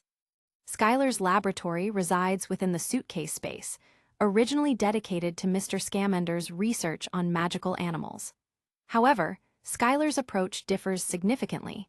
He doesn't share the sentiment of a magical animal enthusiast or conservationist. In his perspective, whether magical animals or plants, they're fundamentally akin to spells, transfiguration, defense, and black magic, tools. Silverpaw is the exception to this view, representing the kindness within Skylar's heart and the innocence sealed by his past. Expanding the laboratory with an invisible stretch charm, Skylar transformed it from the size of a Slytherin common room to at least 10 times larger, rivaling the Hogwarts Great Hall. Contrary to the original size, the lab is now brightly lit with white LED lighting, as Skylar prefers it over the flame-created light from torches. Skylar enlisted the aid of the Greengrass family to gather glow bugs from across Europe. Subsequently, the Hohenheim family provided alchemy containers engraved with sealing techniques. These containers suspended the glow bugs midair, a concept inspired by Newt Scamander's suitcase pets in the Fantastic Beasts movie. Skylar's illuminator surpasses Muggle-led lighting, ensuring eternal brilliance. The sealed life of the glow bugs within prevents aging or death, allowing them to emit light perpetually and contribute everlasting radiance. Within the laboratory, alongside an operational table for dissections and a long table for various experiments, cylindrical transparent crystal containers are strategically placed. These containers hold Luna's creations, never-before-seen creatures or monsters, each awaiting exploration. Luna's already large and luminous eyes widened further, akin to a muggle entering Diagon Alley for the first time, everything appearing incredibly novel. "Ah, what is that?" she exclaimed, pointing to a dark black plant in a container, resembling a devil's net but with vines adorned by small red spots resembling blood. "This is the man-eating vine, a variant of the devil's net. It delights in feeding on human flesh and blood. Actively wrapping and strangling its prey with the vines, it secretes a special mucus to digest the corpse," Skylar explained with a faint smile. "Cultivating this man-eating vine is no easy task. It took months of nourishment with human blood to evolve." Skylar expressed gratitude to Hector Fowley for his selfless contribution of flesh and blood, achieved through an ancient ritual magic, costing Fowley a leg, making him a truly remarkable individual. "Ah, this isn't the Inferius, is it?" Luna questioned, pointing at a short humanoid creature in another cylindrical container. Resembling a dwarf, it appeared 10 times uglier, a hybrid of a humanoid and a dwarf with pig-like features. Luna, untroubled by black magic, viewed it as merely a tool, believing the human heart to be the most terrifying. "My dear Luna," Skylar smiled, "have you ever seen such an ugly Inferius?" "Well, actually, a certain heavy-handed wizard and a pig monster made some, adult behaviors resulting in offspring." "Ah," Luna covered her mouth in disbelief, blinking her large eyes. "How could there be such a person? How disgusting." "Is it?" Skylar replied lightly. "When I learned about this, I was quite surprised." Skylar didn't lie. He was genuinely surprised at the depths to which humans would go for survival. After Hector Fowley sacrificed his other leg for groundbreaking research, Lucida Slughorn, witnessing it all, collapsed. To evade a similar fate, to survive, she resolutely chose to be with the pig monster. At that moment, Skylar was genuinely shocked. "I named this creature the Cursed Demon. They are inherently evil, containing a powerful curse. If released into the community, it will bring disaster within 100 miles, Skylar added with a solemn face. "So, we must be extremely careful not to let it escape this laboratory." "Okay, Luna, come here." Skylar waved to Luna, and they approached the breeding tank where blood-sucking flying flies were cultivated. "Ah," Luna exclaimed again, not due to its ugliness, scariness, or disgust factor this time, but because this new species, she understood it. "This is the kind of fly that has been thought to be long extinct." Luna's face was full of surprise. "Where did you find this fly, Skylar?" "I have my own way." Skylar raised the corners of his mouth slightly. Luna pressed her face against the transparent surface of the breeding tank, observing every move of the long-lost fly. Turning her head, her beautiful face flushed with excitement, she said in a dreamy tone, "I must tell my father about this." She suddenly became quiet, her misty eyes fixed on Skylar.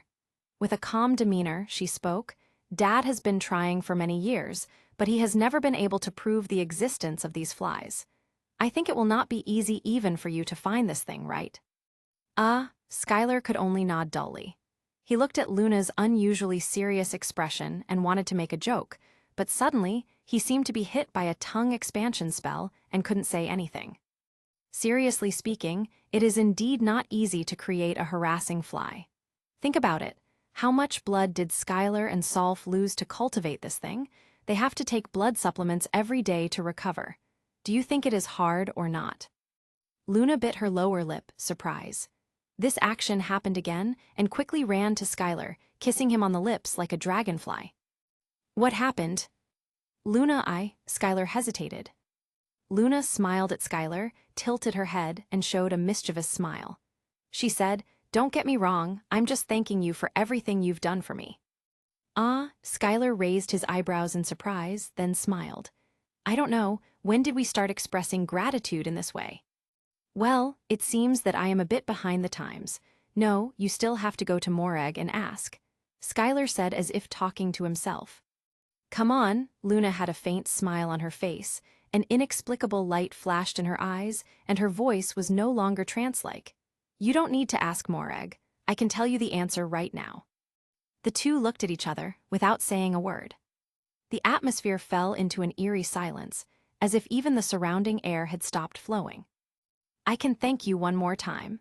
Luna's voice sounded softly, and Skylar suddenly noticed that he had ignored it, but Luna's voice was actually very nice. Skylar no longer remembers what happened in the middle. He only knows that two soft pieces suddenly blocked his lips, and a pair of arms hugged his neck tightly. This time, the two of them never separated again. Minutes later, Luna lowered her head slightly and fiddled with her golden hair unconsciously. Skylar coughed lightly to ease the awkward atmosphere. In fact, he had never regarded Luna as his target. This girl Luna has a very special place in his heart. She represents Skylar's own yearning and a dream that he cannot realize in this life. She is a free elf and an unfettered soul. While Skylar is burdened with the missions of his family, Meredith, Serpenti's Vigil Club, etc., he can only move forward hard and never dare to slack off. Skylar liked Luna, but he never wanted to get her or possess her. What he wants to do more is to become Luna's good friend and protect her rare innocence. What he didn't know was that at this moment, in a family secret room called Scamander in distant London, a strange-shaped bird egg suddenly cracked open, and a green bird with a crooked beak fluttered its wings with some sparse feathers, flying away. Observers witnessing this rushed to the head of the family's office as quickly as possible, reporting this long-unseen abnormal phenomenon to Herman Scamander, the contemporary head of the Scamander family. Half an hour later, the summoning order for the most senior members of the Scamander family was officially issued. All important members of the Scamander family must gather to discuss major issues that affect the entire family. Accompanied by Skylar, Luna carefully controlled the flies. Although Luna looked carefree, Skylar did not dare to treat her lightly. He stayed close to Luna and observed her performance in the art of controlling insects. As the person who created this species, no one knows the power of these flies better than him, and no one is more alert than him to the serious consequences of harassing flies out of control. These blood-sucking flies have a penchant for human blood and exhibit extreme aggression. Their bites induce mental confusion, emotional irritability, and loss of reason. Excessive bites could lead to insanity. In case of any issues with Luna's insect-manipulating skills, Skylar must swiftly eliminate them before they become uncontrollable. Fortunately, Luna's feared mishap didn't occur. After her blood power awakened, she displayed an extraordinary affinity for these small creatures. Moving her fingers in the air and uttering a mysterious language akin to the buzzing sound of insects, Luna commanded the harassing flies like a disciplined army. They formed various formations in midair: trident for attack, half-moon for defense, and long snake for assault. While reminiscent of ancient war formations seen in the Muggle world, Luna's displays were unpredictable and showcased 33 different formations. After watching the 33 different formations demonstrated by the harassing flies, Skylar felt that he had seen enough and decided it was time to put them away. He took out a very small pendant box from his arms and placed it in his open palm. Although this pendant box looks small, its appearance is very exquisitely handmade. Not only does it have lifelike carvings, it is also inlaid with several precious gems. It is more than enough to be used as a pendant jewelry for a beautiful lady. Skylar whispered, "The insects comes out of the box," and the lid of the pendant box suddenly opened. At Skylar's signal, Luna directed all the flies to fly into a very small pendant box. After the last fly also flew into the box, Skylar whispered all insects return to the box, and the box suddenly closed with a loud bang. Skylar walked up to Luna, and under the gaze of Luna, who blushed like an apple, he carefully put his hand through Luna's snow-white jade neck and helped her put on the necklace hanging the pendant box. "I customized this box specially for you, and it will be yours from now on," Skylar smiled gently. "I gave it a name, let's call it Pandora's Box." Capítulo 219. Chapter 218, Divine Spectre Arachnid. At this moment, Luna returned to her usual dazed look. "Ah, Mom," she uttered. "Remember what we talked about. It's not like you'll never see your mother again. I hope this will do for now," Skylar said with a smile. "I have always believed that." Luna raised her head, and her eyes began to flicker with a light called hope. "Skylar, you are the miracle in my heart. It's incredible that I was able to meet you and get to know you on the train. Since you were able to find the mole, you must also be able to help me meet my mother, right? Oh, my Luna, you will really pose a problem for me, Skylar smiled. But since you believe in me so much, I will not let you down. Luna's face turned bright red again, and she jumped into Skylar's arms. Nestling her whole head on Skylar's chest, she said softly, I believe you. No matter what you say, I believe it.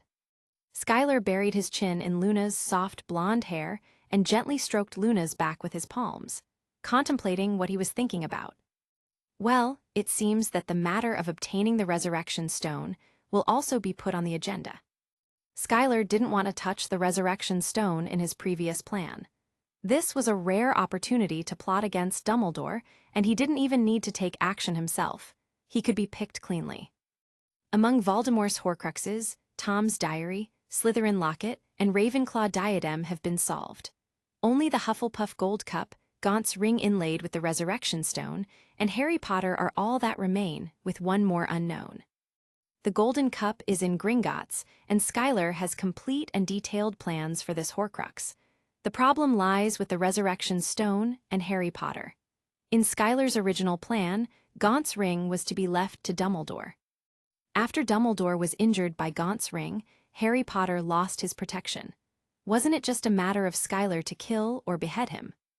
Without Dumbledore, only Voldemort could not kill Harry Potter, who was protected by various forces of fate.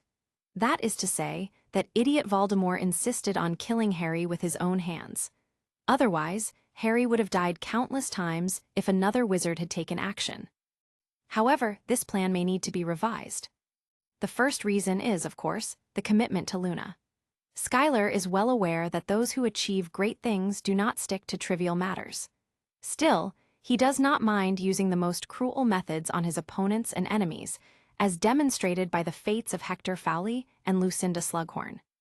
However, this does not mean that he is a cold-blooded and heartless Dark Lord. He still has feelings for his own people, including relatives, a girlfriend, and other friends and allies. This invisible bond allows him to feel like a living person rather than a killing machine on this bloody road to hegemony. Skylar despises those wizards who keep saying, "Women only affect the speed at which I draw my wand all day long." In his opinion, these people are essentially no different from the eunuchs in the ancient Chinese Muggle world. Even for innocent people, Skylar adheres to the principle of trying not to harm them. He has a deep reverence for life, considering every life beautiful and worth cherishing, as long as it doesn't stand in his way. Therefore, Skylar intends to honor Luna's promise. The second reason is that he has suddenly become interested in the magic of the Resurrection Stone. In the wizarding world, it has been an iron rule for at least 2,000 years, dating back to the time of the 4 great wizards of ancient Greece BC, that the dead cannot be resurrected. However, when he met Destiny last month, he clearly heard Destiny mention that death could exempt him from going to the world of the dead. So Dumbledore was mistaken. The 3 artifacts of death may truly have been created by the 3 Peverell brothers, but the god of death does exist. Reflecting on the image of death when he used his magic eyes to witness Avada Kedavra being cast, it is not difficult to deduce that death may have left a legacy in the world, including the 3 Peverell brothers and Avada Kedavra's inventor. Clearly, the creator of the curse is the inheritor of death. In this way, the importance of the Resurrection Stone to Skylar was immediately elevated infinitely. The two of them shared a quiet and affectionate moment in the laboratory before Luna reluctantly left Skylar's arms. "Let's go, I'll take you to see another interesting thing," Skylar said softly. The two walked to a rectangular breeding tank labeled A-Tide Spider Egg. What is this?" Luna stared at the creatures in the breeding tank without blinking and asked in a deep voice. In the transparent crystal breeding tank, a group of translucent mini-spiders moved quickly in the landscaped environment on 8 legs.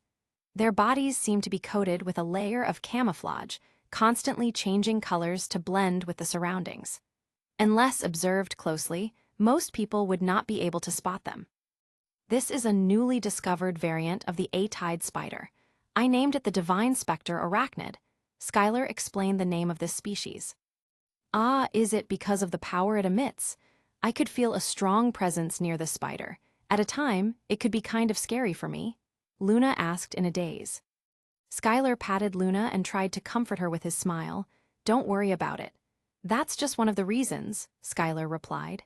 You should know that the A-tide spider's natural enemy is the basilisk, right? Because the A-tide spider has an extremely wide field of vision, and the basilisk's gaze can kill them instantly. It's an insurmountable nightmare. Seeing Luna nod to show her understanding, Skylar continued, the divine specter arachnid has overcome this weakness. How did it overcome it? Luna's eyes widened. When she thought about it, even if the A-tide spider reduced the number of eyes, it wouldn't be so easy to avoid being instantly killed by the basilisk's gaze, let alone directly overcoming this weakness. Look at this. Skylar carefully inserted the wand into the socket of a one-way gate, pointed it at a little spider, and recited a holding spell. The little spider suddenly became stiff and motionless, revealing its original form. The small spider was completely red, and Skylar estimated that this was due to the influence of the red hat's skull. Where it originally had 8 eyes, it now had 8 milky white conjunctivas with no visible pupils.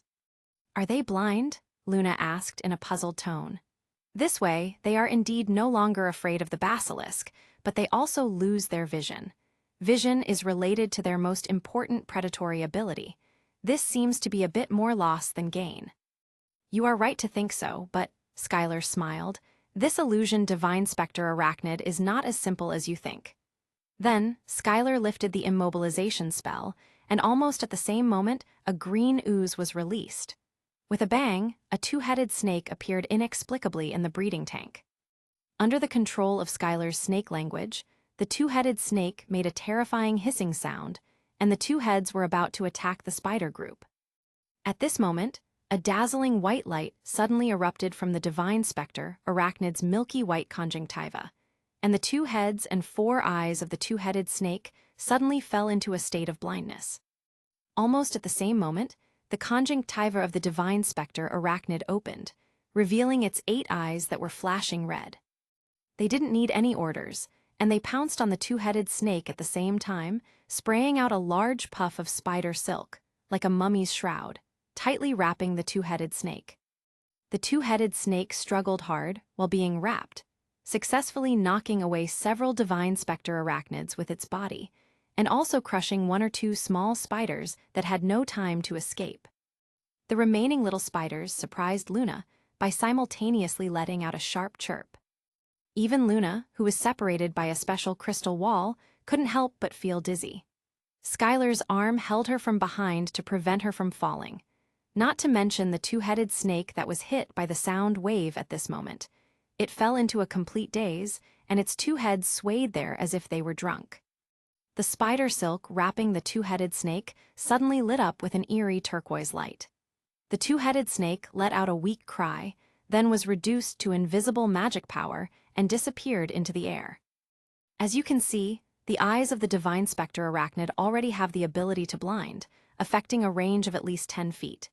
In a dim environment, the blinding effect can even reach as far as 30 feet, Skylar continued.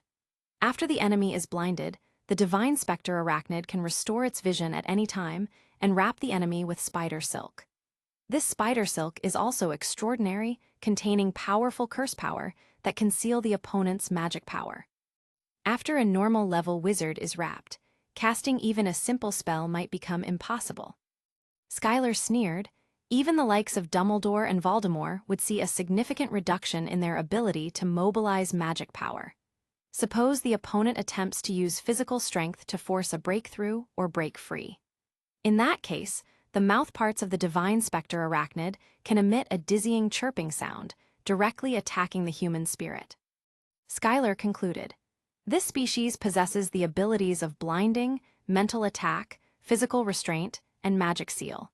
It targets the body, mind, and magic of wizards simultaneously, making it the most powerful weapon specifically designed to restrain wizards.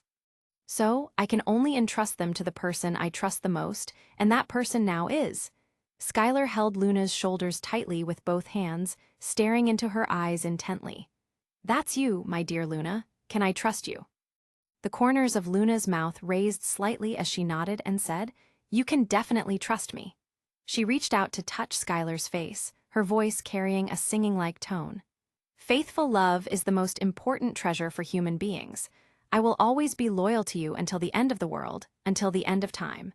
I will never betray or leave. Despite Skylar's composed state of mind, it must be said that Luna left him absolutely amazed at this moment. Luna might not be the most conventionally beautiful girl he knows. Objectively speaking, in the eyes of Skylar, who is accustomed to seeing beautiful women, Luna's appearance might not stand out.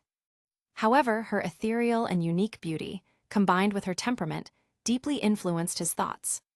What follows is another 10 minutes that are not suitable for children. After their reluctant separation, Luna embarked on practicing the control of the Divine Spectre, Arachnid under Skylar's guidance. The intelligence of the Divine Spectre Arachnid surpassed that of the harassment fly, with more advanced independent fighting capabilities. However, this also elevated the difficulty level for insect operators. After several hours of practice, Luna, drenched in sweat, finally mastered the skills of commanding the Divine Spectre Arachnid. Due to the spider's ability to spin silk and weave webs, forming effective formations became crucial. Following Skylar's suggestion, Luna successfully dispersed the invisible spiders in all directions. Simultaneously, a vast spider web erupted from the center, covering an area as large as the Hogwarts Great Hall. Essentially, with the right timing, it could simultaneously seal off hundreds of teachers and students in the school. Skylar observed the impressive results of today's practice with satisfaction. The synergy between the insect master's talent and the Divine Spectre Arachnid surpassed his initial expectations. Inspired, he even coined a name for this exclusive secret, calling it Luna's Own, the Divine Binding of the 10 Directions. Capítulo 220, Chapter 219, Making Wands. Skylar checked the time and revealed a pair of intricately crafted golden arm guards. "I have another gift for you," he said. These arm guards were forged by goblins using pure black gold. The one on my left hand bears the engraving of my unique protective magic, Divine Aegis. As for the one on my right hand, I sought Alina von Hohenheim of Durmstrang to inscribe it with her family's potent magic, designed specifically to resist soul curses. It surpasses the protective bracelet I gave you earlier. These magics are set to trigger passively. You don't need to learn or actively use them. If you ever face danger, the magic within the arm guards will automatically activate to ensure your safety. Luna smiled warmly. To her knowledge, even though Daphne was Skylar's official girlfriend, she didn't possess these unique items. Whether it's the pendant box housing the harassing horsefly or these 2 arm guards, they are all exclusively crafted for her, making them truly one of a kind. In truth, every girl fond of Skylar acknowledges that Daphne's position is nearly unassailable. Previously, all 6 girls and the 6 Slytherin prefects under Skylar's protection received bracelets with basic enchantments like the Iron Armor Charm and the Soul Protection spell against soul-stealing curses. The designs were standard, simple bracelets without any additional carvings. However, Daphne stood out. They all know that Daphne received 5 bracelets from Skylar earlier, each intricately engraved with advanced spells such as Divine Aegis, Spiritual Mirror Wall, and Fortress of Souls. Rumor has it that even Voldemort himself would find it challenging to use legilimency on Daphne, implant the Imperious Curse, or seize her body with the remaining soul without her detection. What's even more astonishing is that these 5 bracelets were evidently hand-carved by Skylar himself, requiring a significant amount of time. They boast various exquisite patterns and carvings, with both Skylar's and Daphne's names prominently inscribed in conspicuous places. Luna vividly recalls the scene from that day. When they laid eyes on these 5 bracelets, Morag's expression remained unchanged, as serene and composed as always. Astoria's eyes sparkled with little stars of envy. Cho's eyes briefly flickered with imperceptible bitterness. Susan's eyes were brimming with fervent admiration, treating Skylar's creation not merely as a bracelet, but akin to a masterpiece. Luna couldn't quite recall her exact emotions at that moment. Perhaps a mix of envy, bitterness, admiration, appreciation, and even a tinge of jealousy. Yet now she, too, possesses a gift that is exclusively hers, a personal piece of jewelry from the person she holds dear. Personal jewelry, often carried close, holds extraordinary significance for girls. Skylar remained oblivious to the intricate emotional interplay in the hearts of the girls. He gestured towards the arm guards, offering a smile as he remarked, "I invested considerable time and thought into these 2 arm guards. Their magic isn't limited to what you see now. Take a look here." Injecting magic power into the arm guards, Skylar revealed a small slot on the inside of both. Similar to the pendant box, I've enchanted the interior with an invisible stretch charm. You can now summon all the little spiders into it with a stretching spell. Luna complied, directing the specter arachnids to crawl into the slot in an orderly manner. "This arm guard serves 2 purposes," Skylar explained earnestly. "The first spell is Dragnet, allowing you to spray spider silk directly from the slot on the outside of the arm guard. You can find specific usage details in this book." Curiously, Luna took the book and flipped through its pages. To her surprise, it was a comic book, but not the familiar, crazy Muggle adventures of the wizarding world. It's a renowned Muggle comic book called Spider-Man. You can refer to it for practical methods of spraying spider silk from the wrist. Leaning beside Luna, Skylar helped her open the book to a specific page. For instance, this method involves spraying a ball of spider silk directly onto the wizard's face, rendering him unable to open his eyes or mouth. It's more effective than curses like the incisor match, throat locking, tongue sealing, and eye disease curse. The second spell is 10,000 spiders in their nest. Its effect is to release all the specter arachnids from every slot in the arm guard. When casting this spell, ensure your magic power and mental state are normal, and be capable of controlling the divine specter arachnid for at least an hour to prevent any potential backlash from these dangerous little spiders. Understand? Luna, shedding her usual trance and carelessness, nodded with an unusually serious expression. Softly, she affirmed, "Yes, I'll prove myself to you. I won't let you down." Internally, she added, "I won't lose to anyone." After guiding Luna out of the suitcase space, Skylar asked Dobby to summon Susan. The 3, accompanied by the elf, entered the Slytherin Chamber of Secrets. Skylar had plans to enhance Susan's strength. In essence, a wizard's combat ability is determined by 6 factors: magic level, spellcasting skills, physical fitness, on-the-spot reaction, tactical use, and the quality of equipment. The Slytherin Blood Potion addresses the magic level issue. Spellcasting skills can be honed through learning. Physical fitness can be improved with various magic potions and regular exercise. On-the-spot reaction and tactical application are aspects Skylar can't significantly enhance directly. They need observation and practice. Skylar can share his experience and provide them with a partner for actual combat training, Solf.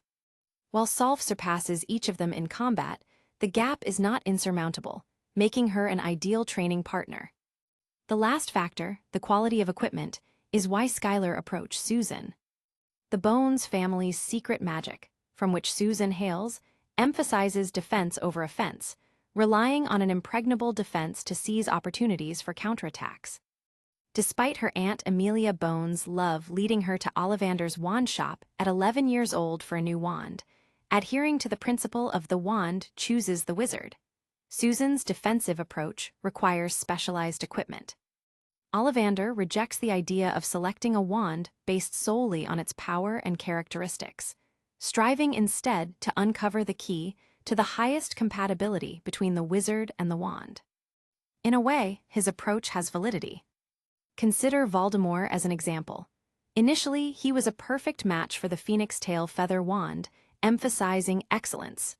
However, due to the flashback effect with Harry Potter's wand of the same origin, he opted to abandon it. In pursuit of power, he sought the legendary Elder Wand, unaware that its core was a Thestral's tail feather, choosing only wizards capable of controlling death as its masters. This decision led to Voldemort's ultimate defeat. Voldemort's example serves as a reminder that a wand's power is not the sole determinant of its suitability. It must align with the owner's personality and characteristics. However, Ollivander's wand chooses the wizard concept has 2 significant drawbacks. Firstly, the wand's core and body are crafted from unknown materials, and Ollivander cannot guarantee to test all possible materials. Even if he did, it's impractical for every young wizard to test each wand's effect. Essentially, Ollivander provides the little wizard with the most fitting wand from the store's daily stock, not necessarily the most fitting in the world. Secondly, humans are adaptable and growth-oriented beings. In Susan's case, at 11 years old, she lost her parents and relied on her aunt. Fueled by a disdain for war and a desire for an ordinary life, she found solace in Hufflepuff House. Despite her aunt's wizarding elite status, Susan's upbringing lacked discipline, making her content with mediocrity. Under Skylar's influence, Susan discovered her life goal and experienced significant growth in character and mentality. From Skylar's perspective, her determination to become stronger rivals that of anyone in Serpenti's Vigil Club. However, her current magic wand no longer suits her. Hence, Skylar's clear objective in seeking Susan today is to assist her in crafting a wand tailored specifically for her. Capitulo 221, Chapter 220, Susan's Awakening. Skylar opted for the heartstring of the Graphorn as the core for Susan's wand. The Graphorn, a dangerous magical creature, inhabits mountainous regions across Europe. With a massive body, humped back, and 2 sharp golden horns, it walks on 4-fingered large feet. Mountain trolls occasionally manage to ride Graphorns, seemingly taming them. However, closer inspection reveals that these trolls often bear scars inflicted by the very creatures they seek to control. Incidents where Graphorns slay giant monsters are not uncommon. Known for its robust gray-purple skin, the Graphorn surpasses many magical creatures in magical resistance. In terms of defense alone, it outmatches the fire dragon, basilisk, and 5-legged monster. Skylar naturally chose rosewood for the wand's body, which is renowned for its defensive capabilities. Every member of the Bones family, including Susan, has a wand chosen by the Ollivander family. While Susan's current wand is made of rosewood, the Soaring Rowan, a rare variant growing on other rowan trees, holds unique significance. Wands crafted from soaring rowan wood are naturally adept at performing defensive magic, rumored to rival the Elder Wand in power. These 2 wands represent extremes in wandology, one excelling in attack and the other in defense. Acquiring the raw materials poses no significant challenge. Although horned beasts are rare, Miss Giuliana of the Medieval Wizards Association swiftly obtained a heartstring with Skylar's request. However, the real challenge lies in the intricate processing required to unleash the maximum potential of the horned beast's heartstring.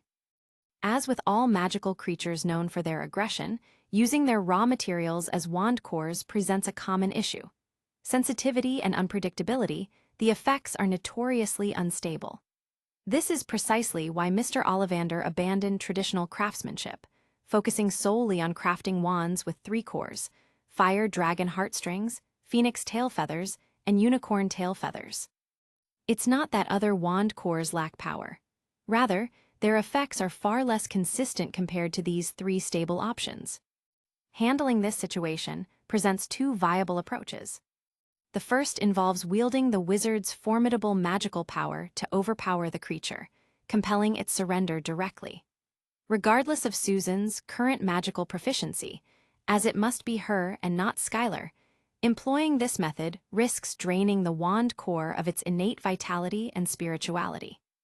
Can a wand core bereft of its bestial nature and willingly, subdued, still be considered a truly magical creature? The second method entails gaining the creature's approval, a significantly more challenging but ultimately rewarding route. Unlike the first, this approach sidesteps the cost of stripping away the raw material's vitality and spirituality. According to Skylar, the added difficulty is well worth it. Using soul magic, Skylar nurtured the residual soul of the erumpent within the heartstrings. Subsequently, employing dark magic, he extracted this remnant soul and infused it into Susan's body using the Black family's soul secrets, establishing an intricate connection with her soul. Although this method carries some risks, such as the erumpent soul turning malevolent and potentially harming Susan's soul, the potential benefits make it a worthwhile endeavor. However, Susan was resolute in her request to Skylar. Recognizing herself as the weakest among the 6 girls, she was determined not to be a hindrance to the group. After careful consideration, Skylar agreed to her plea. Since Susan's induction into the Serpentes Vigil Club as a core member, her unwavering determination and resilience have been evident to all. It would be fair to assert that, among all members, she made the greatest sacrifices to enhance her own strength. Unbeknownst to Susan, Skylar had a secret insurance policy in place. In the event of Susan facing soul damage, a curse embedded in the soul of the erumpent, discreetly planted by Skylar, would automatically activate, eradicating the threat. In the end, Susan exceeded Skylar's expectations, and the backup plan remained unused. Relying solely on her indomitable willpower, Susan engaged in a week-long struggle with the remnant soul of the erumpent until, finally, the creature's soul recognized her. Upon touching the heartstring, the magic imbued within immediately resonated with Susan. The howl of the erumpent faintly sounded in the void, and a circular airflow exploded in all directions, with Susan as the center. Even with Skylar's physical fitness, he could not help but take a few steps back to offset the impact. The compatibility between horned heartstrings and Susan is maximal. As for the soaring rowan tree, one can be found on Botruckle Island in the middle of the Black Lake at Hogwarts. However, akin to the unicorn, only those with the purest hearts can intercept it, making it an inaccessible task for ordinary individuals. This, of course, posed no trouble for Skylar. Employing the same method he used in Professor Grubblyplank's magical creatures class, Skylar transformed his appearance into that of the most virtuous girl, effortlessly deceiving the poor professor's perception and obtaining the necessary branches for Susan. The process of crafting the wand mirrored that of Solf's snakewood wand. Both utilized the elemental ritual inherited from Ravenclaw, yet this time Skylar didn't need to gather ingredients like long-horned water snakes or rune snakes. He incorporated 4 drops of his own blood, combining it with human transformation and elemental magic to assume the forms of a salamander, an Eden, a sylph, and a goblin. These 4 species represented the most primitive states of the elements, and Skylar's blood carried incredible vitality, variability, and bloodline power. This method is not only economical and convenient, but also highly effective.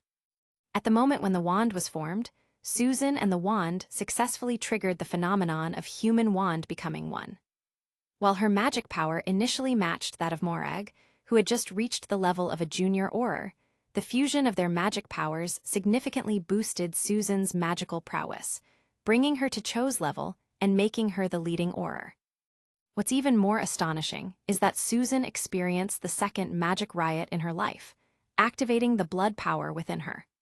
As one of the most influential pureblood families in the wizarding world, the Bones family's heritage is nearly as potent as that of the sacred 28 pureblood families, which is evident in Susan's magical riot.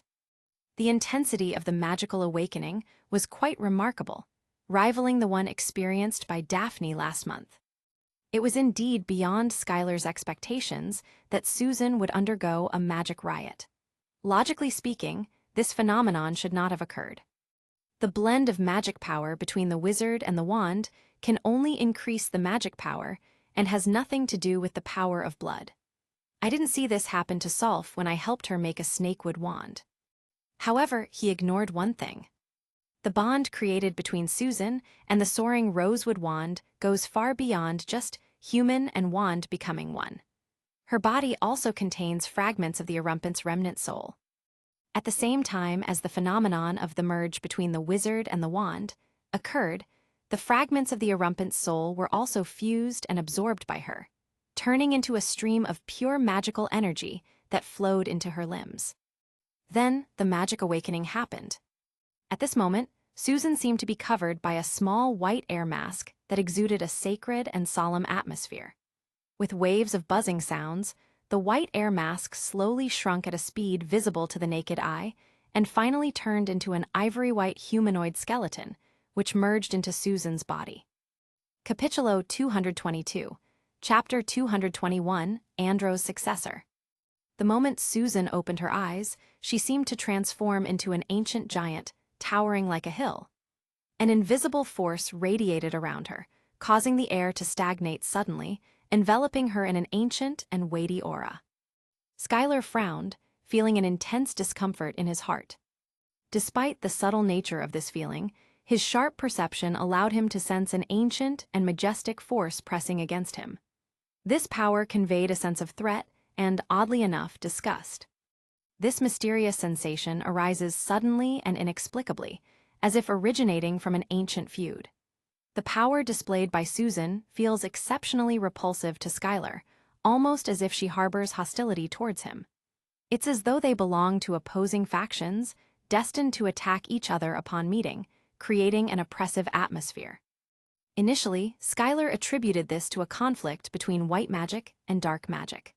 The Bones family's blood power appeared to be an ancient form of white magic inheritance, while Skylar, having immersed himself in dark magic, carried the aura of dark magic.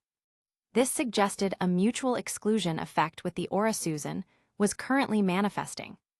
Upon careful consideration, Skylar scrutinized the whole process. I sense something amiss. I just can't put my thoughts to it. If there is a way for me to figure this out, I need to take references from the other wizards. Snape's mastery of dark magic surpassed Skylar's own.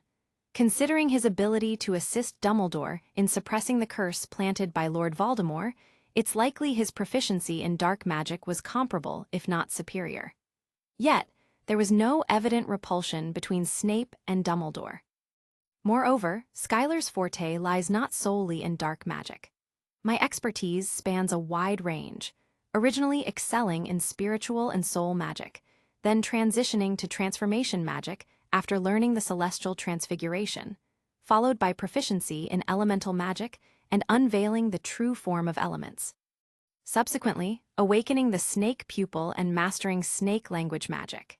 Each of these magical fields, if mastered to the pinnacle, could elevate one to a legendary status comparable to Dumbledore and Grindelwald. In Skylar's case, progress has been maintained across all fields concurrently, leaving none neglected. He has not forsaken the exploration and mastery of space magic and Guruni spellcasting. Moreover, during his encounter with Destiny in the enigmatic space, an inexplicable power was bestowed upon him, facilitating effortless advancement in the realm of curses. Categorizing magic into 8 fields, according to the volumes of a battle, Skylar has made significant strides in magic, transfiguration, spiritual, soul, and curse domains. While he may not excel in curse seal science and enchantment science, he is not entirely unversed. He can independently delve into the study of the sleeping dragon seal, curse seal. Considering the comprehensive expertise he possesses, Skylar deems it improbable that the issue lies in the dichotomy of dark magic and white magic. At that moment, the mark on the back of his neck radiated heat, and the long-absent silhouette of Aquila materialized on the upper left side of Skylar. Gracefully circling, it eventually alighted on his left shoulder. "Tisk, tusk," Aquila remarked gravely. "What have you done now? Why is there such a commotion?" Skylar didn't directly address Aquila's query, but instead voiced the concerns on his mind. Cutting to the chase, he inquired, "Do you have any insight into Susan's condition? What's the source of this newfound power?" Aquila cast a scrutinizing glance at Skylar before responding slowly. "What a twist of fate. I can't pinpoint the specifics of this girl's situation, but my conjecture is that she's tapped into an ancient lineage, a talent of considerable antiquity. It's understandable that you're in the dark. After all, as far as my knowledge goes, there's no mention of this bloodline ability in current literature. The moniker for this talent is the Bones of the Holy Spirit." Aquila withdrew its gaze from Skylar and turned back to Susan, imparting its words with a hint of significance. The legacy of the Holy Spirit's bones predates the establishment of Hogwarts. The last individual to exhibit this talent was Andros, one of the 4 strongest men in ancient Greece's later years. Does that name ring a bell to you? "Yes, I'm familiar with him," Skylar acknowledged. "He's famously known as the Invincible Andros. It's said he was the first wizard to master the Patronus charm without a wand, and his Patronus was rumored to be the size of a pureblood giant. Although the Patronus's size doesn't affect its power, having one like his is a unique occurrence in history, undoubtedly a potent, high-level evolved Patronus. Aquila chuckled, remarking, "You're citing textbook history, common knowledge. But do you know about Andros' most renowned battle?" Schuyler pondered for a moment and responded, "Well, isn't it the Battle of Thermopylae against the ancient Persian dark wizard, Jafar Yahya?" Aquila corrected him, "That skirmish is often oversimplified. Few know that Andros was already displaying symptoms at that time, suffering numerous concealed injuries. The remaining strength at his disposal was less than 50%. "What?" Schuyler exclaimed, taken aback. "With less than 50% strength, he managed to inflict harm on Jafar." Schuyler's surprise was understandable, given his past life as an adventurer and archaeologist, providing him with in-depth knowledge of the historically significant Battle of Thermopylae. The Battle of Thermopylae, also known as the Battle of the 300 Warriors, unfolded in 480 BC when the Persian Empire mobilized a vast army to conquer ancient Greece, seeking retribution for the Battle of Marathon.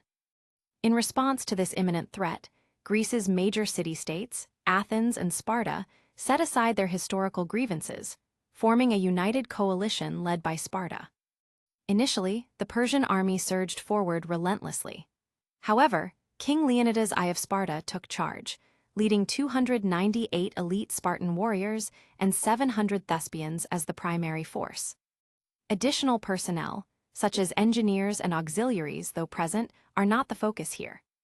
Choosing to make a stand at Thermopylae, a narrow passage offering defensibility but posing challenges for attackers, the Greeks leveraged the advantageous terrain with the sea on one side and a steep mountain wall on the other. Despite being vastly outnumbered, the Greek coalition effectively utilized the terrain to withstand the Persian army at Thermopylae for 3 days. Subsequently, Ephialtes, a Greek farmer, betrayed his compatriots by revealing a mountain trail near Thermopylae to the Persians in exchange for a reward. This revelation allowed the Persian army to circumvent the Greeks, leading to the coalition's encirclement and ultimate annihilation. Schuyler acknowledged the valor of the ancient Greek warriors, but considering the vast numerical disparity, the extent to which they could prolong the war in the cold weapon era is truly remarkable. Moreover, during that era, the Persian royal family enlisted numerous renowned dark wizards as royal advisors, akin to national advisors, and Jafar was among the foremost. Any terrain advantage paled in comparison to the influence of magic. Had Andros not intervened, resulting in injuries to both him and Jafar during the duel, the 300 Spartan warriors might not have achieved the remarkable feat of defending the territory for 3 days without magical intervention. Jafar was no ordinary wizard. He was a famed snake whisperer, asserting himself as the mortal incarnation of the cobra god. He garnered countless followers in the Persian Empire, and his reputation was fearsome enough to hush children when his name was mentioned. Even in the present day, his name endures in Muggle fairy tales and video games, portraying him as an exceptionally potent villain. Schuyler, unable to fathom how Andros, operating at less than 50% power, could engage in a battle with someone like Jafar and both incur losses, questioned the true extent of Andros' former might. After relishing Schuyler's surprise, Aquila continued to reveal more.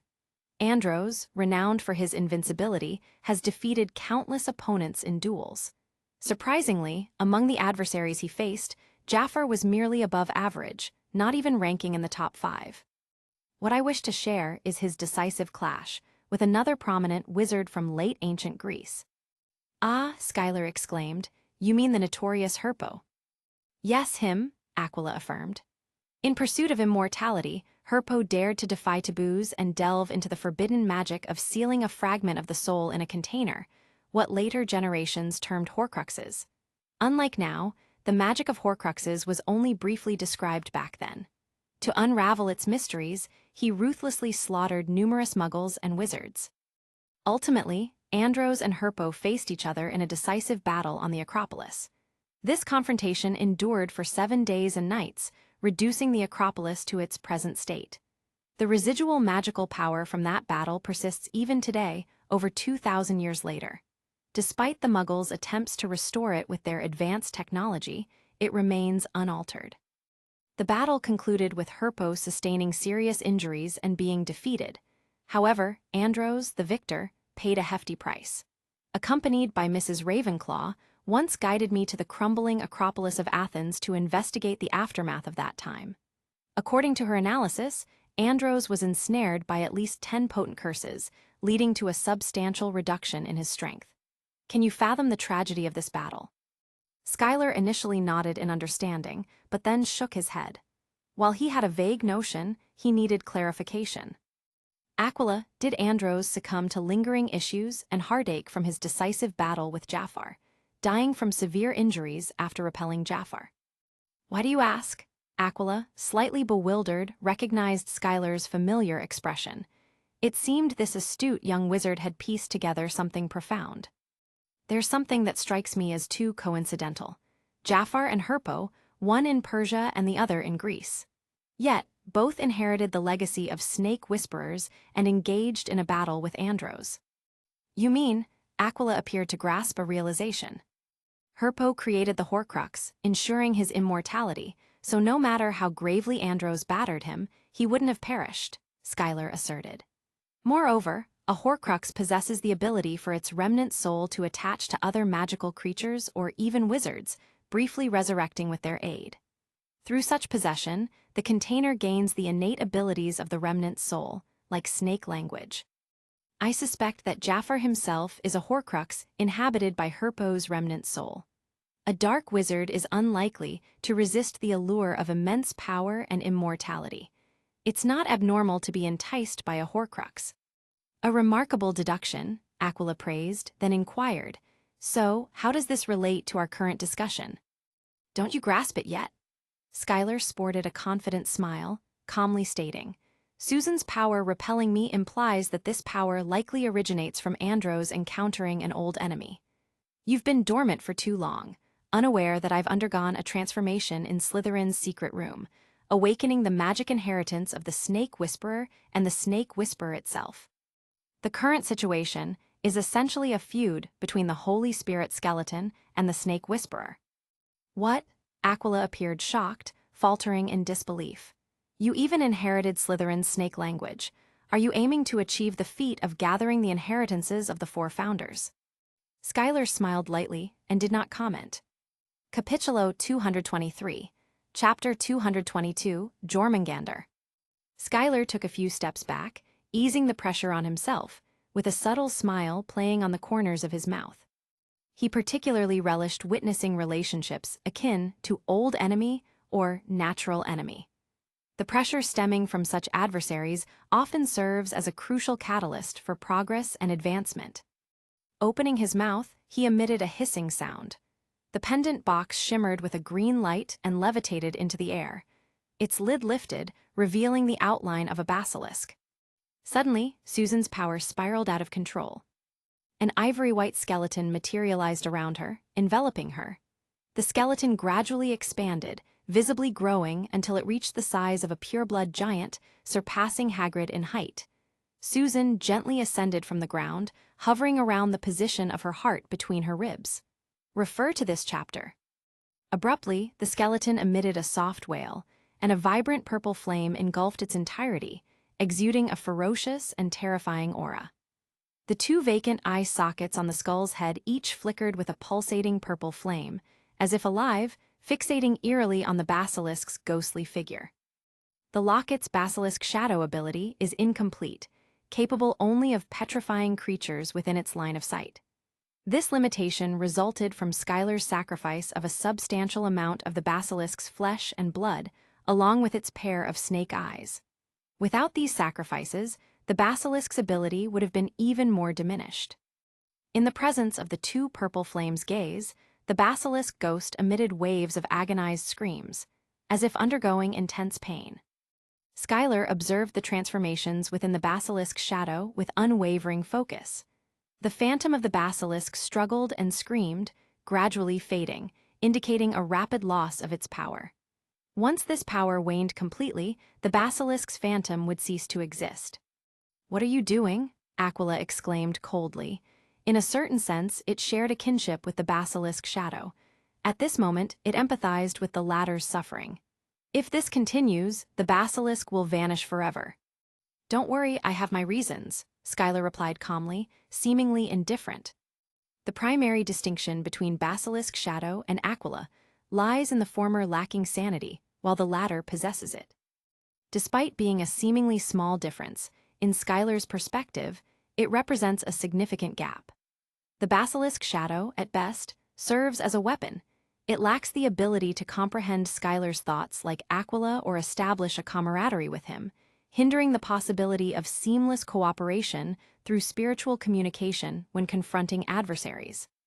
As the basilisk shadow dwindled to a mere indistinct silhouette, Skylar, using snake language, bellowed, "Basiles, the king of snakes, are you content to fade away like this?" The basilisk emitted a final, mournful cry, conveying a sense of intense resentment and unwillingness. "In that case, I shall aid you." Skylar drew his magic wand and intoned a spell loudly, calling the gods to protect you.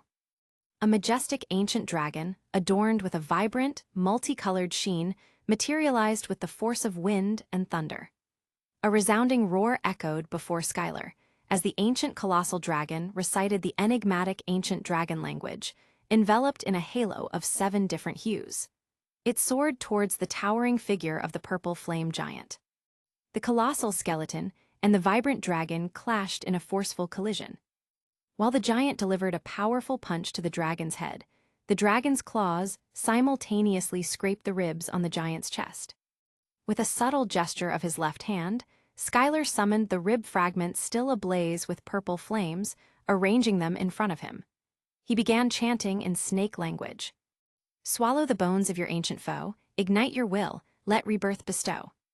In response, the basilisk phantom leaped vigorously, opening its bloodied jaws to consume the entire rib fragment in one swift motion. Skylar wielded his wand to extract a piece of bloody flesh from his right arm, tossing it to the basilisk shadow, and continued his chant. "Fusing the flesh and blood of the host, complementing your flaws, sanity engrossed." Upon contact, Skylar's flesh and blood melded and were swiftly absorbed by the basilisk shadow, causing its outline to shift between clarity and obscurity, displaying intermittent brightness and darkness. "I've fulfilled my part, the rest lies in your will," Skylar exclaimed. "Snake King, should you endure, Jormungandr shall be your name." With a resounding roar, the basilisk phantom burst into green flames, elongating and expanding until it matched the stature of the purple flame giant. Retracting the dragon patron saint, Skylar murmured in snake language, "Go, Jormungandr, to your destined battle." Jormungandr slid before the purple flame giant, engaging in a formidable face-off. Witnessing the basilisk's phantom, the giant intensified its violence. Yet, suspended amidst the rib center, Susan remained serene, as if immersed in profound slumber. The purple flame giant fiercely clashed with Jormungandr. Despite seeming evenly matched, Skylar discerned Jormungandr's distinctive will. Forged with a potent resolve and bereft of sanity, its vigor grew with each bout, progressively becoming more robust through battle. On the opposing side, the purple flame giant fought against its host's will, gradually depleting Susan's bloodline power. Consequently, the giant's vigor waned as the battle unfolded, inevitably leading to its eventual defeat. Just as Jormungandr successfully entangled the purple flame giant, aiming to crush it with potent constriction, Skylar intervened. "Massive figure ablaze in purple, though I know not from whence you hail." Skylar's voice, though not booming, resonated distinctly throughout the entire Slytherin chamber. "I wish to convey that times have changed. We are not adversaries." Skylar gestured towards Susan's position and then to himself. "She and I, your host, are friends and comrades fighting shoulder to shoulder. We share a grand and common ideal, and for this, we require every ounce of strength. Both she and I need your power," Skylar affirmed earnestly. "Should you be willing to relinquish your animosity, I can assure you that I will treat you kindly, akin to family, alongside my host. Otherwise..." Skylar raised his wand, directing it toward Susan with flashing red eyes exuding the darkest cruelty. His emotionless, cold voice cut through the air. "Although I might suffer afterward, Both you and she will vanish from this world today. Trust me, I have the capability. Your current state can't stop me." The flame giant's body, trapped by the colossal snake, became immobilized. Initially still, it gradually nodded in Skylar's direction, and eventually, the purple flames in its eye sockets dimmed. The entire skeleton transformed into invisible magic, returning to Susan's body. Aquila observed the entire spectacle, utterly astonished. With just a few manipulations, you've convinced these two forces to set aside their old grievances and use them both for your benefit. Skylar flashed a sinister smile and replied, "Whether it's Yermangander or the purple flame giant, they both utilized my blood in the awakening process. In terms of magical rituals, one could say they owe me their lives." The most crucial aspect, Skylar's voice carried a touch of coldness, is that weapons, no matter how sharp and powerful, become expendable if I can't wield them. I won't afford them the chance to turn against me. They should comprehend this.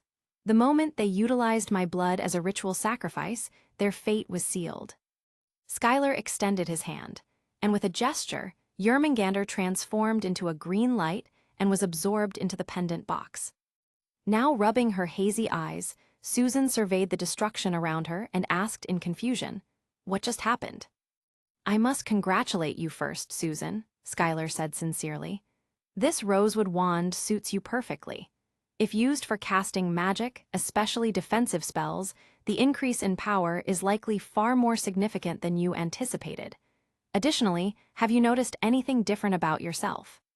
Susan examined her body carefully and exclaimed in delight, "My magical power has increased, at least 10% more than before." "That's correct. Your magical prowess is now on par with Cho's, if not surpassing it. In fact, compared to the young Aurors at the Ministry of Magic, you stand out as one of the best," Sherrington stated, pausing before adding, "You've evolved into a formidable individual capable of standing alone." "You know, I've witnessed your dedication all along," Skylar expressed sincerely. "I appreciate that you've placed so much trust in me and were willing to invest so much in my seemingly unrealistic ideals. The reality now proves that I wasn't wrong about you.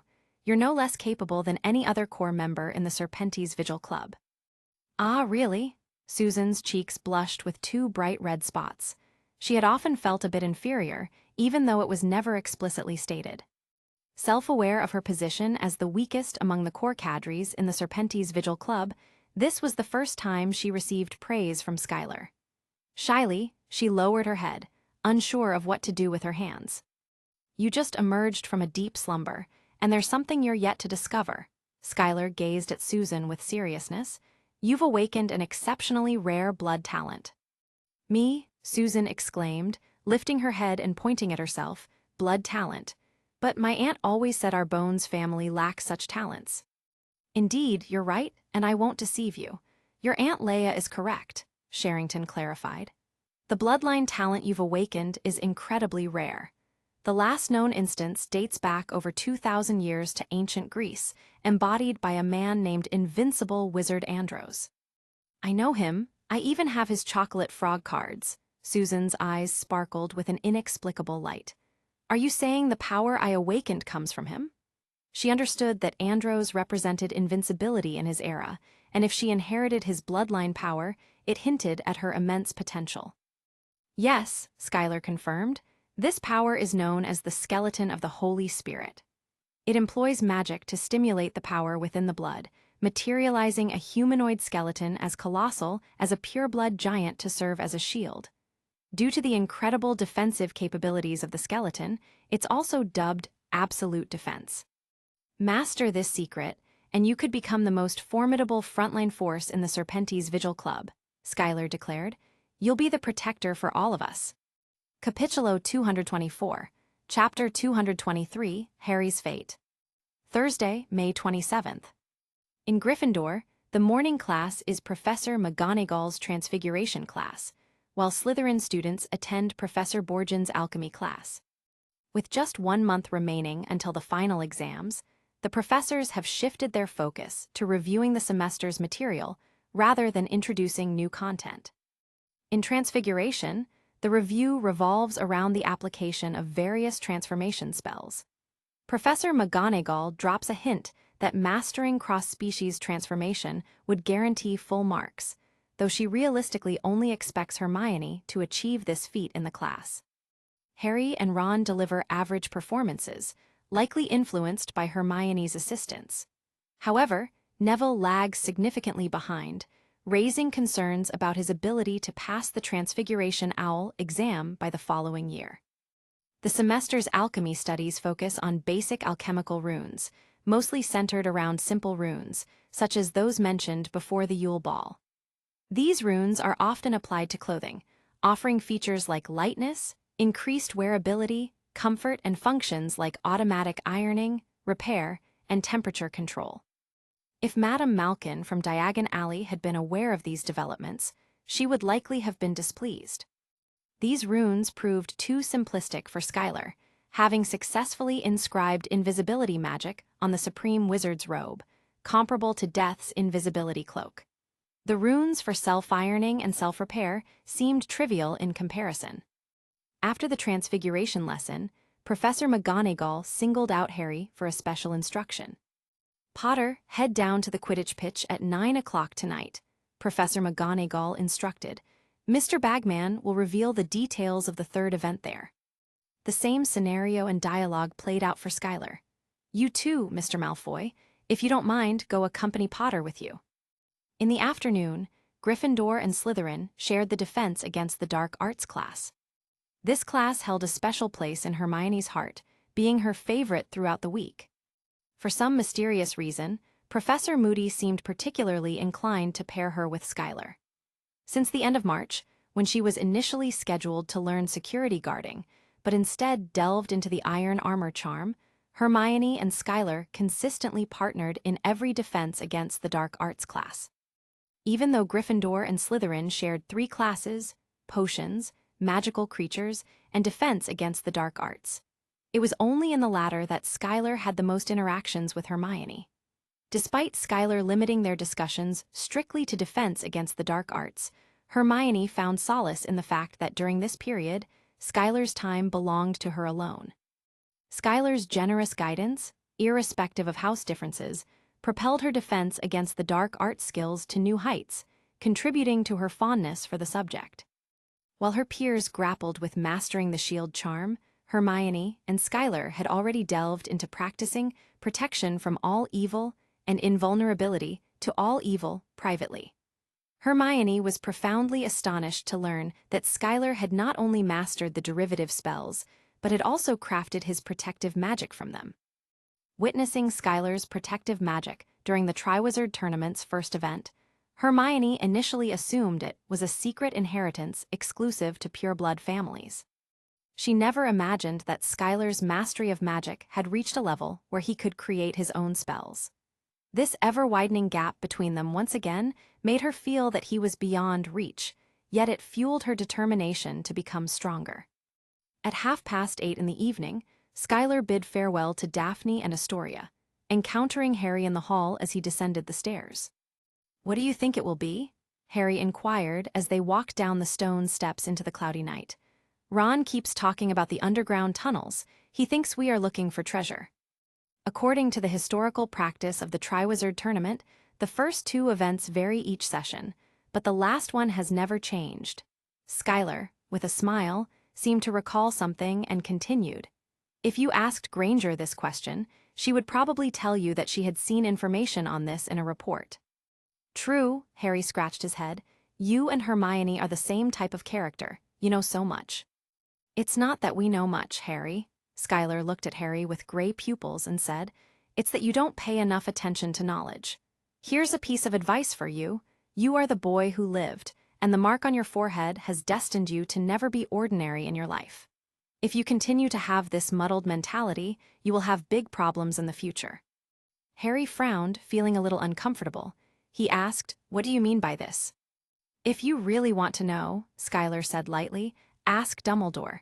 He is the one who should explain this to you." Skylar offered a kind reminder out of affection for the original protagonist. Whether Harry listened or not was not Skylar's concern. Skylar knew that he had rewritten the fate of the world, which meant that Harry's halo as the protagonist had been weakened by half. if Harry was not careful. He would die. Truly, Harry is no longer the protagonist in fairy tales who is protected by fate and will never die, no matter how hard he tries. It can even be said that with his fame and status, the probability of his death is far greater than that of any other character in the original work. Harry snorted to express his dissatisfaction, obviously not taking Skylar's words seriously.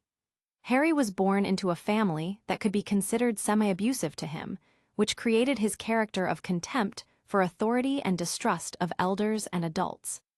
In the original work, he showed this character more vividly.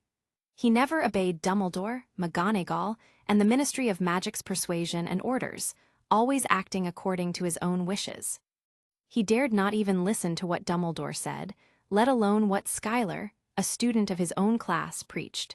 He was so disgusted by it that he even forgot to ask what the third item was.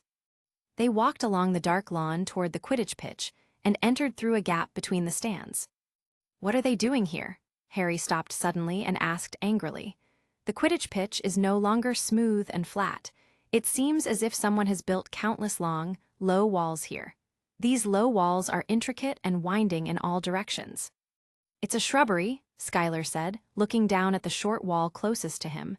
"This is a wall made of a very special kind of plant." Skylar gently picked off a leaf on it, and soon a new leaf grew on the bare branch. It took less than 10 seconds. 5 seconds. "Interesting. Is this to prevent players from using blasting spells or cutting spells to break through the wall?" Skylar thought to himself. Even with his extensive knowledge, he couldn't name the plant. It seems that establishing this, walled Hagrid's abilities were also greatly underestimated in the original work. "Hello," shouted a cheerful voice.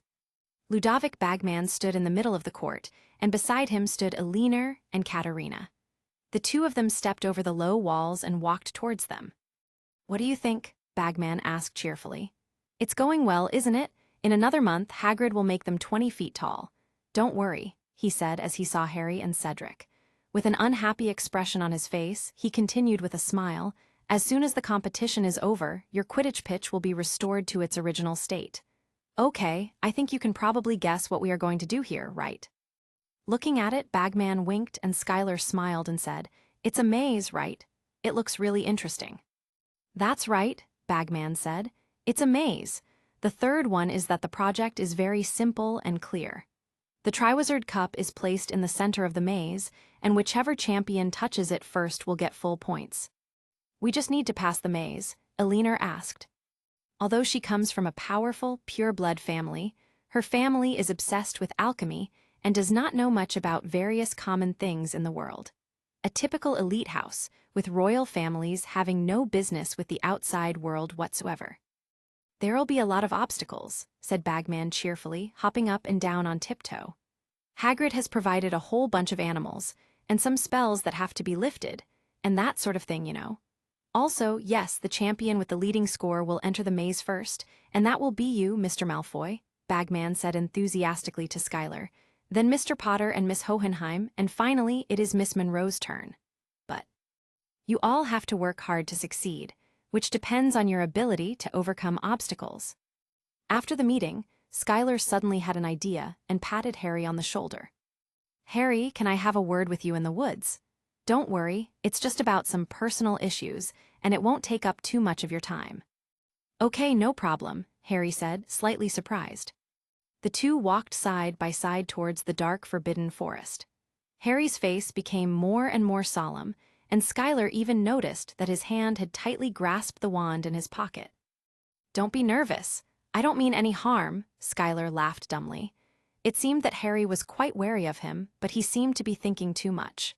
Under Dumbledore's nose, even the little man with a slightly crazy personality, Barty, didn't dare do anything to Harry, let alone Skylar. They finally came to a quiet clearing, still some distance away from the stables of the Beauxbatons horses. Skylar stopped under the tree and turned to look at Harry. "Okay, what did you want to say when you called me here?" Harry said in a somewhat impatient tone. "It's about Cho." Skylar paused, observing Harry's livid expression, and then continued. "Do you like her?" "It's none of your business," Harry said angrily. It seemed to him that Skylar was simply entertaining him.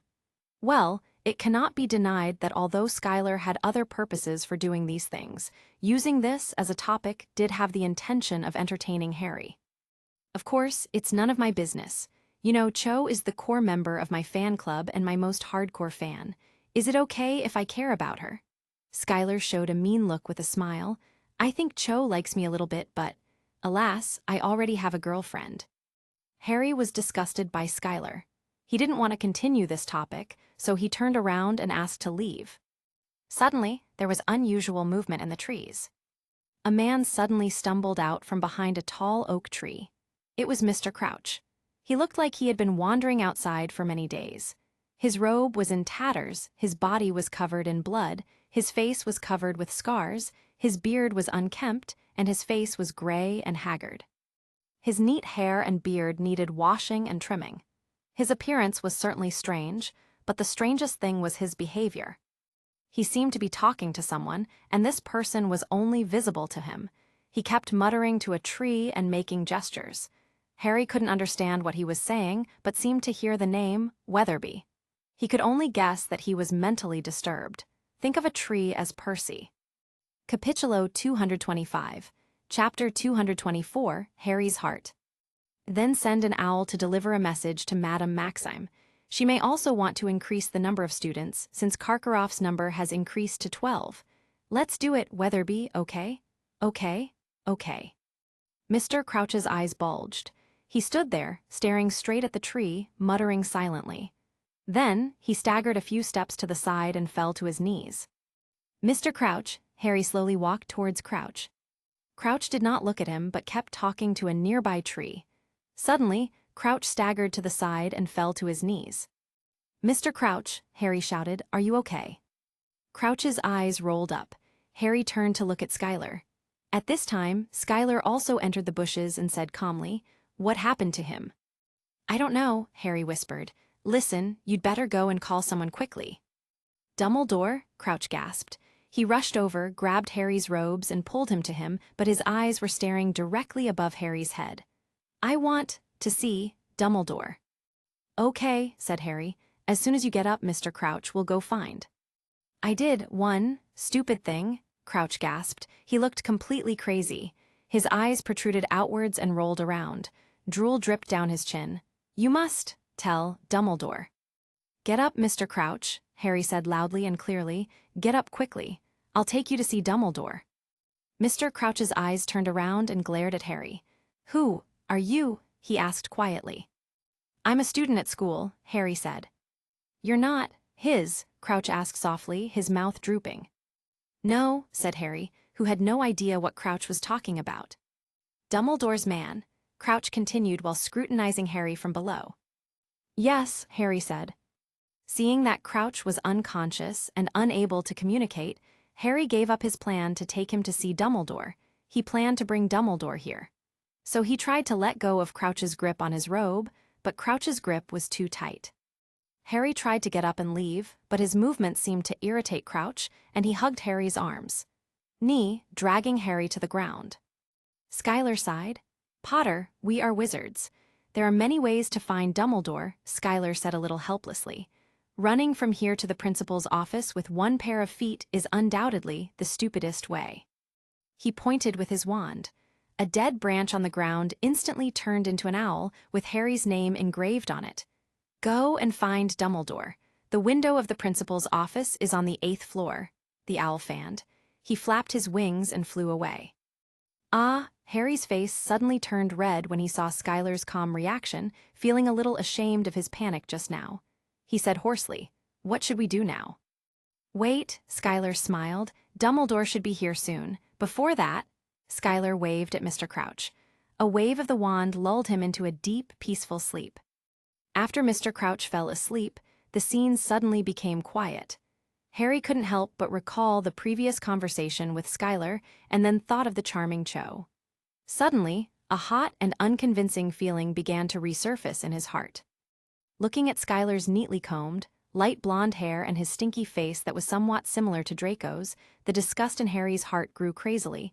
Who do you think you are? It's just because the family has some money and power. Harry thought viciously. Cho is definitely not that superficial. She was just blinded by your appearance. Don't forget, in the second project, I am the one with the highest score. Harry clenched his fists tightly, thinking of this. I will beat you in the last event and win the championship, proving to Cho and everyone that I am better than you. I am the real warrior of Hogwarts. At this moment, his mind was filled with the fantasy of winning the championship.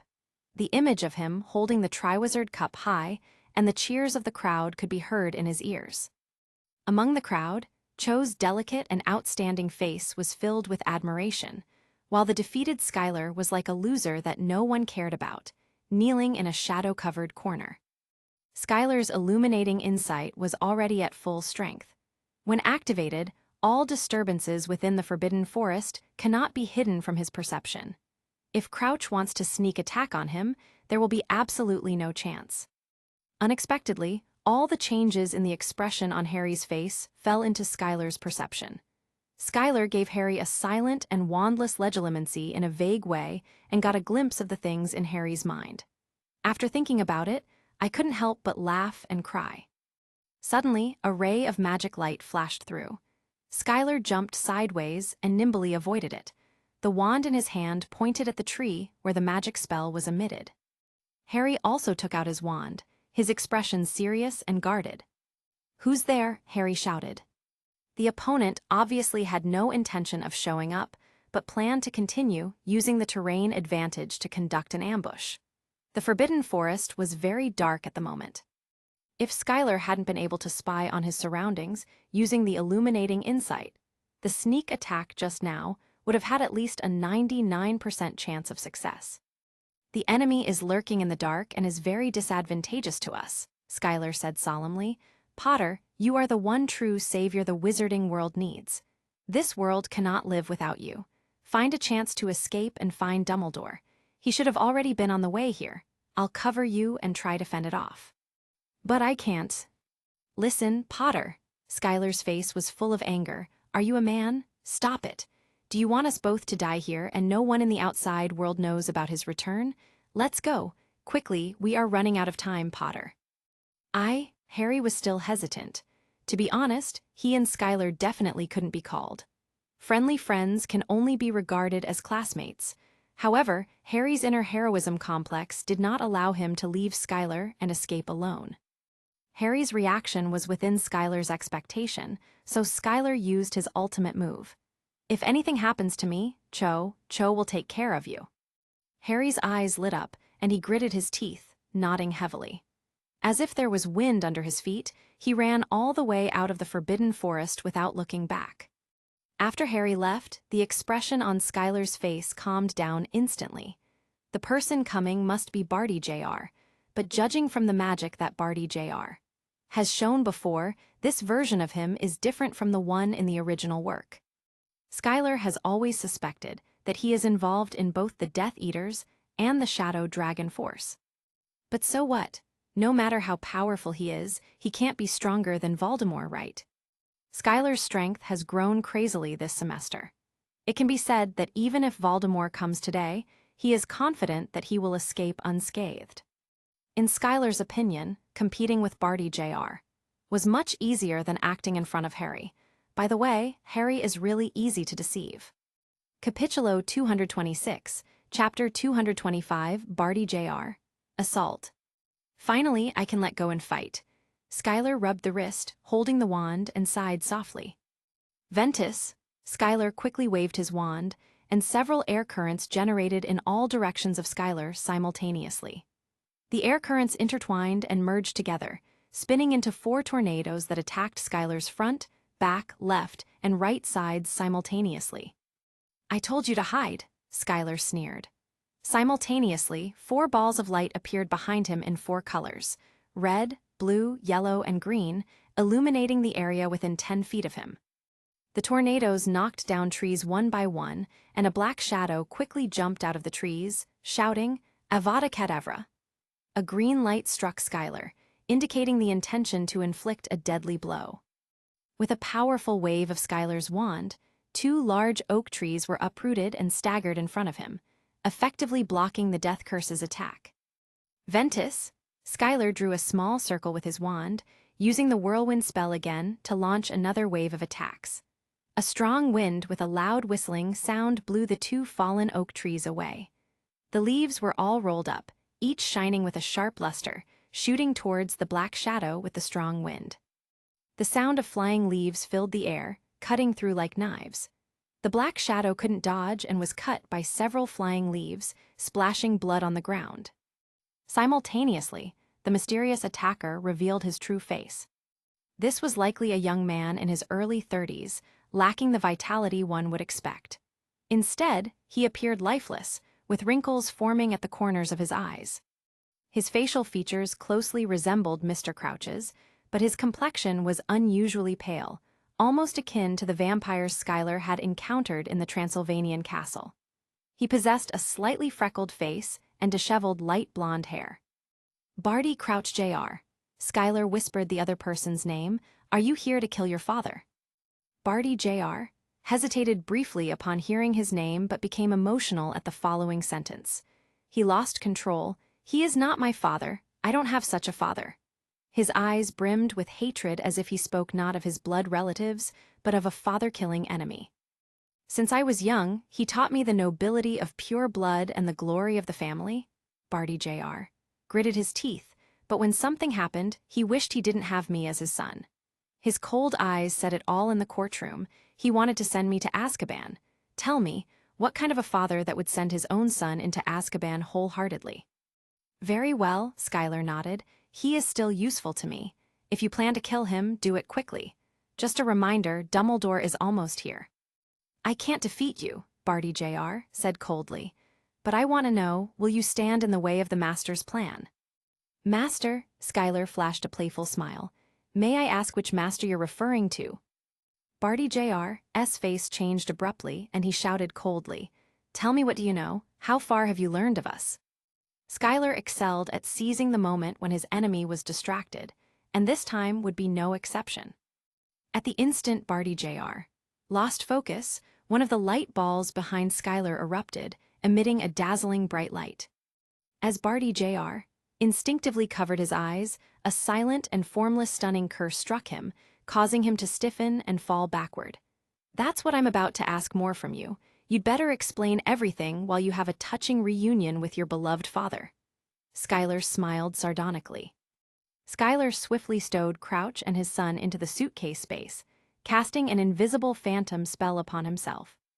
As an extra precaution, he activated the invisibility and breath-masking functions of the Supreme Wizard Robe, ensuring a flawless concealment. Carefully hidden in the bushes, he waited. When Dumbledore and Harry arrived, the once devastated clearing bore only the remnants of a fierce battle, with all individuals conspicuously absent. Dumbledore furrowed his brow, drawing his wand and gently waving it while uttering, "Trace appearance." A plethora of golden powder erupted from the wand, swirling and scattering across the clearing. Two distinct sets of golden footprints materialized on the ground, accompanied by remnants of an Avada Kedavra and two whirlwind curses. Dumbledore knelt down, meticulously examining the footprints and magical traces, scrutinizing details such as length, depth, and angle. His keen observation encompassed every nuance of the scene. "Professor, can you decipher what transpired here? How is Malfoy?" Harry, breaking the silence, inquired. Despite his disapproval of the arrogant and somewhat hypocritical Malfoy, Schuyler had sacrificed himself to shield Harry. Deep down, Harry's inherently simple and kind-hearted nature wished no harm upon Schuyler. "Malfoy is unharmed. The death curse cast here left no trace of hitting its target." Dumbledore's blue pupils flickered with an inexplicable light. "This indicates that regardless of the adversary Malfoy faced, neither party perished in the encounter. My deduction is that Malfoy successfully fended off the attacker." "Malfoy?" Harry bit his lip, sporting a complex expression, and couldn't resist asking, "Professor, is Malfoy truly that formidable? Am I too far from his level?" At Hogwarts, Schuyler was revered by everyone, including his best friend Hermione, a situation that left Harry feeling uneasy. Could it be that everyone had forgotten his sacrifice of his parents to save the world? What about his first year, where he alone thwarted the mysterious man's plot to seize the Sorcerer's Stone and resurrect Voldemort? "Harry," Dumbledore scrutinized him critically. "He possesses innate abilities that set him apart from others. Yet, Harry, you understand that everyone is unique. You are not inferior to him. In fact, I believe you surpass him in certain aspects. What you require is more training. Let's go back to the castle first. I presume Mr. Malfoy is already waiting for me in my office." After the two departed, Skylar mentally summoned Dobby and then apparated back to the castle dormitory. From there, he leisurely walked toward the entrance of the headmaster's office. Approaching the stone statue of the winged demon guarding the entrance, it promptly stepped aside to allow Skylar passage. In the headmaster's office, Dumbledore sat behind his desk, fixing Skylar with a sharp gaze. He refrained from employing legilimency, aware of its futility against Skylar's formidable occlumency skills. Since his first year, Skylar had demonstrated remarkable mental fortitude, notably defending against Miss Morrow's attack during the Christmas dance. No one in the world could access them unless Skylar willingly shared his memories and thoughts. "Skylar, should you not enlighten me on what transpired? This whole ordeal affects even the Hogwarts safety as well." Dumbledore's voice conveyed no emotion or anger, yet it imposed an unseen and immense pressure on Skylar. Capitulo 227, Chapter 226, Crouch Interrogation. Maintaining a cynical expression with a slightly downturned mouth, Skylar chose not to respond to Dumbledore's question. Instead, he gracefully withdrew his wand, casting a phantom curse that transformed a simple carved piece of jewelry in front of him into an elaborate masterpiece. A grand redwood chair adorned with various gems materialized, its cushion intricately woven from unicorn fur radiating a brilliant silver sheen. A honey badger was meticulously carved on the left-hand rail, while the right-hand rail depicted a god eagle, both creatures appearing somber with their heads bowed. Unicorn horns arranged one after another atop the chair's back, reaching a count of 99, with vibrant fluorescent hues swirling around the elongated corners. A green snake, intricately carved to lifelike perfection, slithered between the long corners. The snake's black-red eyes gleamed with an intensity resembling a real serpent fixated on its prey. Remarkably, the striking resemblance of the snake to Slytherin's emblem in the Hogwarts school badge exceeded 90%. The four slender chairs stood elegantly, their bases crafted from dark gray stone, imparting a simplistic and robust appearance. A glance from anyone familiar with British history reveals the resemblance to the legendary Stone of Destiny in Scottish lore, a relic tied to the fate-determined monarchs of the Middle Ages. The chair's wooden lines, bathed in a dark golden aura, exuded an awe-inspiring sense of oppression, reminiscent of a sovereign ruling over the realm. With a satisfied laugh, Skylar admired his transformative creation. Donning his robe, he then gracefully settled onto the extraordinary chair, assuming a perfect and impeccable posture. As he reclined, an imperceptible magical ripple emanated from the chair, spreading out in all directions. The napping phoenix fox on the gold-plated wooden shelf awoke with a mournful tweet, while the silver instruments on the nearby dwarf tables produced a symphony of ding-ding-dang. One instrument, resembling a pipe, emitted light green smoke into the air. Skylar nonchalantly disregarded the ongoing discussion, his left hand gently resting on the honey badger carving. He then leisurely leaned to the right, his right elbow casually placed on the armrest. Supporting the weight of his upper body, he held his chin with his wrist, and the snake-shaped ring adorning Dumbledore's right finger emitted a soft green light. The intricate design on the ring pulsated with subtle and enigmatic magical fluctuations, akin to a fierce beast silently struggling and poised for attack. Skylar, being strategic, opted not to stand and respond to Dumbledore's inquiries. Instead, he mirrored the headmaster's seated position, emphasizing that if Dumbledore chose to converse in this manner, Skylar would reciprocate, ensuring his chair surpassed the headmaster's in coolness. Observing the snake-shaped sculpture representing Slytherin, Dumbledore seemed momentarily lost in thought. Wise individuals find no need for unnecessary words. Skylar's strategic move not only showcased his strength, but also signified the allegiance of the entire Slytherin house. Although an individual, he embodied the collective will of an entire Hogwarts house. The symbolism of the two handrails made it abundantly clear that they were under his control. Let's not forget the headmaster's authority is not absolute.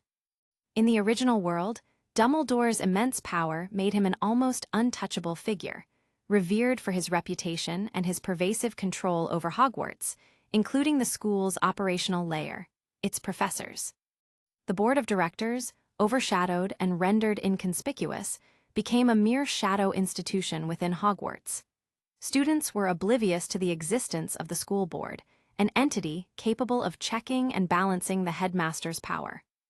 The original books, narrated from the perspective of Harry, a young wizard entering the magical world, only briefly touched upon the school board in scattered descriptions. These depictions often centered around failures and scandals, such as the expulsion of Lucius Malfoy from the school board or his unsuccessful attempt to harm Buckbeak. Although Lucius still faced expulsion from the school board in this altered world, a teacher hiring committee was established. Skylar, coincidentally, found himself a member of this committee. As Skylar's reputation grew, Dumbledore's authority faced challenges and began to be questioned to some extent.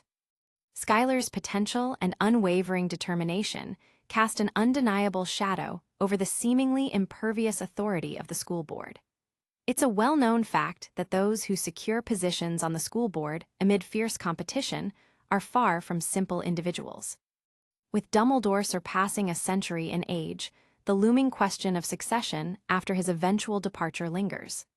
Skylar, recognizing this, strategically asserted his influence at Slytherin College, delivering an implicit threat within his proclamation. Another consideration that Dumbledore refrained from articulating aloud, perhaps due to his reluctance to entertain such possibilities, was the presence of honey badgers, hawks, and green snakes. However, the question remained, what about vultures? Only one role remained unoccupied with the back of the chair and the handrails already claimed. The blinking eyes behind Dumbledore's half-moon glasses reflected contemplation, and a sigh escaped him after a prolonged pause. Despite his attempts to accurately assess Skylar's potential, Dumbledore questioned whether he had underestimated the young wizard. He couldn't help but ponder if age had dulled his judgment. The final encounter with Skylar lingered in Dumbledore's thoughts. During that meeting, Skylar's demeanor, be it in his gaze, tone, or overall attitude, might not have been imposing, but the underlying intentions were unmistakably potent.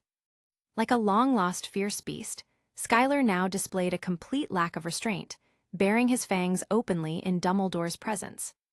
Dumbledore, astutely aware of Skylar's calculated nature, recognized that this wasn't the behavior of an impulsive student.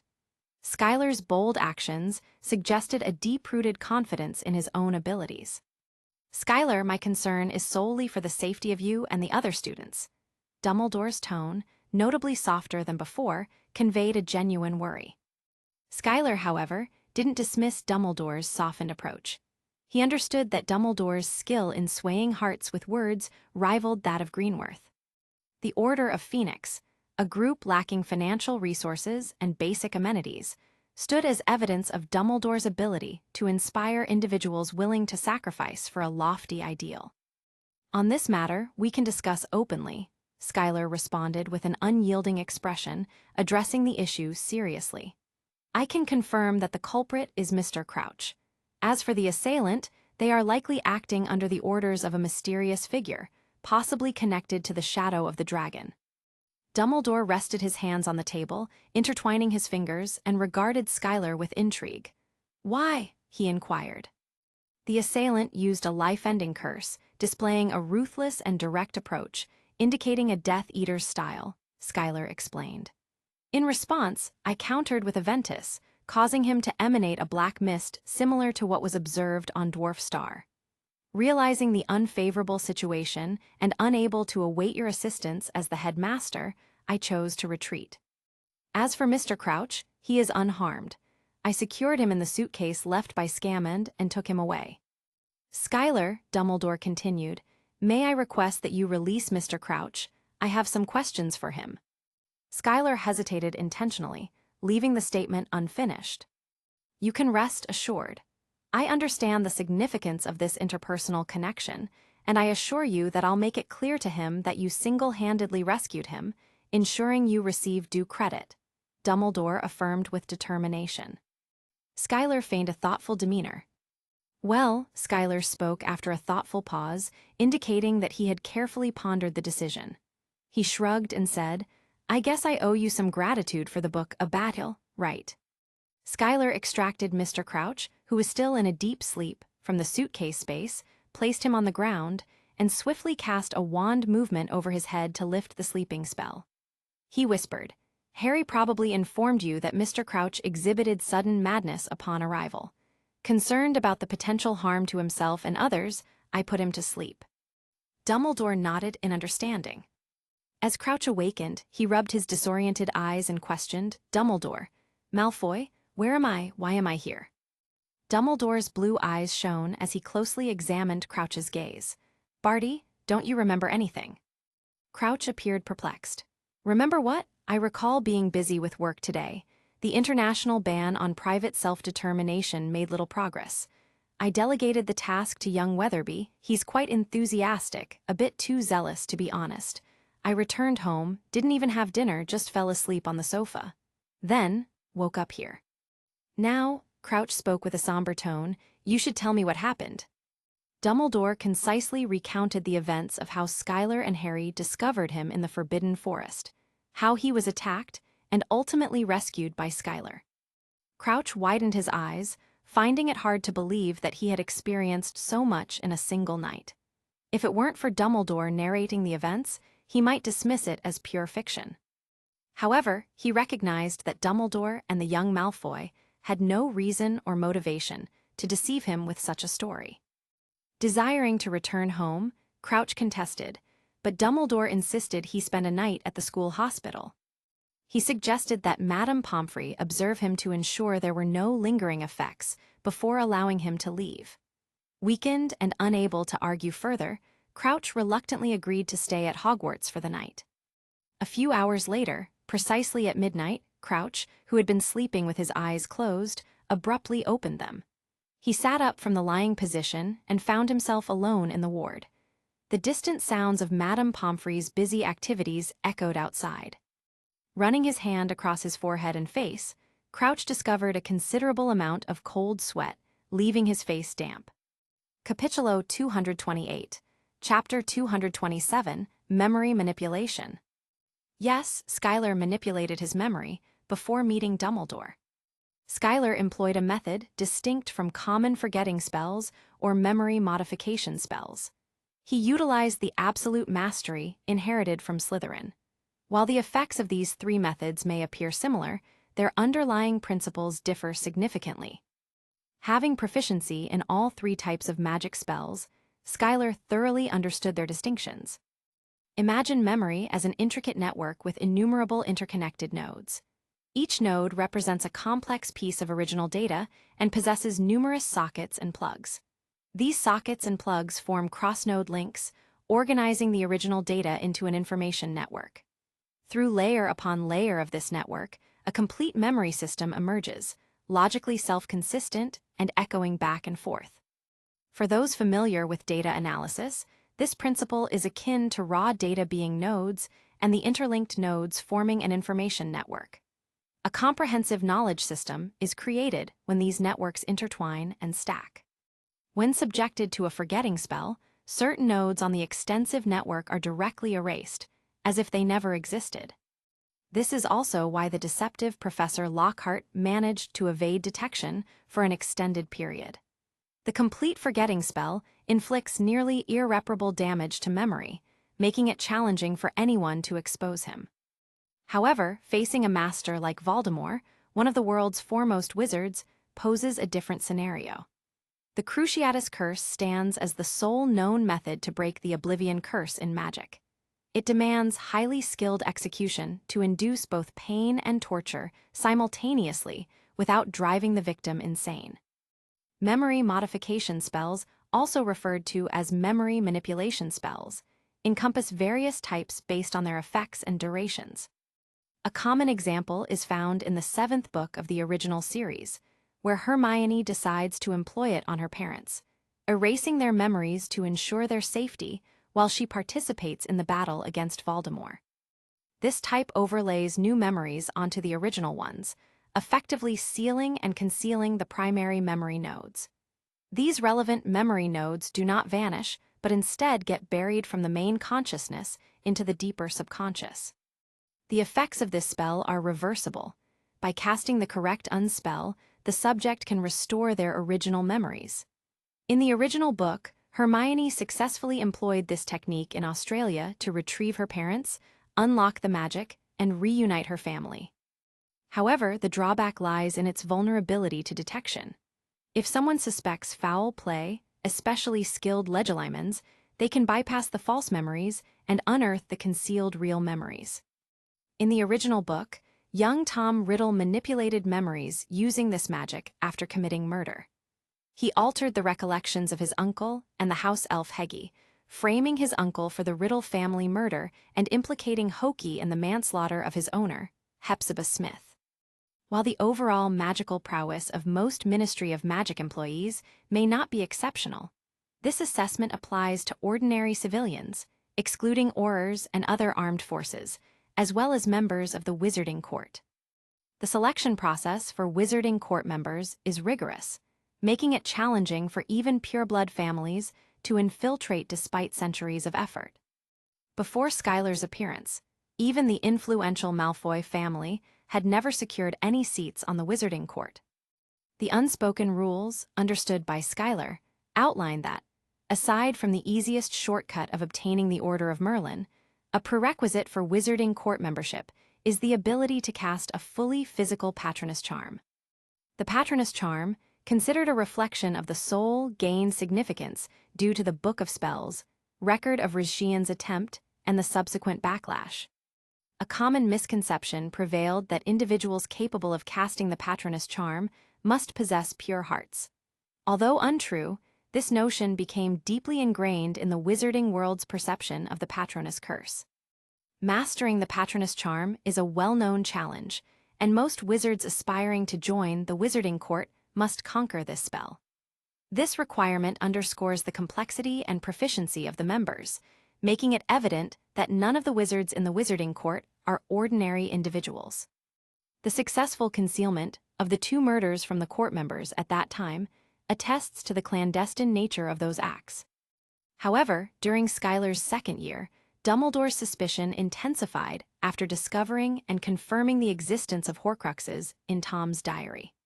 Voldemort's nonchalant and dismissive attitude towards the notebook raised concerns, leading Dumbledore to speculate that Voldemort might have created more than one Horcrux. Yet this remained a suspicion, as Horcruxes were not the sole method for achieving immortality, and Dumbledore couldn't ascertain if Voldemort had undisclosed backups. In the 4th part of the original work, following Harry's escape from Little Hangleton Cemetery, he and Dumbledore revisited Voldemort's resurrection and the events at the cemetery. Dumbledore, perceiving Voldemort's claim of going further on the road to eternal life than anyone else, reluctantly accepted a truth he had been unwilling and hesitant to believe. Voldemort had indeed created more than one Horcrux. This revelation was astonishing. Throughout history, numerous dark wizards with formidable reputations and exceptional magical abilities existed, yet none had achieved or dared to attempt this feat. It's crucial to note that murder serves only to provide the energy required to split the soul in the process of creating Horcruxes. It could be argued that the murder itself is the most inconsequential aspect of the entire process. The entire ritual for creating Horcruxes is dark, cruel, disgusting, and perverse, something that would undoubtedly lead to the author's confinement if written about explicitly. To generate more than one Horcrux for Voldemort, who had already corrupted his soul to the utmost evil level, required a new word to describe the depths of his malice. At this juncture, Dumbledore was 90% certain that Voldemort had indeed crafted multiple Horcruxes. Ultimately, in the 5th part of the original work, Dumbledore heard Harry recount his witnessing of Arthur's entire attack from Nagini's perspective during sleep. The revelation emerged from the smoky snake emitted by the silver instrument, confirming the concept of substantial separation. This meant that Voldemort's soul had fractured into numerous fragments, with mysterious connections existing between these fragments. Prompted by this discovery, Dumbledore revisited the suspicions surrounding the two murders related to the young Tom Riddle and reignited the investigation. Despite the passage of many years, Dumbledore successfully dismantled the memory modification spell, employing legilimency to extract the genuine memories. This process confirmed Voldemort as the perpetrator of the two murders. Even though Dumbledore and Harry described this as a highly intricate and technically demanding process, they ultimately accomplished it. Crouch's situation markedly differs from the aforementioned cases. His memory network, orchestrated by Skylar, was ruthlessly disassembled into scattered nodes. While the memory nodes persisted, the connections between them were irrevocably severed. The impact of a broken node mimics that of being subjected to a forgetting spell. It truly vanishes and cannot be restored by standard means or a mending spell. The original data represented by the memory nodes is too fragmented, and even with Dumbledore's extraordinary abilities, deciphering it would be an insurmountable task. Skylar hadn't contemplated the possibility of succumbing to the Cruciatus curse in case he encountered Voldemort. He reasoned that deploying the Cruciatus curse might indeed restore some of the node links, but there was a greater likelihood of introducing erroneous links. This, in turn, would eventually lead to memory confusion and induce madness. The sole method to restore the subject's memory is for the caster, armed with knowledge of the entire memory network structure, to once again modify the memory and reconnect those nodes according to the original linking pattern. Crouch was currently undergoing the absolute dominance that Skylar had preset within him. Skylar activated the second, absolute master within Crouch's body, and precisely at midnight, he would be capable of reprogramming his memory back to its original state. In an instant, he vividly recollected that unforgettable night. He returned home after completing a taxing day at the Ministry of Magic. Lacking house elf assistance at home, he had to juggle both household chores and attend to his unworthy son. Fearing the revelation of his son's existence, he refrained from hiring domestic help and struggled to manage both Ministry of Magic responsibilities and household duties. In the midst of inspecting the imperious curse cast on his son, he abruptly realized that his home had been breached. The mansion of the sacred 28 pureblood families boasted numerous warning and defensive magical enchantments. The intruder who forcefully penetrated Crouch's residence in such a brief period, catching him off guard, had to be someone truly extraordinary. As a staunch politician in the Ministry of Magic, Crouch was well aware of the numerous enemies he had accumulated over the years. Expecting a dark wizard seeking revenge, he hastily seized his wand, bracing himself for a confrontation. However, what unfolded as he shattered the door took him completely by surprise, a scene etched into his memory. An exceptionally repulsive baby, albeit small in size, exuded a formidable aura. Though he refused to admit it, it was the man forbidden to be mentioned in legends. He had returned. Engaging in a fight, Crouch found himself utterly outmatched. Voldemort, in this instance, was on a different level compared to when Skylar approached him for Nagini. With prolonged training and the restorative effects of unicorn blood in the grotesque body potion, he had regained strength. Additionally, committing 2 murders and creating an extra Horcrux significantly elevated his power. In a brief skirmish, Voldemort, though not at his true peak, exhibited power comparable to it when pushed to his limits. However, due to his compromised physical state, he could only sustain this burst of strength for a short duration. Subsequently, extensive use of body-damaging potions was essential for recovery. Ultimately, Crouch was subdued. Controlled by Voldemort's own imperious curse, the Dark Lord's formidable strength was countered by the toll of recent physical and mental suffering, rendering him susceptible to the curse. Recollections flooded Crouch's mind. While under control, Voldemort orchestrated the rescue of his disloyal son, tasking him with infiltrating Hogwarts in disguise. The primary objective is to seize an opportunity to capture Harry Potter. This clandestine mission laid the groundwork for Voldemort's resurrection. Capitulo 229, Chapter 228, Unavoidable Clash. Crouch grappled with the daily challenges posed by the imperious curse. Fortunately, Voldemort's weakened state meant he couldn't monitor him constantly. Instead, he entrusted Pettigrew with the responsibility, unaware of Pettigrew's frequent bouts of confusion. Hiding Pettigrew was far easier than concealing Voldemort in his infant state. After substantial effort, Crouch successfully broke free from the imperious curse. Considering how Pettigrew was a more cunning and agile individual when he transfigured into his rat form, easily concealing his presence and avoiding even high-level aurors. Avoiding magic use to elude Voldemort's tracking, he relied on sheer willpower to travel day and night toward Hogwarts. The potential damage to his reputation no longer concerned him, for he was determined to confess everything to Dumbledore if Voldemort truly resurrected because of him. This intention brought him to Hogwarts. The predicament arose when Crouch Jr., disguised as Mad-Eye Moody, acquired the Marauder's map from Harry, learning of his father's escape through a letter from Peter Pettigrew. He persistently employed the Marauder's map to observe, finally witnessing Crouch falling into a perilous situation. Were it not for Skylar's formidable strength, Crouch might have become a mere skeleton. Upon regaining his memory, he vigorously shook his head, feeling an inexplicable sensation tearing at his mind, a disorienting detachment from reality, causing a throbbing pain in his head. After a while, his eyes regained clarity, tinged with a coldness. In that moment of unconsciousness, he had glimpsed a scene.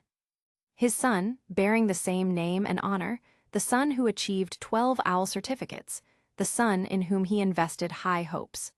The son he saved at the cost of tarnishing his own reputation, the son he genuinely loved at the expense of his life. The desire to end his own life surged within him, unwavering. The disappointment in his face could be clearly seen as his eyes were dancing in between the confused state of anger and sadness, still caught in disbelief upon learning of his own son to be one of the ruthless Death Eaters. Clutching his fists tightly, a fierce resolve reflected in his eyes. He contemplated, "Since our father-son bond is severed, do not blame me for embracing ruthlessness and a determination to extinguish the bond that ties us before." Being a shrewd and decisive individual, he, post-severing familial ties, underwent a near-death encounter that seemingly reignited the ambitions extinguished over a decade ago. Frankly, before this convoluted series of events, he had contemplated sacrificing his reputation and status to reveal the entire truth to Dumbledore. However, now, an alternative path has presented itself.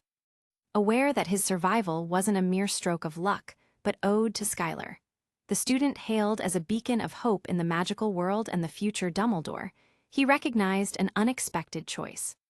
He understood that Skylar's prowess extended beyond exceptional academic achievements. Surviving an utterly dire situation while fending off the enemy and preserving himself indicated strength surpassing that of the most elite aurors in the Ministry of Magic. If someone asserted that Skylar could contend with the Archmage, Crouch wouldn't dismiss it as an exaggeration. With the resolve to dispose of his son now cemented, with no necessity to sacrifice his power, reputation, and status, all he needed was Crouch Jr.'s demise, shrouded in secrecy. The only one privy to his actions would be young Mr. Malfoy, and he posed no apparent threat. Given Skylar's ambitions, derived from his influential connections in the Ministry of Magic, he surely grasped the significance of capable individuals. He muttered to himself, "How low can I go? I should have punished you for who you were when I discovered your true intention.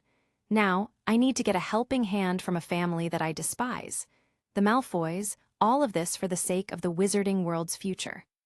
As the head of one of the sacred 28 pureblood families and the Department of International Cooperation's formidable leader, he held a prestigious position. A former minister of magic candidate, his influence extended through numerous disciples. He remained confident that Skylar recognized his value. Concerning Crouch Jr.'s demise, there was no cause for worry. Requesting Skylar to handle it became the sole condition for his surrender. If Skylar couldn't fulfill this task, it indicated his lack of means and abilities, rendering surrender unwarranted. The risk of exposure was a negligible concern. Crouch, seasoned in politics and human nature, discerned that Skylar's ultimate trust rested on his possession of the most lethal secret. Amid a myriad of thoughts, the image of Mrs. Crouch gazing at him with tearful longing crystallized in his mind. Closing his eyes, facial muscles twitching, he sighed deeply as if reaching a decision after a prolonged struggle. "Dear, I apologize sincerely. Since your departure, this home has been a desolate haven. In truth, it existed only in name. I deluded myself, thinking I could recover what was lost with that scoundrel. It was merely a facade of familial affection, and that child is beyond redemption." Abruptly, Crouch's eyes flew open, bloodshot orbs ablaze with determination. "Given the absence of love and familial bonds, I shall compensate with a thriving career. In the end, I had to sacrifice everything that I've built so hard. Dear, forgive me, but give me the strength to end this cursed matter of our own family." Simultaneously, in the defense against the dark arts professor's chamber, Crouch Jr., once again transformed into Crazy Eyes Moody, sat on a wooden chair and abruptly regained consciousness. He rapped his head, engulfed in dizziness and a throbbing headache. Recollection surfaced. He had diligently followed the Marauder's map, tracking the old man's movements near the Forbidden Forest's edge. Unexpectedly, he stumbled upon Harry Potter, the master's prized pupil, and the fortuitous Malfoy, engrossed in conversation nearby. With quick thinking, he employed magic to create a diversion, steering the two away. Seizing the opportunity, he swiftly dispatched the old man with the killing curse, transforming the lifeless body into an animal skeleton, discreetly burying it in the muddy expanse near Hagrid's shed. This plot of mud served as Hogwarts' food cultivation site, and Hagrid often employed animal bones as organic fertilizer. Disposing of the skeletal remains amidst the mud would evade any unwarranted attention. He craned his sore neck, scrutinizing the freshly treated wounds adorned with a layer of white ointment, cursing, "Incompetent Pettigrew, can't even manage a simple task." Almost jeopardized the master's crucial plans, but thankfully I had Potter's map.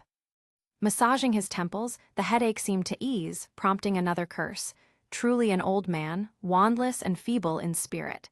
Even at this state, he managed to resist me. A sinister grin crept across his face. Fortunately, I've resolved every issue flawlessly, ensuring no hindrance to the Lord's important plans. Just you wait, Pettigrew. All these costly mistakes of yours shall be paid together, along with their heads presented to our Lord. A great present to commemorate the start of our reign of terror once again in this wizarding world. Everyone shall tremble in fear upon hearing his name once again. Clashing fate between the unavoidable confrontation between the father's betrayed love and the son's blind respect, given to the wrong figure. Meanwhile, Skylar and Dumbledore are constructing their plan to prevent one of the major evil forces from resurface in the upcoming time. Not only once or twice did Skylar had thought of thinking to tell everything to Dumbledore, starting from how he encountered with destiny and learning of the undeniable resurrection of someone powerful that even Salazar Slytherin was afraid of. But for now, his main focus is to get rid of Voldemort in one quick succession so he can return to honing his magic power. Capítulo 230, Chapter 229, Ron's Reasoning. Crouch had a firm decision in mind. Unaware that Crouch Jr.'s memory had also been altered by Skylar, who believed he had successfully killed his despised father, Crouch remained cautious. Despite the injuries from the previous battle and the medicinal aid he received, Crouch Jr. fell into a deep slumber, assured by the modified Polyjuice Potion's A-Tower effect. Even within Hogwarts under Dumbledore's authority, Crouch couldn't shake off his unease. Uninformed about the intricacies of Crouch Jr.'s infiltration or his precise interception in the Forbidden Forest, he simply sensed the looming danger. Adjusting his attire and taking his wand, he stealthily departed from the school hospital. Curious about his actions, Madame Pomfrey was about to investigate, but he promptly cast a forgetting spell to divert her attention. In this covert manner, only Dumbledore and Skylar were privy to his presence at Hogwarts. Crouch presumed that his son, having been attacked while unconscious, likely fled in the opposite direction of Hogwarts, unaware of his continued existence. "I will chase you till the end of the earth if I need to," Crouch furiously said as he went in the opposite direction, chasing nothing but wind. In the Gryffindor common room, Harry, Ron, and Hermione huddled in a secluded corner, their expressions serious as they engaged in a quiet conversation. "So," Hermione, furrowing her brow, began, "there was a mysterious figure who attacked you, Malfoy, and Mr. Crouch in the dark, allowed you to escape unharmed, and was eventually repelled by Malfoy. And now, Mr. Crouch is missing." "I can't say for sure," Harry replied with a shake of his head. "But Professor Dumbledore used an unusual spell. He scattered a significant amount of golden powder with his wand to reconstruct the scene." "That's a tracking spell?" Hermione interjected sharply.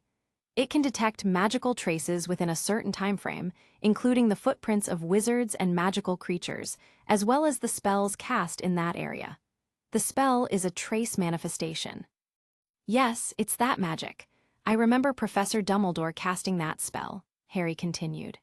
"Professor Dumbledore traced his steps with the golden powder, revealing footprints of an adult wizard at the scene, along with traces of the whirlwind curse and the death curse. According to him, the death curse clearly missed its target, and Malfoy successfully fended off the attacker."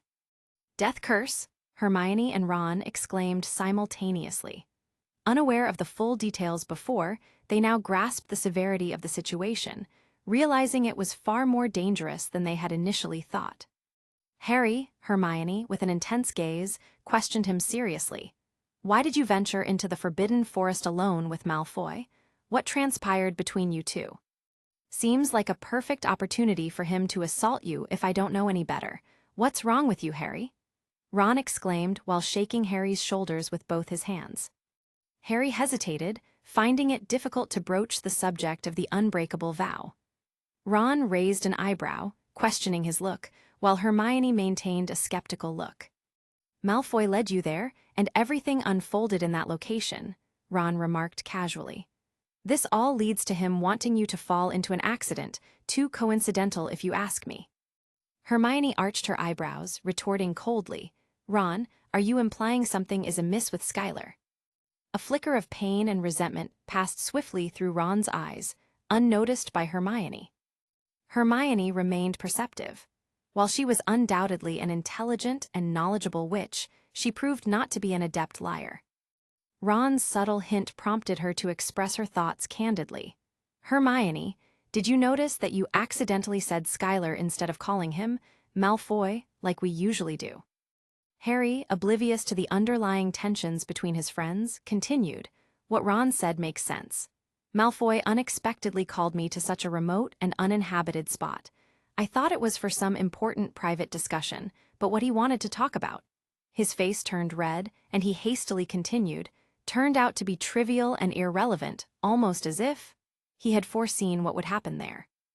"Aha, could it be like this?" Ron exclaimed excitedly, as if he had just stumbled upon a crucial revelation. All of this might have been orchestrated and enacted by Malfoy, and he could be the one who attacked Harry and Crouch. "He was right next to Harry at the time. How could he attack himself?" Hermione countered with a cold tone.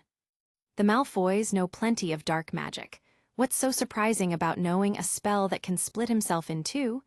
Especially we are talking about the bright version of the twins, not the other Malfoy," Ron retorted, not willing to be outdone. "Then tell me, what's his purpose for doing this?" Hermione questioned angrily, "just to scare Harry." The corners of Ron's mouth lifted slightly as he tilted his head forward for comfort. Drawing closer to Harry and Hermione, he spoke in a low voice, "In order to create a witness, Harry is his witness, and Mr. Crouch is his target." Lowering his voice further, his tone clear, he continued, "He first orchestrated a scene suggesting someone wanted to harm Crouch, asking Harry to be the witness, and then attempted to find a way to eliminate Harry. Only after Harry left the scene did he take action against Crouch." Harry nodded in agreement. Ron's rationale was thorough and sensible. Otherwise, there would be no plausible explanation for why Skylar had summoned him to the Forbidden Forest alone to discuss Cho.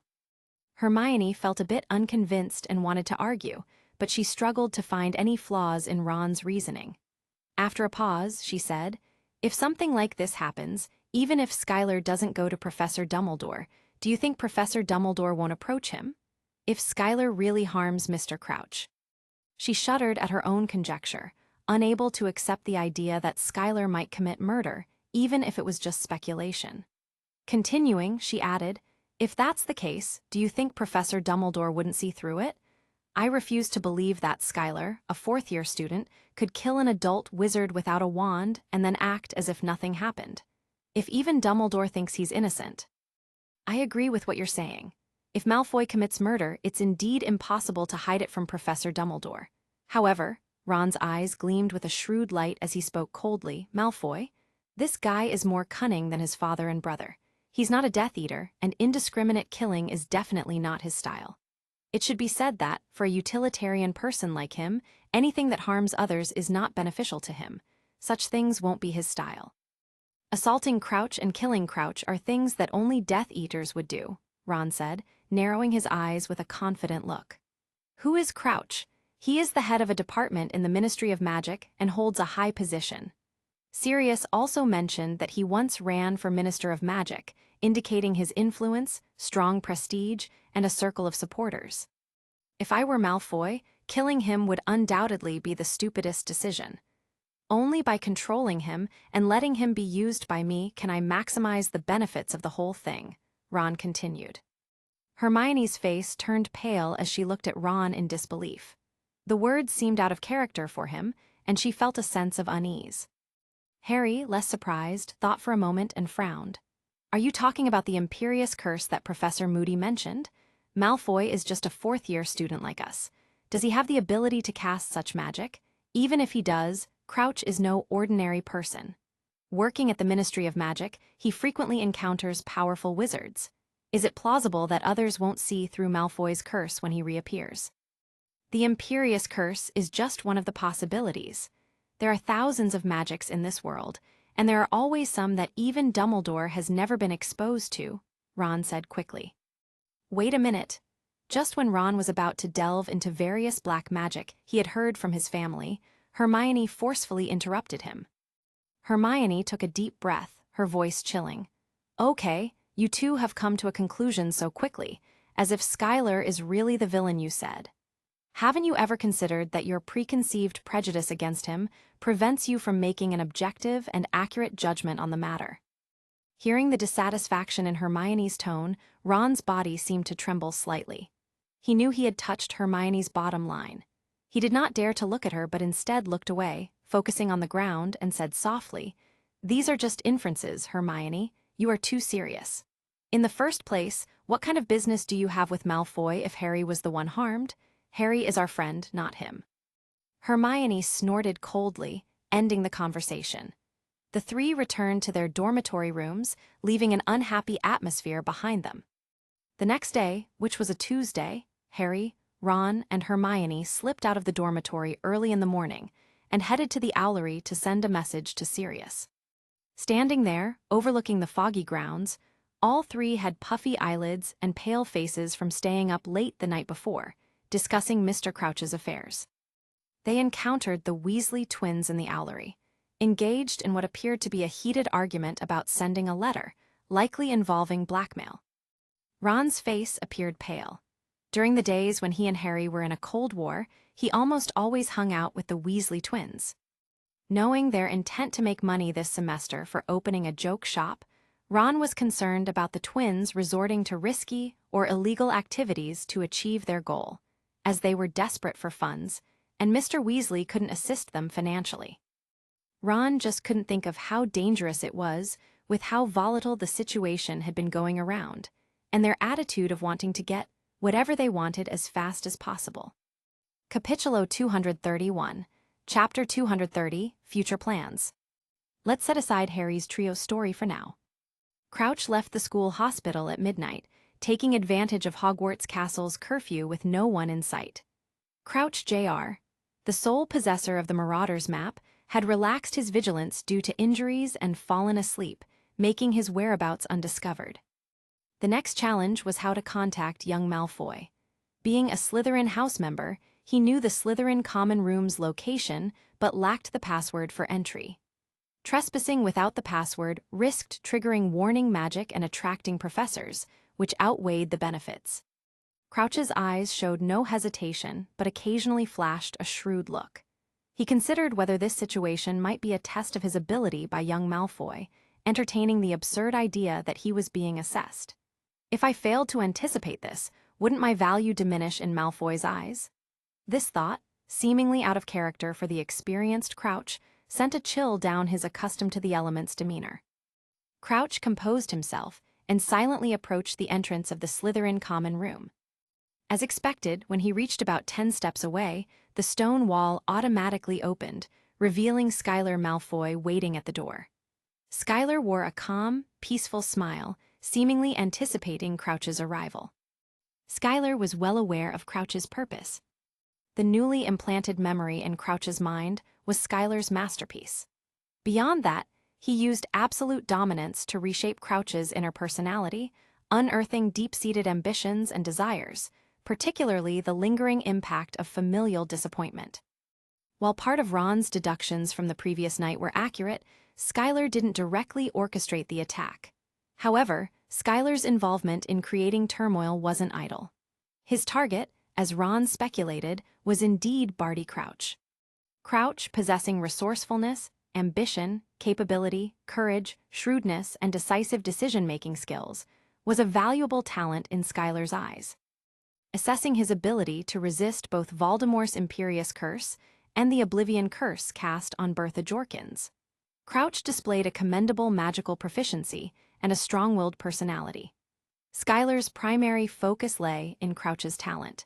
His status as the head of a pureblood family and director of the International Cooperation Department merely added to his appeal. Skylar checked the alchemy watch on his wrist, which was enhanced with additional functions. The dial transformed with a casual sweep of his finger over the watch mirror, seemingly without casting any visible magic. Now adorned with 12 hands, each engraved with a name: Daphne Greengrass, Morag McDoug, Astoria Greengrass, Luna Lovegood, Cho Chang, Susan Bones, Draco Malfoy, Lucius Malfoy, Narcissa Malfoy, Dobby, Silverpaw, Barty Crouch Jr. The edge of the dial no longer displayed various stars but featured descriptions of different states or behaviors. At this moment, most of the hands on the dial pointed to the sleeping state, including Barty Crouch Jr., prompting Skylar to check his watch. Having defeated and captured Crouch Jr. in the Forbidden Forest, Skylar initially modified his memory and implanted a suppression command that induced extreme fatigue and drowsiness. Skylar then returned him to resume his role as the defense against the dark arts professor. At this specific time, the commands in Crouch Jr.'s mind should have been triggered, leading him to fall into a deep sleep. Despite his careful planning, Skylar, naturally cautious, ensured the certainty of Barty Jr.'s sleep. Aware of Crouch Jr.'s access to the Marauder's map and Hogwarts' secret passages, he needed to confirm that Barty was genuinely asleep. Most needles aligned with Skylar's expectations, bringing relief. However, two surprised him. Luna and Susan's needles pointed to practice magic. Practicing magic after midnight? Quite dedicated. Irrespective of Luna and Susan's diligence, let's delve into the meeting between Skylar and Crouch. Skylar placed his finger on his lips, signaling silence. Even though everyone in Hogwarts was asleep, secrecy was crucial as portraits, statues, armor, and ghosts could potentially act as Dumbledore's informants. To ensure utmost confidentiality, Skylar cast an invisible phantom and silent spell on them. Silently, he guided Crouch towards the secret mirror passage on the 5th floor. Passing through the mirror, they proceeded to the underground room in the Miracle Alchemy Workshop, where Skylar dispelled the invisibility magic. "Sir, have you made your decision?" Skylar, sacrificing his sleep, aimed for efficiency. He inquired if Crouch was ready to represent the Crouch family forces, aligning with Skylar's cause. Having already decided in the hospital, Crouch affirmed, "I have a condition." "Do you want me to take care of your son?" Skylar accurately inferred Crouch's request. Initially unsettled by Skylar's ability to perceive people's thoughts, Crouch found reassurance in the potential benefits of aligning with someone as influential as Skylar. The more adept Skylar was at manipulating minds, the more advantageous this alliance appeared. His initial apprehension faded as he became more resolute in following Skylar's lead. Affirmatively, Crouch spoke with a stoic tone, devoid of emotion, treating the matter as if discussing the disposal of an insignificant entity. Yes, as long as his life ends, we can erase this secret of mine from the world. On behalf of the Crouch family and all affiliated families, I pledge allegiance to you, even through a magical contract. Skylar promptly agreed. Yes, what are your plans now? Are you still at Crouch Mansion? It's not safe for you to return there. The Aurors have picked our scent lately. I'm afraid that we will run into them sooner than we will have an encounter with those Death Eaters. Crouch contemplated for a moment before inquiring, "Is this one of your safe houses?" "No, this is one of my peripheral strongholds. Specifically I use this place for the students who follow me to gather and practice magic, mainly because of the convenience of this location. Because of the existence of the secret passage, forces inside and outside the school can come into contact here, but in fact it is a stronghold that can be abandoned at any time. If you want to stay here, I have to put a shielding spell on your name to prevent others from using owls to find you." Skylar thought for a moment. "I do have a real safe house outside the school. You have to hide there. There's no problem in going there. The highest level of defensive magic has been cast there, so no one can't find you, not even Dumbledore himself." What Skylar was thinking about was the cabin he inherited from his grandmother, Ella. He had cast the most complete loyalty curse there. If Crouch hid there and never came out, no one would be able to find him.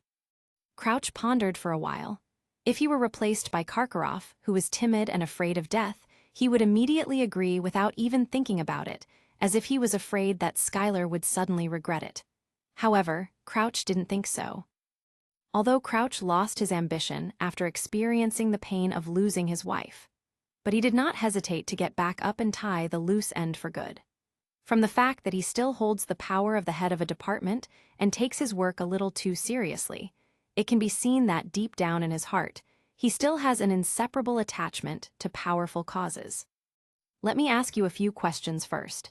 I am pretty sure you could answer those," Crouch asked as he stared Skylar in the eyes.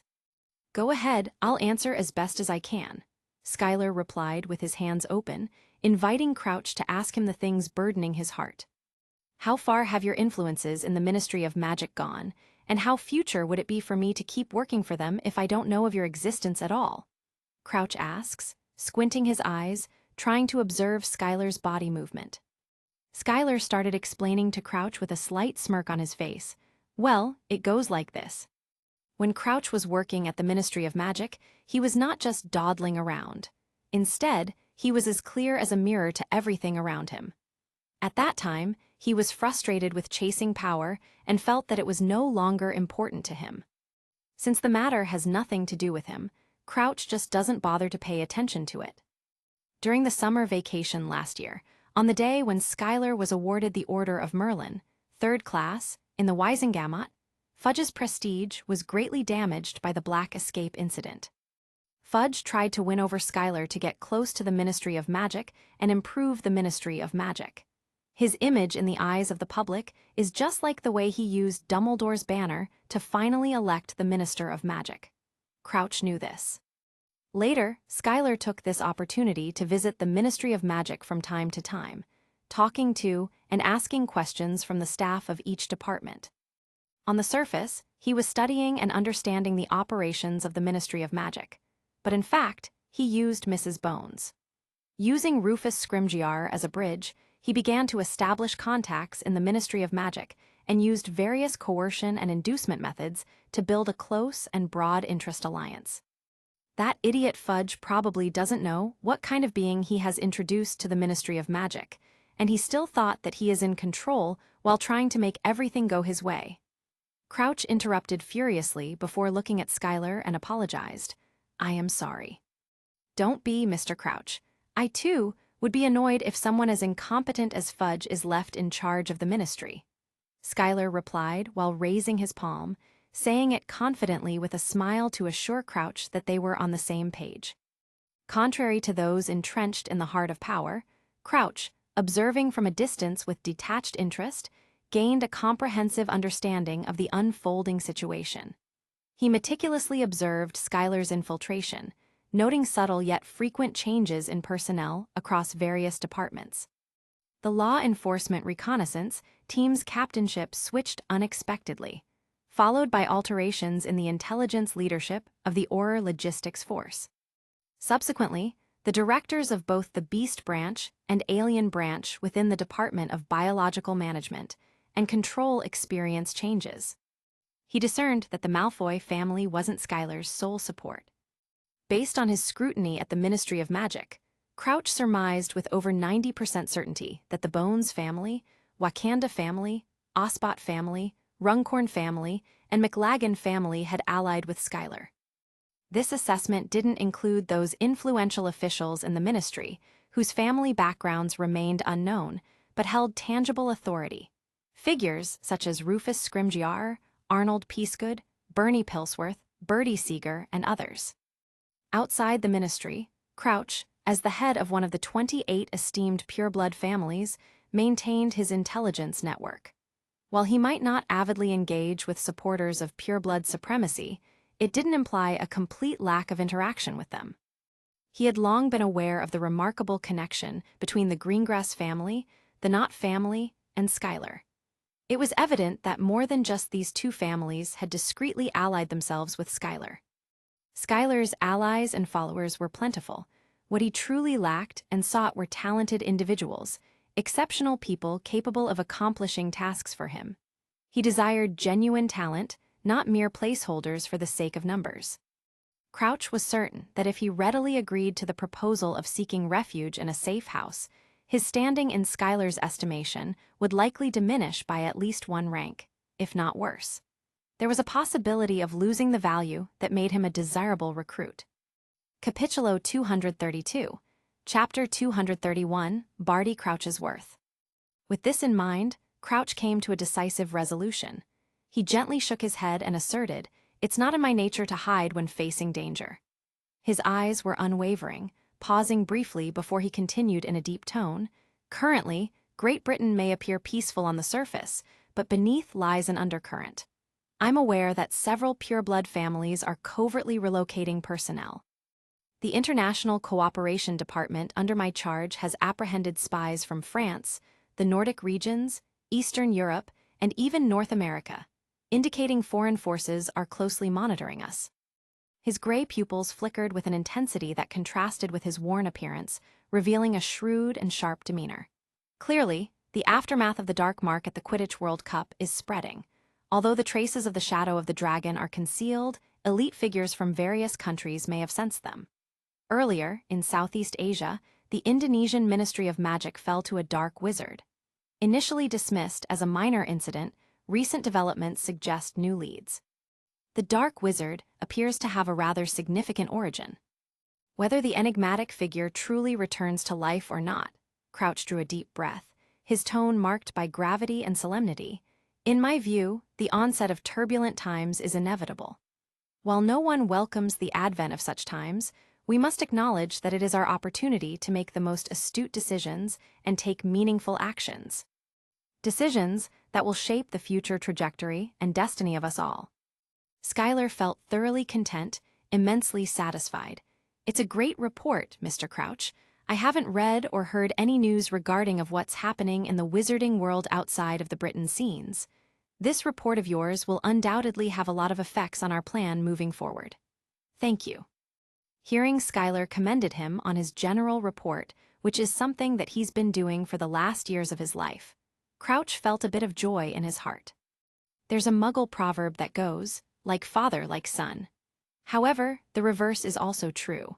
By examining a son's character and talents, one can glean insights into the abilities and talents of his father. Judging solely by IQ, Crouch Jr. undeniably stands among the individuals with the highest IQ in the original work, perhaps only surpassed by Dumbledore. Skylar thought as he recollected the original story. In terms of academic prowess, he surpasses even Hermione. Achieving the 12th OWL certificate in 5th grade was a feat beyond Hermione's reach. Within the entire original wizarding world, only Bill Weasley, the eldest son, and Percy Weasley, the third son of the Weasley family, can rival him in this aspect. Furthermore, Crouch Jr. isn't confined to the realm of academic prowess. In the arena of practical combat, he swiftly joined the Death Eater's right after completing his studies, attaining the Dark Mark in the briefest span possible.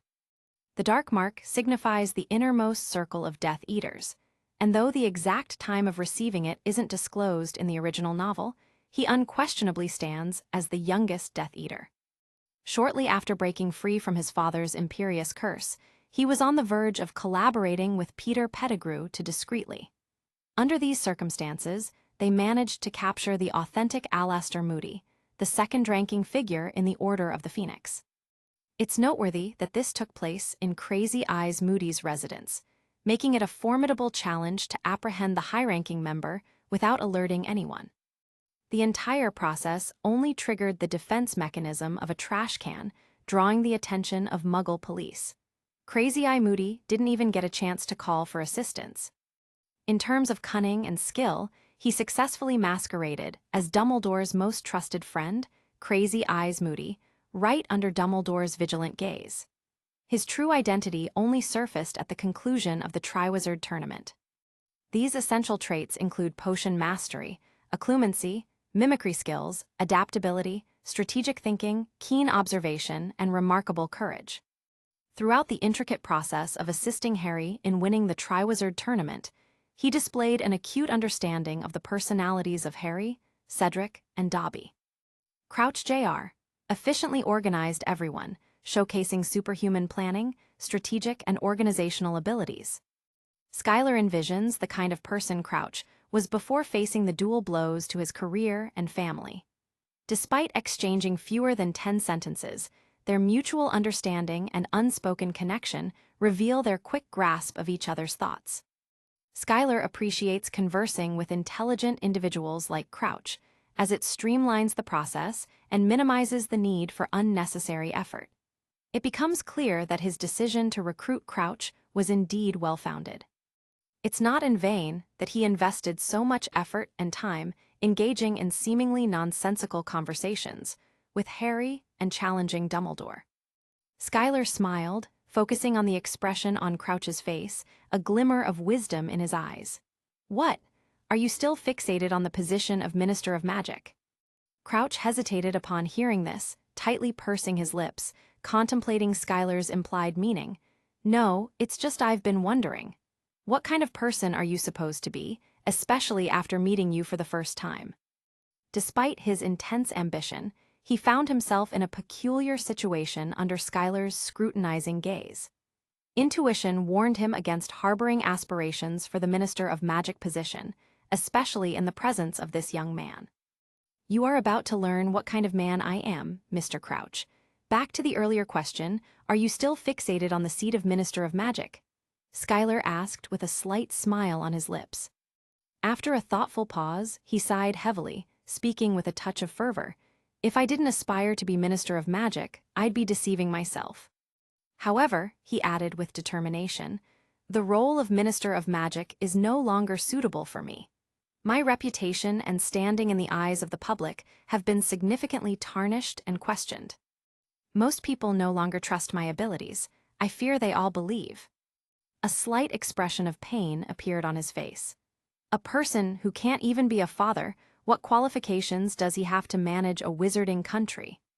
Skylar nodded with satisfaction, pleased with Crouch's understanding of when to advance, retreat, and exercise self-restraint.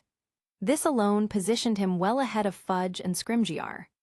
Simultaneously, Skylar was confident that if Barty Jr. hadn't deceived his father back then, Barty Sr.'s position as Minister of Magic would have been unassailable and impervious to challenge.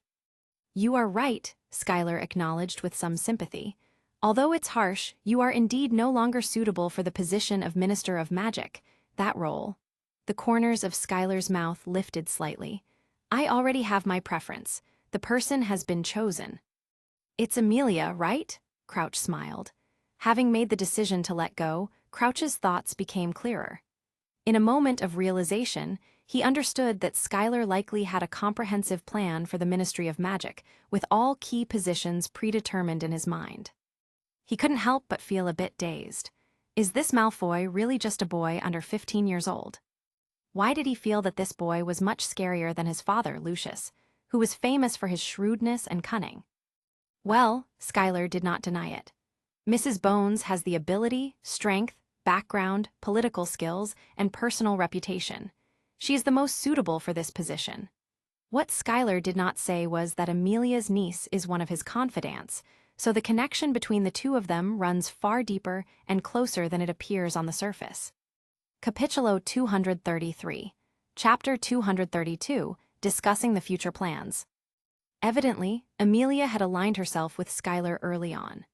Otherwise, how could she have invested so much effort in lobbying within the Wisengamot to ensure Schuyler's successful acquisition of the alternate seat? Knowing it all ends up like this, perhaps I should have followed her footsteps sooner, Crouch said without batting his eyes. I must say, Mr. Crouch, I just don't think I could consider you as a viable option back then, considering how your son acts and how the Death Eaters have been laying dormant. I'm afraid pulling you earlier would put a risk to our plan that exposes of our activities, Schuyler explained while gesturing his hand openly. Seeing how calm and articulate Schuyler was at expressing his thoughts, Crouch squinted his eyes for a moment as he observed Schuyler. Is that so? I see, too bad then. At least I still got the chance to join your rank. It wasn't hard for him to infer that in Schuyler's perspective, all individuals, whether allies, subordinates, or mere pawns, likely held a specific ranking, and Amelia stood out as the foremost among many allies. Externally, he maintained composure, but internally, he contemplated how to contribute to Schuyler, add value, and enhance his standing and ranking in Schuyler's estimation. Unbeknownst to him, he was gradually surrendering the pride befitting a leader of a pure-blood family and embracing the role of a devoted follower. Earning Schuyler's trust and attention had unexpectedly become his existence's focal point, and he willingly welcomed it. If I'm not mistaken, Crouch cut to the chase, voicing the question on his mind, you invested considerable effort to recruit me because you have a task you want me to undertake, correct? Schuyler chuckled, lifting his hand slightly before snapping his fingers. That is correct, Mr. Crouch. There is something we need to discuss, and I need your opinion on it. Above Schuyler and Crouch, the air in midair experienced abnormal fluctuations, and then a map nearly 10 feet in length slowly materialized from the void. Crouch's eyes narrowed. Being a perceptive individual, he recognized the difficulty of this wandless and silent transformation spell. Moreover, the map was evidently not a random creation. It featured numerous meticulous markings and lifelike sketches of landscapes and landmarks. Crouch identified the map at a glance. It was a comprehensive map of Great Britain, encompassing Ireland as well. This is an inspiration drawn from Muggle maps. Naturally, I've made modifications to align it more closely with the wizarding world, Schuyler explained casually, gesturing with his finger. For instance, here's Hogsmeade Village. Notice this building? It's the Three Broomsticks pub. Schuyler moved his finger downward, indicating. Look here, this is London, with St. Mungo's Hospital, King's Cross Station, Diagon Alley, and the Ministry of Magic. Crouch was so stunned by the intricate details of the map that he was momentarily speechless. Gazing at the numerous markings, he couldn't resist pointing to the ones in London's residential areas and inquiring, what are these? Aren't those where the Muggles live? Crouch was momentarily stunned as the stories and scenes of the Alliance started echoing once again in his head. The thought of Schuyler wanting to spread the same terror as his grandfather isn't something surprising anymore for him, but having the front seat to discuss with Schuyler about the plan is something truly unexpected. Schuyler offered an enigmatic smile and directed his finger toward the mentioned residential area. This is Shirlingford Square. He tapped on a building marked with the number 9, and the names Newton Scamander and Porpentina Scamander instantly appeared. Schuyler clarified, this is the residence of the renowned Scamander family. Turning to Crouch, he asked, do you comprehend? Crouch's expression was a mix of wonder and realization. He braved himself and asked, is this not the plan to conquer the Muggles' world? I don't wait, you are not going for them. You wanted to establish spots for the Alliance to capture and serve as your safe points in the outside world. He finally grasped that the young man before him was dead serious. Schuyler had genuine intentions to assert control over the entire British wizarding world. As expected of you, Mr. Crouch, I'll make sure that all your needs shall be fulfilled for our cooperation in the future, Schuyler said in a relaxed manner before he continued looking at the map. Schuyler's fingers continued to traverse the London residential area, selecting a sign in the vicinity. You shouldn't be unfamiliar with this place, right? Upon his words, the names Sirius Black and Creature materialized on the sign. Isn't that the location of the Black ancestral home? Crouch furrowed his brow, exclaiming, Sirius Black is actually hiding there, right under our noses. What are the Aurors and the Intelligence Department doing? They claimed he was abroad. Did you arrange for him to be there? Sirius is truly remarkable. As the most notorious figure under the Dark Lord, he managed to escape Azkaban without a wand and eluded capture for so long. The Ministry deployed considerable resources to apprehend him, Aurors, hit wizards, reconnaissance teams, all working tirelessly. They even sought aid from the Muggle government, yet he remained elusive. It's one thing if you say he fled abroad, but he's clearly been in Great Britain and right in the densely populated London. This is incredibly skillful. Schuyler gently shook his head. No, it wasn't me. Someone was assisting him, but it wasn't me. His smile grew more peculiar. Care to guess who it might be? Crouch's eyebrows furrowed deeply. A Death Eater? Did they make contact with him? No, Schuyler provided the unexpected answer. It's Dumbledore. What? Crouch couldn't help but exclaim in disbelief. He had considered various possibilities among the many wizards and factions, but Dumbledore's involvement never crossed his mind. How could the revered Dumbledore collaborate with the Death Eaters? You didn't see that coming, did you? Schuyler smiled. There might be undisclosed secrets in Black's case. However, the key point is, if my guess is correct, Black is likely a significant member of Dumbledore's Order of the Phoenix when trouble arises. So, according to my deduction, this location is crucial and warrants our attention. It might be employed as the future headquarters of the Order of the Phoenix. Crouch nodded, expressing strong agreement. If the mysterious man aims to control the wizarding world, the Ministry of Magic will inevitably become a target he must command. Therefore, from the Order of the Phoenix's standpoint, a location in London, close to the Ministry of Magic, and a partially vacant mansion is strategically valuable.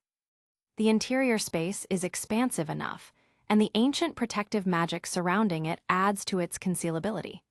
The Black ancestral home is indeed the most suitable place to serve as the secret base of the Order of the Phoenix.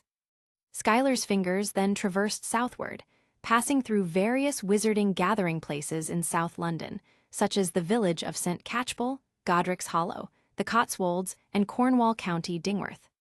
Each crossing marked the appearance of the corresponding wizard's name. Then, his finger turned a corner in the southernmost county of Cornwall, drawing a circle around the coast of Great Britain, and began moving upward, finally stopping at the Hebrides Islands in Scotland. A triangular dragon head mark adorned it. The moment Schuyler's finger touched the mark, the name of a family emerged, the MacFusty family. This family, known for its mystery and scarce connections to the British mainland, is reputed to be responsible for tending to the ferocious Hebridean black dragons and is aptly named the Black Dragon Tamer. Capitulo 234, Chapter 233, Crouch as a Follower. The MacFusty clan, Crouch inquired with confusion, the dragon-raising clan, what is their current status?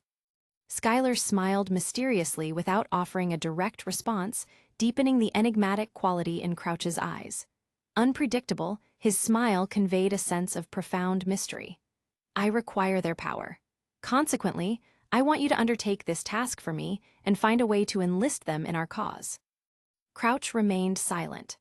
The MacFusty clan had always resided in distant and desolate mountains on the Hebrides Islands, maintaining minimal contact with most factions in Great Britain, free from involvement or connection. Crouch's knowledge of the clan mainly stemmed from the Ministry of Magic, where the Taxation Bureau and the Department for the Control of Magical Creatures routinely dispatched individuals to inspect fire dragon breeding. The primary objectives were to ensure adherence to international confidentiality laws, prevent exposure to muggles, and collect tax payments.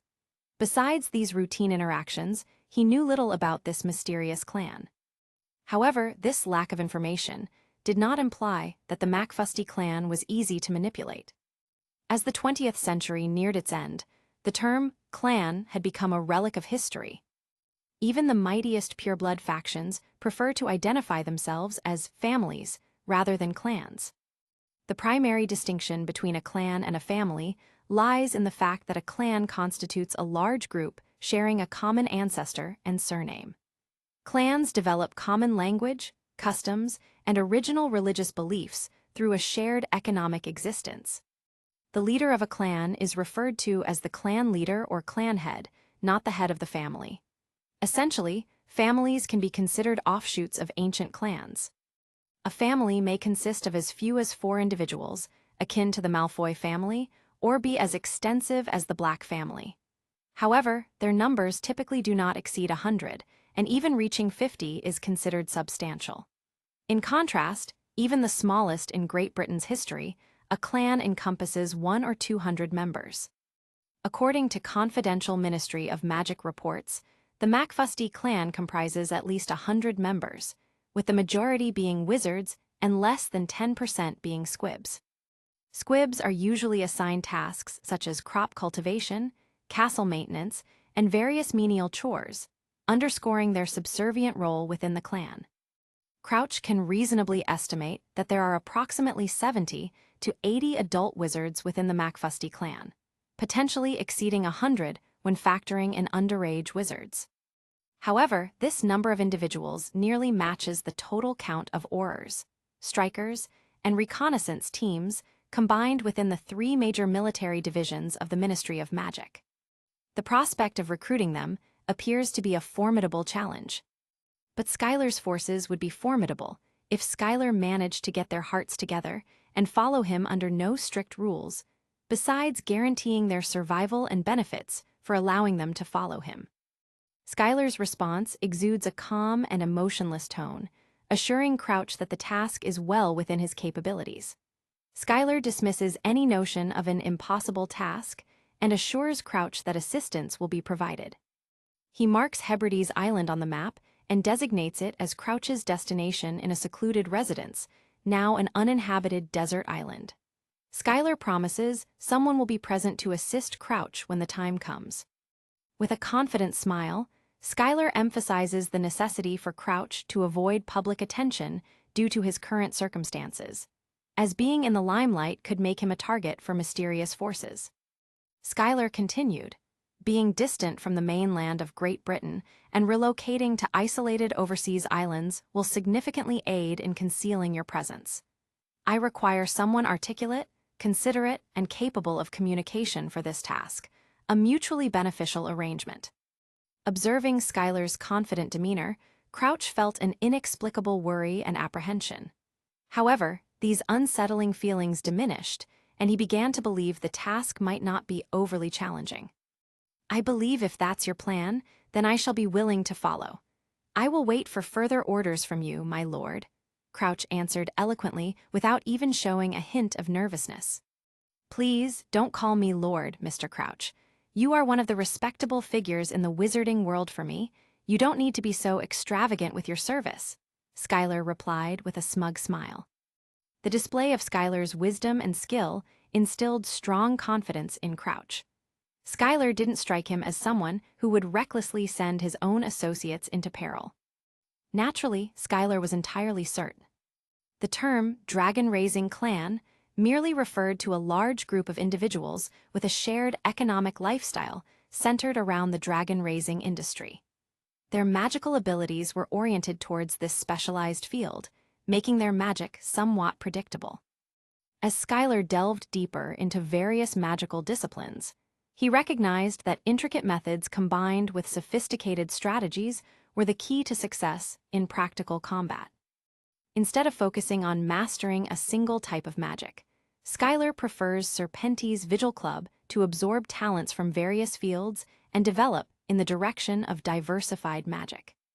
This approach is evident in the arrangements he made to cultivate the strengths of the 6 girls under him. Daphne excels in offensive spells and frontal combat. Morag specializes in analyzing and breaking magic spells, such as studying the Red Loyalty Curse. Cho is skilled in transfiguration, Luna is a summoner, Astoria is a potion master, and Susan excels in defensive magic. For the task assigned to Crouch, Skylar arranged a helper capable of naturally countering the dragon-raising clan figures, from the first pureblood family in Germany, the Hohenheim family. The team of alchemists led by the current family head, Cords von Hohenheim, will establish a dragon seal around the island where the Macfusty clan castle is located, significantly limiting their combat capabilities.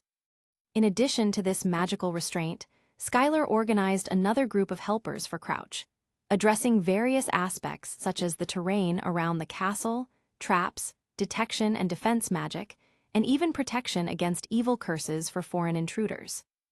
These assistants are professional adventurers and interpreters from the Medieval Wizards Federation and the Silver Spear, spellcasters and wilderness survival warriors. Under the leadership of Joker, one of the 4 witch masters of the Silver Spear, the team will function as the primary frontal combat force after the dragon seal takes effect. Their role includes dismantling various defense mechanisms and settings on the island and serving as a frontal deterrent. To cover all bases, Skylar arranged for experienced dragon experts and trainers from the Romanian dragon farm to accompany Crouch. These individuals not only act as bodyguards, but also provide additional leverage by making Crouch and the Macfusty clan aware that, even in the event of their annihilation, Skylar could seamlessly take over the Hebridean black dragon breeding area. While Skylar prefers a peaceful resolution over a war with such a formidable force, he is confident in his allies and believes that the ancient clan possesses the wisdom to make the right choices in the face of overwhelming power. Concluding their conversation, Skylar presented Crouch with a special alchemy bracelet.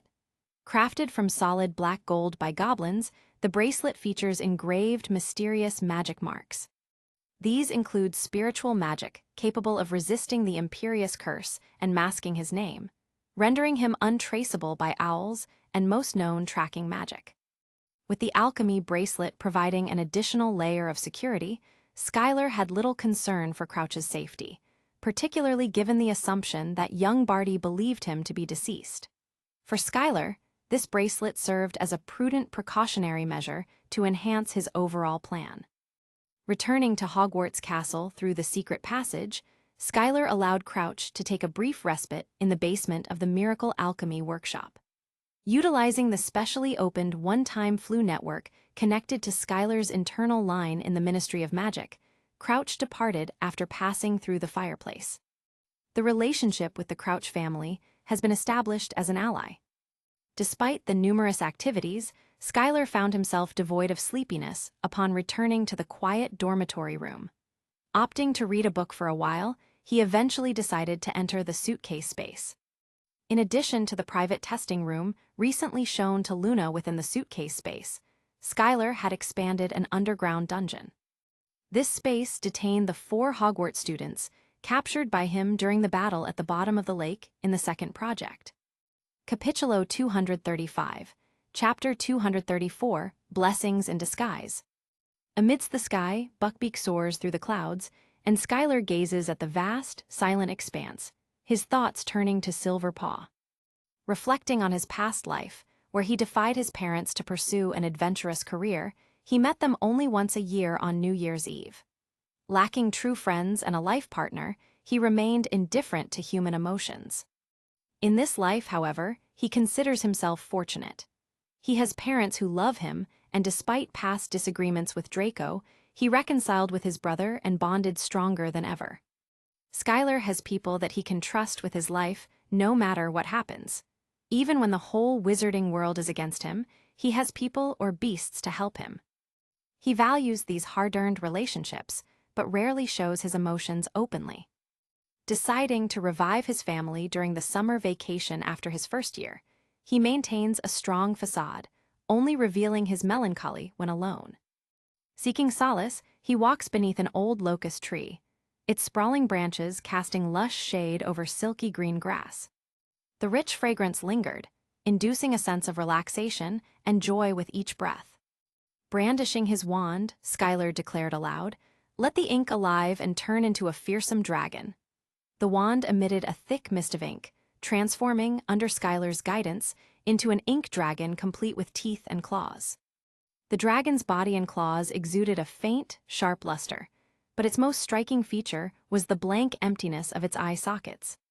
Hovering like pale black smoke, the ink dragon glided beneath the locust tree. Coiling around the trunk, its tail emerged, encircling the old locust tree entirely. If someone saw the scene from the start of the ink dragon emerging, they would be in awe at how Skylar made a simple drawing turn into an absolute living being. No one in the entire life of a wizarding scene ever made something alive out of a drawing. It was told in the entire history of the magical world. Someone only managed to turn a corpse into a living human. Skylar has reached another level entirely, due to his meeting with fate. Skylar, tapping Ink Dragon's eye sockets gently with his wand, uttered softly, "Ink Dragon touches the eyes." Eyes sprouted in Ink Dragon's sockets, bringing the dragon to life. Emitting a soft growl, Ink Dragon burrowed into the old locust tree's body, setting the dragon's form into a slow rotation. Guided by Ink Dragon, the locust tree revolved, akin to a wheel's rotation. 9 turns later, a subtle tinkling emanated from the ground.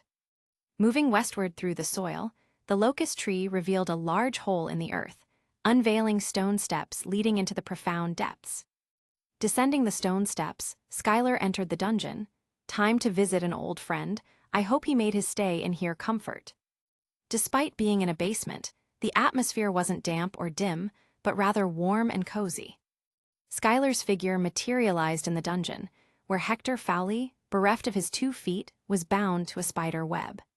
The web, infused with magic, absorbed the wizard's magical abilities, rendering him incapable of casting spells. His pale, bloodless face and sunken eyes, along with dry hair and skin, attested to his weakened state. Lost in his own moans, he remained oblivious to Skylar's presence. Lucida Slughorn, her hands shackled by black iron-colored restraints, hung high from chains connected to the ceiling. Darkened eye sockets and dull eyes marked her appearance, with traces of saliva at the corners of her mouth. As Skylar approached, her body twitched slightly, as if recalling a dreadful memory.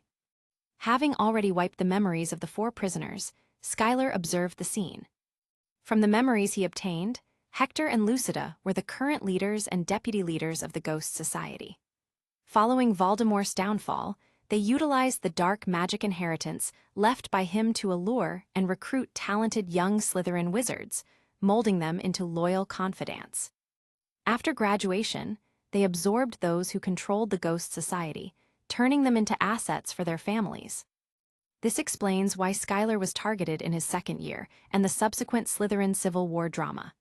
The families controlling the Ghost Society, Fowley, Slughorn, Selwyn, Yaxley, Travers, and Avery, all had ties to Death Eaters, particularly Lucius Malfoy.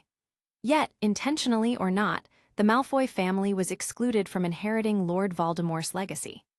Skylar, realizing this rivalry stemmed from jealousy toward the Malfoy family's wealth and power, sneered at their attempt to suppress Malfoy's growth. Both being members of the Holy 28 pureblood families, he saw their monopolization of the Ghost Society as their own affair. "We all belong to the same social class.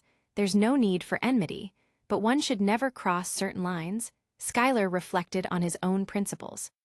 Skylar didn't aspire to be a cruel and murderous Dark Lord. Instead of resorting to force or violence, he favored transforming enemies into allies, recruiting talent, and integrating former foes into his camp. Originally, the Ghost Society, predominantly made up of prefects or elite students, was a target for recruitment in Skylar's plan. However, they crossed a line that violated Skylar's principles. When Skylar first entered school, his circle of friends was limited, especially within Slytherin. Cassius Warrington and Gemma Farley, who participated in the Merlin contest together, were the only ones Skylar felt comfortable talking to. Gemma's interest in him became apparent leading to an unguarded solo date that resulted in an attack. Yet Skylar knew he had the Philosopher's Stone as a safeguard. While feigning injury and conversing with Gemma, he discovered the complexity of her emotions toward him, eventually unraveling the situation. Gemma's mood likely stems from the necessity of taking action herself to ensure control over the situation and minimize damage. She leveraged Skylar's excuse to provide valuable information, and he no longer harbors resentment towards her. Gemma's family, being simple farmers, could be dealt with in various ways, impacting them economically, in business, or politically. However, Skylar refrains from such actions openly due to constraints, and he struggles with the moral dilemma of making her family a stumbling block. Upon learning of Gemma's death, Skylar felt a genuine sadness within but concealed it. He harbors an unforgiving stance towards the culprits responsible for Gemma's demise: Lucida Slughorn, the planner, and Hector Fowley, the leader of the ambush. Instead of opting for lethal punishment, Skylar offers them a chance to live by following his instructions, allowing him to extract more value from their cooperation.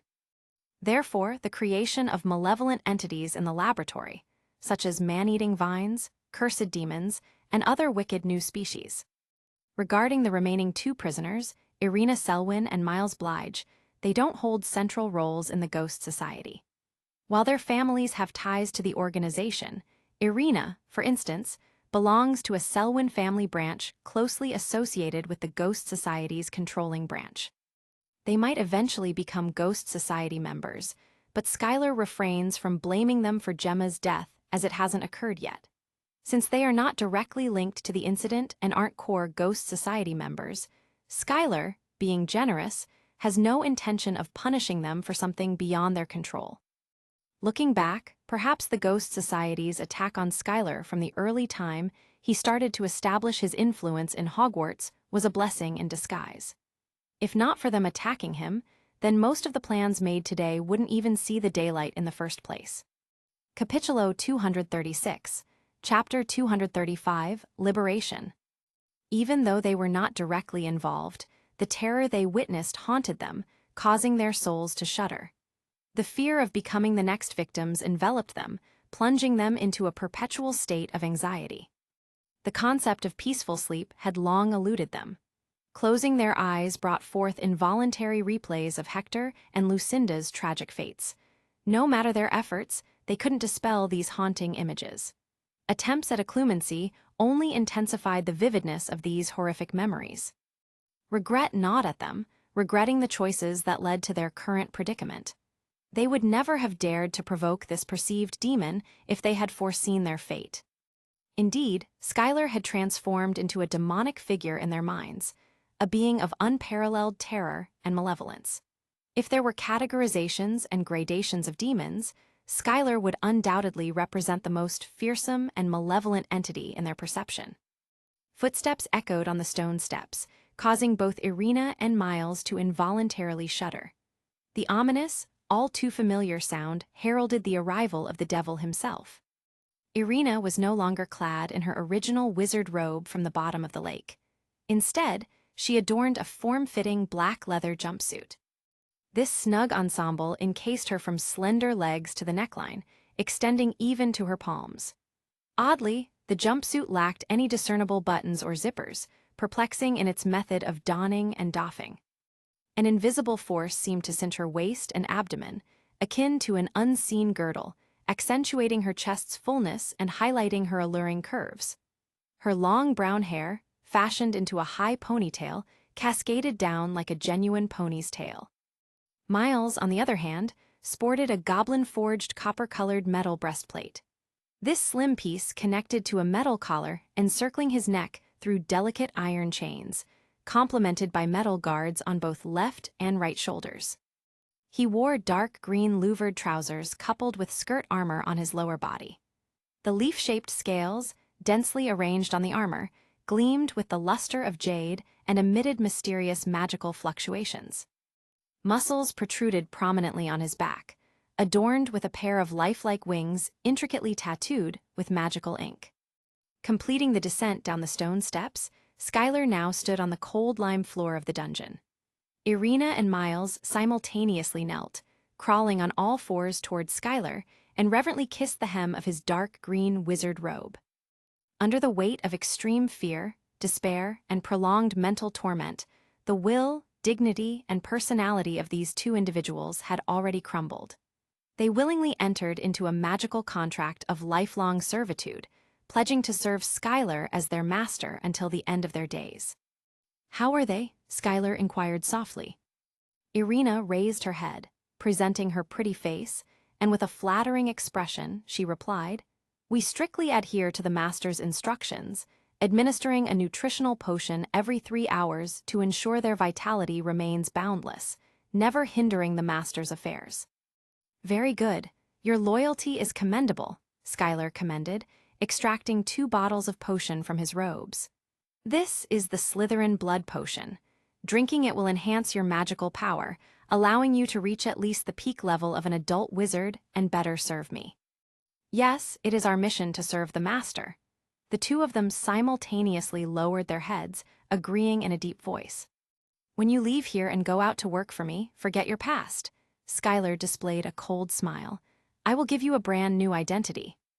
From now on, you will be in the organization. Just act under the code name," Skylar asserted solemnly.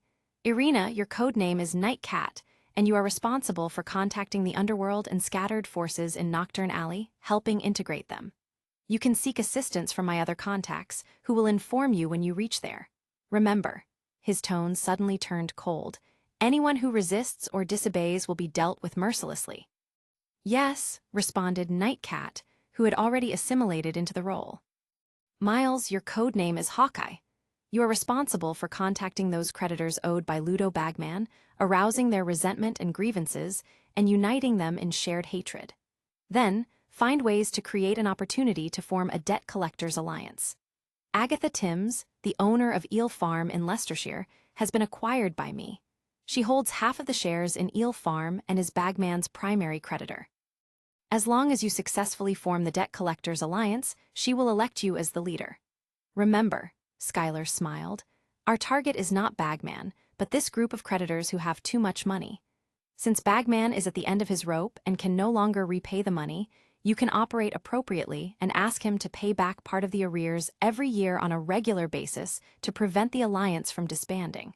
So you have to carefully calculate the amount. The money you get back cannot be too much or too little. It should be just enough so that this group of creditors always maintains the hope of successfully recovering all their debts." "Your biggest obstacle is the goblin," Skylar said coldly. "Bagman owes the goblins more money. They have been closely monitoring and tracking Bagman. Any amount of money you take back from Bagman, no matter how small, is seen as eroding their interests in the eyes of the goblins. But you don't need to worry about them. You just have to let go and do what you should do. Leave the situation with the goblins to me. Do you understand?" "Yes," Eagle Eye, who had seamlessly embraced the role, responded. "Very good.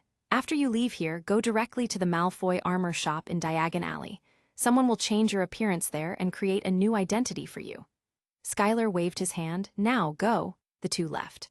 After that, Skylar's eyes suddenly turned cold. He looked at Hector and Lucinda and said with a smile, "My old friends, I have been here for so long, and you haven't said anything." Hector opened his eyes slightly and saw Skylar's harmless smile. His whole body trembled as strongly as if he had received an electric shock. A fishy smell emanated from below him, enveloping his lower body. A stained piece of brown burlap had large water stains. He was incontinent. The dark yellow liquid dripped drop by drop from the hem of the burlap to the ground, making a ticking sound. "Oh, look at this," Skylar tusked and said. "Our eldest son of the Folly family, the next head of the family appointed by the family, and the majestic chairman of the Ghost Society, he was so frightened that he became incontinent when he saw me. I wonder if your supporters will continue to support you as the leader if they see this scene." Hector opened his mouth, but nothing came out. He was so ashamed that he wished he could die immediately rather than suffer such an insult. He wanted to cry, but found that the dry corners of his eyes could no longer shed a single tear. Lucinda managed to open her dry and peeling lips, shouting in a hoarse voice, You devil, you pervert! You don't keep your promise. You clearly promised to let us go. Skylar spread his hands, adopting an innocent expression, and said, Miss, if you say so, I can sue you for slander and defamation. It doesn't matter if you call me a devil or a pervert. I haven't broken my promise. When did I break it? He walked forward, gently lifting Lucinda's chin with his hand. Tusk, such a beautiful woman has turned into this inhuman, ghostly appearance. Forget it. Considering your miserable situation, I will not pursue your slander and defamation this time. Skylar put down his hand and stared at the two of them with cold eyes. In order to convince you, I will try my best to explain. I promised you that I would not kill you, and I would also let you live, but... Skylar's lips raised slightly. I never specified when it would happen. No, right? Skylar said with a smile. Then when you say that I don't keep my promise, is it slander or defamation? Besides, Skylar ignored the two people who were talking with resentment. With eyes blazing with desire, he said to himself, I'm here today just to fulfill my promise. Skylar paused for a moment, with a rare smile on his face. I'll ask the two of you now. Are the two of you ready for liberation? Capítulo 237, Chapter 236, May ends. Harry received a letter from Sirius, who strongly criticized Harry for venturing into the Forbidden Forest alone with Skylar.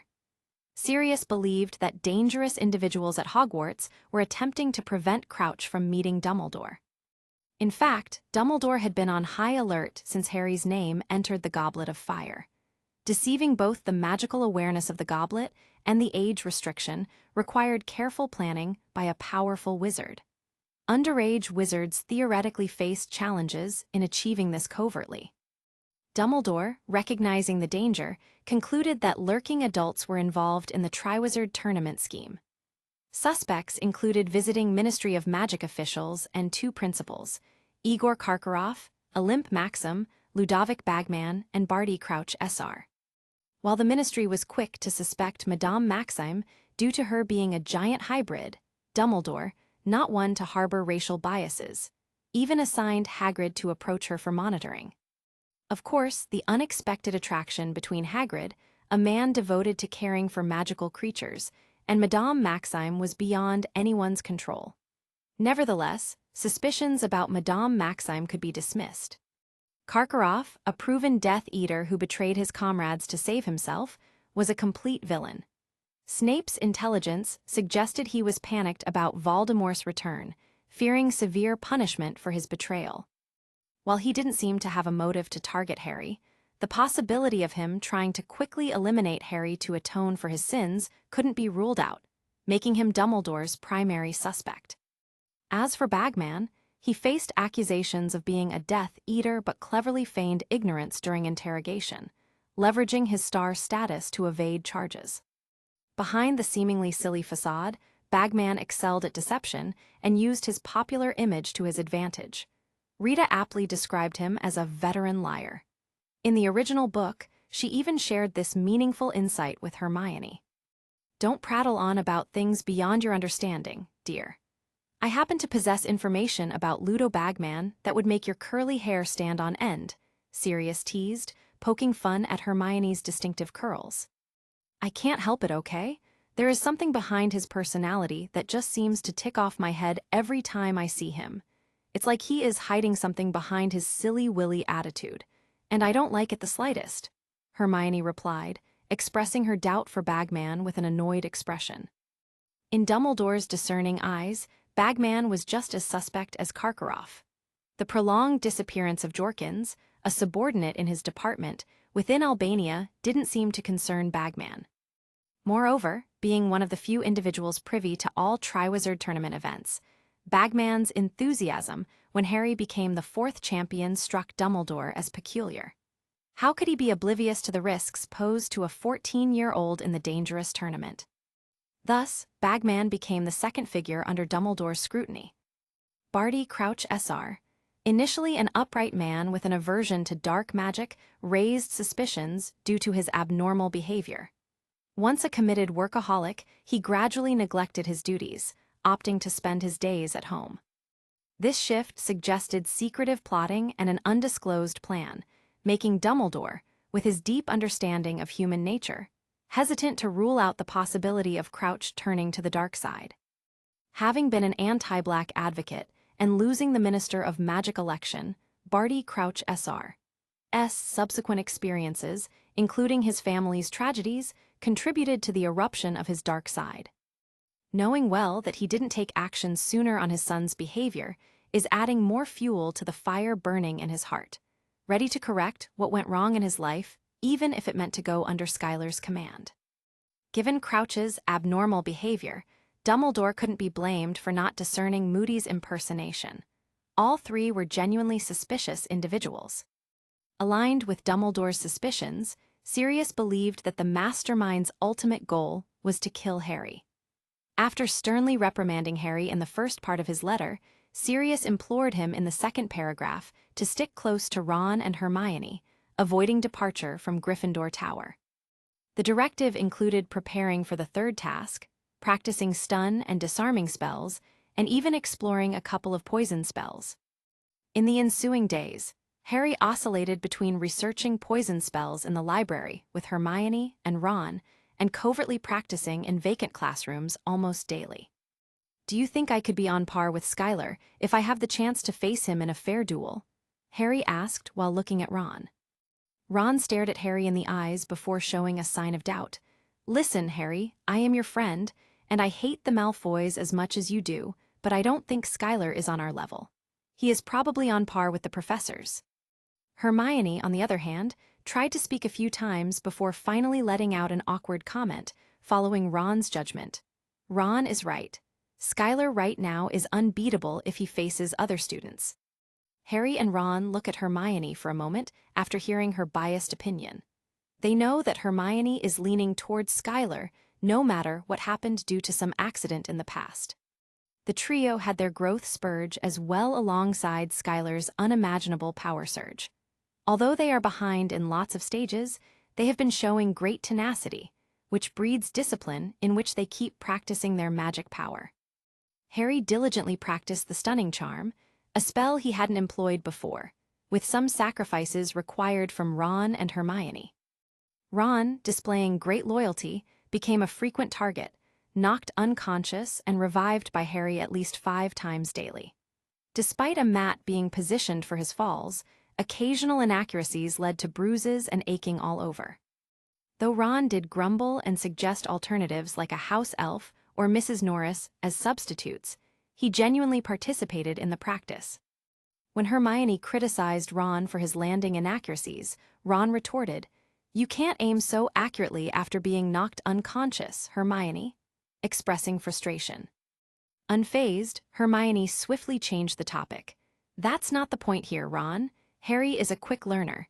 It won't be long before he finally masters the spells and probably goes on the same level as Skylar." Focusing on Harry's progress with the stunning spell and reassuring them about the disarming spell. Proposing practice for poison spells that evening, Hermione suggested other defensive spells and charms as well, emphasizing their ability to intercept potential attacks. "Harry, let's start with this," she concluded. "I still can't get how nonchalant you are on telling me I screwed up, but I can't do the same for you," Ron said perplexedly. While the trio of Harry, Ron, and Hermione immersed themselves in preparing for the third project, Skylar remained active on his end. The Serpentes Vigil Club was making significant strides. Crafting a new wand for Susan marked a turning point, with the 6 trusted girls earnestly pursuing their individual paths to strength. Their dedication pleased Skylar as their daily training bore fruit, rapidly boosting their abilities and alleviating his concerns. Regarding the intelligence network, Dobby's enhanced intellect, courtesy of the improved Barruffio's brain elixir provided by Skylar, elevated his efficiency. With the addition of 2 new subordinates, Dadai and Beben, Dobby now commanded a team of 5 house elves. They efficiently managed the information delivery and transfer within the current scale of the intelligence network, surpassing Skylar's expectations. Consequently, Skylar could finally devote time to studying his own magic, primarily the Phantom Clone, passed down by the Chang family, and the Wandless Flight bestowed upon him by Snape. The days unfolded in a monotonous yet productive routine until June 5th arrived. Skylar celebrated his 15th birthday, On this day, not only did Skylar successfully advance to the level of junior Auror by reaching the age threshold, but also, through dedicated effort over the past few days, he finally mastered the techniques of phantom clone and wandless flight. In essence, if he utilizes the snake ring to share Sulf's magical power, he is now poised to attain the status of a quasi-mage. Acquisition of phantom clone. Acquisition of wandless flight. Capitulo 238, Chapter 237, Among Us. On the front page of the Daily Prophet, Rita Skeeter's sensational headline screamed, "Shocking! Ministry of Magic officials vanish, director not immune. Can the ministry ensure public safety?" The news couldn't be suppressed despite Minister Fudge's efforts to contain the situation. If it emerged that a senior ministry official had gone missing, it would revive memories of the Quidditch World Cup chaos. Despite deploying significant resources, no clues were unearthed. In reality, Crouch had been taking frequent vacations for months due to supposed health issues. His absence went unnoticed as he continued to issue instructions via owl to his assistant, Percy Weasley, who, blinded by ambition, never questioned the arrangement. Instead, Percy saw Crouch's absence as a mark of respect, a chance to prove himself, so Crouch's disappearance went unnoticed. When Dumbledore learned of Crouch's disappearance, he was perplexed. The situation surrounding Crouch was undeniably complex. Crouch was known for his work ethic, but his sudden decline in health after the Quidditch World Cup raised suspicions. He began delegating tasks to inexperienced individuals like Percy Weasley, a departure from his usual behavior. According to Harry, Crouch visited Hogwarts with a pressing matter to discuss, but upon arrival, he seemed disoriented and couldn't recall why he came. Dumbledore suspected foul play, but despite his expertise in memory magic, he couldn't discern any tampering when he examined Crouch's memories. Crouch's memory appeared flawless to Dumbledore, without any gaps, inconsistencies, or abruptness. While Dumbledore acknowledged his own proficiency in memory magic, he found it hard to believe that someone could modify a memory to such an extent without leaving any detectable flaws. Instead of someone as old as him, Dumbledore simply looked in the distance, mumbling something in a low voice. "The wind of change is upon us. Certain people with opposing backgrounds have changed their foundation due to another force moving behind the scenes," he said before he took a long breath. Harry looked toward Dumbledore with a confused look before asking, "What do you mean by that, Professor?" "Only time will tell for you, Harry. You only need to focus on learning and practicing the magic you've been taught for now. Not only does the threat of the Dark Lord await us in the near future, but there is something worse ready to strike the wizarding world. Protect your loved ones, Harry, and work well with them," Dumbledore convinced while putting his hand on Harry's shoulder. Understanding the intricacies of memory magic, Dumbledore knew that cracking and restoring memories differed from identifying flaws within them.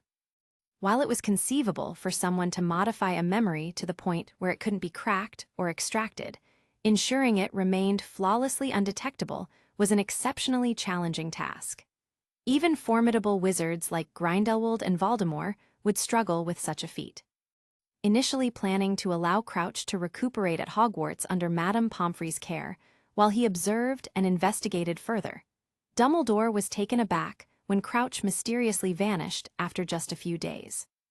Adding to the mystery, Madame Pomfrey had been struck by a powerful memory charm, rendering her unable to recall any details surrounding Crouch's disappearance.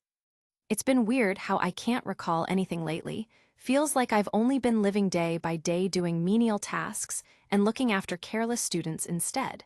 There is something wrong with how my days have been passing lately," Madame Pomfrey muttered with a sad tone.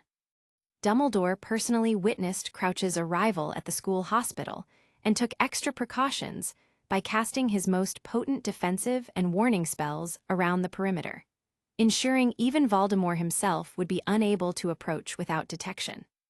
Despite his meticulous preparations, neither his alert nor defensive spells were triggered when Crouch mysteriously vanished from the hospital, leaving behind no trace.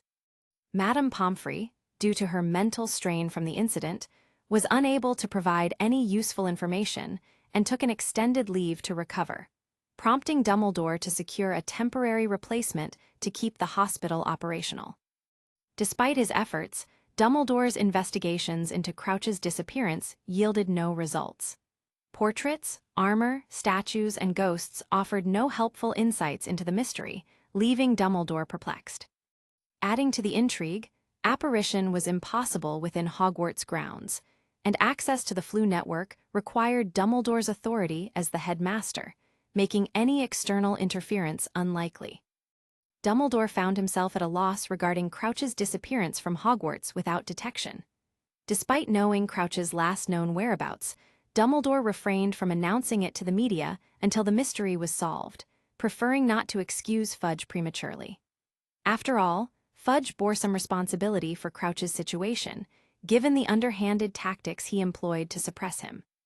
Fudge, initially diligent in organizing search efforts, grew weary with time. He pondered why he should shoulder the blame when the Ministry of Magic was vast and missing employees were not uncommon. He resorted to a familiar tactic, shifting the blame onto someone else. How could I know anything about Crouch's disappearance? All I care about is that he went missing in one of his missions. There is no reason why you need to put the blame on me. I hadn't even seen him a few months prior. He was declared AWOL. Minister Fudge explained angrily toward the crowd of mobs demanding an answer from him. Suddenly, he raised his eyebrows. Why don't you guys go and ask Percy Weasley? He is Crouch's personal assistant. I am pretty sure he has a clue or two about his boss' disappearance. A wild idea popped in his head. Apprehend Mr. Weasley now. We need to bring him in and question him. Enter Percy Weasley, Crouch's personal assistant. Unluckily for Percy, he became the scapegoat. Suspended for investigation and arrested as the prime suspect, Percy found himself in dire straits. What did I even do wrong? Do you think I have the power to match with Mr. Crouch when he could easily stand against probably 5 of me? Percy yelled helplessly, trying to claw his way out of this hopeless situation. The media erupted with speculation about the Weasley family, alleging that Arthur Weasley was vying for power to achieve his fanciful dream of Muggle-wizard harmony. Percy, perceived as his favored son, was portrayed as a mere pawn in Arthur's ministry of magic machinations. Crouch's disappearance served as apparent evidence of a leaked plan. In a sudden turn of events, the Weasleys' reputation shifted from relative obscurity to a source of widespread contention. Former allies like the Prewett, Longbottom, and Diggory families distanced themselves, fearing association with the burgeoning scandal. While Fudge had initiated the blame-shifting strategy, the ferocity of public opinion caught him off guard. Behind the scenes, someone stoked the flames, none other than Skylar Malfoy, the scion of the Malfoy family and a central figure in the unfolding narrative.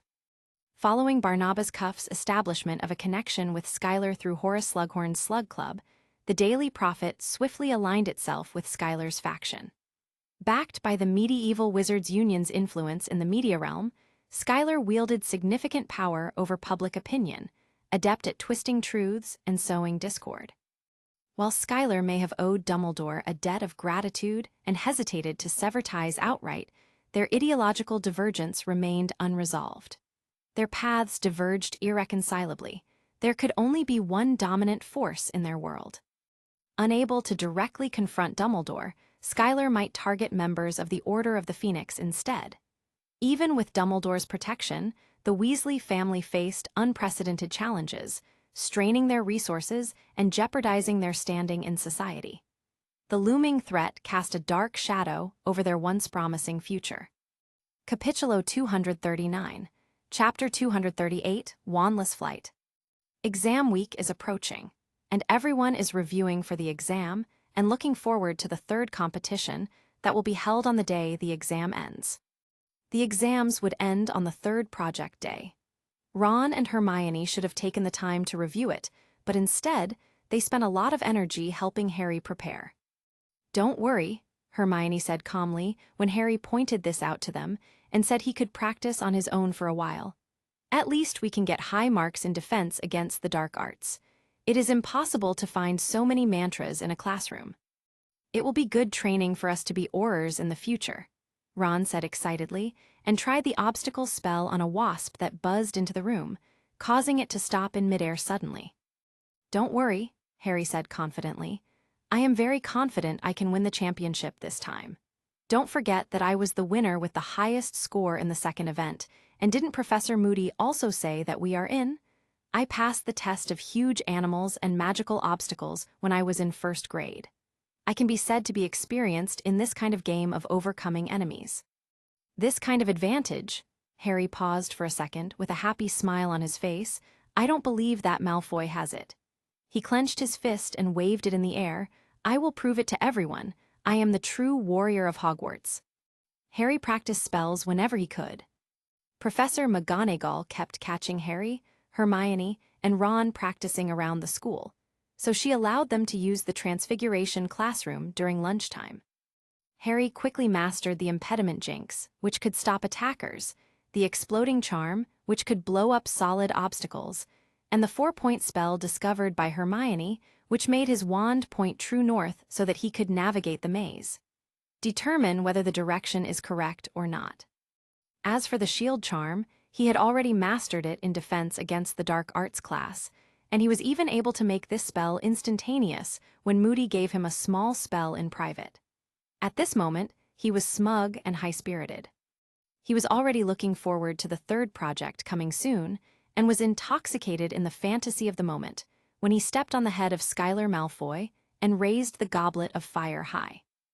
Hermione looked at Harry's joyful expression and wanted to remind him that Skylar's strength was far beyond this, but when the words came to her lips, she forcibly held back. She couldn't bear to break Harry's fantasy.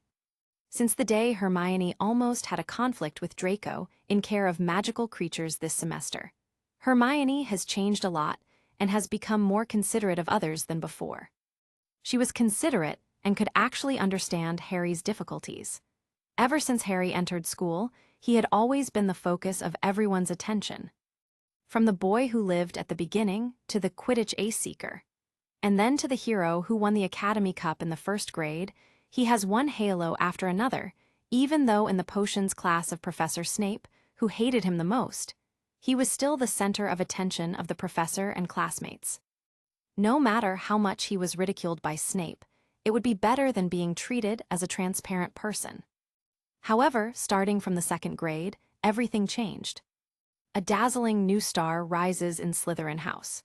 He comes suddenly and without warning, and he happens to be a student in the same grade as Harry. One moment, he is the champion of the Merlin tournament, and the next, he is killing the basilisk. A hero, a best-selling author, and extremely handsome, he also publicly slapped Harry in the face twice in the dueling club and in the Slytherin common room. Harry's halo suddenly shattered to pieces. Harry suddenly transforms from a young hero who attracts much attention to a passerby who is ignored by everyone. I wonder who can bear this contrast. Therefore, Hermione could not say a word that would dampen Harry's ambition at this moment. She rolled her eyes smartly and said, "Harry, you have practiced well. In my opinion, your chances of winning the championship are not small." She took out the list she had prepared. "Check off the spells they have learned. Look, you have learned so many spells. I dare say that many 6th grade students may not know as many spells as you." "Come and see," said Ron, standing in front of the window looking at the field below. "What is Malfoy doing?" Harry and Hermione hurried over to take a look and saw Malfoy, Crabbe, and Goyle standing under the shade of the tree.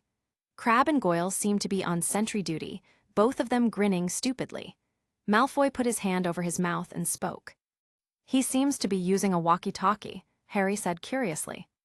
"No way," Hermione said. "I told you that kind of thing doesn't work at Hogwarts. Come on, Harry," she said briskly, turned away from the window and walked to the middle of the room. "Let's do it again. How about practicing some new spells? This time, we learn the exploding charm, which allows you to blow away obstacles in the maze." "Huh?" A big drop of cold sweat flowed from Ron's forehead. The scene shifts to Skylar's side.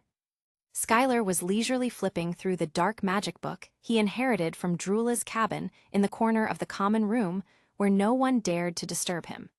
Indeed, dark magic is no longer the magic field he wants to focus on, but this does not prevent him from deepening his understanding of dark magic. After all, understanding does not mean mastering and being able to use. But even if he does not understand, the use of magic can also give him a better understanding of the dark wizard's methods, and he can better understand himself and his enemy. Of course, if you want to do this, you must first make yourself strong enough. Otherwise, you will not be able to stop the enemy's methods even if you know them. Skylar's strength is definitely strong enough. In this world, there may be wizards who can defeat him, but there are definitely not many. There are definitely no wizards who can pin him to the ground, crush him, and render him helpless. During this semester, his most important gains were Professor McGonagall's The Secret of Human Transfiguration and Abatal Transfiguration, given to him by Dumbledore, from which he realized the shape transfiguration. The next harvest was Snape's magic research notes, the Knott family's Alchemy Lock Encyclopedia, the Chang family's Phantom Clone, Luna's mother Pandora's Curse Notes, Slytherin's Snake Monument, and the Fifth Element given to him by Aliner. These magic books can be said to have completed their merits on the day when he mastered Phantom Comp and Wandless Flight before his 15th birthday. In other words, these books no longer have any value for him to continue studying. Before he obtained a new inheritance, he was idle and could only take out the dark magic books he had collected in the past and study them one by one. He had obtained these books from the secret room of Malfoy Manor, the secret room of Old Black House, and the secret room of Ella's cabin. He had browsed through them briefly before, but had never seriously delved into the contents. The Malfoy family has dark potion and fallen creatures. The Black family has advanced dark magic revealed and forbidden transfiguration. From Ella's cabin, he inherited deciphering the secrets in the shadows, body attachment, the curse. He is holding the Curse of Bones, which can be found in the bookstore. It records various terrible curses, some of which are attached to objects and cause instant death to those who touch them, and some of which cause instant death to those who touch them. There are those who cast curses on a name from a distance. There are those who steal someone's flesh and hair to cast curses, and there are those who cast curses on certain people's blood inheritance. At this time, the watch on his right hand suddenly vibrated. He glanced at the surface of the watch. The hands with the name Draco Malfoy engraved on them began to rotate and finally stopped. Skylar showed a happy smile. The tip of the fixed needle points to conspiracy and calculation. It is estimated that at this time, Draco has already contacted Rita Skeeter and is providing material for the next short article that can discuss Harry. Skylar stood up and left the common room and quickly walked from the basement to the hall. In the blink of an eye, he had appeared at the gate of the castle. Along the way, several young wizards nodded politely to him, but they didn't say hello at all. People noticed that his feet were actually about an inch away from the ground, and they never touched the ground from beginning to end. He is flying. Skylar's wandless flight can be used to control the movement with arms, flying all the time in silence, making flying no different from walking every day.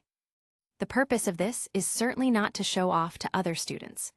Doing so will not only improve the efficiency of his daily walking and movement, but also replace physical energy consumption with magic power. It will also allow him to adapt to flying postures and movement methods quickly. If daily movement is equal to flying, his dodge and move skills will have to be even better. Skylar's self-created secret technique, Wandless Flight, Floating Steps, is completed. Capitulo 240, Chapter 239, Gathering Information. Everyone is engrossed in their activities as the season changes. Some are learning how to advance their magic power, while some focus on their studies, trying to prepare themselves for the upcoming exams. "Hey," Skylar called out as he approached the Draco trio gathered near the edge of the field. "Draco, Goyle, Crabbe, what's going on here? You seem quite engrossed in something." "Ah, Skylar, perfect timing," Draco exclaimed eagerly upon spotting him. "I want to show you something. Take a look at this." He extended his hand, revealing a plump beetle crawling about. The markings around its antennae resembled a pair of unsightly spectacles. Beaming with pride, Draco awaited Skylar's guess. A subtle gleam flickered in Skylar's eyes as he scrutinized the beetle. With a smirk, he replied, "What's there to guess? An animagus, perhaps." Draco's jaw dropped, gaping like it could accommodate a goose egg. After a moment of stunned silence, he shook his head, regaining his composure, and exclaimed, "Incredible! How did you figure it out?" "Magic always leaves traces," Skylar stated calmly. "No matter how cunning the wizard is or how concealed the magic is, it's impossible to leave no traces. Take a close look at the patterns near the beetle's antennae. Do they resemble a pair of glasses?" "Listening to you, it does seem that way," Draco replied, carefully examining the patterns before nodding with a smile. "You're amazing, but there's no way you'll guess who this is. Care to give it a shot?" "Of course, I can't claim godlike omniscience," Skylar chuckled. "There have only been 7 registered animagi in Great Britain this century, and none of them were beetles. However, my guess would be a woman wearing glasses, likely not young, somewhere between 40 and 60 years old. Am I close?" "Brilliant," Draco exclaimed, giving a thumbs up. "You're spot on. It's Rita Skeeter, a reporter from the Daily Prophet. I just granted her an interview to write a piece about Potter." A mischievous grin spread across Draco's face. "I've got something special planned for him. Consider it a big surprise." "You," Skylar smiled wryly, "didn't you promise me you'd lay off Potter and focus on honing your own skills? Remember, you're carrying the Malfoy name on your shoulders, the future head of the family. We can't have you keep fooling around like this, brother. As the patriarch in line, you need to be solid with your choice." Right, I haven't forgotten," Draco retorted with mock irritation, then grinned. "I made a promise to you, and I intend to keep it. Even if I can't best you, I'll at least give you a run for your money. I might not match your posse of cronies, but I'll make sure to needle Potter with just a few choice words. Can't let that opportunity slide." All right, I trust you. We're brothers, aren't we?" Skylar enveloped Draco in a hug. "I may doubt anyone else, but not you. You're my daft brother, ha ha ha." Draco's cheeks flushed, breaking free from Skylar's embrace. "Damn it, when I'm stronger than you, I'll be the one calling you daft brother. Just you wait." The two brothers exchanged a look, before erupting into laughter. Goyle and Crab, oblivious to the exchange, joined in the laughter, creating a chorus of joy under the tree's shade. Draco looked at them before asking, "What are you even laughing for? This is a sacred moment for us brothers, not both of you dummies." They stopped laughing upon hearing Draco's remark. Seeing their downed expression, Skylar approached them and put his hands on their shoulders. "Oh, please, don't be so down. My brother is only joking with you." He turned his head to Draco. "You must admit you've been quite hard on them, brother." It took quite a time before Draco smiled. "These fools can't take a joke even though they are one of the biggest jokesters ever," he said before laughing. "Okay, brother, I have a favor to ask," Skylar said, his laughter subsiding. "You want Skeeter," Draco quickly surmised. "Well," Skylar didn't deny it, "she could be quite useful to me. Can you make her available? I need her help with the next few agendas I have," he said. As he spoke, the beetle suddenly spread its wings and took flight. Skylar swiftly raised his hand, index finger pointing. The beetle seemed to hit an invisible barrier, unable to escape Draco's grasp, no matter how hard it struggled. Draco observed Skylar casting spells wandlessly, a tinge of envy flickering in his eyes. He had attempted to master this technique himself, seeking guidance from his family's ancestors, but could only use it sporadically, relying more on luck than skill. Studying Skylar's expression, Draco eventually spoke up. "You intend to use her for gathering information, don't you?" Skylar's gaze grew intense as he scrutinized Draco for a moment, then he smirked faintly and snapped his fingers. A faint buzzing filled the air as Draco recognized the sound of eavesdropping with earplugs. Even Goyle and Crab, nearby, seemed uninterested in hearing what Skylar had to say next. "I'm genuinely surprised you caught on so quickly," Skylar remarked casually. "So, brother, have your family ancestors ever imparted wisdom on what determines the outcome of conflicts in games? Is it sheer numbers?" Draco pondered for a moment before responding tentatively. "Isn't it about logistics and resources? There's a saying that endless resources are the greatest asset in victory.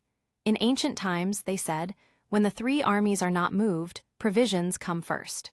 "Right." "No," Skylar shook his head. "In true power struggles, intelligence always trumps provisions. Strength and power alone won't suffice to become a competent family leader. You must learn to wield various forms of intelligence. In this case, information is the best resource one could manage in dire times. Skylar's gaze was piercing as he continued in a deep voice. I've established my own intelligence network, but Skeeter possesses her own unique method of gathering information. If you underestimate her, she could expose Hagrid's most closely guarded secrets. Her prowess in unearthing decades-old memories is a testament to her power. What I desire is the intelligence network she's already established. I believe it could complement my own network quite well and save at least 10 years of effort in its growth and development, Skylar explained. Draco nodded, indicating his understanding, and handed the beetle in his hand over to Skylar. Skylar retrieved a crystal bottle etched with alchemical traces, placed the beetle inside, and then set off back to the castle with Draco and his companions. As they made their way, Skylar lifted his gaze towards the castle, his eyes sharpening like those of a falcon. From afar, he spotted Ron and Hermione peering out from the window of Gryffindor Tower. With a generous wave, Skylar caught Hermione's attention, noting the surprise and subsequent blush that colored her features. Unable to resist a smile, he returned her wave before turning back towards the castle gate. A shame you are not a free heart, Hermione. You should focus more on your trio rather than splitting your attention toward me. Skylar mumbled as he walked before the corner of his lips curled into a smile. Capítulo 241, Chapter 240, True Dragon Throne. Perched atop the 7-step platform was a noble-looking throne, its back adorned with a dark green gem that emitted a faint green glow. This throne served as a special seat reserved for Skylar within the chamber. As Skylar's power expanded, subtle changes began to manifest in the throne. Originally, 4 silver-white serpents were intricately carved around the dark green gem, their long bodies coiling protectively around it, their fanged heads poised as if guarding their master. However, in the present moment, the 4 silver serpents were nowhere to be seen. In their place, there stood 4 golden, snake-like creatures. Unlike ordinary serpents, these beings sported scales that were no longer smooth and rounded, but instead sharp and triangular, their surfaces slightly convex. The surface of the snake-like creature's skin bore strange black and red lines, crisscrossing in a pattern that felt rough to the touch.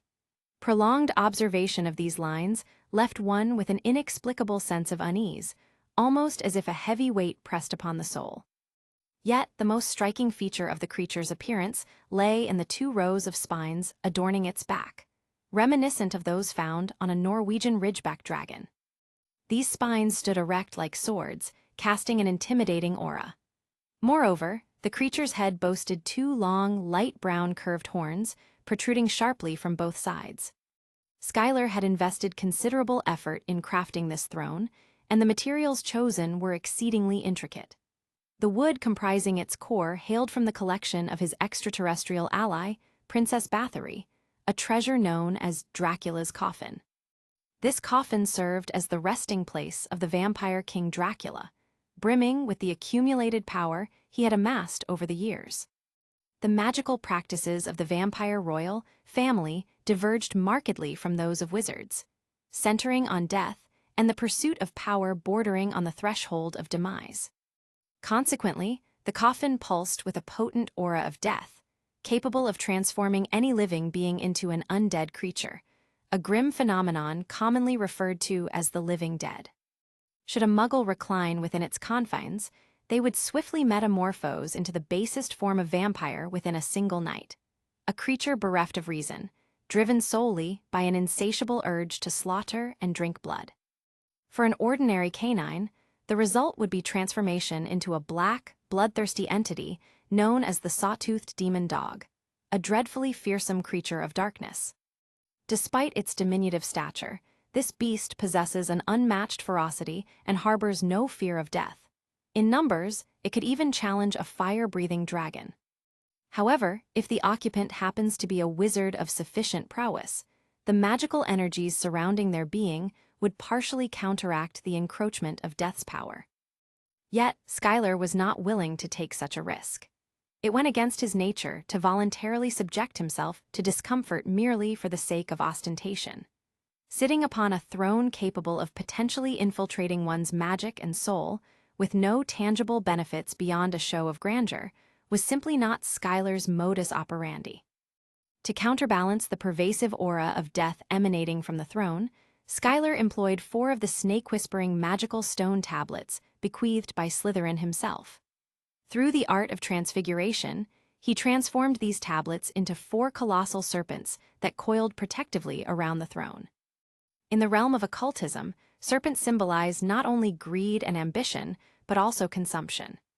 Ancient lore even speaks of primordial snake monsters capable of devouring the very sun, moon, and heavens, a testament to their insatiable hunger and ability to consume all. Carved into the stone tablet by Slytherin himself, the snake language magic imbued the tablet with the formidable power of consumption. As a legendary grand mage, Slytherin's might rival that of Dracula, the Ghost King, and the potency contained within the tablet was sufficient to devour the death-infused essence within the throne's wood. Death magic, inherently, is one of the darkest forms of sorcery. Despite Slytherin's reluctance to acknowledge parsnip magic, it undeniably falls within the realm of black magic. Thus, when conceptualizing the design of the throne, death, and serpents served as the central motifs. Through the potent force of death, individuals were consumed by the colossal serpents, and their essence was transmuted into pure blood power, which was then absorbed by Skylar seated upon the throne. This bloodline power was not meant for just anyone's consumption. Originating from the snake language magic left behind by Slytherin himself, the transformation process inevitably bore traces of Slytherin's own magical ideals, a belief entrenched in the notion that pure blood thrives forever. As such, this bloodline power found its most suitable recipients among the offspring of pure-blooded families. The older the lineage, the more potent the bloodline. Young wizards who had awakened their bloodline talents stood as the prime candidates to inherit this power. After undergoing 3 magical upheavals and participating in a blood purification ceremony, Skylar concurrently awakened the blood talents of both the Malfoy and Black families. This power seemed custom-crafted for him. Now, Skylar's prowess had significantly advanced compared to the throne's initial construction. Following the resonance of his blood with the members of the Serpentes Vigil Club, catalyzing the 3rd magical upheaval, an even stronger sensation surged within him, an enigmatic power beyond time, space, and describable fate. Henceforth, seated upon the throne, Skylar no longer grappled with confusion or uncertainty. Even amidst the depths of darkness, it failed to erode him in the slightest. The Serpentine Monument underwent a gradual evolution in tandem. It was then that Skylar comprehended the true nature of the chair he had fashioned, devoid of consciousness or spirit, yet growing nonetheless. It would metamorphose alongside its master's burgeoning might. No longer strictly resembling a snake creature, the colossal python initially transfigured from the monument now bore semblances to a new entity, an amalgamation akin to the king of snakes, the basilisk, and the fire dragon subspecies, the snake king. Skylar grasped the unfolding phenomenon with innate understanding. At its core, magic is wish fulfillment, a manifestation of the user's soul. For Skylar, this essence encapsulated his unwavering pursuit: power, the strength to safeguard all he held dear. The Patronus charm epitomized this soulful connection, a spell intricately intertwined with the caster's essence. It explained why careerists often found serpentine patrons, while warriors and duelists favored majestic felines like ligers and tigers. And for Skylar, his Patronus took the form of a dragon. The dragon symbolized not only danger, but also unparalleled might. Repeated usage of the throne infused it with Skylar's aura, catalyzing the transformation of the python-shaped stone tablet into a draconic entity.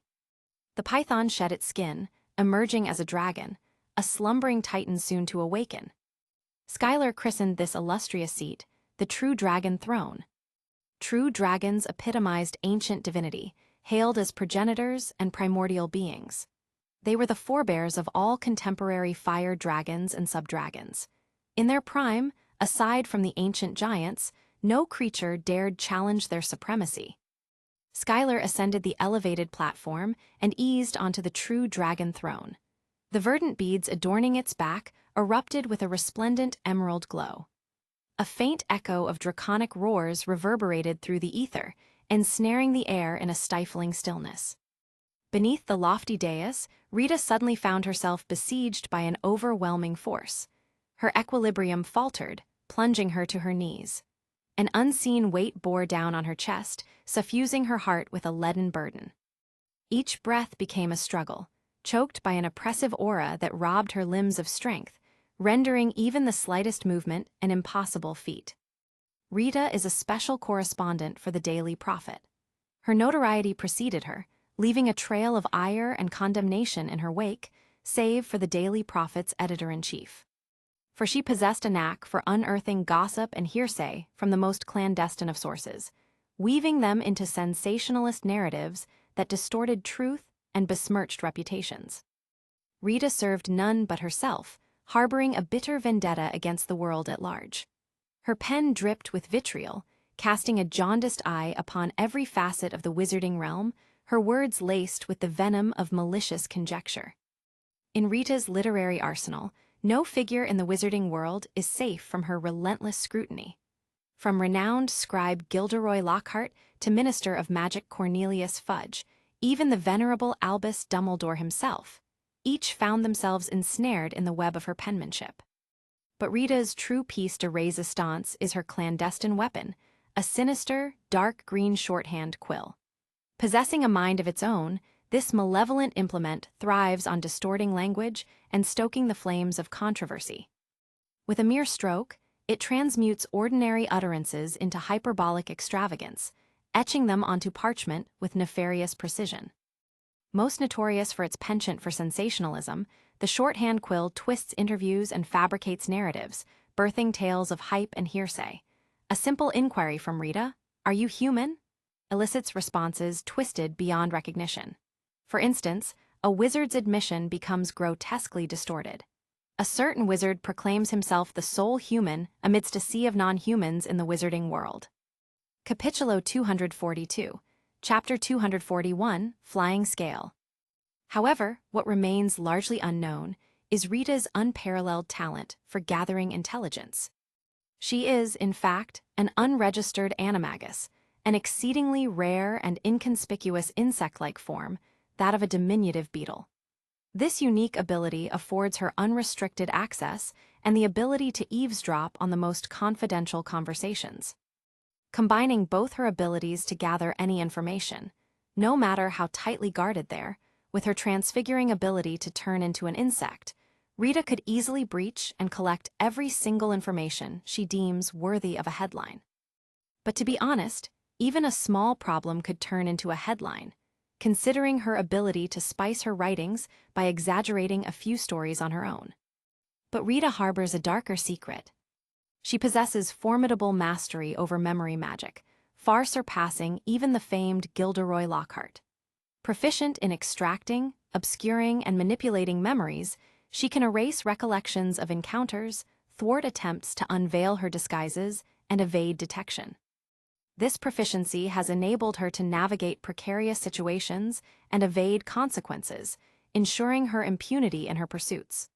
Notably, her techniques differ from conventional legilimency, offering her an unparalleled advantage in her clandestine endeavors.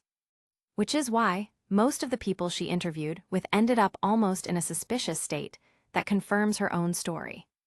Mastering such advanced memory magic requires years of dedicated practice and innate talent in spiritual magic.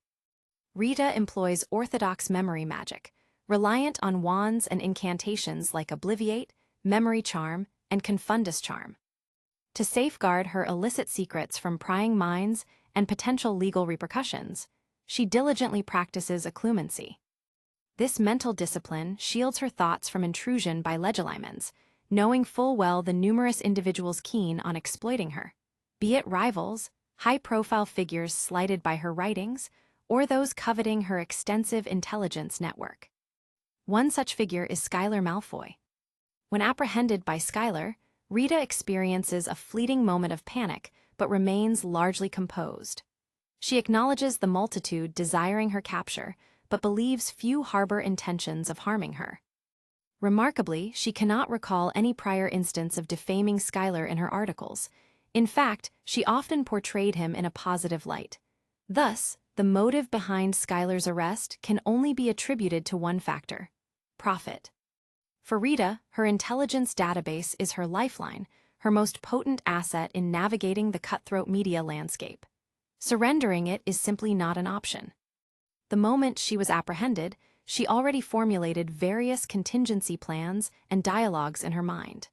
However, relinquishing the entirety of her database is out of the question.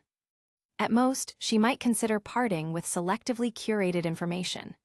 In her estimation, this compromise represents the optimal outcome, one Skylar would likely find agreeable, given his youth and relative inexperience.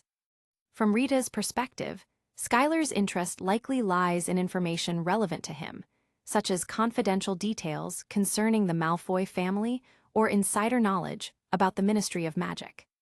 Trivialities like the latest Weird Sisters concert venue or Madame Celestina Warbeck's romantic entanglements would likely hold no appeal to him. Yet, even if Skylar's demands were limited to such matters, Rita couldn't consent. Her situation is dire, captured and exposed as an unregistered animagus, a grave offense that could earn her a lengthy sentence in Azkaban if reported. This is a risk she simply cannot afford to take. Exposing some information to resolve the situation seemed like a mutually beneficial outcome that Rita could entertain. As for the notion of Skylar resorting to violence against her, Rita found it implausible. There was no animosity between them, and there were even prospects for collaboration. Just hours earlier, she had struck a deal with Skylar's younger brother, Draco Malfoy, to provide scandalous material about Harry Potter, Rita's longtime target. At the same time, she would craft and sensationalize the narrative in an article to discredit Potter. The idea of falling victim to legilimency and having her most precious memories extracted seemed preposterous to Rita. How old was Skylar anyway? Even if he were a prodigy, mastering transfiguration, charms, and alchemy at such a level, and still having the capacity to delve into legilimency was highly unlikely. Legilimency was an incredibly advanced skill. I believe you've met my brother, so I will cut to the chase right away. Work together with me. I am not entertaining the idea of you working under me, but we'll work in equal standings. I want you to share your information with me, and I'll assure you of your safety, Skylar declared with a slight smile on his face. Rita was trying her best to try and read what was going on with Skylar's head, but she just couldn't penetrate his defenses. Skylar only looked at her and then showed more of his smile, showing the difference in power between them no matter how experienced she was. Even in the improbable event that Skylar possessed some proficiency in legilimency, which Rita deemed highly doubtful, she remained confident in her own occlumency abilities. Rita was convinced that there were no more than 5 telepaths in all of Great Britain who could breach her mental defenses. Rita found herself taken aback by the request from the seemingly harmless young boy in front of her. Skylar's proposition left her utterly perplexed. While he did agree that she needed not surrender her intelligence database, Skylar went a step further and demanded Rita never fathomed. He wanted her to relinquish the entire intelligence network she had spent decades meticulously constructing. To compound matters, he insisted she become his subordinate within a clandestine organization known as the Serpentes Vigil Club, tasked with overseeing intelligence-gathering operations. Rita realized her error from the outset. Skylar's desire and ambition extended far beyond the mere information she possessed. He coveted her as an individual. Just as she prepared to rebuff his audacious request, Rita sensed a familiar and unwelcome intrusion into her mind: legilimency. Skylar was indeed proficient in legilimency. Frantically, Rita deployed occlumency to erect a mental barrier against the unseen assault on her thoughts. And she succeeded. She keenly felt the force of the opponent's legilimency, crashing against the formidable mental defenses she had erected.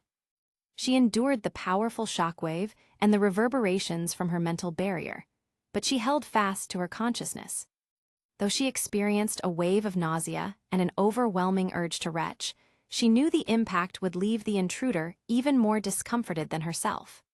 After a brief moment, the corners of her lips curled upward ever so slightly, signaling her awareness that the mental intrusion was gradually retreating. Just as she began to exhale a sigh of relief, her vigilance waned, and her mental defenses relaxed to their lowest ebb. Suddenly, a blinding crimson light assaulted her eyes, and then darkness enveloped her. In the haze of unconsciousness, she remained oblivious to the methods Skylar employed. All she could recall was the sight of a pair of piercing red lights piercing through the darkness, snake-like eyes. When she regained consciousness, she found herself surrendered completely to Skylar, body and soul. It felt natural, as though serving Skylar was her destined purpose, the very essence of her existence. She now pledged her unwavering allegiance to her esteemed master. This scene aligns with the depiction in the preceding image, where Skylar sat upon the true dragon throne. Indeed, Skylar wielded his absolute dominance to alter her thoughts, memories, and even her very essence. Capturing Rita proved no easy feat. Her formidable occlumency skills presented a significant challenge. However, Skylar employed legilimency to sap a portion of her mental strength, seizing the moment when her guard was down and her defenses weakened. In a fleeting instant, he utilized his absolute dominance to breach her mental fortifications and seize control. Henceforth, Rita Skeeter, renowned special correspondent of the Daily Prophet, assumes a new clandestine identity. Leader of the Serpentes Vigil Club's Foreign Intelligence Unit and a devoted acolyte of Skylar Malfoy, codenamed Flying Scale. Capitulo 243, Chapter 242, Harry's Downfall. By day, she maintains her guise as a special correspondent for the Daily Prophet, traversing various locales to glean newsworthy tidbits. But as night descends, she seamlessly morphs into a foreign intelligence operative for the Serpentes Vigil Club.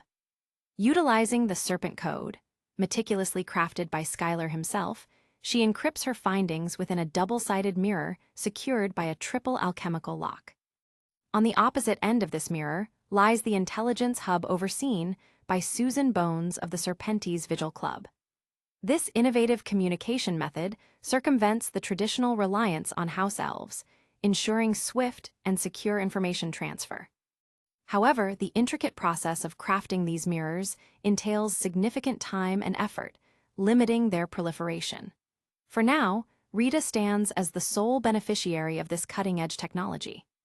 With her expansive network of informants and operatives, Rita's intelligence webcasts a wide net, spanning far and wide. Her inclusion bolsters Skylar's daily harvest, doubling his intake overnight. This sudden surge in intelligence places newfound pressure on Susan's team, tasked with processing and analyzing the influx of information. Deciphering, analyzing, and synthesizing the amassed intelligence proved to be no small feat for Susan's team. They diligently worked to connect seemingly disparate threads, a task that strained their resources and manpower. To alleviate the strain on the intelligence team, Skylar permitted Susan to requisition aid from other factions. Yet, he recognized this as a stopgap measure, not a permanent solution. The true remedy lay in the realm of magic itself.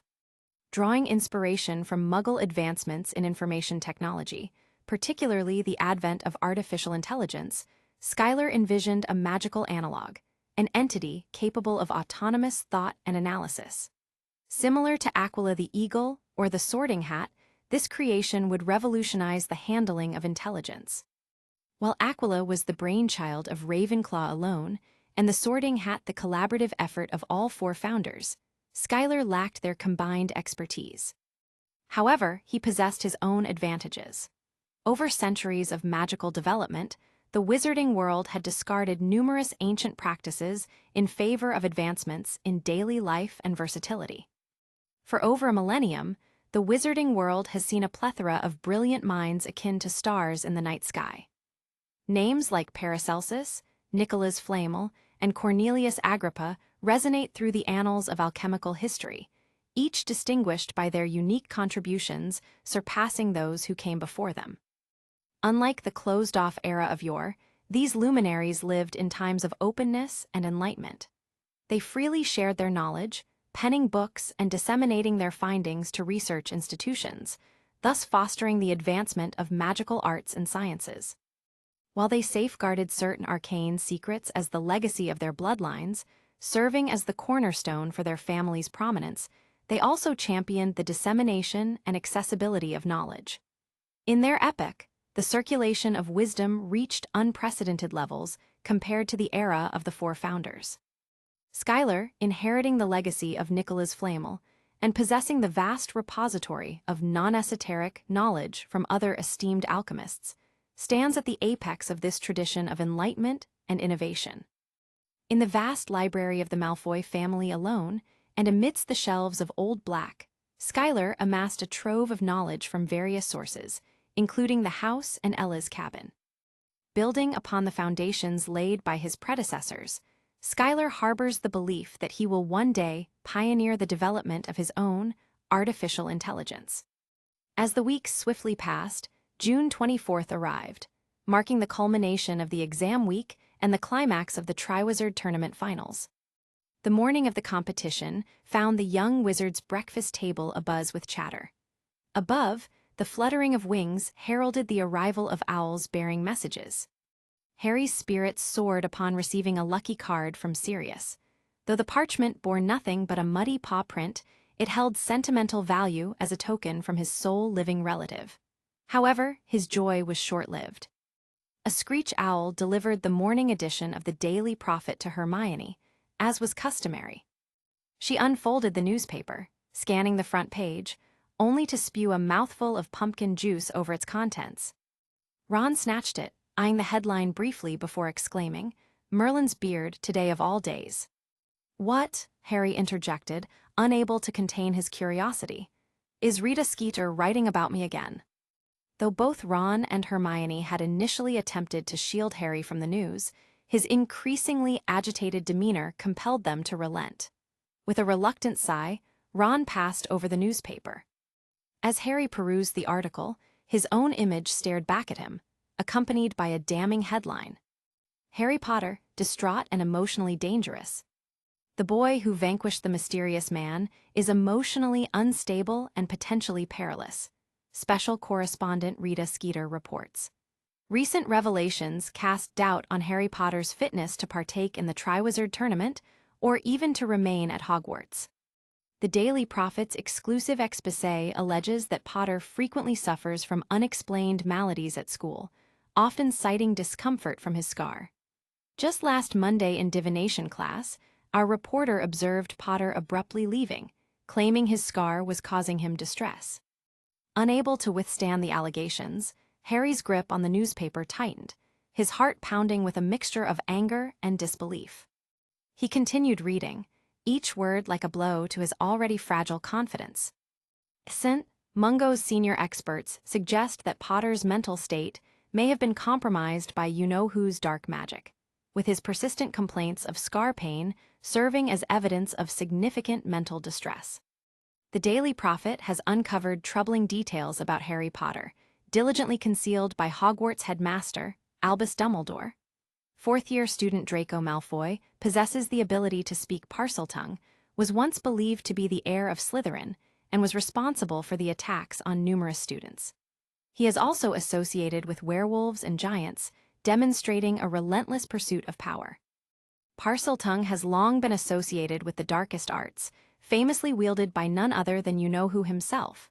A defense against the dark arts instructor, speaking on condition of anonymity, insists that any Parseltongue should be subject to rigorous scrutiny. Likewise, individuals who consort with creatures of darkness, such as werewolves and giants, are often predisposed to violence. Albus Dumbledore must question the wisdom of allowing such a troubled individual to participate in the Triwizard Tournament. There are concerns that Potter's desperation to win may drive him to embrace the darkest of magics. The third task is scheduled for this evening. Ron took the paper out of Harry's hand instantly and crumpled it before he threw it on the ground. "Don't mind all this nonsense, Harry." Even though Ron was trying his best to comfort him, the weight of what he had just read currently burdening him further down into depression. As the weight of the accusations settled over him, Harry's mind raced with a whirlwind of emotions. his trust in Dumbledore and his own place at Hogwarts suddenly thrown into turmoil. Harry seethed with annoyance and anger, his fists clenching involuntarily as he struggled to contain his emotions. At the Slytherin table, Draco's cronies erupted into fits of laughter, their amusement palpable even from across the Great Hall. Though Draco refrained from childish taunts and antics like those in the original books, the impact of his calculated move was undeniable. Theodore, typically aloof and detached from such gossip, even cracked a rare smile, adding to the festive atmosphere. "Ha ha ha, well done, Draco." Blaise slapped Draco on the back, his laughter echoing through the hall. "Potter must be seething right now. I doubt anyone will have an ounce of sympathy for him." "Absolutely," Pansy chimed in gleefully. "That scrawny boy with the lightning scar is nothing but trouble. What right does he have to vie with Skylar for the Triwizard Championship?" Skylar remained composed, a faint smile playing on his lips as he observed the scene unfolding before him.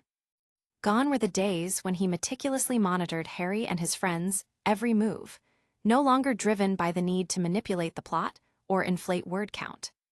Instead, Skylar focused his attention elsewhere, confident in his own abilities and unfazed by the petty squabbles of his peers. Those who believed otherwise simply lacked comprehension skills. The truth lay in Skylar's desire to exploit his ability to predict the plot and maximize its benefits. This was how he emerged as the hero who vanquished the basilisk, secured its valuable materials, and garnered his first taste of fame. Today, his reputation, connections, and resources far surpass Harry's, rendering the latter almost inconsequential to Skylar. In essence, Harry, once a pivotal tool in steering the plot, now held little value in Skylar's eyes. Consequently, there was no need for Skylar to concern himself with Harry and his companions, nor did he feel compelled to adhere to the original storyline. He had forged his own path, the one he struggled ever since he got transversed into this world, a way to secure his future by managing all the risks together with a handful of trusted people. Draco's utilization of Rita to prank Harry, in Skylar's estimation, merely served to indulge Draco's penchant for mischief. As Draco himself asserted, there was no personal risk or cost involved in the endeavor. Why not proceed? While Skylar wouldn't actively encourage Draco's actions, neither would he intervene because it more or less secures one of the paths for his future.